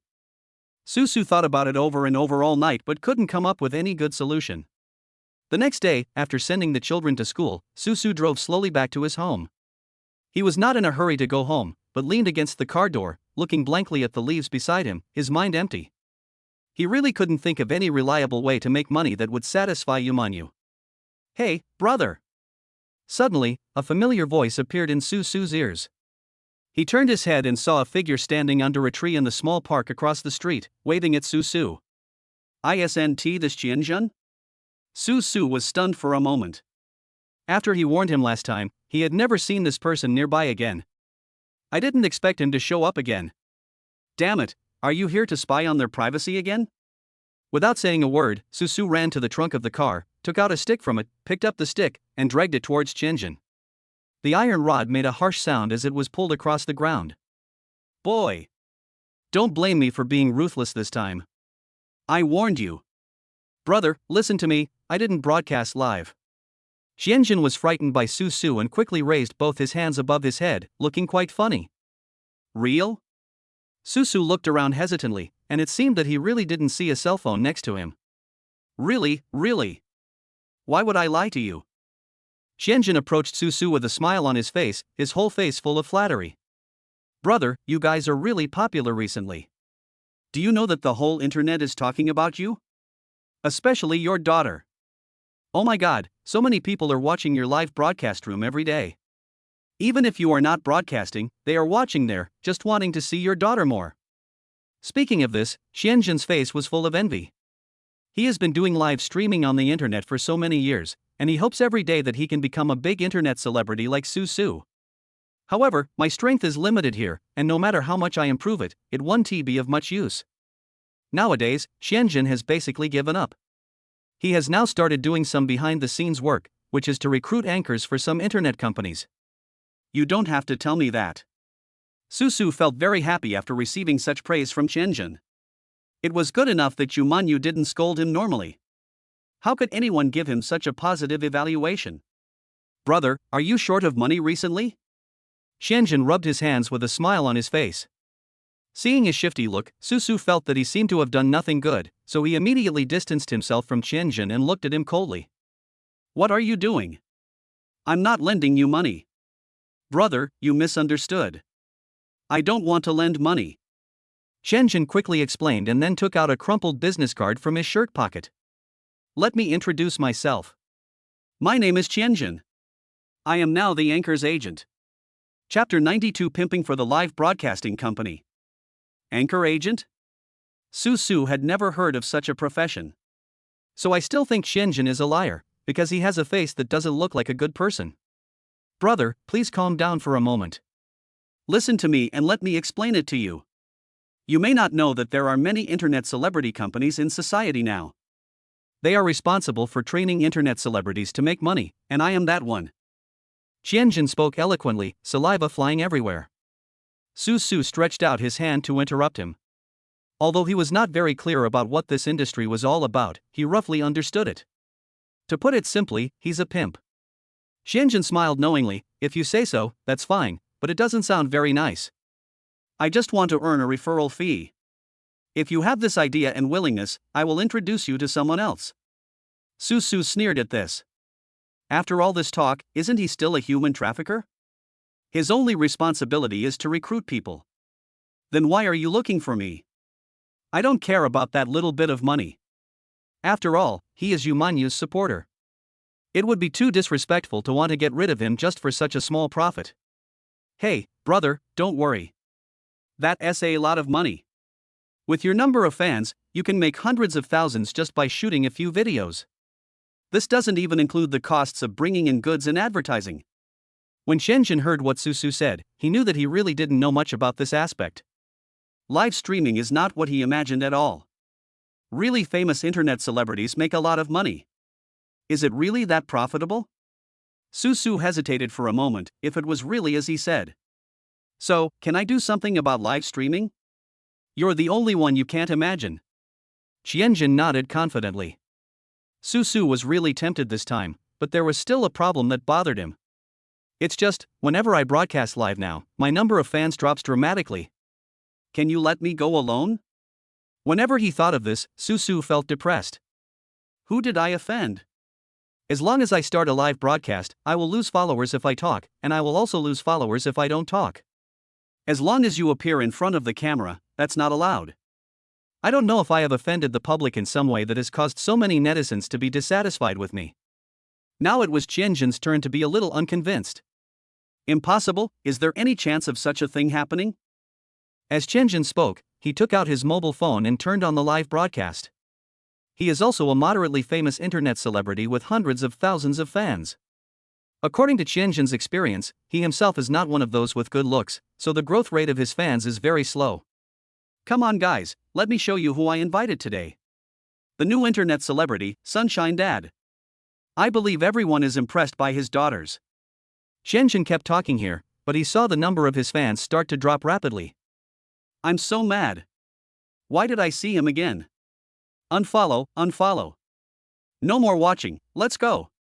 Similar comments kept appearing on the screen, and the number of people watching the live broadcast was decreasing rapidly. Shenzhen was startled and turned off the live broadcast as quickly as he could. Even so, his number of fans still decreased by 50,000. This shows the power of Su Su. Shenzhen was completely convinced. It was the first time he had met such a powerful person. Brother, I'm sorry, I was wrong. Seeing that Su Su still had the business card in his hand, Shenzhen thought for a moment, then reached out and pulled the business card back from his hand. Well, just pretend I never said anything I just told you. Goodbye. Shenzhen fled in panic. He didn't want his number of fans to continue to drop. His daily life depends on live streaming, and the number of fans is his life. Wow, Su Su lost 50,000 fans just for showing up? If he'd been live a little longer? Don't go. Come back. Su Su finally found the direction, but ended up with such an ending. It was really a bit laughable. It seems that live streaming can only be done by my daughters. Their results are very good, but it cannot be treated as a career. Looking at the comments in the live broadcast room on his mobile phone, Su Su felt distressed. He decided to find out why these people disliked him, so he just started searching on the short video platform. As a result, he didn't find what he wanted to watch, but Su Su found some interesting short videos, which immediately attracted him. Before watching it, Su Su basically didn't play with his phone much. As a result, I can't leave my phone now. This live broadcast is really amazing. When you are addicted to it, you will find that half of the time has passed unknowingly, and a day is gone in a daze. By the time Su Su came to his senses, it was almost afternoon. The children were about to finish school, so Su Su quickly prepared to pack up and go to pick up his daughter from kindergarten. But during this process, Su Su's mind was still constantly thinking about the short videos in his mobile phone. This thing of theirs is really amazing. Once you start looking, you can't stop. I don't know how much money you can make. Su Su was muttering to himself while driving, when suddenly it occurred to him that since he couldn't do live streaming, he could probably make short videos. Anyway, these two things don't seem to be much different, and both are played on mobile phones. With over 1 million fans now, there will definitely be people watching. When Su Su was watching the videos himself, he also found that some short video producers inserted advertisements in the videos, or simply promoted products directly. From what Shenzhen said, it seems like they are making a lot of money. This is pretty good. After it's done, I can help you manhwa sell all the tulips. Thinking of this, a rough idea suddenly emerged in Su Su's mind. After dinner, he lay down in front of the table, writing down some thoughts in his mind with a pen. While writing, I also referred to other people's videos and specifically studied those with a high number of views. Since they can become so popular, there must be something special about them, or their so-called characteristics. Su Su thought, if he could also create his own unique characteristics, would each video also have tens of millions of views? By that time, I don't expect everyone who watches my video to buy tulips. Even if only one person out of 1,000 buys it, they can bring huge sales to the company. This is all money. Chapter 93. I'll give you a good idea. Early the next morning, after sending his daughters to kindergarten, Su Su went to the electronics market and bought some filming equipment. These things emptied out his meager savings. In order to shoot the short video, I spent a lot of money this time. If you don't succeed, you will die. As soon as he arrived at the door of his house, Su Su saw a man standing at the door, standing straight with a lit cigar in his hand. His handsome face attracted many women passing by on the street, and even some middle-aged women. They pointed at the man, exuding their already somewhat old girlish hearts. Isn't this guy Yifeng? After Su Su saw the man's appearance clearly, he felt strange. This guy hasn't contacted me for a while. How come he suddenly shows up at my doorstep? This man is so handsome. It seems like I'm going after him. Yifeng's handsomeness attracted the admiration of many girls. Why are you here? You didn't even tell me in advance. Su Su parked the car and walked over carrying a big box. Seeing the real boss coming, Yifeng quickly extinguished the cigar in his hand. I'm fine now. I just happened to be passing by your house, so I came over to talk to you. What have you been busy with lately? Yifeng saw that Su Su seemed to be having a hard time moving the things, and he didn't care that the dust on the box would dirty his clothes, so he helped Su Su carry it. This time there was someone who could listen to his complaints, so Su Su quickly told Manhwa about the agreement between him and her. So, you have to give her a good plan. This is actually quite professional. Can you do it? Yi Feng frowned and said. Yi Feng is the boss of a company after all, so he naturally knows the ins and outs of it. It is very difficult to let laymen do professional things. What's more, Su Su is a dad who stays at home for a long time and is out of touch with society for a long time, which is not a good thing. That's what worries me. No, I was thinking about shooting some short videos. Su Su raised the boxes in his hands and opened them, revealing they were all filled with professional filming equipment. Yi Feng looked at these things and was stunned for a moment. Suddenly, he remembered that he was in the tourism industry and he came into contact with many places on a daily basis. Seeing what Su Su was doing, he suddenly had an idea in his mind. Su Su, let me tell you something. I know a friend who is short of money these days and plans to sell one of his factories. That factory specializes in perfume. Didn't you say you were going to make a short video? I feel like you could specialize in this kind of subject matter. Then buy this factory and make your own perfume to sell. Yi Feng slapped his thigh hard, thinking that his idea was brilliant. You can't go wrong if you listen to me. This will definitely work. Su Su knew that Yi Feng was doing this for his own good, but he still hesitated. But I don't have that much money. You're asking me to buy a factory. Isn't that putting me in a difficult position? Su Su looked embarrassed. It is difficult to be a man with money and a man without money. If you have money in your hands, you can do whatever you want. But if you don't have money, you have to focus on the present. It's okay, let's remember this first. I have another way. Since Yi Feng was able to make his company so prosperous, he must have his own abilities and means. Especially in terms of business acumen, Yi Feng is no worse than anyone else. Besides, he also knew that the quality of the tulips produced by Su Su's company was impeccable. With high-quality resources at hand, are you still worried about not making money? By the way, there is a garden in the southern part of Hong Kong. I heard it is for sale. That place used to be an abandoned park. Now no one goes there and it's all run down. You could buy that place and turn it into a tulip theme park. This will not only help promote your company's tulips, but also help expand your user base and make your brand famous. One of the biggest features of the park is that it is open to the public and anyone can come to the park. If the park becomes famous, it will be like a big free advertisement. This is quite good. Su Su also thought this was reliable, but there was still one problem. How much is this? Yi Feng smiled, he knew Su Su would ask. He calmly stretched out 5 fingers and waved them in front of Yi Feng. 50 million? Su Su quickly shook his head. Let alone 50 million, he didn't even have 50,000 now. After all, it's a park, and the land alone must be worth a lot of money. No, not that many. 5 million? It's still less. When he arrived here, Su Su was already looking at Yi Feng in disbelief. Could it be 5,000? Su Su was just joking. He wanted to see whether this park was worth such a small amount of money. That's right. Impossible. How can it be so little? The area of that park is not small, nearly 1,000 acres. Although the location is a little remote, it is still not far from the city center. That park, only 5,000? You don't believe it, right? If you don't believe it, I can take you to see it. Come on, put your things down and follow me. Yi Feng was the type of person who would leave as soon as he said he would, so he immediately took Su Su and headed straight for South City. This park is indeed very dilapidated. If it weren't for Yi Feng's guidance and the sign, Su Su would have even thought that this place was a garbage recycling station. Because even the roads inside are in disrepair. The big iron gate had long been rusted, and when the breeze blew through it, it made a creaking sound. Is this really not a haunted house? Su Su even felt that this place would be better used as a horror theme park instead of a garden.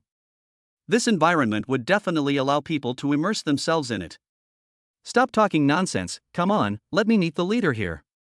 Yi Feng led the way in front, and the two found a small dirt path in the weeds and walked along it into the depths of the garden. How did you find this place? It's amazing. Su Su felt that even if he was given a map, he would not be able to find this place. Don't forget what I do. I run a travel company. There is no place in Hong Kong that I don't know. Yi Feng was not joking when he said this, he was fully confident in saying this. Okay, I admire you. The two of them talked and laughed as they walked to the back of the garden. There is a row of small houses here, and I finally see a bit of human life. But no matter how you look at this place, it feels like a rundown village in the city. Director Wei. Are you here? I brought a client to you. Yi Feng shouted twice inside. An old man wearing reading glasses walked out of the bungalow. He was holding a flower pot in one hand and a shovel in the other, and seemed to be taking care of something. Su Su took a look at the old man. All the hair on the top of his head had fallen out, leaving only a little hair on the sides, making him look very old. But this old man walked with extraordinary dignity and did not give Su Su the feeling of an old man on the street. Hey! Mr. Yi! You're finally here! Director Wei walked over with excitement on his face and held Yi Feng's hand tightly. Chapter 94, Taking Over South City Park. It would be a lie for Director Wei to say he wasn't excited. You're finally here. You know I've been looking forward to it these past few days. I just hope you can bring some people over to take over this place of mine. Director Wei became more and more excited as he spoke, and it seemed like tears were about to fall. Yi Feng reached out and patted his hand, a gratified smile on his face, which was completely inconsistent with his usual appearance of being a successful person. It turns out this guy is still down to earth. What are you saying? Since I've promised you, I will definitely help you do this. By the way, let me introduce you. Yi Feng pulled Su Su to his side. His name is Su Su, and he is the father of the daughter of the CEO of Yalan International. This series of remarks immediately made Director Wei look confused. Yalan International is Yu Manyu's company? Doesn't that mean he is Yu Manyu's husband? Director Wei looked at Su Su and Yi Feng with a puzzled look. He didn't understand why something so simple had to be made so complicated. Some of the reasons inside cannot be explained. Anyway, it's enough for you to know roughly. The contractor I recommend to you this time is him. Yi Feng reached out and patted Su Su's shoulder and winked at him. You two can discuss the rest between yourselves. I won't interfere when it comes to business matters. Out of etiquette, Yi Feng walked aside, lit a cigar, and began to play with a puppy that Director Wei raised here. What do you think of my park? Director Wei rubbed his hands and was still very polite to Su Su. I heard that your place only costs 5,000 yuan? Su Su still couldn't believe the price. Although the park was very shabby, the land was very large. That's right. As long as there is someone who can take over my park, I will give it to him for free, not to mention 5,000. Director Wei sighed. The reason why he stayed here even though the park had become like this was because he couldn't bear to leave this place. Then, you don't have any other requests? Su Su hesitated for a moment. Although he was secretly happy, he was still cautious and did not dare to believe it easily.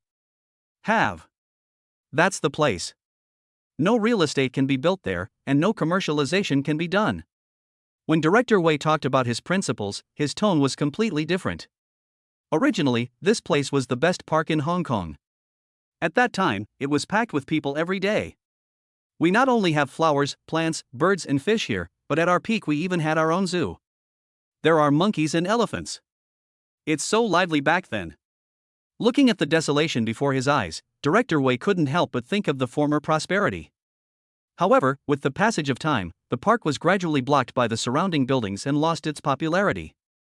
More than 10 years later, only this large piece of land is left in this place. The land for this park is contracted by me. I originally wanted to guard this place until I died, but some time ago, people from the government found me. They said this place has been abandoned for nearly 10 years. If it continues to be abandoned like this, they will take back the land. So I want to find someone who can rebuild this place for me. This is the reason why Director Wei would rather not take any money. Su Su was deeply moved after listening to it. In today's society, everyone is extremely impatient. Principal Wei is able to have such original intention and persistence, which is really not something that ordinary people can do. Don't worry. I will definitely try my best and do my best. Leave this place to me. I will turn it into the most beautiful garden in Hong Kong. No, it's not just Xinjiang, it's the entire Lingnan province, the entire South Country, the entire China. Su Su didn't know how he suddenly had so much courage. He was very excited as he made an impassioned speech in front of Director Wei. Good. For the past 10 years, I have been waiting for a young man like you and words like you. Just you wait. Director Wei has seen countless people, so he could naturally tell that Su Su's remarks at this time were sincere. The young man in front of me really wants to rebuild this place. And what is he waiting for? Looking at his staggering back as he rushed in, Su Su felt his heart pounding. What exactly did I do? Are we really going to take over this abandoned park? Are you ready? Su Su began to doubt himself, but when he got the key to the park, he suddenly felt that all the uneasiness disappeared at this moment. Director Wei has been able to persist here for such a long time on his own. I am younger than him, more motivated than him, and have more resources than him. Why can't I persist? Thank you, Director. I will never let you down. Moreover, you will also have a share of the garden's profits in the future. Su Su is not a stingy person. He only knows that one should repay a drop of kindness with a spring. Young man, don't feel any psychological pressure, and don't worry about me. I'm old now, I can just find a place to live and wait for death. I just hope that before I die, I can see this place prosper again, that's enough for me. Director Wei looked at Su Su with a smile, said these words, then turned around happily and went back to trim the flowers and plants. Yifeng walked over and patted Su Su on the shoulder, a satisfied smile on his face. How about it? This idea I gave you is good, isn't it? Do you know how many people are eyeing this piece of land? They offered high prices to buy it and develop a property, but the director of the garden refused to sell it. He's doing this all for your sake, so don't ruin it. Su Su nodded heavily and carefully put the key away. This key is the key to the big iron gate at the entrance. Although the iron gate is no longer useful, in Su Su's heart this key is a kind of recognition and proof. Impossible. I will definitely make this place prosperous again. It was not only to help Director Wei realize his dream, but also to let Man Yu know that he was not the kind of man without ambition. Does he or she want a project? Then I will complete this project well and prove it to Man Yu. If you need any help, just come to me, no matter if it's money or anything else. Yifeng patted his chest and assured Su Su. When the excitement passed and Su Su returned to reality, he felt a headache again. The troubles ahead of them are not small. First of all, there is a lot of scrap metal in the park that needs to be removed. In addition, the ground needs to be repaired and some public facilities need to be built. The most important thing is that if you want to do all this, you need to have startup capital. Even if the dean said that he could even waive the contract fee, but Su Su weighed his wallet and became dejected. No, I have to find a way to get some money. Chapter 95 Being Targeted. In the office of the president of Shangjiang Real Estate, the curling smoke exudes a faint fragrance. A handsome, thin face was staring at the mirror in front of him in a daze. He is Li Juncheng, the young master of Shangjiang Real Estate. On the table in front of him is a piece of real estate information, with the words Shangjiang Nanchang Park clearly written on it. President. We have received the latest news that Director Wei of South City Park seems to have contracted the park to someone. Secretary Wang Xuedong pushed his glasses on the bridge of his nose and waited quietly for Li Juncheng's reaction. Yes, I understand. Li Juncheng slowly put down the mirror, then leaned back and sat on the chair. He reached out and picked a tulip from the vase next to him, put it to his nose and sniffed it gently. Has the person who took over investigated it thoroughly? Wang Xuedong nodded, then handed over a document with a photo attached to it. Su Su? Li Juncheng looked at this person and felt that he looked familiar, as if he had seen him somewhere before. His peripheral vision caught sight of the tulips, and his pupils suddenly began to shrink. Depend on. Li Juncheng slammed the table with his fist. If I don't think about it, I won't know. When I think about it, everything that happened at the auction comes back to me. President? Seeing Li Juncheng suddenly become so irritable, Wang Xuedong asked cautiously, but did not dare to say too much. I was wondering who it was. Oh well, it's him. Isn't he going to contract the park? Then let him know the cruelty of capitalism. Li Juncheng reached into the drawer and took out a few documents, then quickly signed his name on them. Hurry up and prepare for these projects.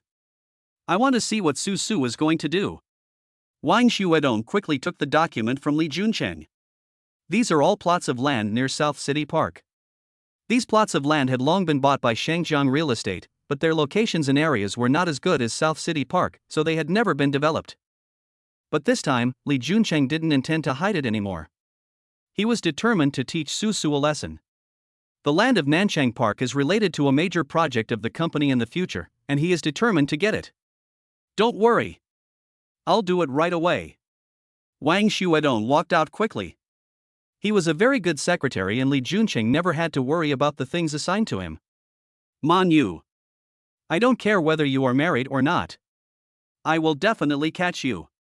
Li Juncheng looked at the photo of Yu Manyu on the table and made up his mind.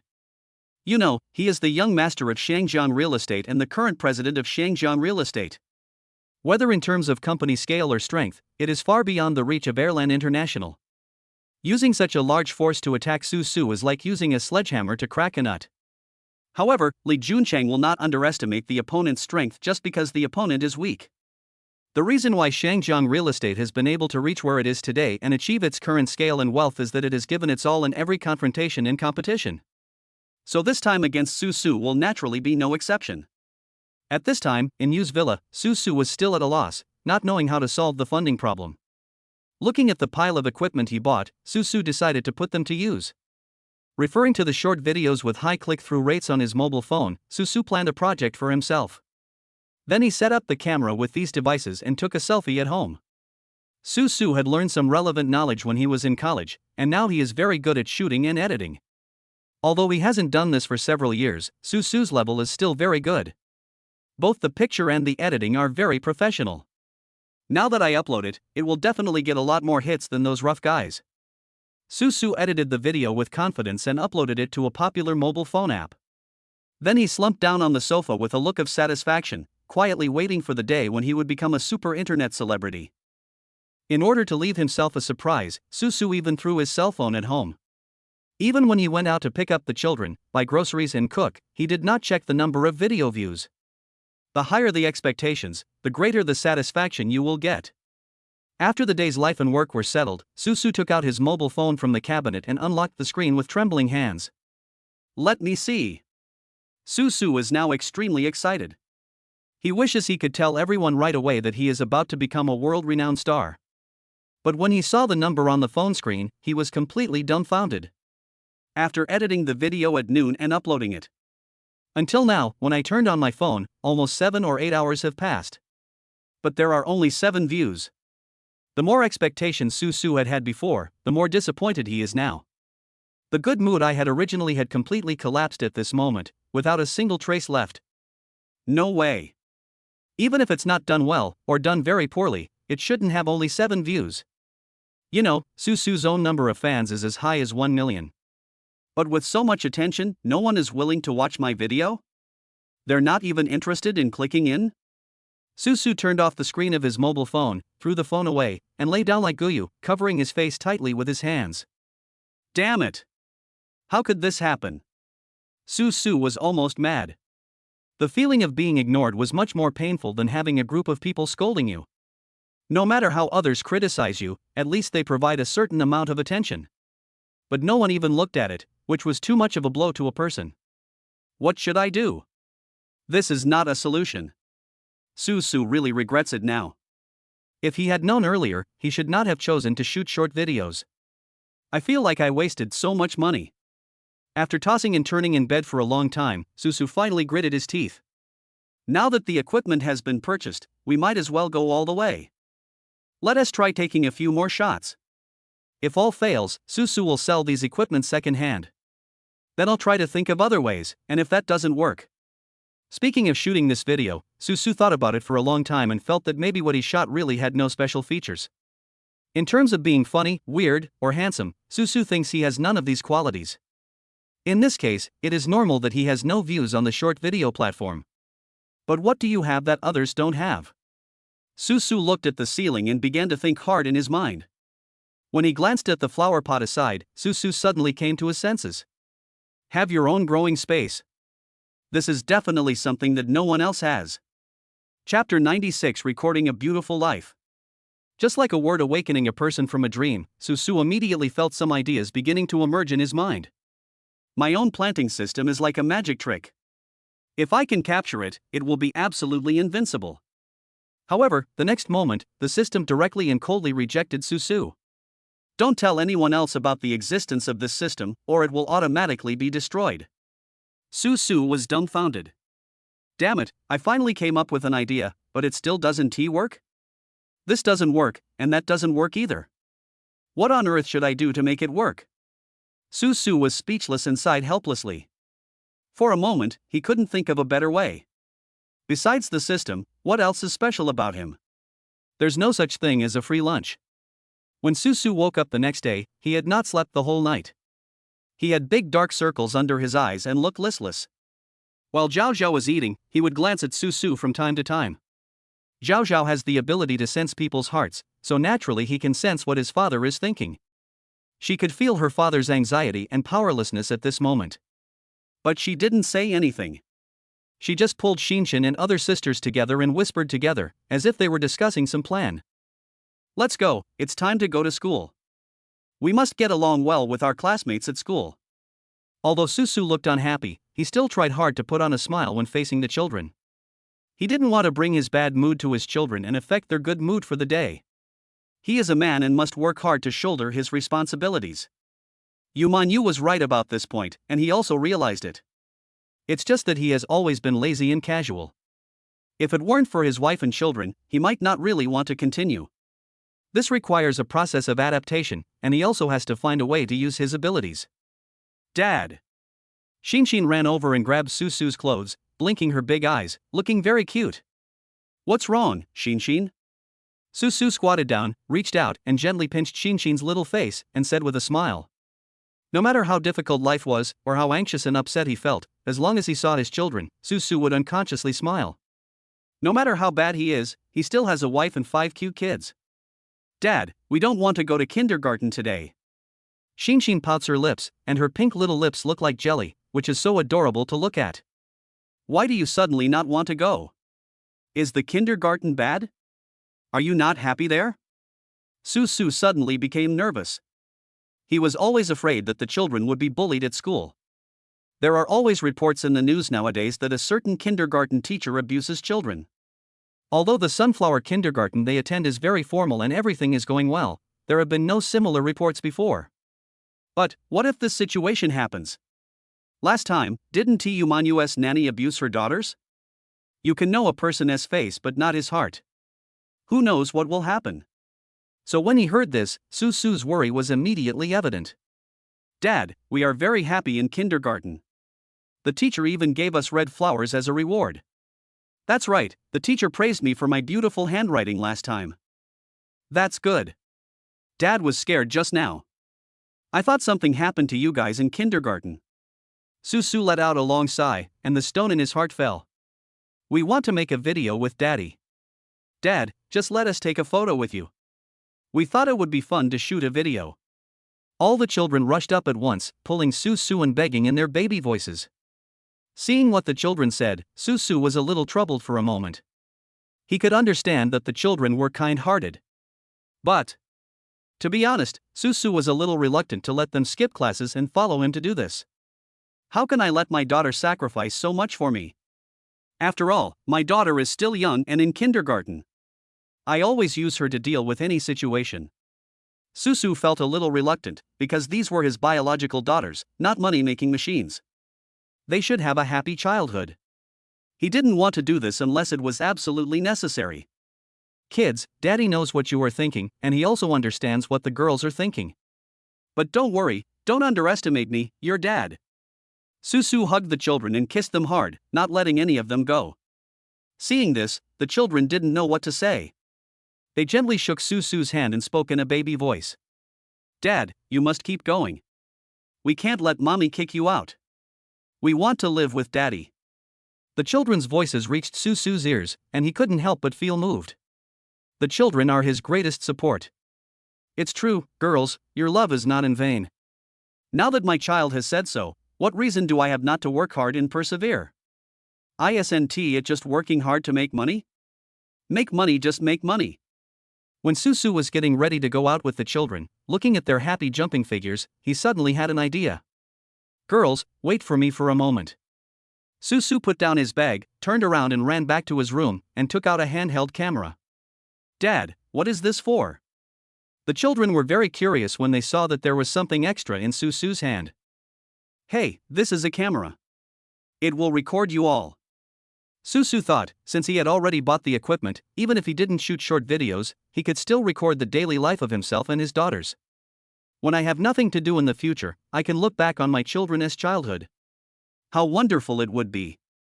Along the way, whether he was driving or taking the children to kindergarten, the camera was always recording. After returning home, Susu exported the videos, did some simple editing, and put them online. Anyway, no one views your account, so after uploading the video you can open it and enjoy it anytime and anywhere. Isn't that great? Susu has already given up on himself. After finishing all this, Susu began to tidy up the small flower shed behind the house. He was going to see if he could come up with something that would make money from this. Since the system cannot be used directly, he will just use it in a skirting way. It's okay to cultivate crops that make money, right? Suddenly, the phone rang, startling Susu, who was concentrating on his work. It's Yi phone calling. Susu, something bad has happened. Something happened in South City Park. Chapter 97, Firm Determination. Yi Feng's call came very suddenly, which caught Susu off guard. Is there something wrong with Changnan Park? Susu was a little confused at this moment, but immediately jumped up from his seat. What's the problem? The South City is the core of his project. If it doesn't work here, how can he make money in the future? Yifeng swallowed his saliva, then slowly said, "Come and take a look first. I just received the news that the roads around the park have suddenly been closed." Yifeng called Susu as soon as possible. If he didn't notify him quickly, who knows what kind of things Susu would encounter later. I'll be right there. Susu felt anxious. What is going on? Why does all this mess happen at this time? When we arrived at the park, we saw that nets had been put up near the park without us noticing at some point. Construction started at the same time in almost all areas surrounding the park. Oh, you're finally here. Director Wei also discovered that something was wrong early in the morning. Now even the way in is basically blocked. Director, what's going on? Susu looked around and frowned. To be honest, it's a bit difficult to start with this situation. Don't mention it. Now they are closing roads everywhere. In our park, there is only one road leading to the outside. Director Wei was also heartbroken. Just when he saw hope for the park's revival, this happened. Then can't we go somewhere to complain?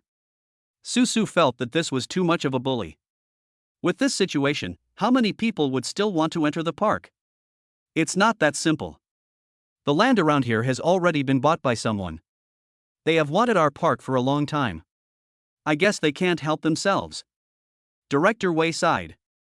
In this case, it will be even more difficult for them to attract customers here. No one likes walking through a construction site to get to a park. No one likes to have to go around in a maze-like path. Susu frowned. I haven't solved the funding problem yet, and now I'm running into another big trouble. Xiaosu, why don't we just cancel what we discussed here? It's really unfair for you to continue like this, and it's too difficult. Director Wei has now given up a little. At this point, he no longer sees any hope. This situation came up not long after he and Susu had been in contact. He had already seen someone's determination for this piece of land. If we can't survive this year, the authorities will take back the land. If nothing unexpected happens, a number of new villa areas will appear here. Director Wei's dreams and past glory will all be buried in the dust and will never be found again. Looking at Director Wei's expression, Susu suddenly felt a little reluctant. It is true that he could listen to Director Wei and terminate their contracts. But then, what should I do? Susu is not afraid of difficulties, he is more afraid of having no goals. For a person who doesn't know where to go, there is a road ahead that he will never finish. Director, it's okay. I will find a way to make our place famous as soon as possible. Susu shook his head and rejected Director Wei's proposal. I'm not the kind of person who backs down when faced with difficulties. Since I promised you that I would continue to develop this place, I won't give up. Susu's words were very firm. He was not joking, nor was he trying to trick Director Wei. Is what you said true? Director Wei was in tears. In all his life, this was the first time he heard that someone was willing to treat his park with such sincerity. The young are really to be feared. Even if I die now, I can safely hand this place over to Susu. It's absolutely true. There's absolutely no falsehood. Susu nodded heavily. He didn't like lying. Things that are woven from false lies will never come true. If you indulge in fantasy, you will end up in failure sooner or later. Xiaosu, I fully support you. I'll go to the government department right now and ask them to come and intervene. Since these real estate developers have already started to take action, we can't just sit there and wait for death. Director Wei's motivation was also aroused. Seeing how motivated Su was, he couldn't sit still anymore. Then I should take action. I'll think of a solution too. Su and Director Wei immediately started to act separately, and when Su was leaving, he bumped into Yifeng, who was coming towards him. Do you know everything? Yifeng looked at Su with a serious expression. This matter was really going to be difficult to handle. Because the real estate developer is actually Hong Kong Real Estate, which is the most powerful real estate company in Hong Kong. Not to mention Su fighting alone, even if they were joined by Yatland International, or even Yifeng, they were no match for Shangjiang Real Estate. Got it. But we have decided now that we have to develop this park as quickly as possible. If we wait until these real estate developers build their houses, it will be even harder for people to pay attention to the park. Su still has some business acumen in this area, and now is their last chance. If they still can't promote the reputation of their South City Park during this window period, then this matter will really fail. Yifeng listened and wiped the sweat from his forehead. Do you know who you are fighting against? I don't care who he is. I'm just trying my best to do my job.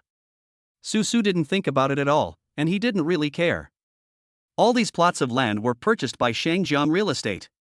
If we go against them, it's like hitting a rock with an egg. Yifeng didn't mean to say anything sarcastic to Su, but this was the reality they needed to face. He also didn't expect that the people from Shangjiang Real Estate would have such a big appetite.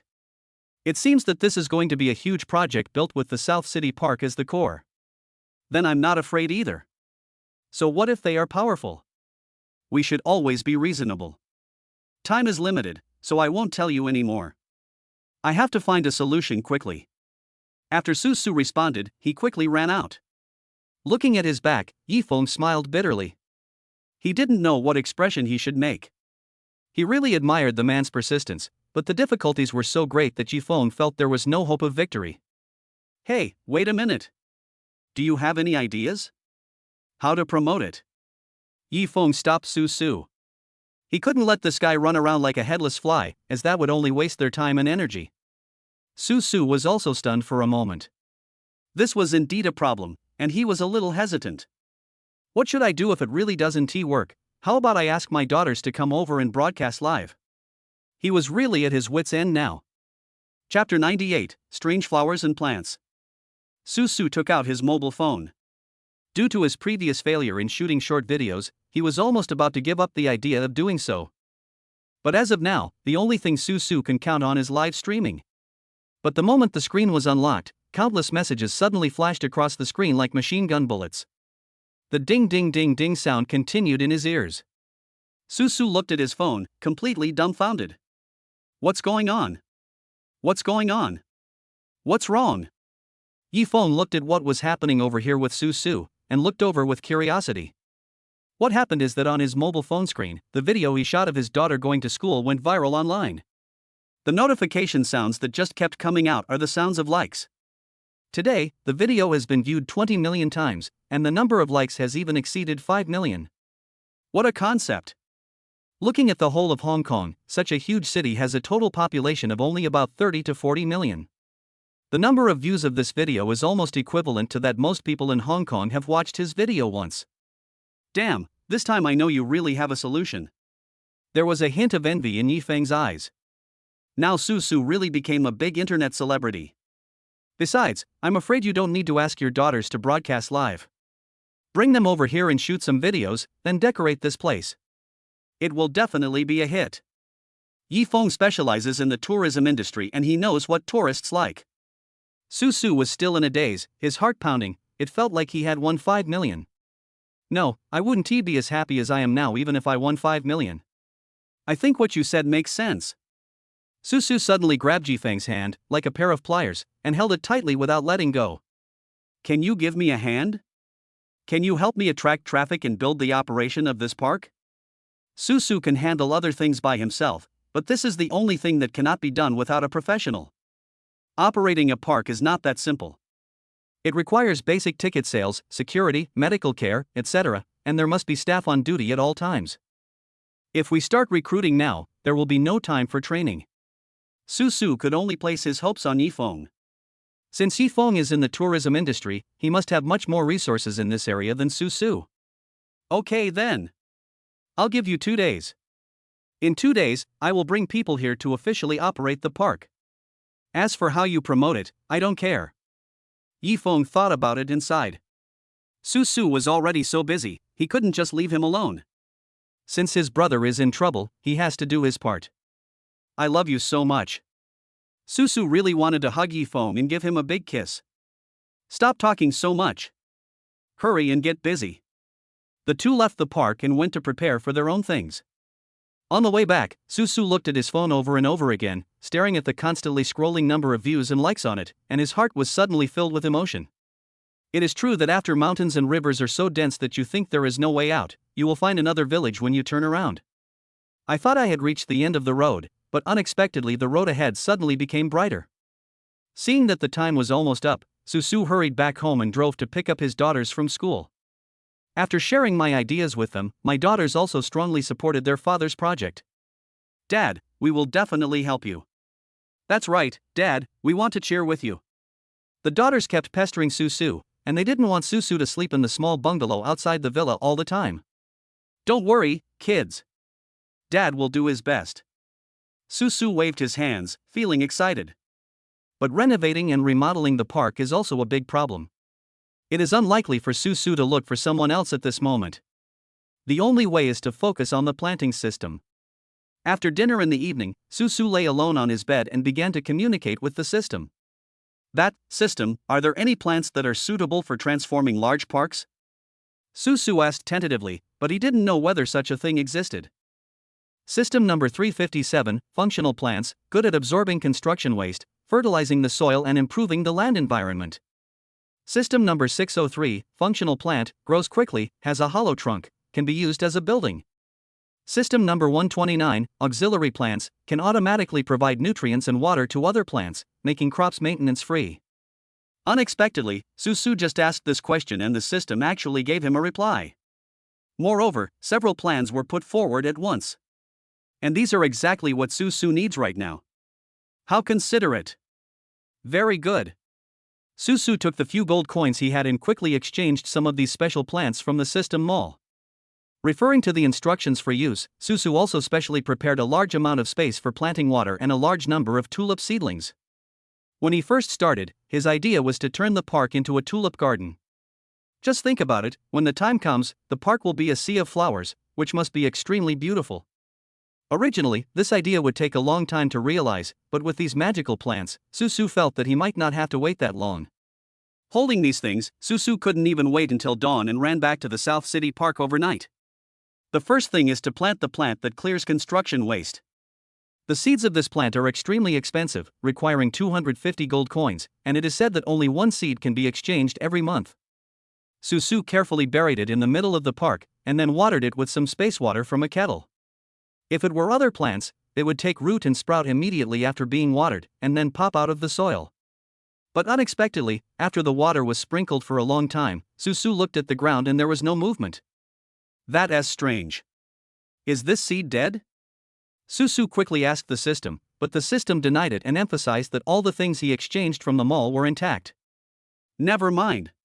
Su decided to prepare other things first, and those plants that looked like small houses grew very smoothly. These quickly grew to be several meters tall and round like a big barrel. But the middle of the tree is hollow, and the walls inside are very smooth. It is naturally designed to be used as a building. It can be said to be both environmentally friendly and very unique. Chapter 99, Daughter's Advice. The effects of system plants are almost immediate. Soon, the originally bare park began to look like a park. At least, it no longer looks as desolate as before. Of course, the decoration inside has not been completed yet, but with one day, and by spending a little more money to have the workers work overtime, it can be done. Su was not anxious about this. But so far, plant number 357 has not moved at all. If Su could not clean up the remaining buildings and garbage on the ground, he would not be able to plant tulips in this place. After waiting for a long time, Su poured almost all the planting water on the planting area of number 357. After waiting for more than an hour, there was still no result. Is this the end?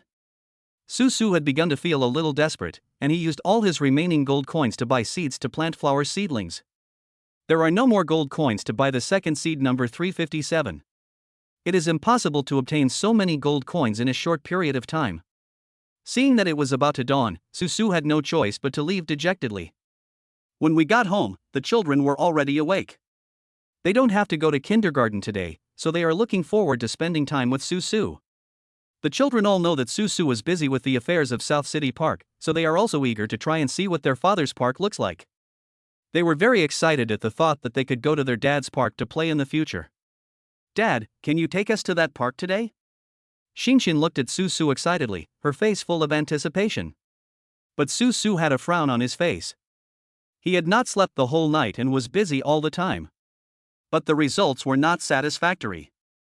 He was alone, and one night was not enough time after all. That place hasn't been prepared yet. If you go there, I'm afraid you'll run around. There are construction sites all around here. If something falls from above and hits you, it will be bad. Susu was a little worried. After all, it is better to go to such places as little as possible. My daughters are all young, and although they all look like smart and mature people, they are still children after all. "Dad, will you just let us go?" "Dad, we also want to help you, just let us go." The daughters once again displayed their skills of acting coquettishly, pulling Susu's sleeves and blinking their eyes at Susu, which immediately made Susu's heart waver. How could he refuse his daughter who was acting like a spoiled child like this? Okay. But you must listen to me. You must not run around. It's a mess in there, with lots of rocks, steel bars, and so on. If I'm not careful, I might hurt you. Susu and the children repeated their instructions and gave them many warnings. When going out, every child was even made to wear long sleeves and long pants. The children were looking forward to it, but Susu felt a little uncomfortable. He always felt that he had let down the children because the park was so ugly. Apart from the tree houses, there is no highlight. Wow! Dad is better than you. After arriving at the place, the daughters were not disappointed, and they were even jumping for joy.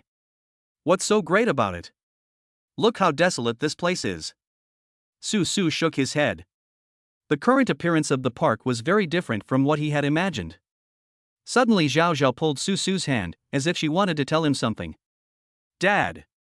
What's wrong, Zhao Zhao?" Susu squatted down and held Zhao Zhao in his arms. "Dad, there's a seed in the middle of the park that's about to sprout. But it seems like something is missing and it has been unable to get out." What Zhao Zhao was talking about was seed number 357 that Susu had planted before. Susu thought of Zhao Zhao's sensing ability, so he quickly picked her up and ran to the center of the park. "What's missing?" Susu looked at his daughter expectantly. "Why didn't I think of this? My daughters are all so capable. They will definitely be a great help. The seed wants to say that it wants daddy's blood." Zhao Zhao murmured, but in fact, there were some things she herself didn't know how to express. "Blood? My blood?" Susu was stunned for a moment. Why did this plant need his blood? He suddenly realized, that's what he said, the plants in the system cannot be ineffective. It turns out that I didn't find the direction. With so much planting water, even a mushroom can probably grow as big as a house, right? Isn't it just blood? Be a real man, a little bleeding is nothing. Yifeng only gave him 2 days, and all these basic renovations of the park should be completed within today. Otherwise, it would be a bit difficult to plant these tulip seedlings in every corner of the park tomorrow alone. He had to hurry.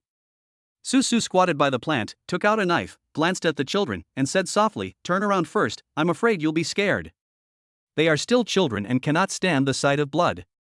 The children looked at each other and turned around obediently. Susu took a deep breath and gently cut his palm, and bright red blood oozed out. He frowned, gritted his teeth and dripped blood onto the ground in front of him. "Are you ready?" The children and Susu formed a circle, staring closely at the yellow earth in front of them. Then, nothing seemed to happen. Just as Susu was looking at Zhao Zhao in confusion, wanting to ask her what was going on. Suddenly, the ground began to rumble, and then there was a huge tremor. What happened? Was there an earthquake? Susu looked panicked and quickly held the children in his arms. Why did the ground start shaking out of nowhere? When Susu was in a daze, he felt something passing under his feet. Immediately afterwards, countless emerald green vines emerged from the ground. Like octopus tentacles, they wrapped around the ruins. The thick vines even penetrated some of the floor tiles, crushing them into pieces. The large pieces of building debris were also shattered into pieces by these vines and then pulled into the soil. In just 1 or 2 breaths, all the garbage in the park was cleaned up by the plants in this system. Looking at the scene in front of him, Susu even felt like he was dreaming. Are you really not kidding? Even foreign blockbusters can't produce such special effects in such scenes. Chapter 100: Killing 2 birds with 1 stone. After the smoke and dust cleared, Susu and the children looked at the city park in front of them with dull faces. The previous ruins are no longer visible now. Instead, there is a flat ground. The black soil seemed to be reaching out to Susu, waving him to come over and plant something quickly. Wow! The children exclaimed in surprise, and Susu did the same. He didn't expect that the effect of this 357 seed would be so good. It seems that there is a reason why they sell it at a high price. Susu forced himself to suppress the excitement in his heart. This change was something he had never expected. After clearing away the mess on the ground, Susu can calmly start preparing to plant tulips. Children, Daddy gives you these seeds. You can plant them wherever you want. But be careful not to plant them too close. Keep some distance between them. Seeing the children looking at him expectantly, Susu took out the seeds of plant number 129 from his pocket. This plant is auxiliary, and in terms of its functionality, it is like a fully automatic flower pot. It will first grow vines that spread all over the flower field. Then, bowl-shaped depressions will grow on the vines. If you plant tulips on it, you don't have to water or fertilize them. It can be said to be very convenient and can also create a very magical feeling. Looking from a distance, it looks like flowers are growing on the vines, and the sea of flowers looks extremely spectacular. Of course, all of this is just Susu's imagination at the moment. Only after he has finished everything here can you see the scene. The children laughed and snatched the seeds from Susu's hand. Each of them took a small bucket and a small shovel and ran into the city park.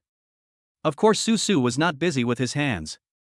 He turned on the camera and started recording his daughters.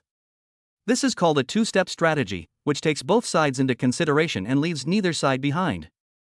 Susu was still thinking about trying it again, wondering what kind of surprise this video would bring him. Plant number 129 grew just as quickly and soon covered the entire park's flower fields. Next, it's the highlight. Susu asked someone to drive the flower seedlings he had prepared to this place. Then he took matters into his own hands and began to plant the tulip seedlings. This is a huge project. Such a large city park would require at least hundreds of thousands of tulips to decorate it. After trying for a while, Susu felt some back pain and it seemed unrealistic. If he were to do it alone, he might not be able to finish it in 2 or 3 months, let alone 2 or 3 days. This is not a solution. Susu scratched his head and looked worriedly at the piles of flower seedlings in front of him. Dad, why did you stop? The children were helping Susu just now, so they were curious when they saw Susu in a daze. Shinshin looked at the small hill of seedlings in front of her and immediately knew what Susu was worried about. Dad, how about we think of a way to solve the problem of these flower seedlings? Shinshin was not just comforting Susu, but actually gathered her sisters together and started to discuss seriously. In fact, this problem is easy to solve. As long as you are willing to spend money to hire someone, it won't take long to plant all the seedlings. However, what Susu lacks most now is money. He didn't have much money on hand, so he gave the check for 50 million to Yumanyu. There is a lot of small money, but no big money. He had to think of other ways to save money. Xian, do you have any good ideas? Shinshin looked at Xian.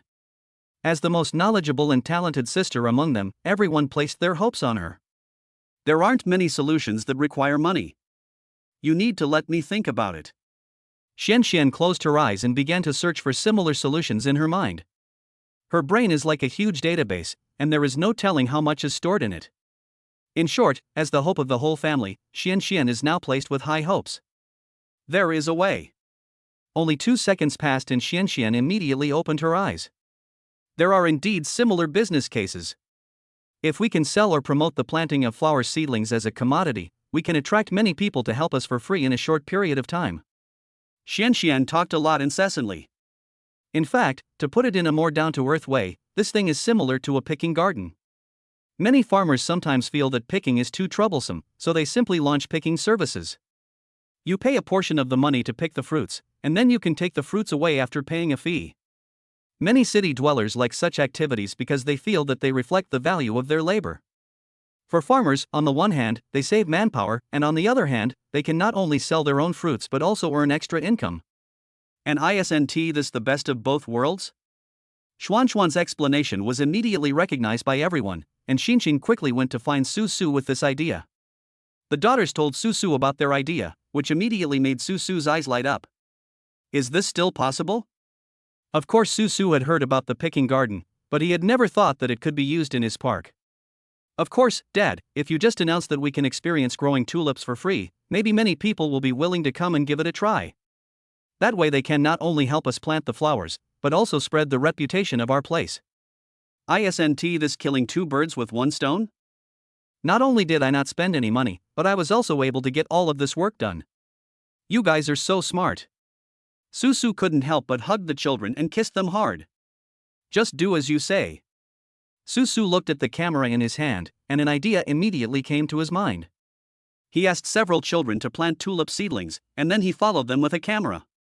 He quickly recorded a short video of a parent-child family bringing their children to experience labor, and then quickly uploaded the video to the short video platform. Moreover, in order to maximize their advantages, Su Su even started a live broadcast here with his mobile phone. Thanks to the daughter's skyrocketing number of fans, nearly 2 to 3 million people instantly flocked to the live broadcast room. Seeing those girls farming in such a cute way, many people's girlish hearts were aroused. Many people were curious and asked what this place was and wanted to work here. Besides, planting flowers with children sounds like fun, right? Chapter 101 Undercurrent. Seeing such feedback from everyone, Su Su quickly prepared a billboard and wrote advertisements on it saying free experience of tulip planting, allowing children to feel the joy of labor. Su Su wrote the address on the billboard again. He inserted the billboard next to it so that the live broadcast camera could just scan this place. Many netizens have expressed their desire to come and experience it. Not long after the video was released, less than half an hour later, dozens of people came from afar. Some are fans of the daughters who come here because of their reputation. There are also some bored parents who have nowhere to go with their children, so they just bring them here to experience labor. Please be safe. Take the flower seedlings here and plant them in this small groove. As the organizer in person who maintains order, Su Suzy not only demonstrates to everyone how to proceed, but also supervises everyone's work results. If tulips are not planted properly, they will grow crookedly and look ugly. Those who came to experience it could no longer contain their eagerness to try it out, and they all started to get started. Since the difficulty was not very high, they quickly planted a large area. Of course, there is still a long way to go before the goal of planting tulips throughout the park is achieved. But when Su Su looked at the continuous stream of people behind him, he felt that achieving this goal did not seem impossible. For a time, the entire South City Park was bustling with activity, and it also became a focus of discussion online. After all, this name has not appeared in people's sight for a long time. Many Hong Kong people began to recall the former glory of Changnan Park. The intensity of the discussion gradually increased. When people discuss it, they are curious. Many young people want to know what this legendary South City Park looks like. The traffic value of Changnan Park on the internet is increasing rapidly. When it was almost noon, Yi Feng ran over with excitement on his face. When he saw the scene in front of him, he was shocked. Oh my God, how did you manage that? Looking at hundreds of people in the park busy planting tulips, Yi Feng couldn't believe his eyes. It was hard for him to imagine that Su Su could find so many people to help him in such a short period of time. Of course I use my brain. Su Su smiled proudly, but he didn't say clearly whether he relied on his own brain or his daughter's brain. As a father, he still hopes he can save more face. You really have a way. Yi Feng gave Su Su a thumbs up. It seems that I have to hurry up with my preparations. The promotional posters and advertisements are all ready. They can be sent out early tomorrow morning. Then you will be able to see advertisements for this place from various places. How much will that cost? When Su Su heard about the advertisement, his heart trembled a little. There are also promotional posters and other things, which need people to distribute and post. Advertising is very expensive, and TV stations charge by the second. Don't worry about how much it costs, I'll take care of it. When you make money in the future, just return this part of the money to me. Yi Feng waved his hands repeatedly, looking completely indifferent. Susu felt very unhappy because he had taken advantage of others. How can that be possible? It's not easy for you to make some money. Yi Feng was not being polite to Susu. In fact, what he did was a way of repaying a favor to some extent. Just listen to me. The previous parents' meeting was also thanks to you. My relationship with my daughter has improved, but it would not have been possible without you. I have never had a chance to thank you for this, so please let me do something for you this time. Yi Feng had said so much, it would be a bit unkind for Susu to refuse. Then I will respectfully obey your command. The two people exchanged greetings for a while and then went their separate ways. By the afternoon, it was gradually getting dark. The original workload of hundreds of thousands of plants was actually completed by these kind-hearted citizens. At its peak, there were as many as 1,000 or 2,000 people in the park. The South City Park, which was in a dilapidated state the day before, had completely changed its appearance within one day. That's great. From now on we will have such a big garden near our home. Many citizens who came to participate in the labor have high expectations for this place. There are no such large tulip fields in Hong Kong, let alone in Lingnan or the entire South China.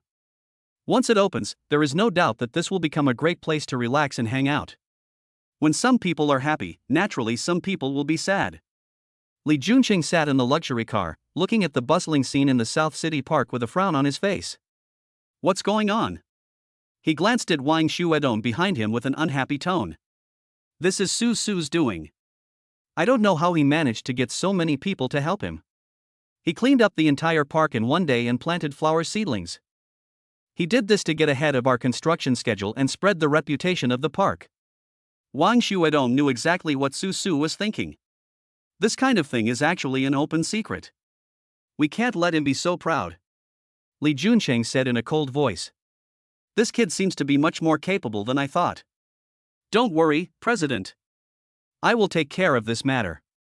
Wang Xuedong lowered his head and responded, his fists clenched tightly with veins bulging. If I hadn't been so careless, Susu wouldn't have been able to complete a major renovation of the park in just one day. Let's go. Li Junqing nodded, and the car left silently. Director Wei hid in the distance, watching Li Junqing's car slowly drive away, his brows slightly frowned. He had just returned from the city and originally wanted to go to the Land Resources Department to explain the situation and ask them to mediate. After all, their park cannot have only one entrance and exit. But the government said they were powerless to do anything about it. After all, what Xiangjiang Real Estate did was completely in line with the rules. The land they are developing was purchased legally and legally, and even the government cannot force them to make changes. Director Wei returned empty-handed and was very unhappy. He was also worried about this matter. Unexpectedly, he ran into Li Junqing's car right at the door. He quickly hid aside and observed secretly. It seems that the young master at Xiangjiang Real Estate is still planning some bad ideas. I have to remind Susu to be more careful. Chapter 102 Fusion Space. Director Wei had no time to be surprised at the changes in the city park, and went straight to find Susu, who was finishing up. He told Susu in detail what he had seen and said a few more words to him. You must be careful of that kid. The people at Xiangjiang Real Estate are ruthless and cruel. They have so many tricks, and they often catch people off guard. This time our park was surrounded, it was them who did it. Director Wei's face was full of worry, as he had dealt with people from this company before. It was the people from Xiangjiang Real Estate who made the park so dilapidated. My employees were poached by them. They promised them high salaries, but once they resigned from my company, the people from Xiangjiang Real Estate immediately turned hostile. Thinking of these things in the past, Director Wei felt very sad. Of course, these also made Director Wei more determined to stick to his South City Park. We must fight these people to the end. Director Wei, I will be careful. Don't worry about this. Susu nodded heavily. It was getting late now and he was actually starting to get scared. Wouldn't it be bad if the other party came to cause trouble under the cover of night? Chengnan Park is so big that I can't take care of it by myself. Dad. Zhao Zhao ran over again and pulled Susu's clothes, then blinked her little eyes. Susu already had experience and nodded gently to his daughter. She was telling herself that she had something to say. Hey, Director Wei, please go ahead and do your work. I'll talk to the kids. Seeing that there were strangers around, the children felt a little restrained, and Susu could only greet Principal Wei. He pulled his daughter aside and then began to listen to Zhao Zhao's words. Dad, that is the plant number 357 that we planted underground. It can help us manage the park. Zhao Zhao tried hard to organize his words. Although she is good at perception, it is also a big challenge for her to clearly express what she perceives. What? Su Su looked confused. Isn't it a plant? Why do you say it's like a dog guarding the house? Su Su felt that this somewhat subverted his cognition. Dad, it is indeed a plant, but its functions can be upgraded. But it seems to need something new. After that, Zhao Zhao couldn't say anything. She didn't know how to describe it. After listening to this, Su Su had a rough idea in his mind, and he quickly went to the system to inquire about the specific situation. Is what my daughter just said true? Plant number 357 can be fused. Fusion? Su Su was stunned again. It was the first time he came across this term. The full name of this system is the Fusion Planting System. It is divided into two parts, fusion and planting. Fusion can fuse plants, animals, inorganic matter, etc. to upgrade the capabilities of the original species. Is this possible? Su Su was surprised. It was like a new world was opened for him. But he became cautious again, because all good things would not come without a price. So, what do I need to provide in order to merge? It's very simple. Just put the two parties you want to merge into the fusion space and pay the gold coins. The system's answer was very simple and didn't sound that difficult. That's good. Su Su looked back at the children, and then found that Hanin was holding a small drawing board with a grass drawn on one side and a fire extinguisher drawn on the other side. The daughters waved at Su Su. Their meaning was obvious, which was to let Su Su integrate in this way. Su Su sighed. It seemed that his daughters had guessed his secret. That's right, don't even think about keeping any secrets in front of Zhao Zhao, she can see through it at a glance. System, plant number 357 is so big, how can I merge it? And it's underground now. The fire extinguisher was easy to find, but this huge plant made Su Su a little troubled. The host can just take a small portion and put it into the fusion space. As long as this small portion is separated from the main body for no more than 2 hours, the fusion will take effect. Unexpectedly, the system had already thought of this matter for Su Su, and it would not let the host worry too much. Having made up his mind, Su Su quickly picked up a vine of plant number 357 from the ground, and put it into the fusion space together with the fire extinguisher. Then he chose to start the fusion. After a flash of white light, the two things in the fusion space disappeared. A small bump suddenly appeared on the ground where Su Su and the others were. A small vine stretched out from the ground, and it looked to be no thicker than a human thumb. There is also a small red flower on this vine, the color of which is exactly the same as the fire extinguisher. Su Su looked at this thing and thought it was quite interesting. Suddenly, the little flower turned in another direction. Looking in that direction, Su Su saw Director Wei leaning against the door in the distance, a cigarette in his mouth and a lighter in one hand, with a small flame lighting the cigarette.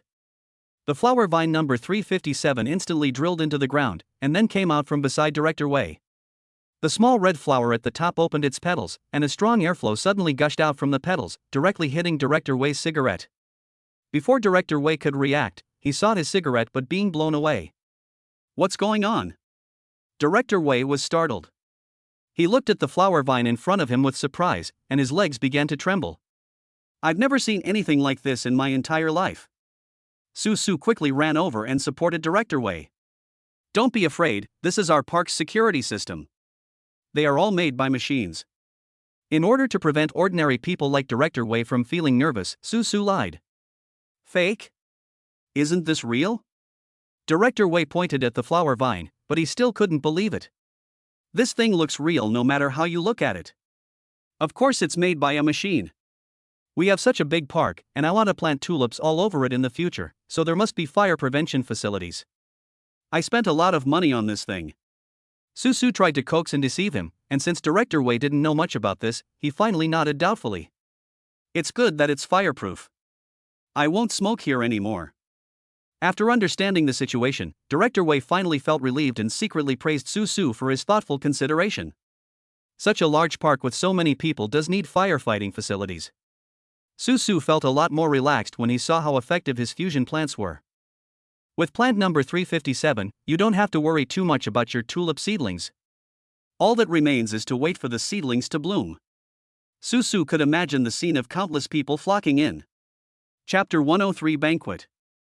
On the way home, Susu kept thinking about the park. This project is actually almost done now, but whether it can pass Yumanyu's review is still a question.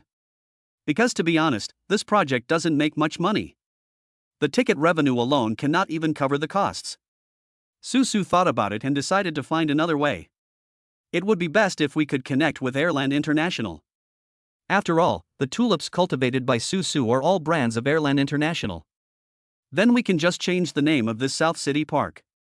For example, change it to Yalan Park. Other flowers and plants can also be planted here. As long as they are available at Airland International, they can be displayed here.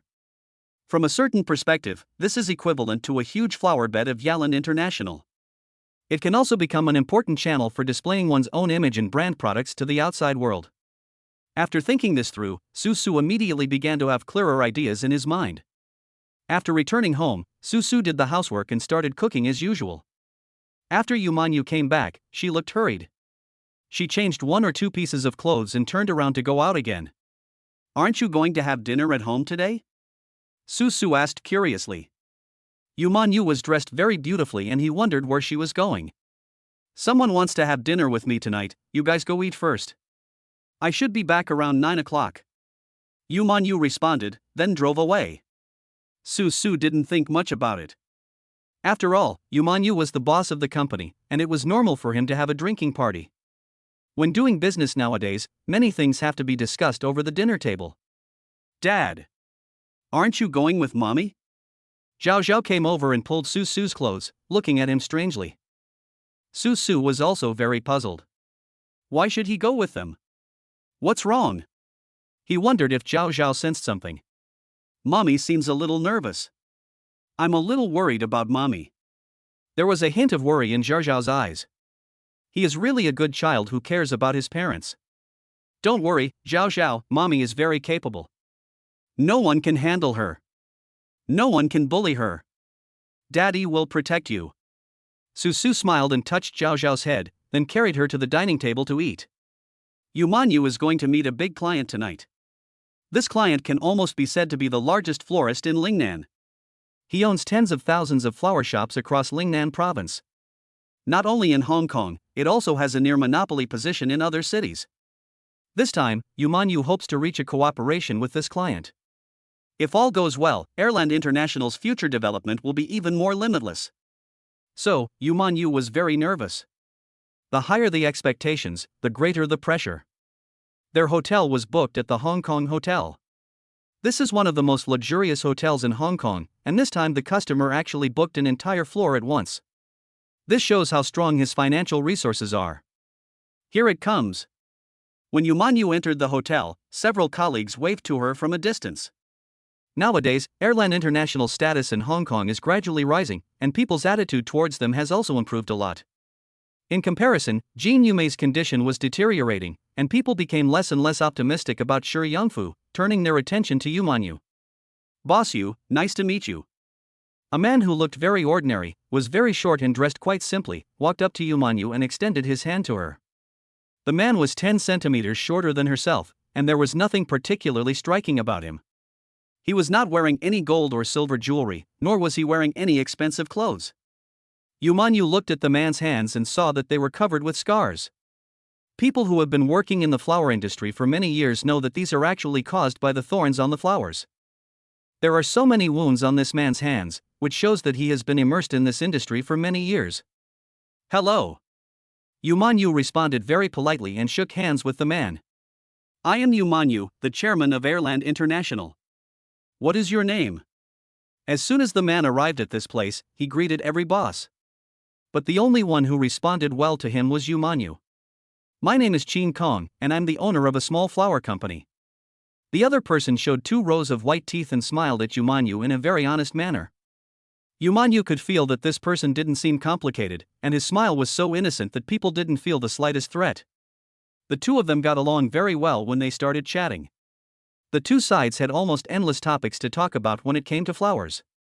Both of them are experts, so they can discuss many aspects with each other. To the extent that later on, Yumanyu almost forgot that the reason she came to this place today was to say hello to the big boss. But he doesn't even know the name of his boss. Mr. Chin, I have something else to do. I'm sorry I can't accompany you. If we have time in the future, I hope we can have a good chat. This is my business card. Yumanyu greeted the man named Shin Kong. Since she had to go to do some business, she couldn't just turn around and leave. Yumanyu looked around for a few times and soon found his target. From a distance, she saw several people surrounding a fat man. Yumanyu quickly straightened her clothes and walked over slowly. Hello, my name is Yumanyu, and I'm the chairman of Yaland International. Yumanyu blended into the crowd, then walked up to the fat man and extended his hand to him. The other party also had a smile on his face. He reached out and grabbed Yumanyu's tender hand, and then was unwilling to let go. Oh, what a beauty! The fat man chuckled, then pointed at himself and said, Sorry, I forgot to introduce myself. I am the chairman of Jinsho Group, Lee Sanjen. This Jinsho Group is the flower company that is famous in Lingnan. This is also the person that Yumanyu urgently hopes to reach a deal with this time. Although this man kept holding Yumanyu's hand and refused to let go, Yumanyu felt disgusted, but in order to show respect, she did not dare to have any big reaction. Mr. Lee, do you think we can discuss cooperation? Yumanyu quickly changed the subject. She tried hard to pull her hand back, but the other party was very strong and held her hand tightly. Don't worry, let's have a good chat first. You can't rush work. Lee Sanjen looked at the beautiful woman in front of him with a smile, and put his other hand up to gently stroke the back of Yumanyu's hand. Chapter 104: A Hero Saves a Beauty. Lee Sanjen's smile is disgusting. Yumanyu now has goosebumps all over her body. She just wanted to escape from this place and go home quickly. However, the entanglement of interests made it impossible for her to leave. Miss Yu, come and have a drink. Lee Sanjen pulled Yumanyu to his side and almost forced her onto the sofa. Then he poured Yumanyu a full glass of foreign wine. Come on. You're welcome. Yumanyu quickly refused. If she drank so much alcohol, it would be troublesome and would delay her work. I'm sorry, Mr. Lee, I can't drink so much. Yumanyu refused to drink it no matter what, and Lee Sanjen immediately frowned. What do you mean? You look down on me? Then there's no point in talking about our cooperation. You don't even have the most basic respect. How can I cooperate with you? Lee Sanjen angrily let go of Yumanyu's hand and put the wine glass in his hand on the table, spilling a lot of expensive foreign wine. The atmosphere in the booth suddenly became a little awkward. Seeing that the situation was not good, other company bosses chose to leave without saying a word. Only Yumanyu couldn't leave. If she left, there would be no chance of closing this deal. That's not what I meant, Mr. Lee. It's not that I can't drink, it's just that my health is not good and I can't drink so much. I'll drink a glass of wine as punishment. Yumanyu took another bottle of wine with a lower alcohol content, then chose a small cup and poured it full. He picked up the glass, tilted his head back, and drank the wine in one gulp. Lee Sanjen burst into laughter immediately, his eyes moving back and forth on Yumanyu's body, greedily scanning the beautiful curves of Yumanyu's body. Okay. That's almost right. Lee Sanjen reached out to grab Yumanyu's hand again, and the distance between the two people became much closer. Yumanyu felt disgusted and she even felt like vomiting. Mr. Lee. I want to go to the toilet. Yumanyu quickly made up an excuse and ran out of the booth. Lee Sanjen behind was still staring at Yumanyu, which made Yumanyu feel even more uncomfortable. She was now desperately resisting Lee Sanjen's approach both physically and mentally. Ms. Yumanyu, are you okay? Shin Kong walked over quickly at this time. He saw Yumanyu leaning against the wall, as if she was about to vomit, and quickly brought paper and water. I'm fine, thank you. Yumanyu looked weak and almost couldn't recover. It's okay. Why bother with that old pervert? Shin Kong glanced at Lee Sanjen and looked at him with disdain. No way. He is Lingnan's biggest customer. If a company wants to develop, it must have a backer. Yumanyu had no choice. Since he was the chairman of the company, he had to contribute to the company's future. People like this should be boycotted. Why are you still trying to please him? Shin Kong frowned, he just couldn't understand this. The definition of good and bad people seems to have become so unimportant in the face of money. But this is clearly the premise of all business activities. Yumanyu had no way to respond to this statement. She knew that what she was doing was wrong, but what else could she do now? How is it? Do you need me to accompany you to the room to rest for a while? Ha ha ha ha. Lee Sanjin felt a little unhappy as he watched Yu Manyu talking to Qin Kong for a long time, so he walked over with a glass of wine in hand. As he walked, he was still swearing and making jokes. Yu Manyu frowned, with a hint of disgust on his face. She usually manages her facial expressions very well and doesn't reveal her emotions easily. But this time, Yu Manyu couldn't help it anymore. But before Yu Manyu could get angry, Qin Kong took a step forward and tried to stop Lee Sanjin. Unexpectedly, a figure flashed past him. Then, the figure punched Lee Sanjin in the nose. Lee Sanjin's wineglass slipped from his hand and broke into pieces on the ground. Qin Kong was completely dumbfounded. It happened so suddenly that he was not mentally prepared. What's going on? Qin Kong took a look at the man in front of him. Yu Manyu next to him was even more surprised. Su Su? Why are you here? Yu Manyu never expected that the person who came forward to rescue her at this time was Su Su. Isn't he at home taking care of the children? Su Su chuckled, turned his head and scratched the back of his head towards Yu Manyu. I was actually worried that you would feel a little cold when you go back home at night, so I specially gave you a shawl. I didn't expect to run into this grandson, who came over and wanted to flirt with you. Yu Manyu felt a warm feeling in his heart. I didn't expect that this guy looks so unreliable at ordinary times, but is always by my side at critical moments. Suddenly, a sense of security arose. Lee Sanjin was punched and his eye sockets were black. At this time, he blinked his eyes and climbed up from the ground. He pointed at Su Su in frustration and called all the bodyguards over.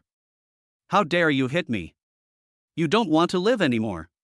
Do you know who I am? Lee Sanjin had never been so angry since he was a child. Now that he was beaten up by Su Su, he couldn't swallow this humiliation no matter how hard he tried. I don't care who you are. If you dare to get close to Yu Manyu again, I will destroy you today. Seeing how shameless and arrogant the other party was, Su Su also got angry. Come on, all of you. Teach him a lesson. Lee Sanjin waved to the bodyguard beside him, then stood aside, ready to watch the show. Su Su took a deep breath, turned around and gave Yu Manyu a look that told her to run away. Facing so many people at the same time, Su Su could be said to have no idea what was going on. He didn't expect that he would have to fight when he came out. I can't let Yu Manyu see me getting beaten, as that will affect my image in her mind. Wait.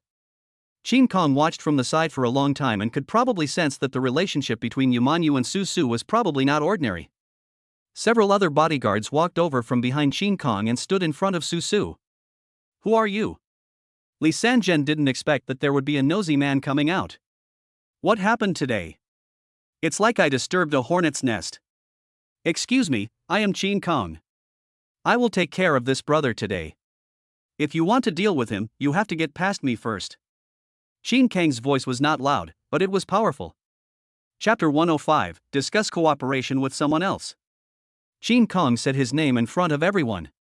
Yu Manyu didn't know who was so powerful here, but his colleagues around him knew it very well. Qin Kong? This name sounds very familiar. Yeah, I seem to have heard it somewhere. Oh, isn't this the super flower merchant in Shuabei province, the owner of Wanzi Qianhong? After being reminded by the crowd, Yu Manyu also remembered. You know what, there really is such a person. Shuabei province is a province in China that can be compared with Lingnan. And this Qin Kong is the chairman of Wanzi Qianhong, which occupies a monopoly position in the entire Shuabei. You know, the Wanzi Qianhong company is much more powerful than the Jin Shou group. They are now not only engaged in the flower business, but have also started to expand into surrounding tourism, commercial real estate development, and many other businesses. If nothing unexpected happens in the future, Wanzi Qianhong will surely grow into a super company. After knowing what happened, Yu Manyu finally breathed a sigh of relief. You shouldn't go too far. He just hit someone. Do you want to protect this kid too? Lee Sanjin still refused to give in. He didn't think that the matter could be let go. He hit someone, that's wrong. I want to call the police. Lee Sanjin pointed at Su Su with an unpleasant look on his face. Just now, Su Su punched him and his eye was swollen. At this time, he took the ice pack from his subordinates and applied it to his eyes. Humph! How dare you say that? If you hadn't been pestering Miss Yu, there's no way she would have come to teach you a lesson. If you still want to get entangled, I am willing to be a witness for Miss Yu Manyu. Qin Kong was not willing to be outdone this time. He just didn't believe that this guy could always be so shameless. You. Li Sanjian was so angry that he couldn't speak. He really couldn't understand why Qin Kong was standing up for Yu Manyu for no reason. Walk. What Qin Kong said was really devastating to Li Sanjian. Seeing more and more people paying attention, I didn't dare to say anything and quickly walked away. Seeing that things finally came to an end, Yu Manyu finally breathed a sigh of relief. He quickly brought Lao Wang over to express his gratitude to Qin Kong. Nothing, just a little thing. Qin Kong waved his hands repeatedly, indicating that it was just a piece of cake.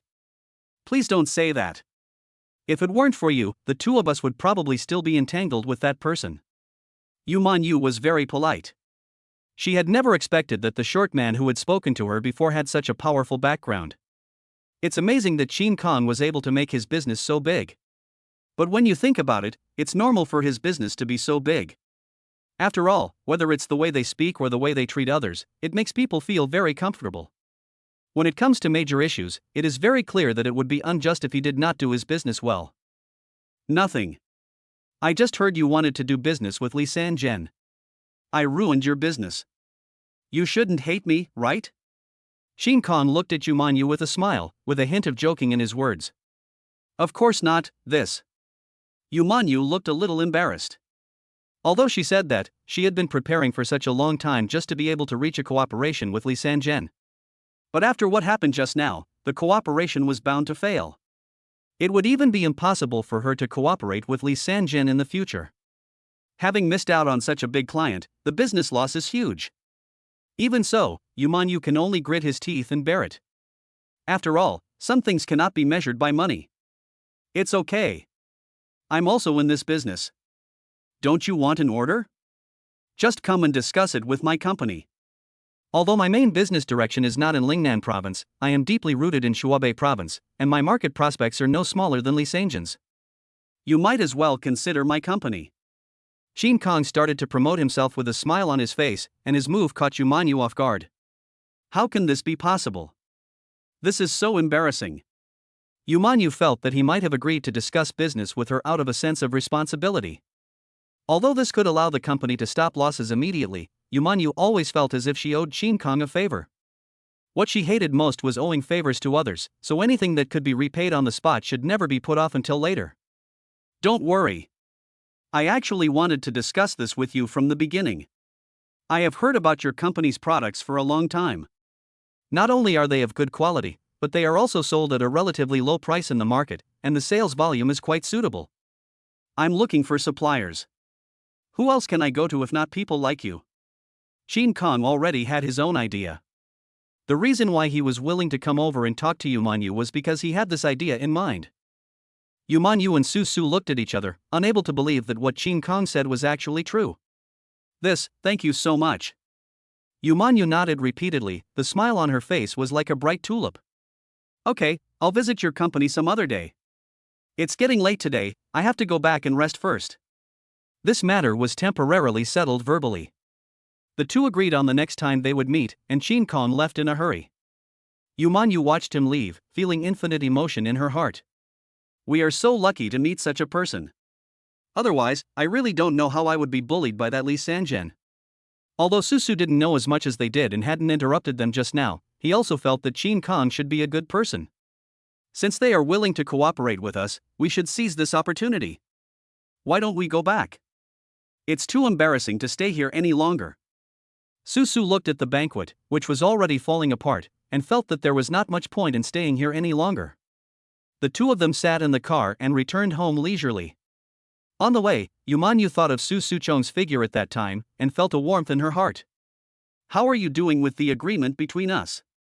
Time is running out. I only gave you a week. Yu Manyu feels a little regretful now. She thinks she should give Su Su more time to prepare more. Chapter 106, the speaker says no, the body says no. Su Su just smiled and continued to focus on driving. It's okay. My recent progress is pretty good, but I can't guarantee how much money I can make. But it will be useful to our company. Susu didn't dare to say it so decisively, but just left Yumanyu in suspense. This actually made Yumanyu feel a little curious. What on earth is he doing? Why is he so secretive? She wanted to ask in detail, but was afraid that Susu would not want to tell her. Finally, he opened his mouth, but still said nothing. The two returned home. Yumanyu quickly tidied herself up and prepared to go to her room to sleep. Watching Susu cleaning up the traces left by the children's play in the living room, after finishing everything, he ran to the door and put on his coat. A feeling of guilt arose spontaneously, and Yumanyu suddenly felt that his attitude towards Susu seemed a little too harsh. If nothing else, at least he takes very good care of his family. When I hired a nanny in the past, it wasn't necessarily as clean as it is now. And she didn't even give him the chance to sleep in the villa. The more she thought about Yumanyu, the more guilty she felt. Hey, wait a minute. Yumanyu saw Susu was about to leave, so she quickly stood on the stairs and shouted. But it was too late for her to shout. Susu had already closed the door and slipped away to the back. Seeing his own failure, Yumanyu sighed softly. If I had known I should have shouted earlier, why did I hesitate so much? This is not like my usual style. Yumanyu blamed herself for being cowardly and returned to her room with a melancholy look on her face. But when I was lying on the bed, I couldn't help but laugh happily in my heart. Today, Susu looks really handsome. Every time Yumanyu thought of Susu's figure at that time, he felt his heart start to beat fast. It was like returning to my youth when my heart was beating fast, and there was even a hint of anticipation in my heart. What's wrong with me? When Yumanyu came to her senses, she felt that she was thinking too much. It is obviously a critical moment for the company now. How can I linger on such a personal affair and stop making progress? Just like that, with anticipation and reflection, in such a conflicted mood, Yumanyu didn't know how he spent the night. When he woke up the next day, Yumanyu wanted to say hello to Susu. But unexpectedly, he was no longer at home. He also didn't leave any note or anything like that to tell anyone where he was going. What's going on? You're playing missing so early in the morning. Yumanyu pouted her lips, looking a little unhappy. She finally mustered up the courage to ask Susu to move into the villa. But the other party did not give her the opportunity to speak out. Damn, I still want to see Susu's happy look. The children also got up at this time, and they crawled to the table to eat breakfast obediently. Mommy, are you worried about Daddy? Zhao Zhao's sudden words made Yumanyu shiver all over. No. No one is worried about him. I have nothing to do with him. Why should I worry about such a handyman? Yumanyu stiffened his neck and refused to admit it no matter what. Zhao Zhao just smiled at her sisters and didn't say anything. They understand mommy's feelings too well. I want to say it, but I'm embarrassed to do so. To put it bluntly, I'm just too concerned about my reputation. Mommy, do you want to know where Daddy went? Shinshin suddenly asked, which made Yumanyu not sure how to answer for a moment. A second ago, he said he was not worried about Susu at all. But in the next second, if he wanted to know where Susu had gone, wouldn't his previous and subsequent statements and attitudes be contradictory? In response to the child's question, Yumanyu hesitated and never gave a clear answer. Dad has been working on a project recently. I heard it's in the South City Park. Seeing that Yumanyu was too embarrassed to admit it, Shinshin simply gave her a way out. It doesn't mean that he didn't say anything, he just revealed the answer. South City Park? Yumanyu pondered over these 4 words in his mind, and it didn't seem like a famous place. Isn't that place quite old and shabby? This is basically an inherent concept of Changnan Park held by all Hong Kong people. The South City Park has been abandoned for more than 10 years. Why did Susu suddenly go there? Then we don't know. If Mommy wants to know more, she should go and see for herself. Shinshin picked up the small bowl, took a deep sip of the porridge, and then, like a little adult, gave Yumanyu some advice. Yumanyu nodded thoughtfully. Although she didn't say yes, her thoughts had already drifted away. That makes sense. After dinner, Yumanyu quickly sent the children to kindergarten. Then I drove to find this South City Park. She wanted to see what Susu was up to recently. Early in the morning, Susu received a message from Director Wei. They said that last night, 2 petty thieves ran into their park with gasoline or something in their hands and tried to set fire. The result is of course predictable. The 2 guys' feet were entangled by vines, and they were hung in the air all night. Naturally, their arson plan completely failed. When Susu heard this, he suddenly became nervous and hurried over to check. When we arrived at the scene, we saw signs of arson, but the burned area was very small, and it was all thanks to the effectiveness of plant number 357. When it detected the source of the fire, it put out the fire immediately and trapped the two culprits. It was not until Su and the others arrived that plant number 357 let go of the vines and put the two people down. Who are you two? How dare you come here to cause trouble? Believe it or not, I will call the police and have you arrested. Su looked at the two suspects in front of him with a serious expression and began to ask them questions. But unexpectedly, the other party not only did not answer, but even spat at Su. I won't tell you. These two guys were acting stubbornly, and it seemed from their words that they were not afraid of Su's threats. Seeing the other party's attitude, Su's temper suddenly showed signs of flaring up. You don't want to say it, right? Then don't regret it later. I gave you a chance. Su has plenty of ways to deal with such people. He dragged the two guys into an empty house. Most of the doors and windows were closed, leaving only one of the doors open. Su got a dish of vinegar from somewhere and placed it at the door, then set up an electric fan to blow the vinegar inside. Humph, you dare to mess with me? Chapter 107 Inspection Visit. For a moment, the whole room was filled with a strong smell of vinegar. These two guys who would rather die than surrender could still hold on at first, and even laughed loudly at Su inside. But after a while, they realized the power of Su's method. They didn't know how old the vinegar was, but the strong smell of vinegar made them unable to open their eyes and tears streamed down their cheeks. That would be fine, but the vinegar is not only irritating to the eyes, but also affects their breathing. Every breath made these two unlucky guys cough continuously. From a distance, it seemed that Su did not mistreat them, but who would have known that just this bit of jealousy would cause these two guys so much trouble? Half an hour later, Su walked into the room again to check. I found that the two guys were now lying on the ground foaming at the mouth. Fortunately, he is still breathing and is definitely not in danger of death. But I believe they must have been deeply impressed by this detention, and it would not be far from being remembered for the rest of their lives. Su got a basin of cold water and poured it on the two guys' faces, waking them up. What do you think? Will you tell me or not? This time, the two boys nodded desperately, fearing that they would answer too late and let Su make the arrangements later. That's more like it. Come on, tell me who sent you. Su rolled up his sleeves and stared at the two men intently. We were originally two homeless people. Someone found us yesterday and said they were willing to give us 10,000 yuan to set fire to Changnan Park. After the mission is accomplished, there will be a reward of 50,000 yuan waiting for us. As the saying goes, when there is a big reward, there will always be brave men. What's more, these two guys are so poor and unemployed. When they heard that there was money to be made, they agreed immediately. It's just setting fire to the park. Who is the person who gave you this task? This information is of little use to Su. What he wanted to know was who was behind this. Well, we don't know that person either. The two boys now looked at each other. They really had no way to answer this question. You really don't know each other?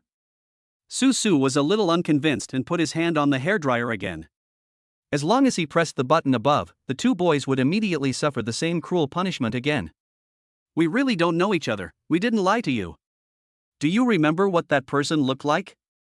Was there any mark on his body? Su still refused to give in.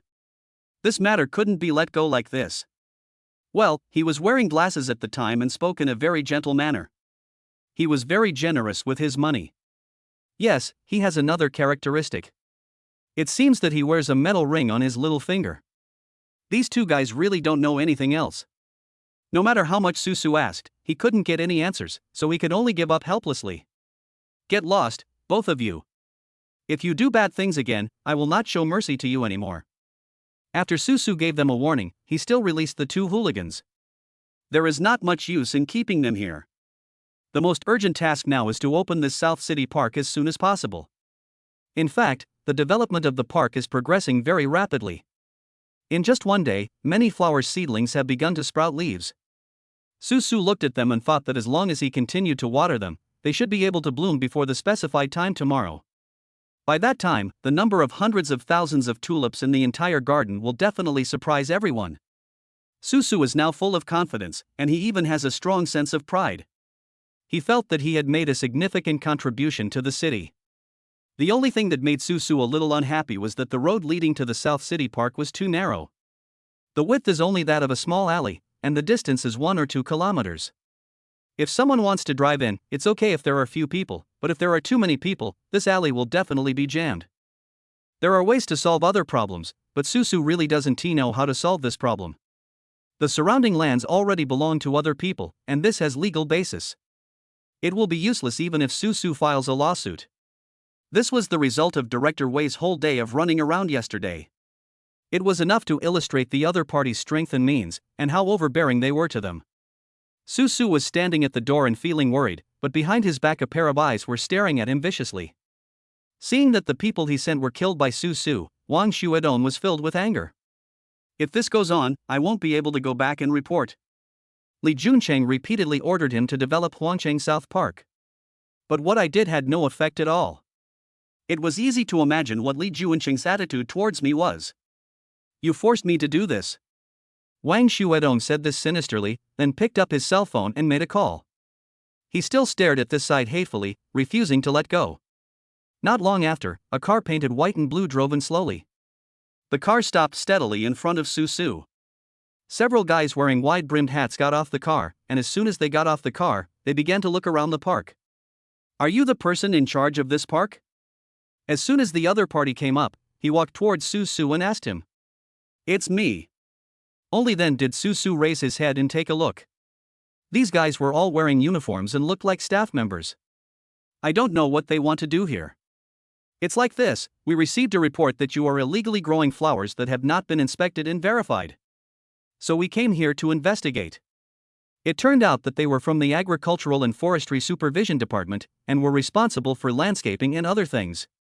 So after receiving the report, they immediately sent someone to check the situation out. Ah! Susu was stunned for a moment. He hadn't reacted yet to what was happening.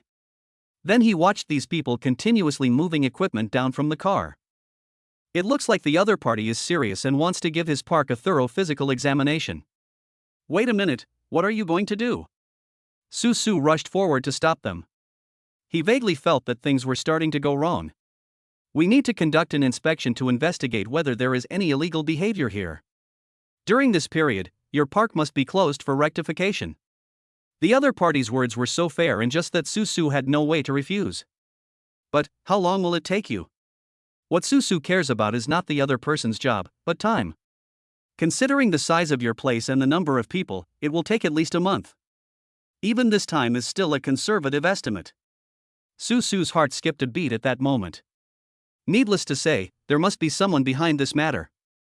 Otherwise, why would someone report it for no reason? Chapter 108. I'll help you too. We can't do this. We're going to open tomorrow. If we start checking now, it will definitely be too late. Susu realized the seriousness of the matter and quickly stepped forward to stop it. But the other party's attitude was also extremely firm.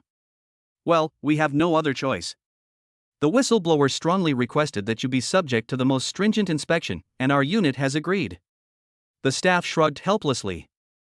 They were just the people in charge of getting things done. Susu also realized it and suddenly felt that his life was bleak. Unexpectedly, another attempt full of hope failed. But this time it was not his own fault, but he was targeted by a villain. The more he thought about it, the angrier Susu felt. How come I always encounter such things? We have to find out who is behind this. Suddenly a car drove over and stopped beside. This time, Susu didn't even raise his head. He was too lazy to see who was coming. Anyway, no matter who it is, I'm afraid there is no way to solve the current problem. Susu, what are you doing sitting here? Hearing this voice, Susu suddenly raised his head. Why is Yu Manyu here? I clearly didn't mention this place in front of her. Mother, why are you here? Susu stammered, looking panicked. Why can't I come?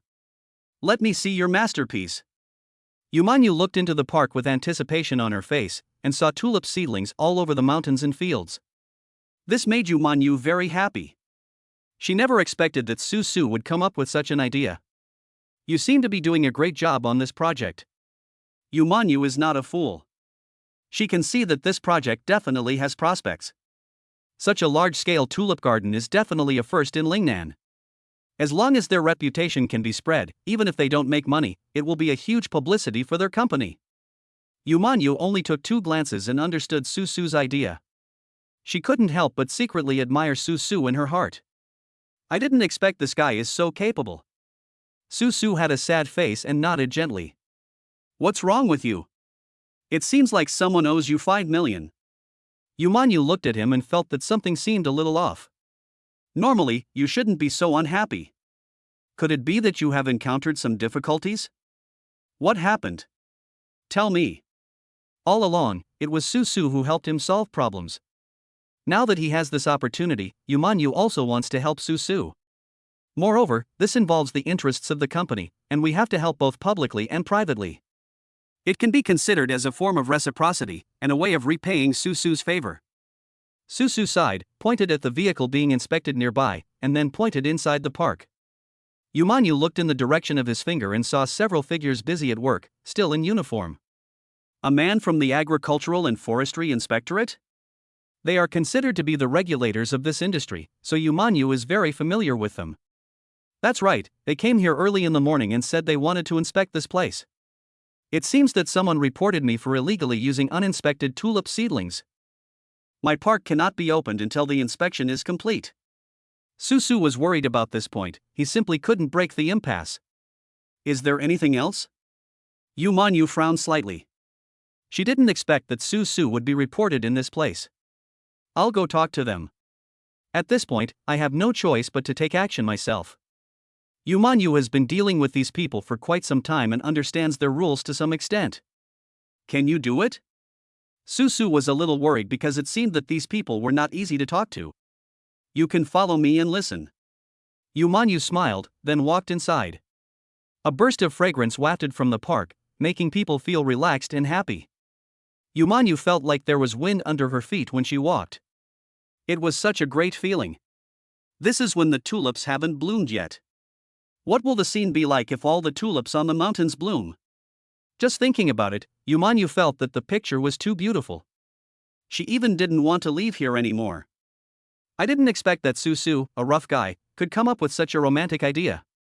I really underestimated this guy. As she walked in thought, Yumanyu felt as sweet as if she had eaten honey.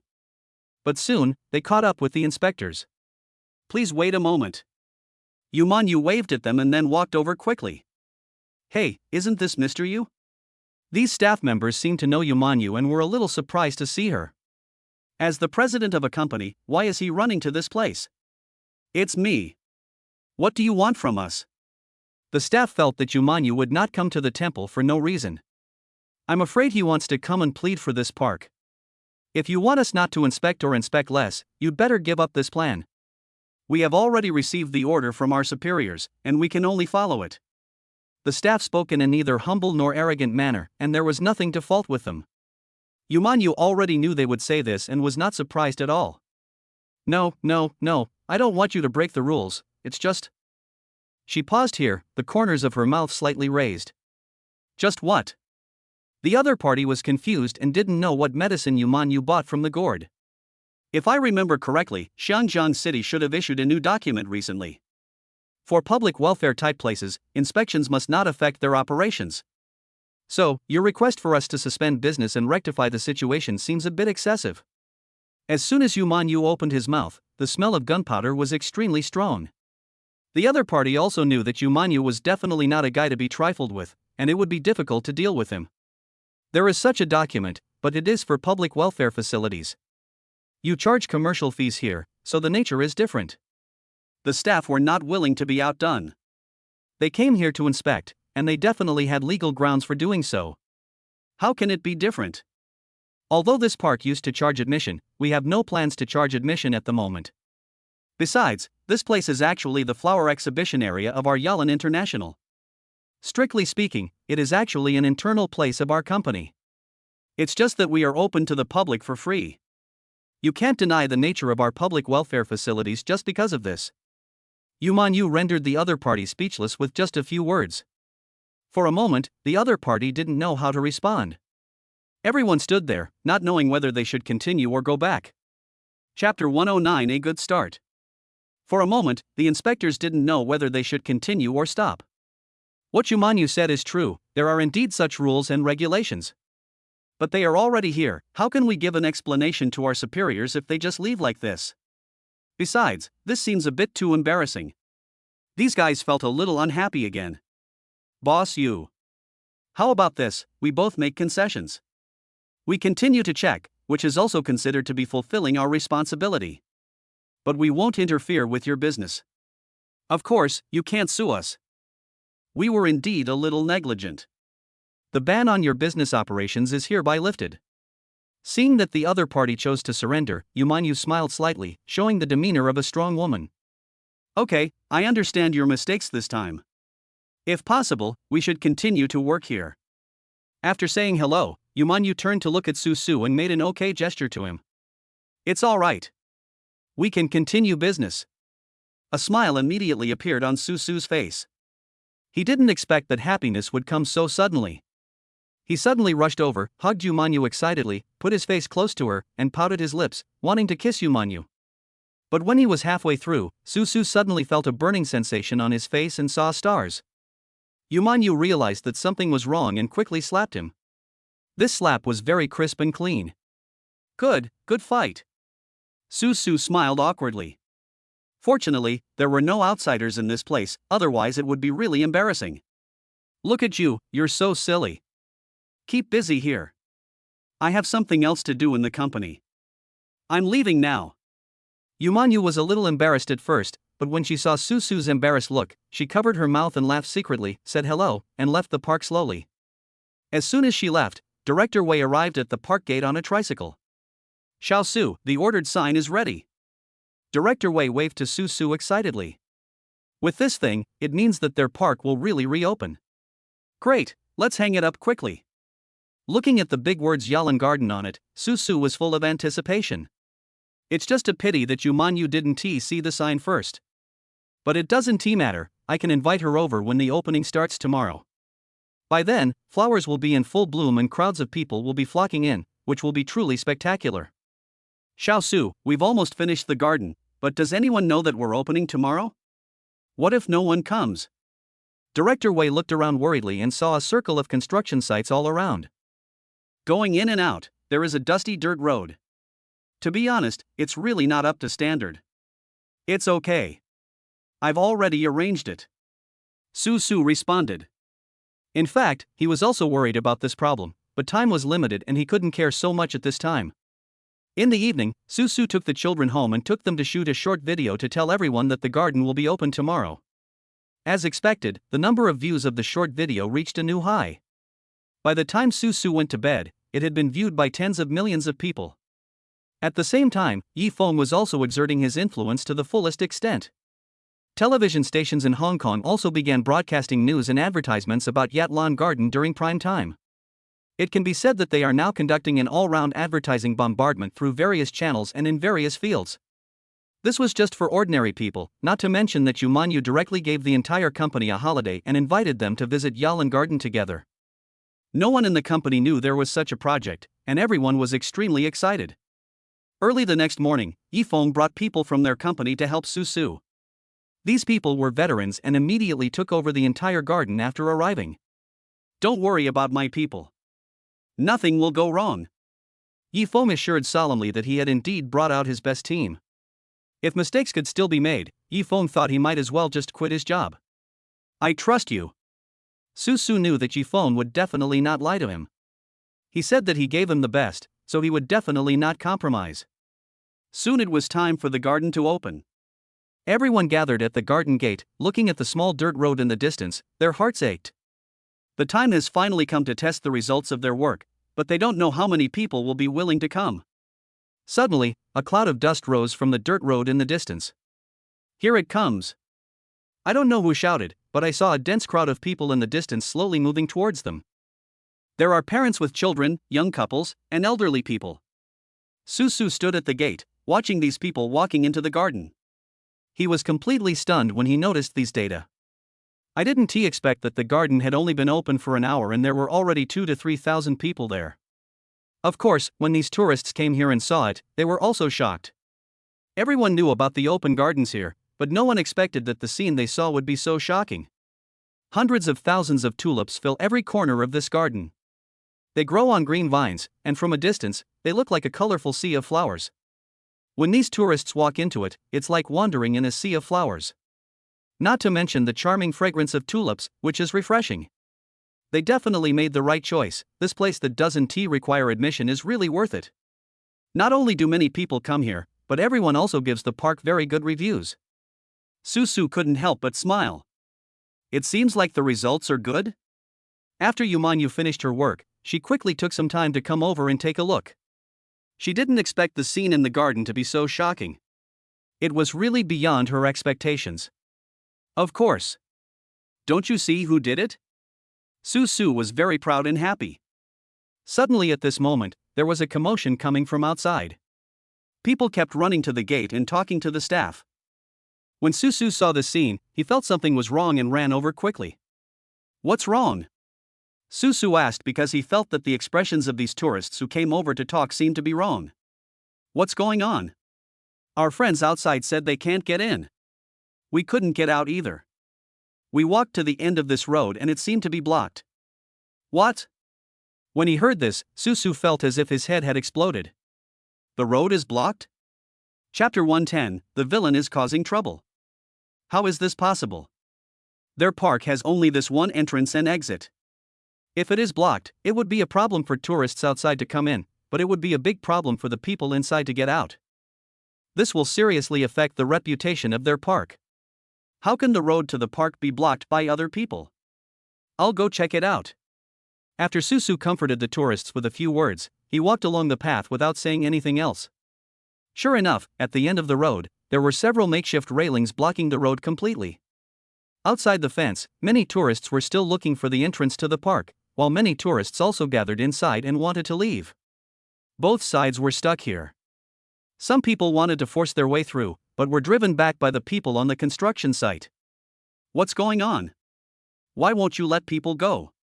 Is there something wrong with this garden? Are people allowed to enter but not leave? Many tourists began to question and wonder whether these things were done intentionally by Yatlan Garden.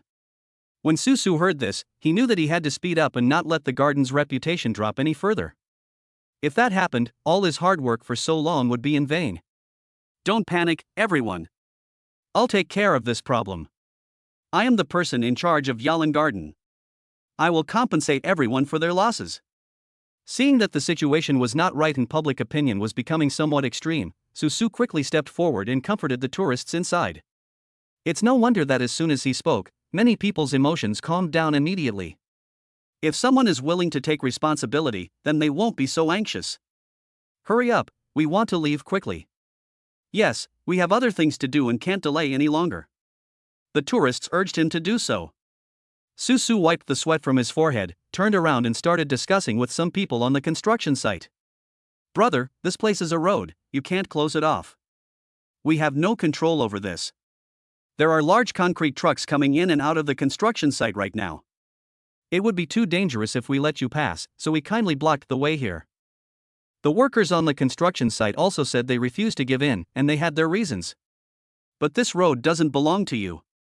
If you block it, then we block it. What should we do? Susu's face turned pale with anger. He found that no matter how he talked to these people, he couldn't make any sense. The other party doesn't care about the reasons you said at all. They only know that this is what they were told to do, so they do it. I can't control this.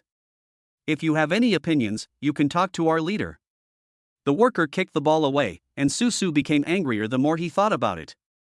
If I really listened to him and went to find their so-called leader, it would take at least 1 or 2 hours to go back and forth. If he really made tourists wait that long, his garden would probably receive a lot of negative reviews and no one would leave a good impression on them. Susu had no choice. He thought about it and it seemed that Jifeng was still outside the garden. Call him at this time and ask him to think of a solution as well. After finishing the call, Susu grabbed the worker and questioned him again. Which real estate company are you from? Xiangjiang Real Estate, can't you see such big words? The worker seemed to be very proud. After all, he was able to work for the #1 real estate company in Hong Kong. From a certain perspective, he was also a leader in this industry. Get your leader here right now. Give him 5 minutes. If he doesn't come, I'll call the police now. Su was too lazy to continue reasoning with these people, so he started threatening them directly. You know what, this trick is really useful. When the worker heard that they had to call the police, he was immediately frightened and ran back to find his leader. Not long after, a guy wearing a red helmet appeared in front of him. Hello, I'm Wang Shuedong, the project leader. What can I do for you? Wang Shuedong pushed his glasses with a smile on his face. He arranged all of this, and the results are looking pretty good so far. Maybe I can go back and make a deal with Li Jun today. You can't block my way like this. Su's tone was very anxious, and the tourists' emotions were almost reaching a critical point at this time. If we can't open up this place, the tourists might do something extreme. I'm sorry, we did apply for a temporary injunction. The road closure was approved by the traffic control department. Weren't you not notified in advance? Since Wang Shuedong dared to do this, he must be confident. He had already prepared these approval documents. So even if Su asked, he could answer calmly. Anyway, the government departments will cover it for him, so what does Wang Shuedong have to be afraid of? What's wrong? Yumanyu saw that Su had been gone for such a long time and had not known what had happened, so she came over to check on him. She didn't expect so many people to gather at the intersection, and she felt that something might not be right. Su briefly explained the situation, and now the problem is stuck here. It's really a bit difficult to handle. The other party has these approval documents. Even if we call the police, I'm afraid it won't have much effect. This Wang Shuedong is definitely not easy to deal with. Just looking at his appearance, you can tell that this person is sharp-tongued. I'll try. Yumanyu took a deep breath. He decided not to surrender just because the other party was difficult to deal with. She doesn't have that habit. When Wang Shuedong saw Yumanyu appear, the expression on his face stiffened for a moment. Her appearance was indeed beyond Wang Shuedong's expectations. Now the person in trouble became Wang Shuedong. You know, Yumanyu is Li Juanqing's dream lover. If I were to come into conflict with Yumanyu, if Mr. Li finds out about this when I get back, he will definitely give me a severe beating. But if we back down, that would be considered a violation of the president's request. Wang Shuedong suddenly felt torn and overwhelmed. No matter what choice he made, it seemed inappropriate. Hello, you are from Shangjiang Real Estate, right? I know your boss. Can you please be flexible? Please move away from this place. Yumanyu spoke very appropriately and in a gentle tone, without being aggressive. But it also puts a lot of pressure on people invisibly. Wang Shuedong really didn't know what to do now. He responded casually with a few words, turned around quickly, and found an empty corner to call Li Juncheng. Boss, something bad has happened. Yumanyu came to the construction site to cause trouble. As soon as he heard the call, Li Juncheng hung up the phone and rushed over without saying a word. This is a once-in-a-lifetime opportunity. He finally found an opportunity to get in touch with Yumanyu. Chapter 111 Negotiations Break Down. What a coincidence! Li Junqing deliberately tidied up his clothes so that he could appear on this path looking very handsome. After receiving the call, he did not delay at all. Yumanyu was surprised to find that it was Li Junqing who came to negotiate in person. Why are you here? Yumanyu was very surprised, because Li Juncheng was the young master of Shangjiang Real Estate and also the president here. She originally thought that a middle-level leader would be enough, but she didn't expect that the senior leader would come instead. This is our company's construction site after all, why can't I come? Of course Li Juncheng said this on purpose. He came here just for Yumanyu. But it was impossible to tell the truth in front of her. Now that you're here, things will be easier to talk about. We have built a new park, and you have blocked the road. Can you please make some concessions? Yumanyu stopped talking nonsense. After the pleasantries were over, the only thing left was to get down to business. Well, that's easy. Li Juncheng responded, his eyes fixed on Yumanyu, greedily admiring her beauty. Miss Yu, do you have time today? I would like to invite you to dinner. What do you think? Li Juncheng's attention was not on what Manyu said at all. He just wanted to create an opportunity for the two of them to get closer. Master Li, let's talk about this later. The most urgent thing is, Yumanyu certainly hopes to change the direction of the conversation. Hey, I think today's weather is good, and I just got a new bottle of red wine that I've stored for decades. We are so happy today, I will treat you to a drink. Li Juncheng still changed the subject to another direction, and Yuman was so angry that she couldn't say anything. But she couldn't get angry either. After all, Xiangjiang Real Estate was a big client of Airland International. Those precious tulips were bought by Li Juncheng at the auction. It can be said that without him, Yalan International would not have survived until now. Now is not the time to talk about this. Yuman stamped her feet in anger, and Susu couldn't stand it anymore. Tourists can't wait any longer if we keep wasting time like this. Mr. Li, what do you mean? Let's just be frank, okay? This time when Susu stepped forward to speak, his attitude was not as gentle as Yumanyu's. He was already very unhappy, so there was a hint of anger in his words. Who do you think you are? Is it your turn to speak here? Li Juncheng glanced at Susu with disdain on his face. I am the person in charge of this Yalan garden.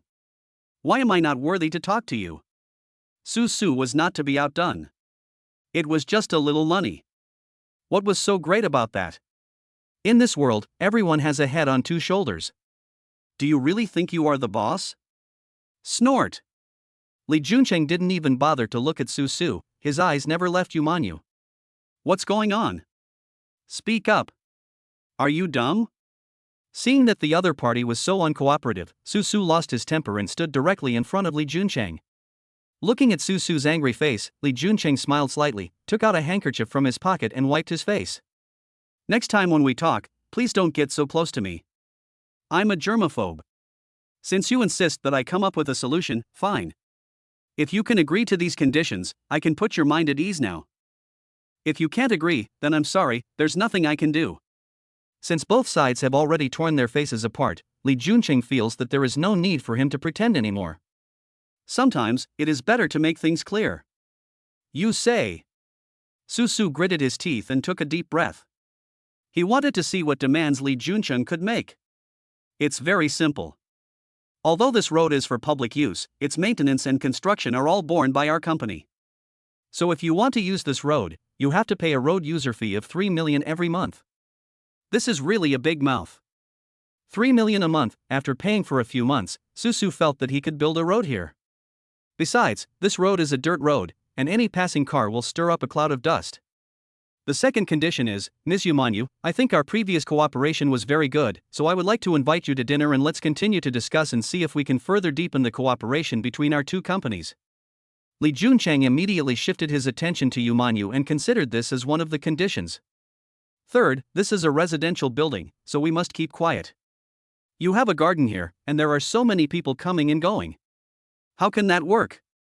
From now on, you must ensure that the number of people entering and leaving the garden every day does not exceed 1,000. Otherwise, let's just forego the discussion.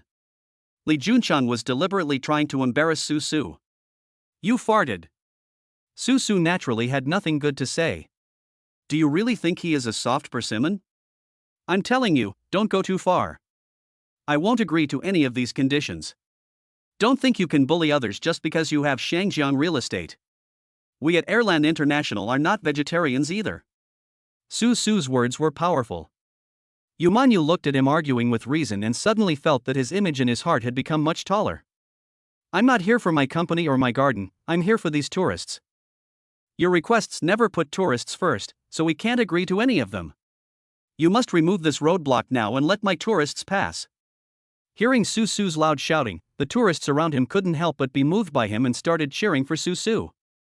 Then I guess there's nothing more to talk about between us. Li Juncheng looked at Yumanyu reluctantly. He had wanted to take this opportunity to get closer to her. At this point, it's clearly unlikely. I have to find a way to completely defeat this man before I can have a chance to get closer to Yumanyu. I will not remove this roadblock. If you want to sue me, go ahead. Anyway, our documents are very complete. Li Juncheng looked at Susu with a smug look on his face and left with a smile. They left happily, but Susu started to have troubles. If he forcibly dismantles the roadblocks, the other party will accuse him of destroying property, and he will definitely be caught. But if I don't do anything and all these tourists are trapped here, it's definitely not a solution. What should I do? Chapter 112 Breakthrough. At this moment, the sound of a car was suddenly heard on the side of the fence close to the outside. Susu looked over there and found it was Yi Feng. Susu. Don't worry, I'm coming. Yi Feng's voice was very calm, which instantly made Su Su feel safe. How about it, is there a solution? Su Su asked anxiously. His only hope now was on Yi Feng. Of course. Just watch me. Yi Feng agreed and clapped his hands. Several trucks behind him drove forward, and workers began to unload goods from the trucks. In a short while, a temporary cable bridge was built at both ends of the fence. Although the number of people that can pass through the cable bridge at one time is limited, it at least opens up a road to the outside world. The tourists cheered in unison they could finally get out of this place. The tourists outside were also very happy that they could finally come in. Su Su was extremely excited. If it weren't for Yi Feng, he really didn't know how this matter would end. Thank you so much. Su Su held Yi Feng's hand tightly. Wipe it off quickly, look at the way you look. Yu Manyu saw Su Su sweating profusely in anxiety, thought for a moment, and handed him a handkerchief. Su Su took the handkerchief and smelled the body fragrance coming from Manyu. He suddenly felt reluctant to use it. He grabbed Yi Feng's coat and rubbed it on his face to wipe off the sweat. Hey, what are you doing? Yi Feng was speechless. He had helped him so much, but this kid was so shameless just for a handkerchief. Thank you, thank you. I will compensate you with a set of clothes someday. Su Su carefully put away the handkerchief and looked at Yi Feng with a smug smile on his face. It was also fortunate that they had a good relationship. If it were someone else, Yi Feng would have turned hostile on the spot. Although we built a bridge, it can only be considered a temporary structure. It's not a long-term solution. Yi Feng sighed and dusted off his clothes. Although this bridge can solve the current problem of tourists traveling back and forth, it does not solve the fundamental problem and can only be a temporary solution, not a permanent cure. Who knows, the next day, this Xiangjiang real estate might come up with some new tricks. Then what shall we do?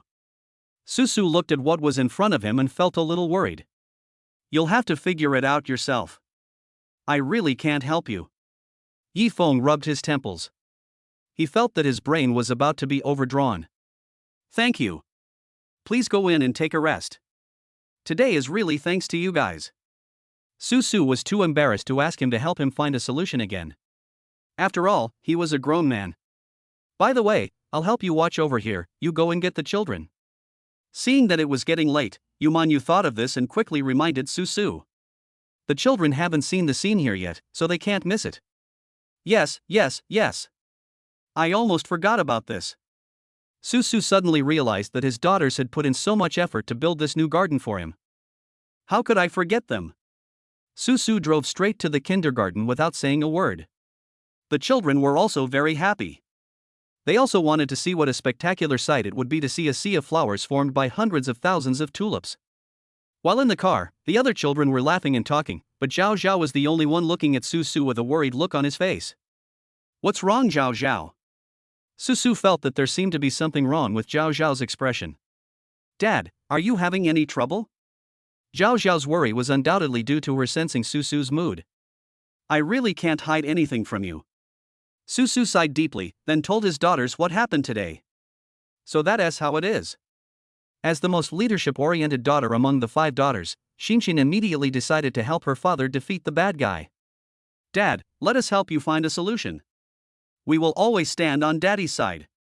Listening to the children's encouragement, Su Su felt that he was not afraid no matter how many difficulties lay ahead. When they reached the cable bridge, Su Su carefully led the children across. Although this cable bridge looks fun, it is actually quite dangerous.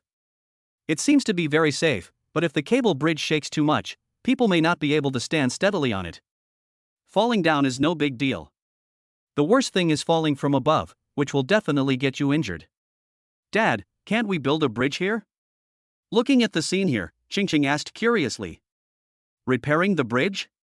Su Su was stunned for a moment when he heard Xingqing's words. What I have been thinking about is how to solve the problem of clear roads. I have never thought about building a bridge here and completely crossing over this railing. You are such a little genius. Why didn't Dad think of this? A temporary cable bridge has now been built to solve the traffic problem. This has proved that building a bridge is feasible, as long as we build the bridge bigger and wider to allow people to pass better. Can it achieve the same purpose as before? Moreover, even if Li Juncheng of Xiangjiang Real Estate is engaged in some other conspiracies, he is not afraid of him. You're right. Dad should build a bridge here. We can't be boxed in by this one path. Susu's thinking was suddenly broadened. I can not only build a bridge here, but also build some underground tunnels. As long as I can divert the flow of people into the garden, that would be enough. On the contrary, there is no particular need for a path to connect the garden to the outside world. Susu excitedly picked up Chingching and pulled his daughters to run inside happily. He couldn't wait to tell Yumanyu the news. With a ding, the system suddenly rang. Host's mission: collect and plant special plants to solve the problem of garden travel. Unexpectedly, what he said would come true. Just as Susu figured out how to solve the problem, the system also gave him a task. At first glance, you can tell that it is closely related to your needs. Originally, Susu's idea was to find some engineering teams to build these things, but after listening to the system's mission, other ideas began to come into his mind. Special plants, the system's meaning seemed to be very clear, which was to hope that Susu could solve the current problem in his own unique way. If that is the case, wouldn't it be easier? If combined with planting growth water, I'm afraid even the construction time can be saved. Moreover, this plant bridge is in line with the characteristics of its garden. It's like killing two birds with one stone. Chapter 113, Building Bridges with Plants. Susu handed the children over to Yumanyu and asked their mother to take them for a walk in the garden. He buried his head in the computer. Now was definitely not the time to spend time with the children. He borrowed the computer of the staff sent by Yifeng and began to search what kind of plants were suitable for building bridges. Although he had decided to use plants to accomplish the task, Susu was a complete novice when it came to construction machinery. Looking at the dazzling array of project proposals, he didn't know where to start. Boss Su, why are you so worried? There are so many tourists today. It's such a good start. How can you frown? A chubby boy wearing glasses, holding a cup of coffee in his hand, watched Susu busying around there. Don't mention it. It's because someone is messing with me. Otherwise I wouldn't be so busy. Susu felt helpless. He was not afraid of thieves stealing, but he was afraid of thieves thinking about it. I just opened my business and people are already keeping an eye on me. However, we should not be afraid when encountering troubles. I see you seem to be looking up some kind of building or something. But I feel like you're not investigating in a systematic way. Hearing what the boy said, Susu turned around and looked at him, only to see a name tag hanging on his chest with his name written on it, Chen Shichao. You are Xiao Chen. Do you have any good ideas? I really don't know much about this. Our route is blocked, so I want to build a bridge next to it and cross over the roadblocks. In this case, Xianjiang Real Estate can stop trying to play any tricks on this matter. Susu expressed his thoughts, hoping that Chen Shichao could be of some help to him. I see. Chen Shichao took a sip of coffee, thought for a while, then reached out and took the mouse from Susu. This is simple. In fact, the structure of a bridge is not complicated. It just depends on what kind of material you want to use. As soon as he spoke, he made people feel very professional. Are you studying this major? Susu asked curiously. Unexpectedly, Chen Shichao actually nodded. Yes, I am from the Department of Architecture.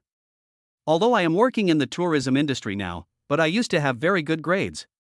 I almost took the entrance exam for a graduate degree in architecture. Chen Shichao scratched his head a little embarrassedly. He had never thought that he would have the opportunity to display these abilities while still working. Great. It's like this. I thought we have a garden, so I plan to plant some trees or some plants to form the main body of the bridge. Take a look at my idea, is it feasible? Chen Shichao looked at Susu suspiciously, thinking that he might have heard it wrong. Building bridges with plants? Plant trees? How long will this last? But Susu's face looked serious, as if he wasn't joking. Are you serious? Chen Shichao had been studying for so many years, but he had never heard of anyone building a bridge like this. Seriously? Susu nodded heavily. Well then. I'll think of a solution for you. Your idea is not bad. We can use the simplest cable-stayed bridge.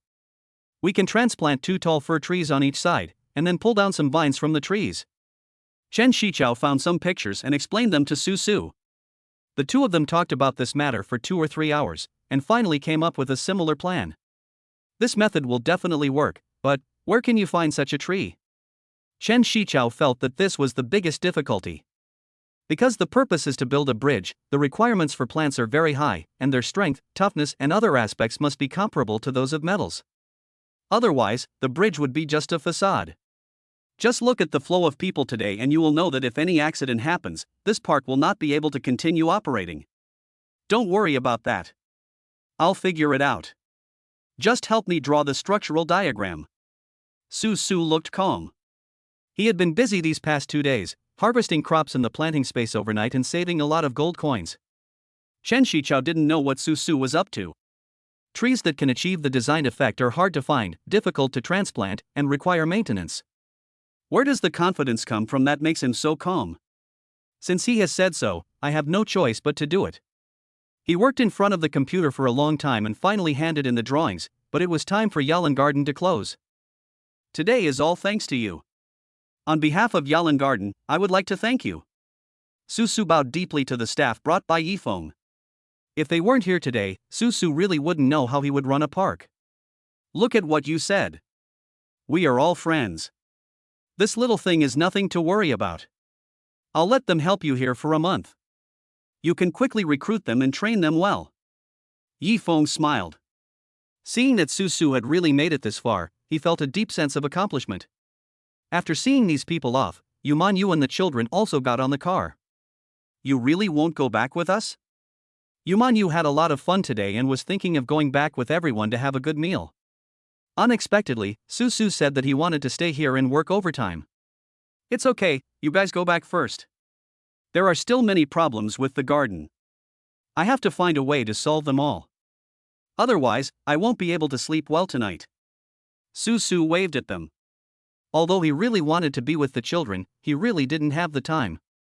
Okay, but you need to go home early. It's not safe if it's too late. Yu gave a few instructions, and the conversation between the two of them vaguely had the feeling of an old wife and husband. After seeing them off, Su quickly took out the blueprint that Chen Shichao had drawn for him. He just searched the system and didn't find the seeds he wanted. It seems that it is not that easy to complete the tasks given by the system. The system means that he should collect seeds by himself instead of simply purchasing them from the mall. But where can I find it in the middle of the night? Su began to feel a little troubled. He opened the map and looked at it for a long time, trying to find the botanical garden, but found that the opening hours had passed. Director Wei looked at Su squatting at the gate with a melancholy look on his face, and walked over and gently patted Su on the back. What's wrong, Xiao Su? You look so listless. Su sighed and pointed at the phone in his hand. The botanical gardens are closed. I want to find some special tree species now, but I don't know where to go. After hearing this, Director Wei hesitated for a moment, then reached out and grabbed Su. I know an old friend who opened a forest farm. Would you like to go and take a look? It's not far from the city. Take the first exit on the highway. There are several mountains over there that belong to him. Upon hearing this, Su was immediately overjoyed. It is true that having an old person in the family is like having a treasure. Thank you, Uncle Wei. I'll be there right away. Chapter 114, Shock in the Forest.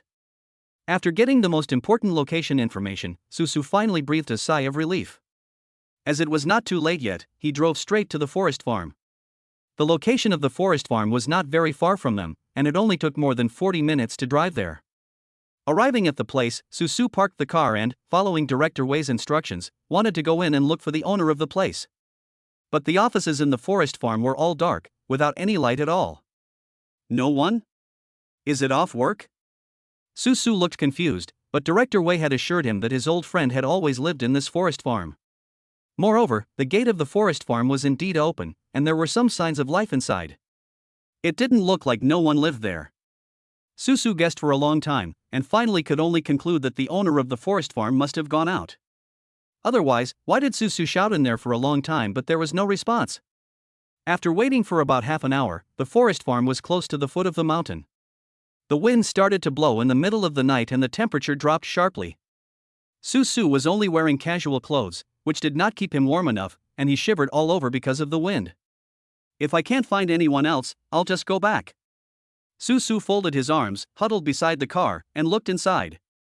At this time, the wind died down and the surroundings began to become quiet. Suddenly, a faint cry for help seemed to come from the woods in the distance.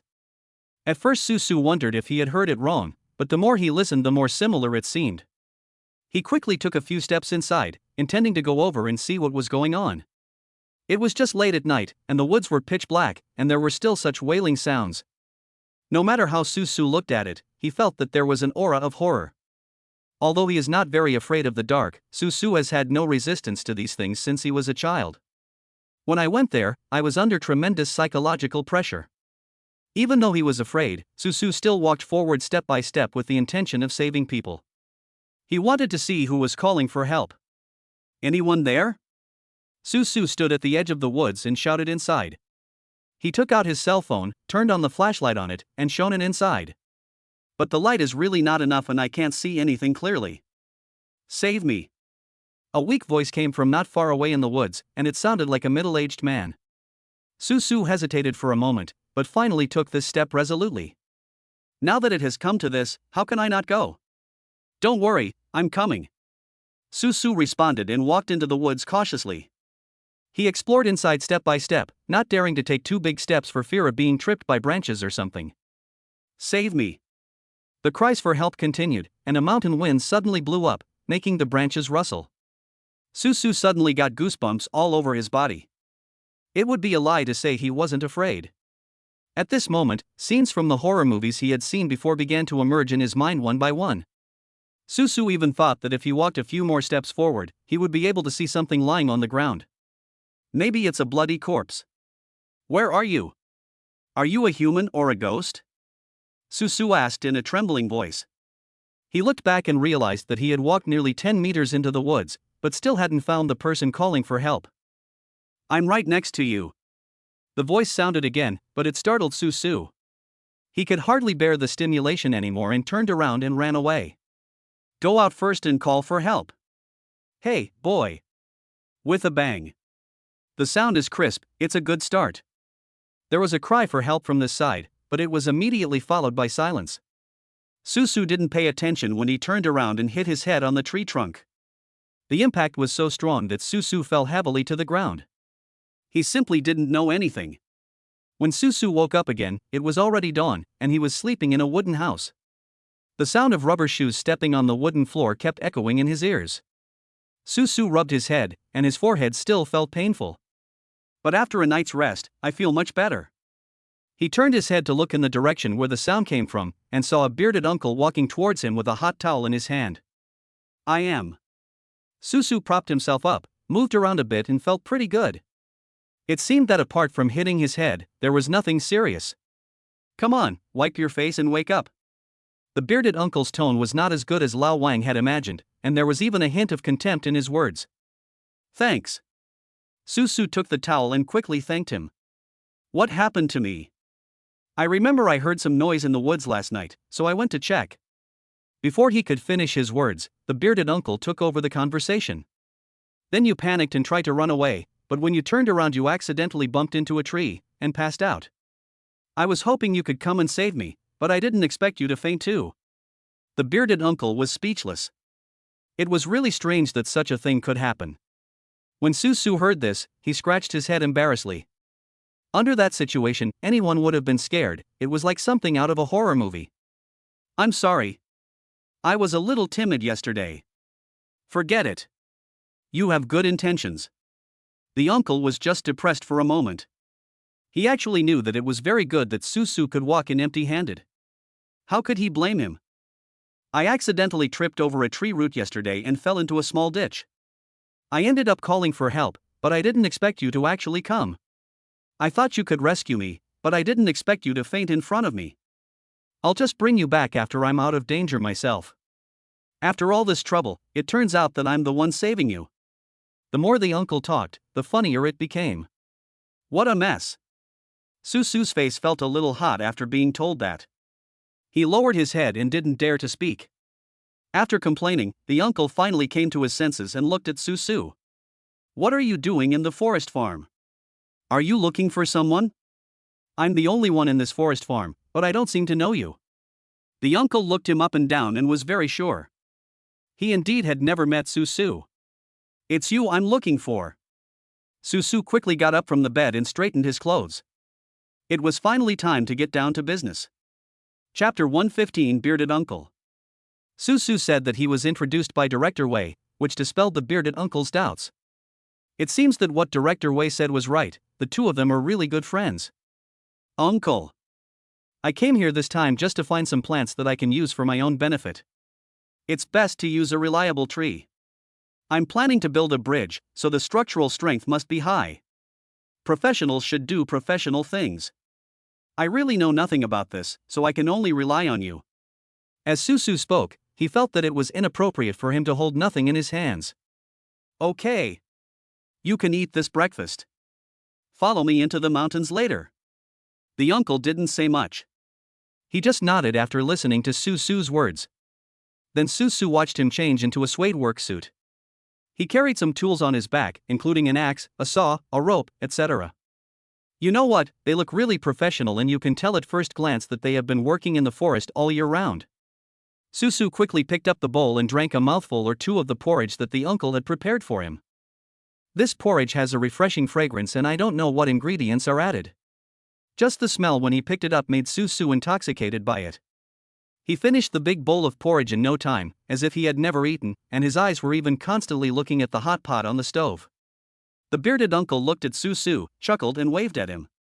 I've finished eating. If you're not full, the rest is yours. This was exactly what Susu was waiting for. When he heard the uncle say this, he quickly brought the pot over. Susu was very hungry after being busy all day yesterday and not eating much. After he put all these things into his stomach, Susu burped loudly. Uncle, how did you make this porridge? It smells so good. I wish I could drink it every day. Susu wiped his mouth with a look of unsatisfied feeling. If he hadn't felt embarrassed, he would have even wanted to lick the bottom of the pot clean. What a sweet dream. Do you think this porridge is easy to make? The uncle took a glance and then slowly explained. I put matsutake mushrooms in this porridge. I have such a large forest farm, but I only pick 1 or 2 kilograms of them each time. I can't even eat enough by myself. You're lucky that you gave me a lot this time. Susu had also heard of matsutake mushrooms and knew that they were extremely delicious. Many people would rather spend a lot of money just to have a bite of fresh matsutake mushrooms. This thing only grows under pine trees and prefers high altitude in cold areas. The output is very low, and it is difficult to encounter it. Oh, I'm so sorry. Susu looked at the uncle apologetically, then reached out and rummaged through his pockets. How about I give you some money as compensation? Okay, it's just some porridge, why am I asking you for money? Who do you think I am? I'm afraid the uncle has never seen such a pretentious person. He doesn't look like a man at all, but rather like a fussy woman. Will you go or not? Do you still want to go find your tree? Seeing Susu hesitating for a long time, the uncle couldn't help but urge him. Here it comes. Susu grabbed a safety helmet from the side and put it on his head, then followed the uncle out the door. This time he learned his lesson. In order to prevent himself from fainting again, wearing a hat was the best option. Tell me what kind of trees you want? And what do you want to do with it? Although Susu had mentioned some of it before, what he said was rather vague and the uncle didn't really understand it. It's like this. I've taken over Director Wei's park, but there's a villain trying to trip us up. All our entrances and exits have been sealed. I have no choice but to see if we can build a bridge through the construction site. Because I'm building a garden, in order to achieve a unified style, I want to buy a few trees and plant them when I get home. As for Susu's idea, the uncle felt that it was pure fantasy. Rich people's nonsense. You're talking nonsense. This is simply impossible. Any tree that can be used to build a bridge must be of good quality and have a strong density. This kind of tree always takes a long time to grow into a mature tree. Even if you plant a sapling, it may take decades for it to grow into a mature tree. How can you possibly use it? You'd better pick out some suitable wood, I'll make it into lumber for you, and then you can go back and build a bridge of logs. What the uncle said makes sense. Normally speaking, that kind of thinking is almost impossible. Unless it is a towering tree that is transplanted as a whole. However, that kind of tree has a well-developed root system and cannot be transplanted easily. If you move recklessly, you might end up seriously hurting your vitality. Moreover, there are currently no vehicles large enough to transport such towering trees. Both the cost and feasibility are far beyond what Susu can afford. No. Uncle, you should take me to see it. I understand your good intentions, but I still need to know what kind of tree is suitable for me. Of course, Susu understood that the uncle said this with good intentions. But the uncle didn't know that he had a planting space in his hands. Does it take decades to grow up? This may be an insurmountable gap for ordinary people, but for Susu, it is just a matter of pouring more space water. You are so stubborn. No wonder Lao Wei likes you. You two have exactly the same temper. I don't know how many times I've advised him against it. Why are you still holding on to that city park? The bearded uncle was speechless towards Susu, and he didn't even plan to try to persuade him anymore. Because I feel that it is useless to persuade them, and talking to them is just like talking to a deaf person. Susu didn't say much, just chuckled. Although the uncle was harsh in his words, he still tried his best and took Susu up the mountain. If you ask someone else, I'm afraid this thing really can't be done. But you are lucky. I have made many new discoveries in the mountains these days. It's a good opportunity to show you around. When talking about trees, the bearded uncle looked very excited. He couldn't wait to show it to Susu. Soon, the two men shuttled through the forest for a long time, and then the uncle finally stopped. In front of them was a small forest, the number of which was completely different from that in other areas. There are only a few trees scattered around, but this small area is surrounded by a fence made of branches by an uncle. This tree must be so precious that it made him so careful. Chapter 116, Iron Birch Tree. Although the forest in front of me does not look lush and green, it is not lifeless either. Susu looked around for a few seconds and felt that this place seemed to be nothing special.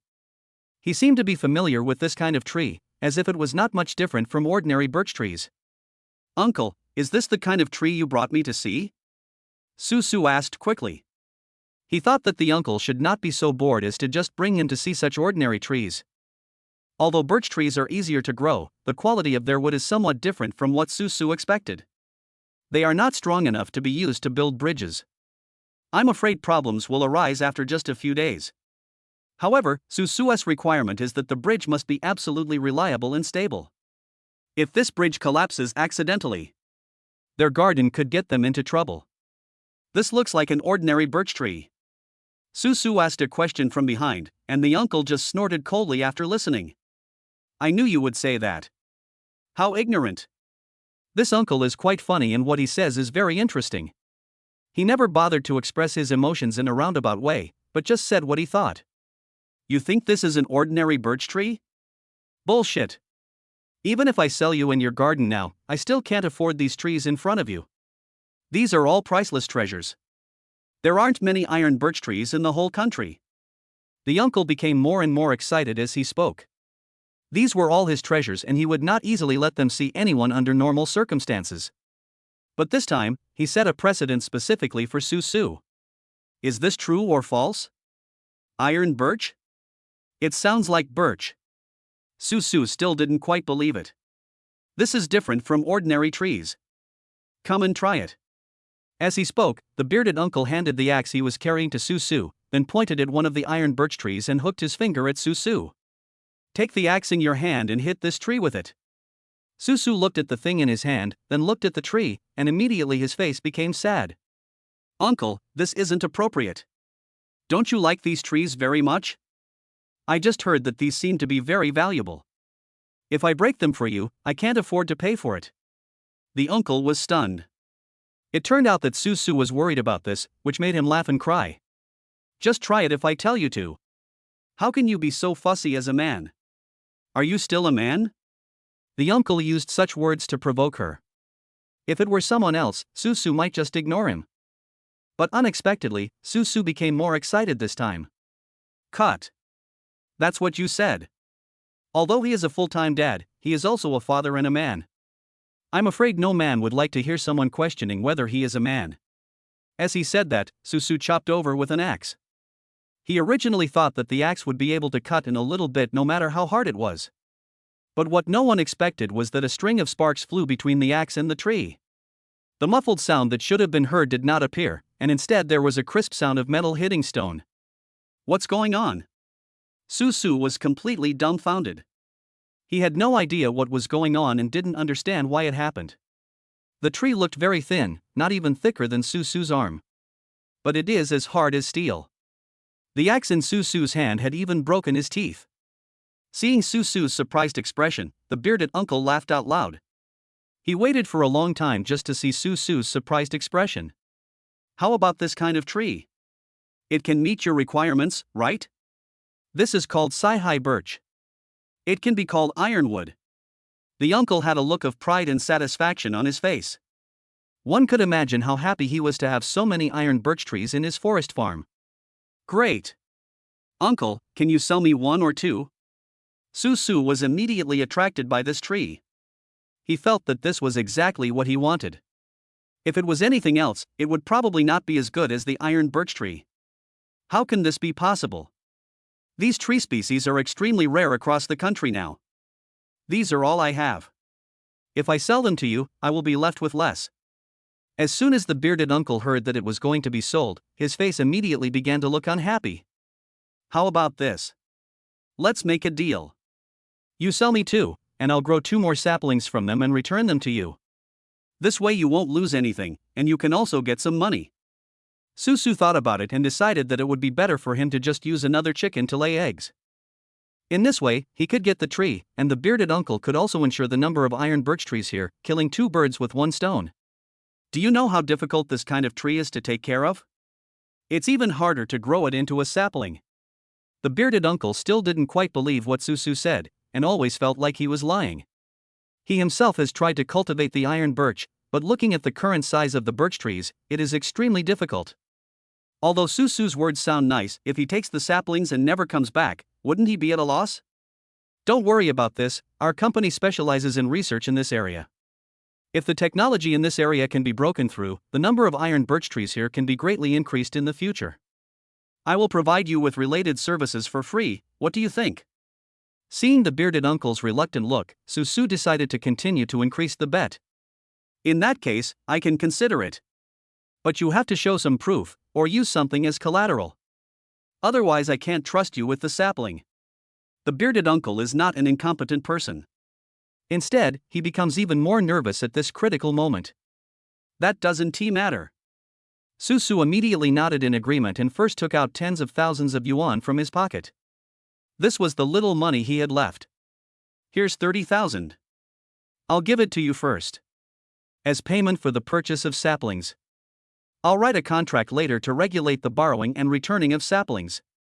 This way you don't have to worry. With the contract in place, even if I don't pay you back, you can go directly to my company and ask for compensation. Everything else is empty, only a contract has legal effect. No matter who you are or what your identity is, if you violate the contract, you can be complained about. After hearing what Susu said, the bearded uncle thought about it for a while and finally agreed. He took a shovel, walked into the fence, picked up 2 newly grown iron birch saplings, carefully started digging from the roots, and dug the trees out of the soil along with the roots. The 2 trees were put into plastic bags and wrapped carefully. You must treat them well. If there are any problems or if you encounter any diseases or pests, be sure to contact me immediately. The bearded uncle looked at the 2 saplings reluctantly. Looking at his appearance, people who didn't know him would think he had given his son away. Don't worry. Susu was overjoyed and gently stroked the 2 saplings. In this way, his bridge finally had a place to stay. Chapter 117 Bridge Construction. Now that he had the saplings in hand, Susu couldn't wait to go back and plant them. At this time, the system's voice sounded again. Congratulations to the host for completing the mission. Finding a special plant. This tree species has now been added to the system database. If the host continues to enrich the system database, he will be rewarded. Congratulations to the host, you have won 500 gold coins and the system has drawn 5 prizes. A series of reports made Susu very happy. It just so happened that I was short of gold coins, but I didn't expect that I would get a large sum of money by completing the system task. I won't waste any more time here. I'll go back early and plant the crops soon. Susu excitedly placed the sapling on the back seat of the car. He valued the 2 saplings more than his own life, and even put seatbelts on them to ensure that they would not bump into anything on the road. What's the point of you going back so early? It will take at least 20 to 30 years for this tree to grow into a good tree. The bearded uncle looked helpless. Did Susu really think that this was a fast-growing poplar?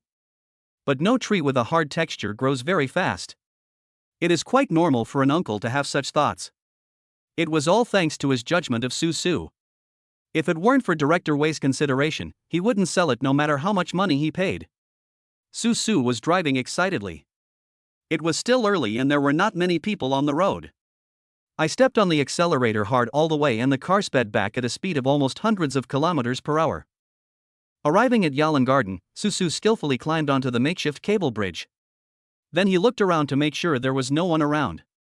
He picked up a small shovel, dug 2 holes on both sides of the fence, and carefully planted the iron birch saplings in them. It is continuously watered with space water from the system. Sure enough, the tree grows very slowly. If you change it to other plants, as long as they are watered with a little space water, they will quickly take root and sprout, and then grow lush branches and leaves. Only this iron birch tree, Su stayed there for 10 minutes before he saw the tree grow a little bigger. This is not a solution. It will take at least 1 or 2 days for them to grow up enough to be used, and Su can't wait that long. System, is there any way to make them grow faster?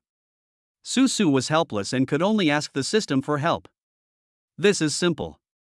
All we need to do is increase the concentration of the planting water. Previously, the system set a ratio of 1 to 10 for Su, which was equivalent to diluting the planting water 10 times. Of course, its effect will be greatly reduced. If you use pure planting water to water the plants, even a drop of water will probably cause the plants to dry up and die. So sometimes, having an effect that is too good may not necessarily be a good thing. Su suddenly realized and quickly prepared the space water again. This time, he simply mixed the planting water and purified water in a ratio of 1 to 5 and poured it into the spray bottle. At this time, I took the watering can to water the iron birch tree. Sure enough, the iron birch tree began to grow upwards, and the effect was remarkable. I made the right choice by choosing this tree species. Although the wood of the iron birch is hard, it is also a type of birch. It grows straight up and down like a telephone pole. Isn't this exactly what Su wanted? The straighter the iron birch tree grows, the better it will be for supporting the bridge. After about half an hour of hard work, Su had grown the 2 iron birch trees into tall and sturdy trees that were more than 20 to 30 meters tall. With these 2, the rest will be easy. The reproduction of trees is actually much simpler than that of other plants. Su took great pains to remove a few branches from the 2 trees. Insert the branches into the soil and then water them with space water. Soon, the branches began to take root and sprout, growing into a sapling. Su planted a total of 4 iron birch trees on both sides of the fence. In this way, the main support of the bridge is in place, and all that remains is to make the main body of the bridge. Su had already had this idea. You can first use wooden boards to pave the bridge deck, and then bring in some vines to use as cable-stayed cables to fix it. After working for half a day, Su was finally able to take a rest. He sat there and breathed a sigh of relief, suddenly remembering that the system seemed to have given him 5 chances to draw a lottery. This was the first time that Su received a lottery reward. He was quite curious and quickly asked the system what he could draw. In the end, the system didn't give any detailed explanation, but only told Su that he could draw a prize. Never mind, it's better to have something than nothing. Su has never liked things like buying lottery tickets because he feels that his luck is really bad. So he prefers more tangible things, and things like lottery draws have nothing to do with him. System, start the lottery. Su rubbed his hands. Although the lottery was about to begin, he didn't have any expectations. Maybe it's just giving yourself some seeds, or some gold coins or something like that. Host has started the lottery. Do you want to draw all at once, or just one at a time? Draw them all. Su hesitated for a moment, and he felt it would be better to be straightforward. Congratulations, host, you have obtained the plant guidance technique. 2,000 gold coins. Universal plant pruning tool. Universal seeds. Single genetic improvement. After hearing these rewards, Su was overjoyed. I don't know what they do, but they sound pretty cool. System, what is this plant guidance technique? Why does it sound a little weird? Plant guidance is a knowledge system that integrates multiple disciplines and categories. By using the plant's growth characteristics, light, pheromones, hormones, etc., the plant responds to the host's requirements. In simple terms, it means making plants listen to you. It sounds mysterious, but when Su thought about it carefully, it seems that this plant guide book is not pseudoscience. Because it uses some scientific means to make the plants grow according to their own wishes, not just relying on Susu's consciousness. Essentially, it's just a guide. Very good. Susu was worrying about how to solve the problem of vines, but he didn't expect that he would get such a plant guiding technique. I happen to have a huge vine plant growing in my garden, so I decided to use it as an experiment. Susu began to use the plant guidance technique, thinking in his mind what purpose he wanted to achieve. The system began to guide Susu clearly step by step on how to complete the task. He mixed some fertilizers, pheromones, and other things, sprinkled them on the ground little by little, and then smeared them on the trunk of the iron birch tree. Not long after, the vines of plant number 357 broke through the ground and grew little by little along the direction Susu had just guided. Soon, the 4 iron birch trees were covered with vines, and they were exactly what Susu wanted. Marvelous! After reading it, Susu secretly admired himself. This bridge is built. He wanted to see what the person from Shangjiang Real Estate had to say. Chapter 118 Professor Wu visits. This place has just been completed, and the park over there is actually about to open. Tourists came in droves and were surprised to see a new bridge here. This way of entering the park is really unheard of and unseen. Especially the 4 big trees on this bridge are majestic and magnificent. After arriving, many tourists take photos next to these 4 trees. Different from the tourists who came on the first day to watch the fun and seek something new. Many people who came today came here because of its reputation. The tourists who returned yesterday all praised the park highly. I came here specially because I heard that there are a lot of tulips in this place. Oh, isn't this iron birch? Oh my god. Such big iron birch trees, and there are 4 of them. They are truly national treasures. An old man with gray hair was struck by lightning when he saw the trees, and several students around him hurried to help him. But the old man pushed the student aside, strode forward, and looked at the iron birch carefully. Teacher, are you okay? Susu heard the noise nearby and quickly looked over here. This old man seems to be a professor and looks very knowledgeable. It's okay, I'm just too excited. He walked over slowly and bowed to the old man. Old man. You have a very good eye.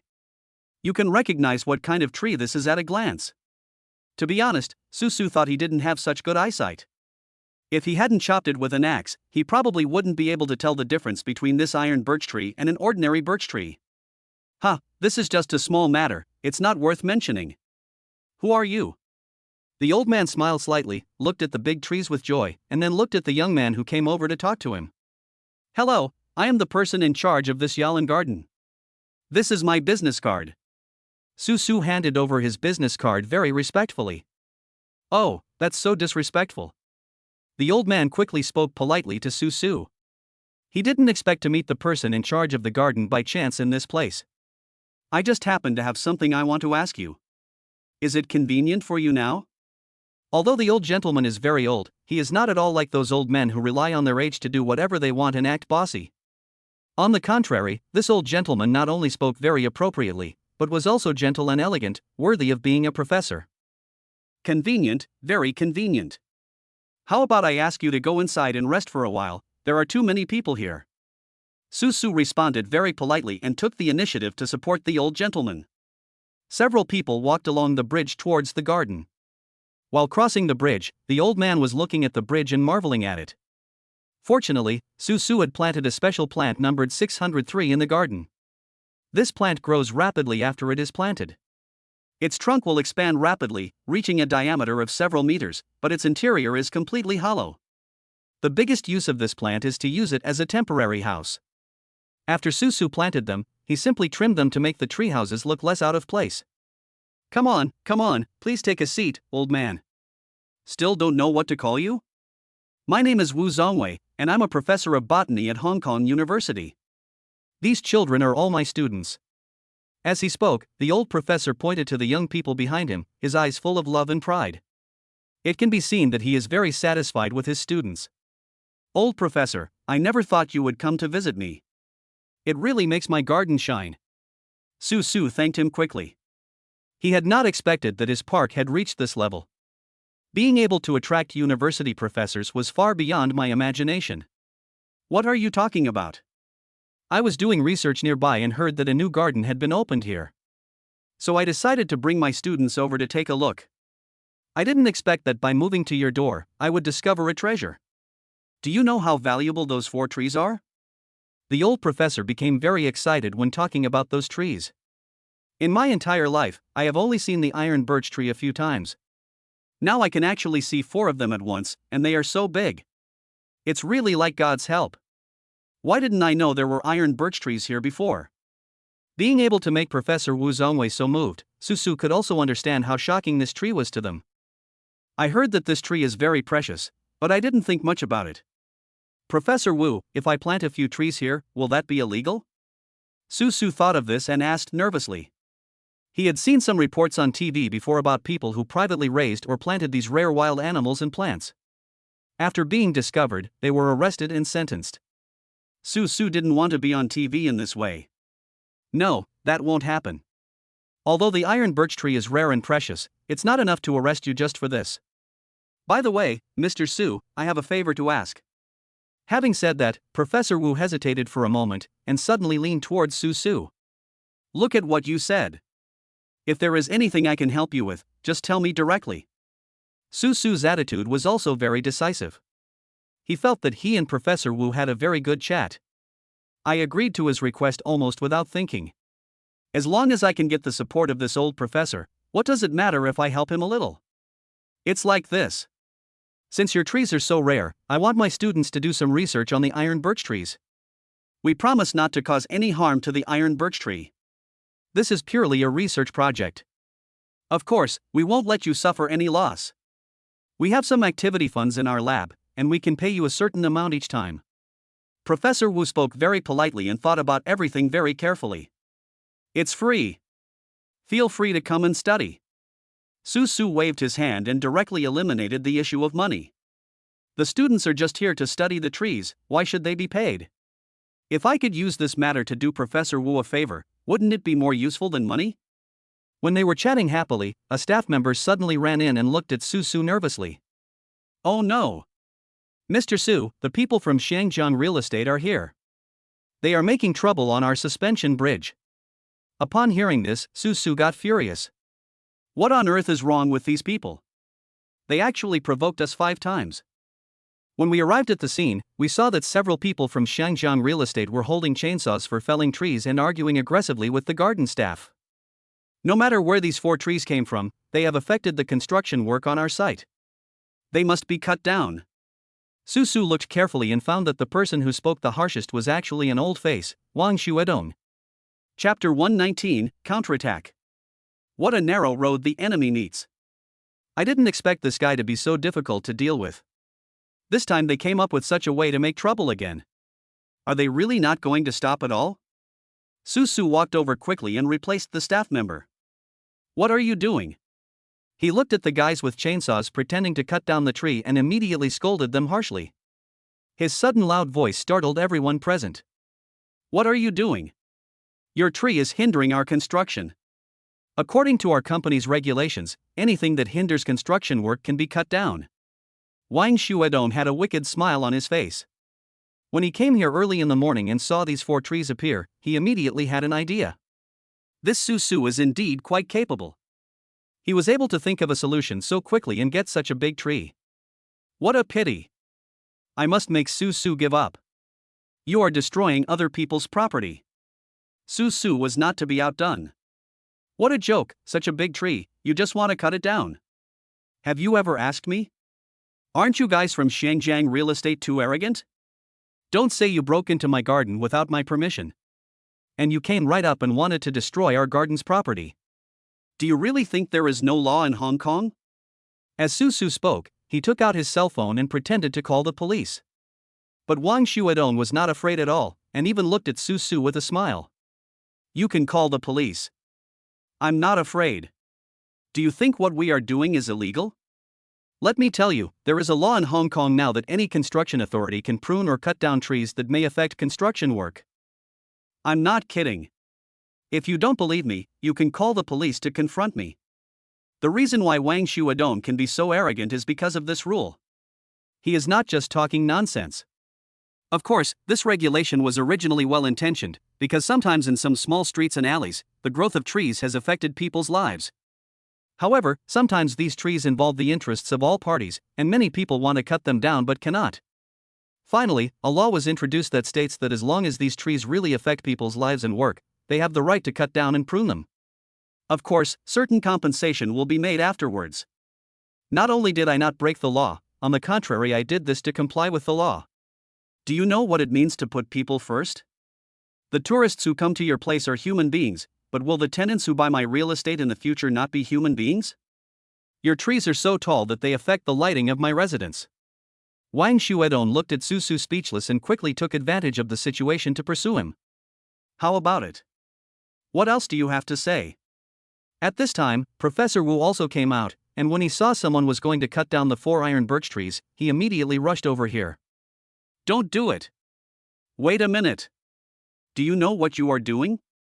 God, it's a good thing I came in time. If I had let you cut down the tree, it would have been a huge sin. Professor Wu repeatedly stroked his chest. He felt like his heart was about to jump out of his chest. What happened just now really scared him. Who are you? Wang Shuedong narrowed his eyes and looked at the old man, but he had no intention of backing down. No matter who you are, even if the King of Heaven comes, I will cut down these trees. No matter who you ask, it won't work. When Susu heard Wang Shuedong's words, his blood suddenly surged. How could such a thing happen in broad daylight? I'm warning you, don't move. If you dare to touch that tree, I will never let you go. Susu stepped forward and used his chest to block the chainsaws in their hands. Ouch, you're still pretty hard. Do you really think we dare not? Wang Shuedong had been waiting for this moment. He clapped his hands, and suddenly a dozen people rushed out from behind him. Seeing this scene, many tourists stayed away and dared not get close. This is exactly the effect Wang Shuedong wants. As long as we keep causing trouble at the entrance of Yalan Garden, naturally no one will come to visit. When the garden turns yellow, won't the land still belong to their company? Stop being so arrogant. If you're good enough, come on over me first. This time, Susu refused to back down. He had spent so much effort to build the garden, how could he let such a villain destroy it? The two people quarreled more and more fiercely, and both sides began to get emotional. Professor Wu watched from the side and knew in his heart that this was not a solution. If things go wrong, something big might happen. He accidentally turned his head to look nearby and found maps for tourists on the shelf next to him. He had an idea in his mind and looked towards the construction site not far away, as if thinking about something. He walked over, picked up the map and took a look at it, then nodded in sudden enlightenment. He already has an idea. Of course Susu didn't know this. He watched Professor Wu walk towards him and thought that Professor Wu wanted to stand with him. Professor Wu, don't come over here. It's dangerous here. Susu was still trying to persuade him, but he didn't expect that Professor Wu would pull him aside. Professor Wu, what are you doing? If I leave like this, they will immediately go cut down the trees. Professor Wu laughed. Of course he knew all these things. But now he has a trump card. Don't worry. They can't move. Professor Wu smiled mysteriously and then looked at Wang Shuedong. Old man, you are sensible. Wang Shuedong even bowed to Professor Wu to express his gratitude, hoping to stimulate Susu again in this way. Wait, you can't cut down trees.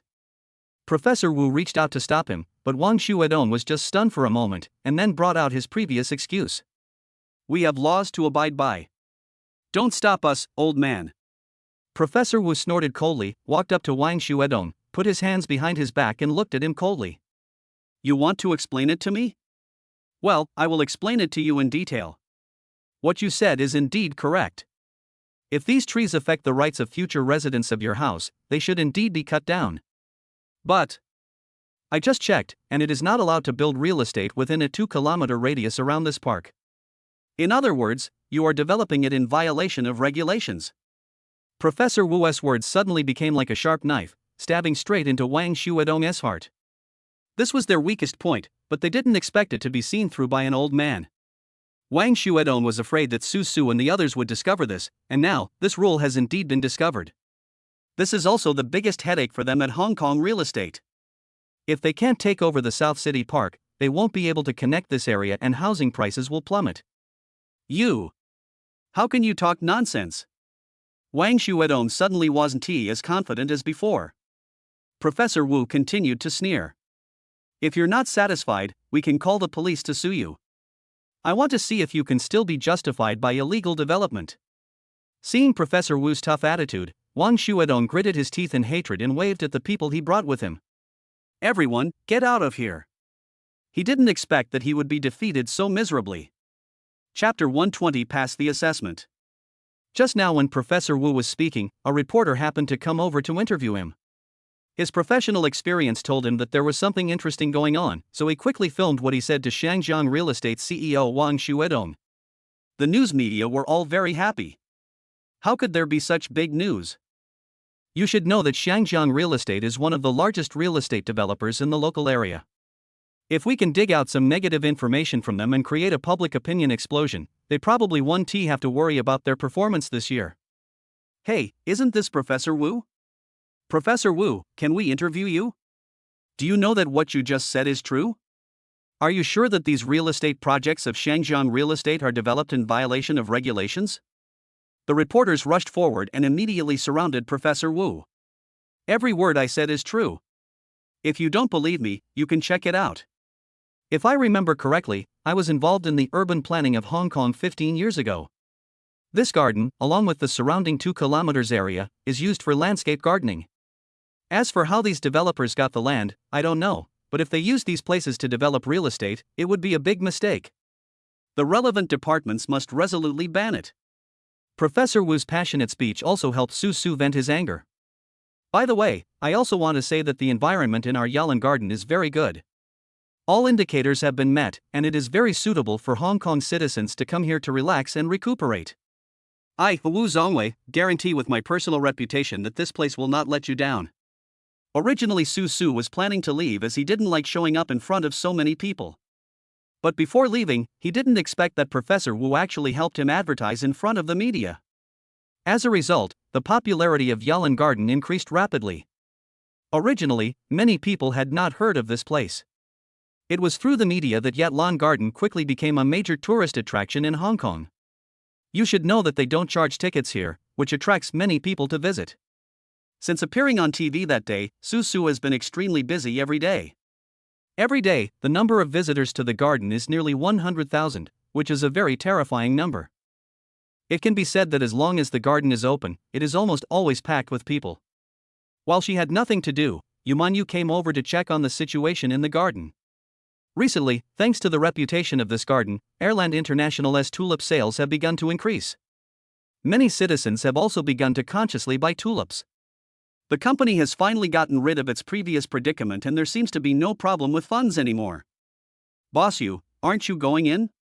Secretary Jean Sancher found it a bit strange that Yumanyu was sitting in the car, looking at the garden, but had no intention of getting out. You said, if I go in now, will it affect his work? Yumanyu turned back worriedly, wanting to ask the Secretary Jean Sancher for advice on who was right and who was wrong. That shouldn't be the case. You are a leader, and it is legitimate for a leader to inspect our work. As the person in charge of the garden, he should be able to receive both leaders and tourists at the same time. Jean Sancher showed no mercy to Su Suliu. If Su Su knew that Jean Sancher was frantically making things more difficult for her behind her back, she would probably come and fight her to the death. What you said makes sense. Come on, follow me in and take a look. Yumanyu nodded thoughtfully, put on his sunglasses, then took a file bag and walked slowly into the garden. The two of them walked in, enjoying the beauty and fragrance of the garden, and felt extremely relaxed. Why are you here? Su Su was receiving tourists at the gate. He was surprised to see Yumanyu and Secretary Jean appear. Why, I can't come. After all, this is also part of our Yalan International. Yumanyu smiled, feeling quite happy in her heart. After all, Su Su did a really great job on this matter. It is impeccable in every aspect. Do you remember the assessment I told you about earlier? The deadline is almost approaching, and Yumanyu plans to complete the evaluation early. When Su Su heard this, he immediately became nervous and swallowed nervously. I remember. Am I doing okay now? Yumanyu burst out laughing and quickly covered her mouth with her hands. Okay, that's great. I hereby officially announce to you. You have now passed my assessment. Although this park does not make any money, and even loses a lot every day. If it weren't for the last sentence, Yumanyu's evaluation of Su Su this time would have been very high. Moreover, the last sentence is actually more of a joke than a criticism. This park does not make money, but the indirect benefits it brings are far greater. Su accepted all of this happily and was extremely happy. What does passing the assessment mean? I can live under the same roof with my children from now on. Su didn't know how long he had been waiting for this day.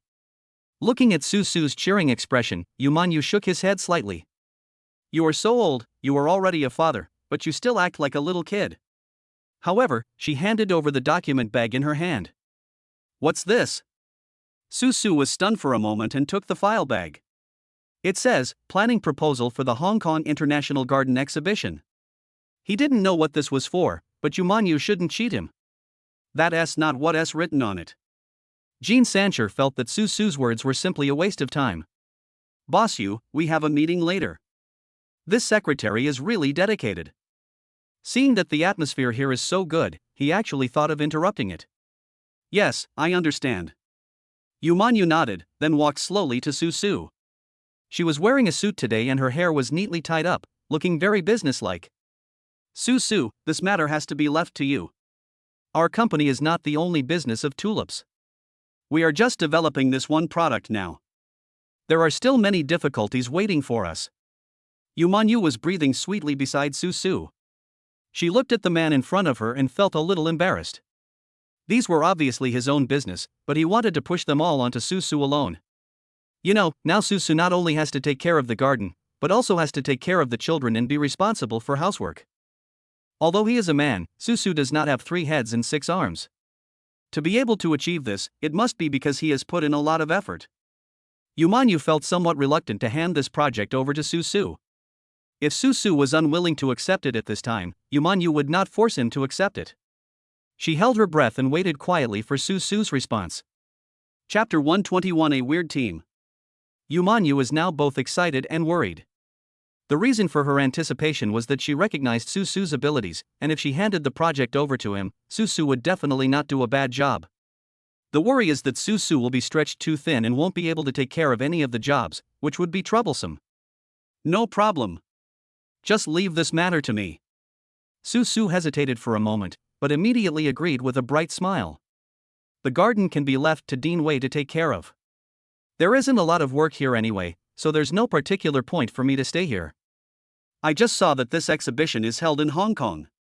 As long as I don't leave the city, I can go and participate. Of course, I will take good care of the child, you don't have to worry about that. Su did not just agree to it, but also arranged other tasks as well. Only after resolving his worries could he focus on this project. Yumanyu nodded to Su somewhat embarrassedly, feeling mixed emotions in her heart. Then I'll trouble you. When I come back from my business trip, I'll give you a gift. Nothing else can be as effective as this sentence. When Su heard that Yumanyu was going to give him a gift, he immediately became excited.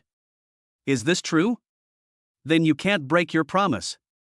It doesn't really matter what the gift is, the key point is that Yumanyu's attitude towards herself has changed greatly. If this continues, there may be a chance for Yumanyu and I to restore our relationship.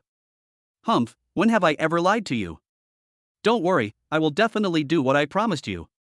It's getting late. I'm leaving now. I'll leave the exhibition to you. After Yumanyu finished her explanation, she left with a bright smile. A long time passed, and Su was still savoring the fragrance from Yumanyu. This was simply one of the best moments in his life. I don't have to worry about food and clothing now, and I don't have any security issues. After having daughters, his relationship with Yumanyu is becoming closer and closer. It has to be said that Su's life is moving towards an ideal life. This good mood lasted until Su went to Yalan International. When he met the team that attended the exhibition with him, Su suddenly realized why Yumanyu gave him such a bright smile when she left. This team is too difficult to deal with. Hello, my name is Su, and I'm here to be in charge of this garden exhibition project. As soon as Su entered the project office, he immediately felt the subtle and cold gazes from these members. To be honest, this feeling is really uncomfortable. Quiet. After Su introduced himself, no one spoke. Is there anyone here who can connect with me? Su cleared his throat and continued to ask. Still quiet. There were about 7 or 8 people in the entire office, but these people completely ignored Su. They just looked at Su but didn't say anything. What do you mean? Speak. Can't you hear me? No matter how good Susu's temper is, he can't stand being ridiculed like this. After all, I am the savior of the company. If it weren't for my help these times, Yalan International might have gone bankrupt by now. What are you arguing about? It's really annoying. It's not like we didn't hear it. An older sister walked past Susu impatiently, muttering something. Her voice was not small, and she said it on purpose for Susu to hear. No, I came here to take over this project based on Chairman Yumanyu's request. Why don't you guys react at all? This is what Susu can't understand the most. Do you mean to look down on me? The older sister who had just walked over came back and patted Susu on the shoulder. Boss Su, we know that your ability in growing tulips is unmatched in the entire company. But our exhibition this time is about gardens, which are two completely different things. You have no experience at all. If we parachute you in, wouldn't that just cause trouble for our project team? So we give you a suggestion, it's best if you don't ask anything and don't say anything. This elder sister's words represented the opinions of the entire project team, and everyone nodded in cooperation. No. Do you really all think so? Susu was stunned for a moment. It was the first time that he was rejected so straightforwardly. Seeing that everyone nodded, Susu suddenly felt deflated. I came here with great expectations, but I didn't expect this to be the result. Forget it. At this point, in order to be able to participate in the exhibition smoothly, I'd better listen to them as much as possible. In this case, for the smooth progress of the project, I will try not to disturb your work. But this is all for the exhibition. If something goes wrong, I will not be lenient. Susu had already said the ugly words up front to avoid any further arguments later. That's the best. You don't have to worry about anything. When the company participated in exhibitions in the past, our team was responsible for it, and this time is no exception. You don't have to worry about our strength. At least one good thing about the people in the team is that they are very confident. Susu didn't know whether what they said was true or false, but he just believed what they said for the time being. After all, I really don't know much about garden exhibitions. If I rashly come over to lead them, I would be like an amateur leading professionals. In that case, it would be refreshing not to mess things up.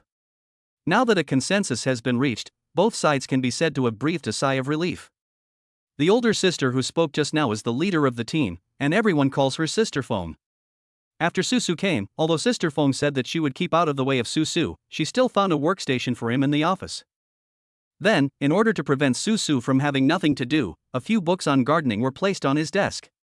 Now there are only a few days left before the exhibition begins, so it is better to sharpen your sword before the battle, even if it doesn't shine. It would be good to know a little about gardening. Susu has had a pretty comfortable time these past few days. Every day when I arrive at the office, I just sit at my workstation. Then I leave work at a certain time to pick up the kids from school. Don't worry about the rest. It was fun, but Susu began to feel unsure about the exhibition. Is this really possible? Can their company pass the exhibition selection and enter the finals? Chapter 122, A Bad Start. Soon it was time to attend the exhibition. It's no wonder that the scale of this exhibition in Hong Kong is very large.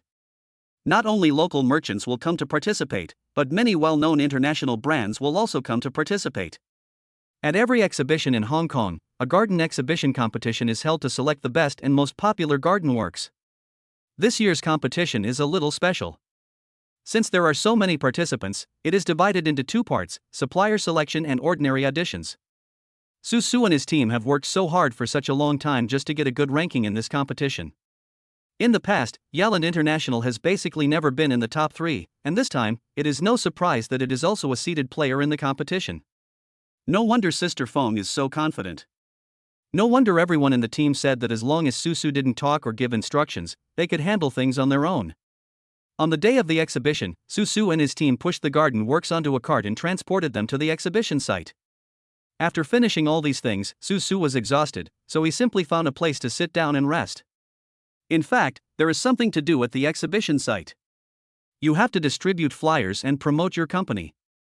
But Susu didn't need to worry about these things. Sister Fong arranged all these things by herself. This time I can be considered to be a hands-off boss. My subordinates are so powerful, what's the use of me? If I had known, Yumanyu wouldn't have come to find me. I feel like a dog tied here would be more useful than me. Seeing that it was so deserted here, with no one even greeting him, Susu could only laugh at himself. Looking at the bustling crowd outside, Susu began to carefully examine their entries this time.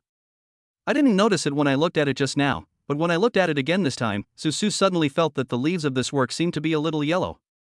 This is somewhat different from the situation the day before. What's wrong? Could it be that it encountered some disease or pest? Susu frowned, and thinking of this, he quickly ran over to find Sister Fong. At this time, Sister Fong was chatting and laughing with other staff members, laughing and looking very happy. This year's exhibition was better than last year's, and many people came to visit their booth. Susu ran over with a nervous look on his face and patted Sister Fong on the shoulder. Sister Fong, Sister Fong. Hearing Susu's voice, Sister Fong turned her head impatiently. What's wrong? From her tone, it seemed as if Sister Fong was the real person in charge here, and Susu was just an employee who came here to do odd jobs. I just looked at our entry, and the leaves seem to be a little off. Why don't you go over and take a look? Susu pointed his finger, but he was not 100% sure that his judgment was correct. However, based on the idea that it is better to believe it than not, Susu felt that it would be better for him to speak out about this matter. It's okay, don't worry about it. Sister Fong thought it was a big deal, but it turned out to be just like this? The garden work had been checked many times before, so there was no way it could be wrong. She just responded perfunctorily, then turned her head and continued chatting and laughing. Susu's face darkened. Aren't these people too arrogant? Under normal circumstances, he would have immediately gotten angry. But now we are at the exhibition, so I can only hold my anger back. No matter what happens, they cannot make a fuss in public and let others make a fool of their company. Susu sat back down angrily, and this time he decided not to care about anything. Soon, it was time to join the competition. The people from the project department submitted Airland International's entry. Since Airland International often takes the top 3 places, their works are also highly anticipated. Okay. Now we have it. It's the entry from Airland International. A brand new minimalist garden design. The host's voice echoed in the radio. Susu found a recliner, covered his head with his head, and went to sleep. He is sulking now. He has never been treated like this before and feels very unhappy. But Sister Fong and her group are very powerful. If I say something to them, I'm afraid they won't want to admit it. After all, they have achieved many good results. Since I'm a newcomer, it's not appropriate for me to give them instructions. Okay, let's take a look at the judges' scores for Yalan International's work. Oh my, what's going on? The judges actually gave a low score. Suddenly, the sound on the radio seemed a little strange. Susu didn't sound like they expected, and he couldn't get high scores again. What a shame. Airland International's work cannot enter the next round of selection. The host felt regretful. He didn't expect that the top seed would end up like this. In fact, it was not just Susu who was dumbfounded. Everyone else in the team was also confused. Sister Fong couldn't even believe the fact that she had lost. What's going on? Susu rushed to the backstage of the competition venue almost like the wind.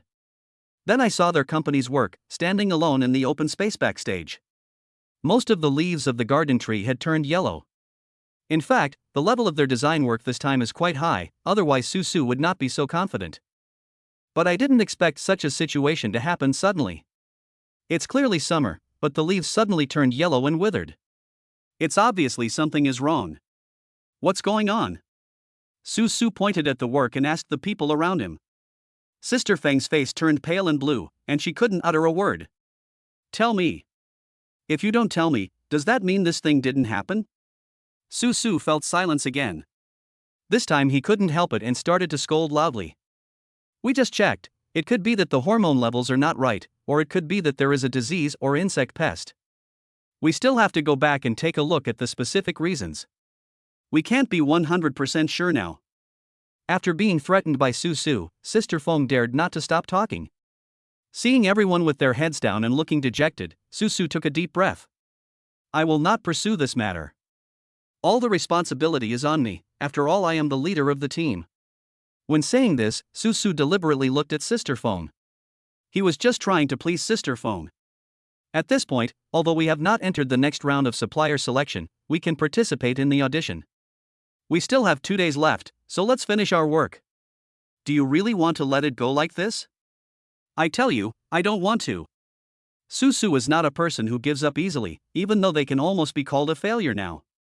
But as long as there is a glimmer of hope, Susu will not choose to surrender. I'll just say it directly. Those who are willing to listen to me and participate in the audition can stay and continue to work. Those who don't want to can leave now. Susu's words were no longer as gentle as before, but were replaced by steel-like decisiveness. There is still a chance. Chapter 123 Team Feeling. Sister Phone looked at Susu in disbelief. I have said so many excessive words in the past, but Susu didn't take them to heart. Even after losing the game, he took the initiative to assume all the responsibilities. Why are you crying? Susu saw that Sister Feng's eyes were beginning to turn red, so he quickly went over and held her arm. Everyone is tired, let's go back and rest today. Sister Phone, please apply for funding and take everyone out to eat something delicious. Morale is a big problem right now, so the top priority is to make everyone happy as soon as possible. Mr. Su, what about you? Sister Phone wiped her tears. She was now crying uncontrollably. Susu just smiled. It's okay. I'll wait here for a while. You guys go first. After sending Sister Phone and the others away, Susu sat on the ground alone, looking at the garden tree in front of him. Looking at this garden tree, it seems that there is no big problem. Actually, it looks pretty good from a distance, except that the leaves are a little yellow. However, Susu had been looking back and forth on the tree for a long time, but still couldn't find where the bug was. Seeing that it was getting late, Susu picked up a branch from under the landscape tree and put it in his bag. Then he pushed the landscape tree back to the car and returned to the company by himself. Susu studied it for a long time by himself, but he couldn't find any problems. He was completely confused. In order to solve the problem, he first learned some relevant knowledge on the internet, and then locked himself in the library and studied for a long time. But in the end, the reason why the leaves turned yellow was still not found. This is not a solution. Susu looked at the landscape tree and fell into deep thought. If this continues, they probably won't be able to make it far in the auditions. Just when he was worrying, Susu suddenly heard a noisy sound of footsteps coming from outside. When I turned around, it turned out to be Sister Fong and the others. Hey, didn't I tell you to go eat hot pot or something? Why are you back? Susu was surprised. He didn't expect that less than an hour had passed and they all came back. Sister Fong and others were standing at the door, holding big bags in their hands, looking at Susu with smiles. We bought the food. Sister Fong raised the bag in her hand, which seemed to be filled with various vegetables, meat slices and other hot pot items. You work here alone. If we go to eat without your knowledge, you won't be happy even if the food is delicious. Sister Fong's words immediately received everyone's response, and that was why everyone came back together with their things. Susu looked at the scene in front of him, and suddenly his eyes became moist. He had been excluded from this project department before, and everyone treated him as heir. But I didn't expect that happiness would come so suddenly. Susu didn't even expect these people to have any good opinion of him. He just wanted to achieve good results at the exhibition. Minister Su, please stop working and boil some water for us. Shaoli, go get that pot ready. Let's have hot pot in this office. Sister Fong arranged everything well as always, but this time, Susu was also included in her arrangements. In other words, Susu was now one of their own. Susu didn't know how long it had been since he felt this way. He's basically been the outcast since graduating from college. Either they are jealous of his strong abilities, or they think Susu has low emotional intelligence and does not know how to behave. But when Susu finally got to grips with the political dynamics of the office, he lost his job. Now that he has returned to the workplace, Susu no longer has any expectations for these things. But I never thought that one day I would be accepted into the team. Okay. I'll be ready right away. Susu secretly wiped away her tears and turned around to get some hot water. With everyone working together, a steaming hot pot was soon prepared in the office. In the entire project department, more than a dozen people sat together, looking very happy. Sister Fong poured everyone a drink and poured herself a glass of beer. Before everyone starts eating, I have something to say. Minister Su, what we did to you before was indeed wrong. We shouldn't have excluded you at the beginning. Moreover, before going on stage, you came to inform me that there was a problem with the landscaping trees, but I didn't pay attention to it at that time. I'm not on the list this time. The responsibility is all on me. I toast to you. As she spoke, Sister Fong picked up the wine glass and drank it all in one gulp. Although it was beer, Susu was still worried when he saw Sister Fong drinking it so quickly. It's okay. It's okay. I'm the minister. I should make sure the entire department is in the best working condition. As long as you are willing, I can cooperate with you. Susu smiled. His voice was very gentle, like the sunshine that shines on the earth, making people feel warm in their hearts. Minister, we will definitely listen to you from now on and do our best. Sister Fong poured another glass of wine, and this time, the wine went down his stomach with a gulp as she spoke. You. Susu couldn't hold it in any longer and tears streamed out. Everyone was very sad, but more of them were happy. Although they didn't get off to a good start, they will find ways to put in more effort later. After finishing the hot pot, everyone did not have time to clean up and began to study and find out the problems with the landscape trees. I originally thought that if we all worked together, we would be able to come up with a solution. But unexpectedly, the tree withered even more seriously. Sister Fong quickly instructed everyone to change the soil and water, and then gave the tree in 4 drip, hoping to save the tree. This is their treasure. If this tree dies, they won't have to think about the future games.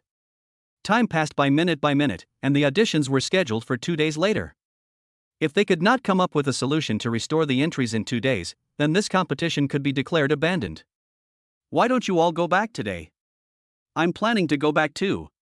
I have to pick up my daughters from school. Don't worry, there will always be a way out. Sister Fong nodded, but it was not a good idea to continue doing this. Minister Su, we'll just do this for a while and then we'll go back. Don't worry, we will all get through this together. Hearing this, Susu felt as sweet as if he had eaten honey. Chapter 124: The Magical Use of Daughters. On the way back, Susu kept thinking about the problems encountered by landscape trees. But he was also confused. First of all, this is not related to his major. When something went wrong, Susu didn't know which direction to think about. Although he felt very annoyed, Susu did not forget his job and went to pick up the children from school. When they arrived at the kindergarten gate as agreed, the children were already standing in a row, waiting for Susu to arrive. Seeing their daddy coming, the children cheered and rushed up to Susu, asking him to hug them. Looking at the innocence and happiness of his daughters, Susu suddenly felt that no matter how much sorrow he had, it had disappeared without a trace. Dad, are you worried about something? When Susu held Zhao Zhao in his arms, Zhao Zhao asked Susu very considerately. She can see through people's hearts. Anything that is on people's minds cannot be hidden from this little girl's eyes. Yes, Mommy just went out on a business trip, and she gave me a project to take charge of. Dad messed it up, and I'm just trying to figure out how to fix it. Susu kept talking to himself as he led the children into the car. What he actually meant was to let the children listen to it, and then he would feel a little better. Zhao Zhao nodded gently, as if she understood, then reached out and touched Susu's bag.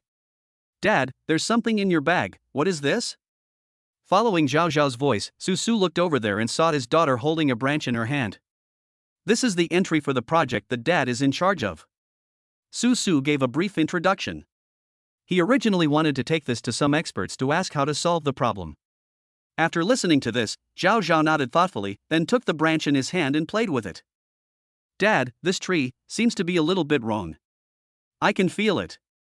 Zhao Zhao's little hands gently stroked the branches, and then his little eyebrows slightly frowned. Susu looked at his daughter and saw that she seemed to have something to say, so he stepped on the accelerator. After we get home, if you have anything to say, let's talk slowly.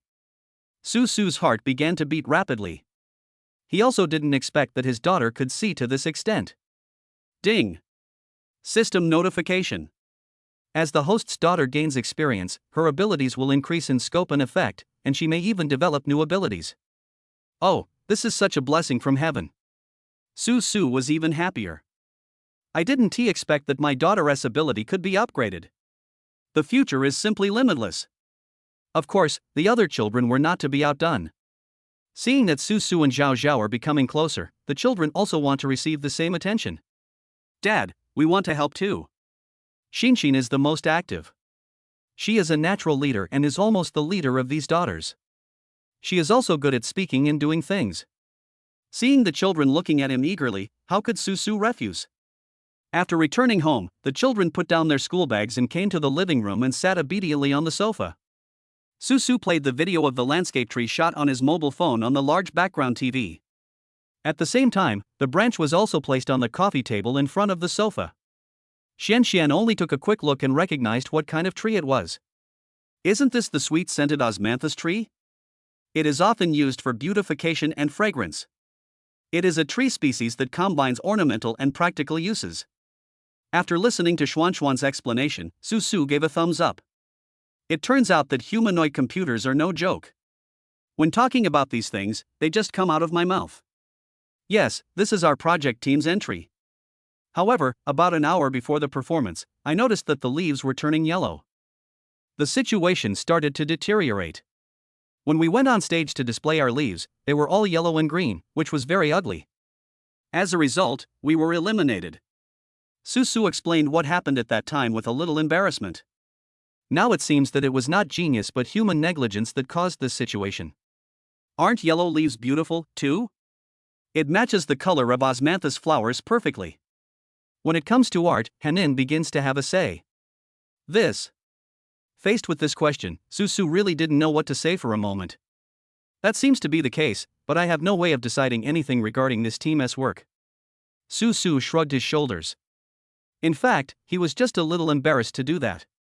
After all, I was new here and I stole the limelight from Sister Feng and others in the original project department.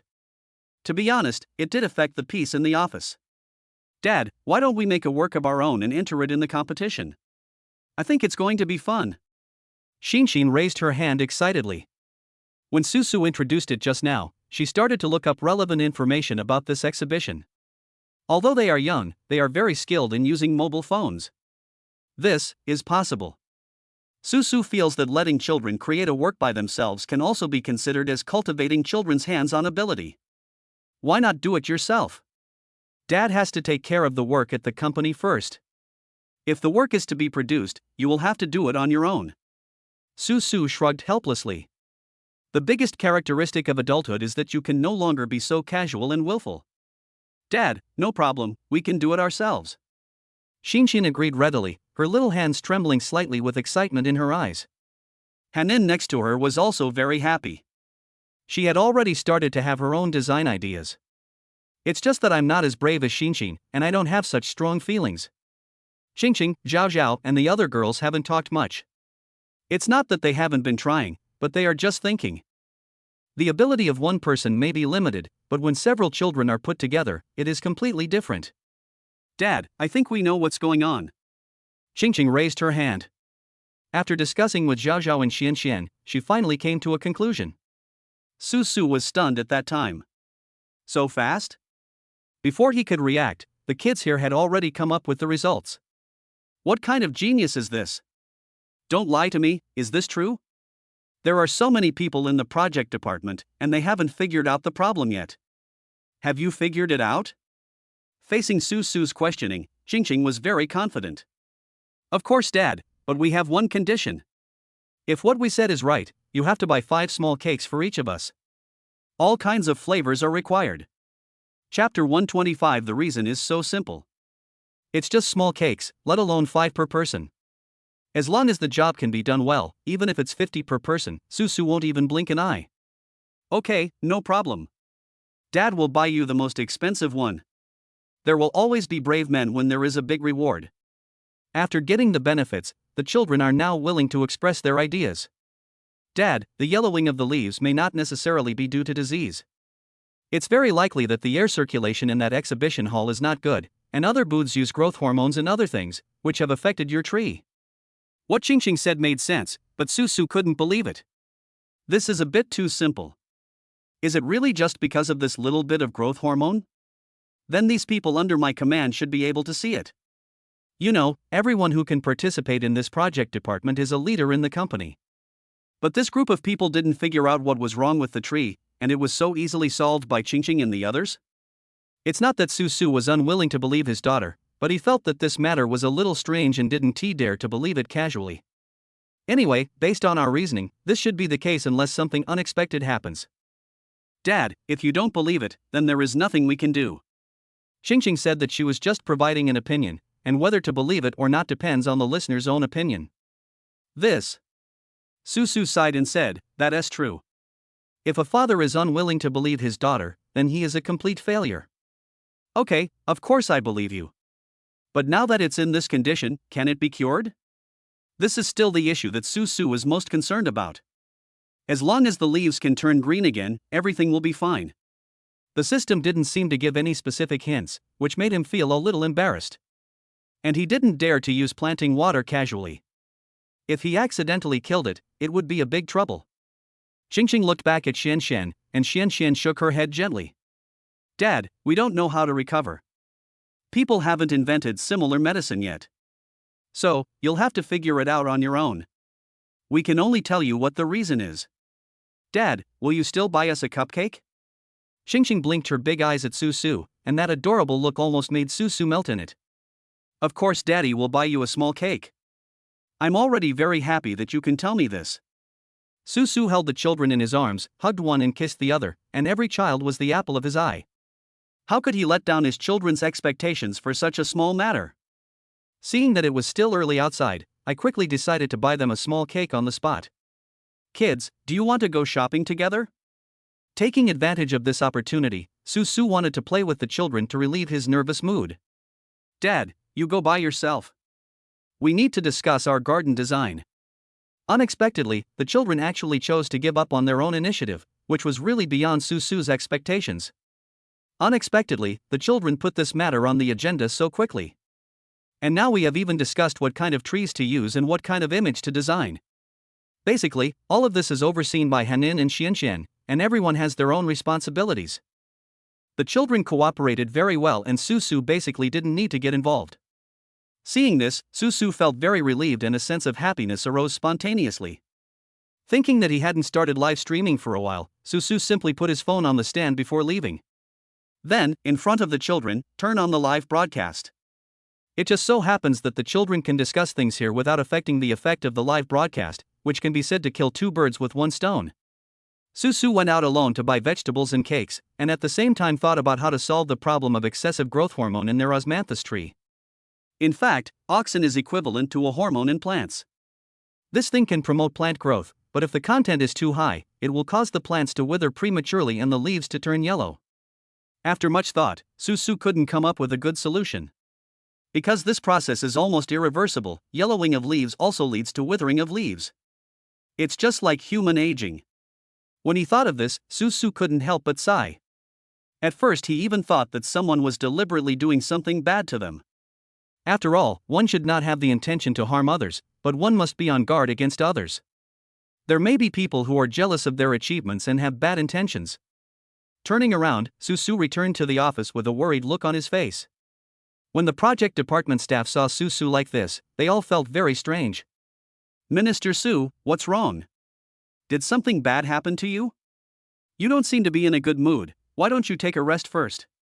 Sister Feng took the initiative to come over and asked about Susu's condition. As expected, she is the eldest sister and has unique personal charm in this regard. As soon as Sister Feng spoke, Susu immediately felt safe in his heart. "What I am worried about now is what to do with our osmanthus tree." Susu sighed again. If he had any other ideas, things wouldn't have turned out like this. "Minister Su, didn't you say that as long as we don't give up, we can always find hope?" Sister Feng repeated what Susu said yesterday. But this time, Susu felt very uncomfortable when he heard it. "You don't know, but I have already found out what's going on with this tree." Susu stood up and slowly walked to the side of the osmanthus tree. As soon as they heard him say this, everyone in the project department ran over. "Do you know what the reason is?" "Great, tell us now." Sister Feng looked at Susu excitedly, as if they could solve the problem immediately after knowing the reason. "It's because the growth hormone is too high. Other merchants at the exhibition all use growth hormone to ripen the fruit, and they show the effect well. But even though our osmanthus trees don't use it, they are still affected. The yellowing of the leaves is caused by the excessive concentration of auxin." "Growth hormone?" When hearing this term, everyone present was stunned. They checked everything except this one point, which is most easily overlooked. Chapter 126, No Way to Reverse the Situation. Everyone looked at each other, and no one could believe that things could be so simple. They tinkered with it for so long, but ended up being stuck on a tiny area of oxen. Xiao Wang, you guys hurry up and do some tests. Sister Feng started to make arrangements immediately. This kind of thing couldn't be taken lightly. But soon, the results came out. What Su Su said was indeed true. It's really caused by excessive oxen concentration. Looking at the test report, Sister Feng's face looked extremely ugly. Now this matter is a little difficult to handle. Do we have any backup landscape trees? Susu's only hope now is to see if there are any prepared trees, and to take advantage of the time to quickly trim the prepared trees and take them out to participate in the competition. No, we have been cultivating this tree for several months. Sister Feng shook her head helplessly. To create a work like this that can be submitted for a competition and win an award, you can't just put up a random tree.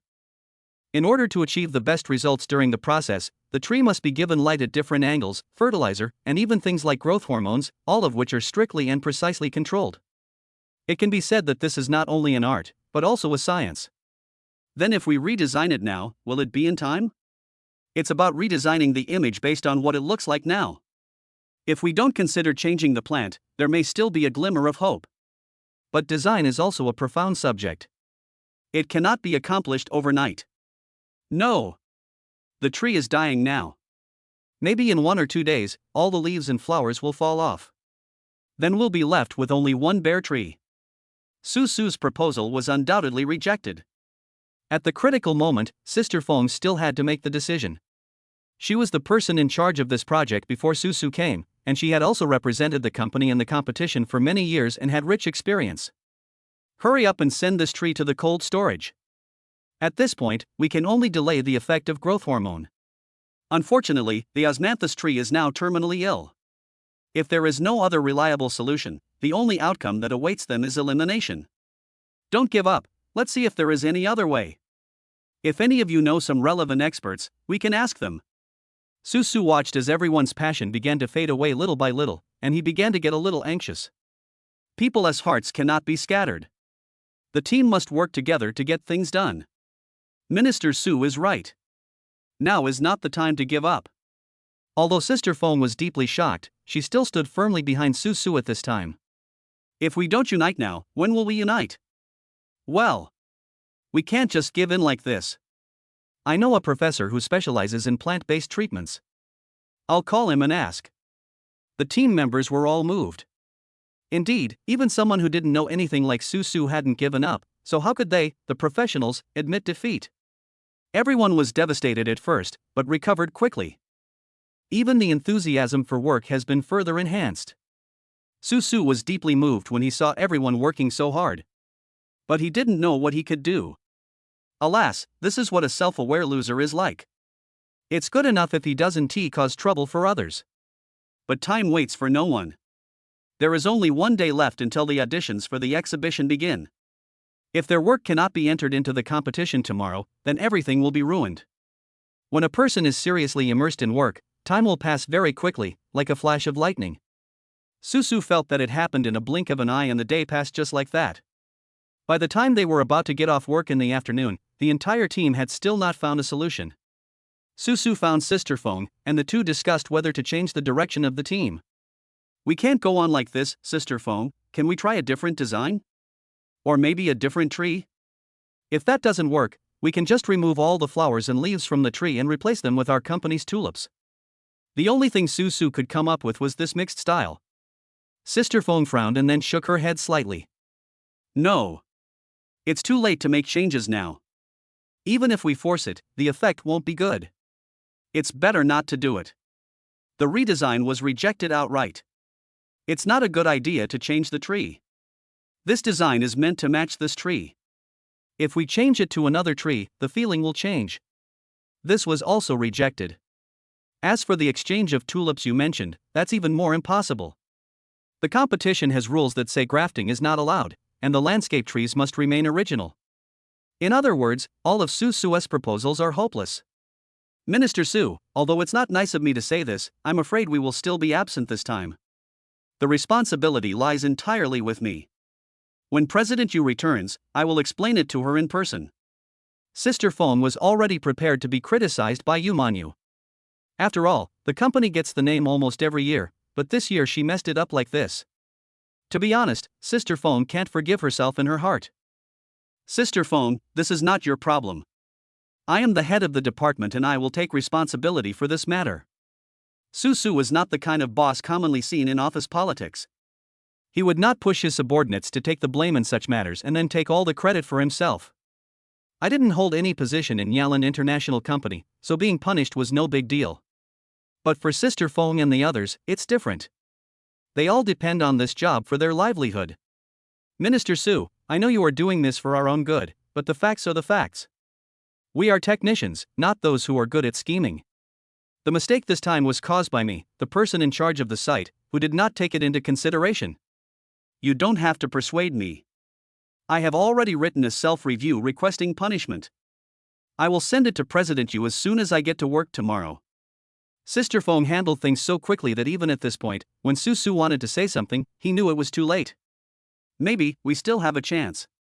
Susu smiled bitterly, although he also knew that the possibility was very small. Perhaps. Sister Fong stood up from her seat and clapped her hands. It's time to get off work. Everyone should stop working and go home. Everyone suddenly looked at Sister Fong.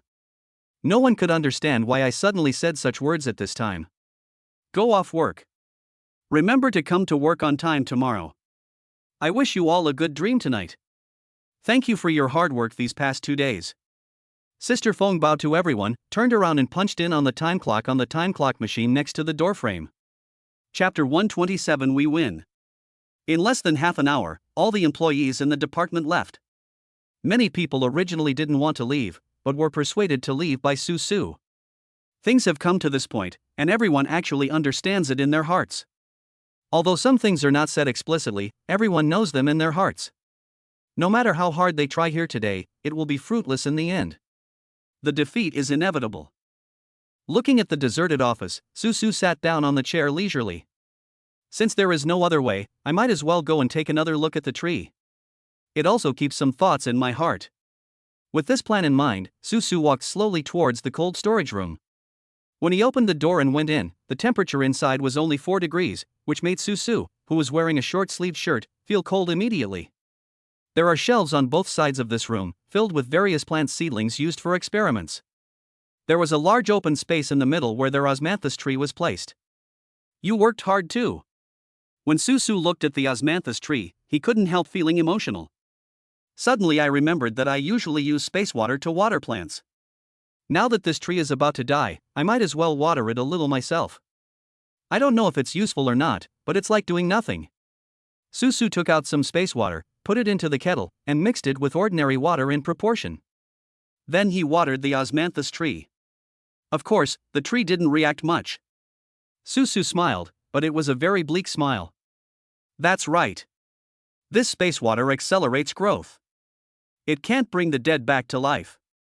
If only I had a magic potion like this in my system. Susu just sighed, but he didn't expect that just as he said this, suddenly a dinging sound came from the system. Excuse me, host, do you want to search for rejuvenation water? The system suddenly asked Susu a question, just like the smart assistant on the mobile phone. The sudden reaction scared Susu. Rejuvenating water? What is this?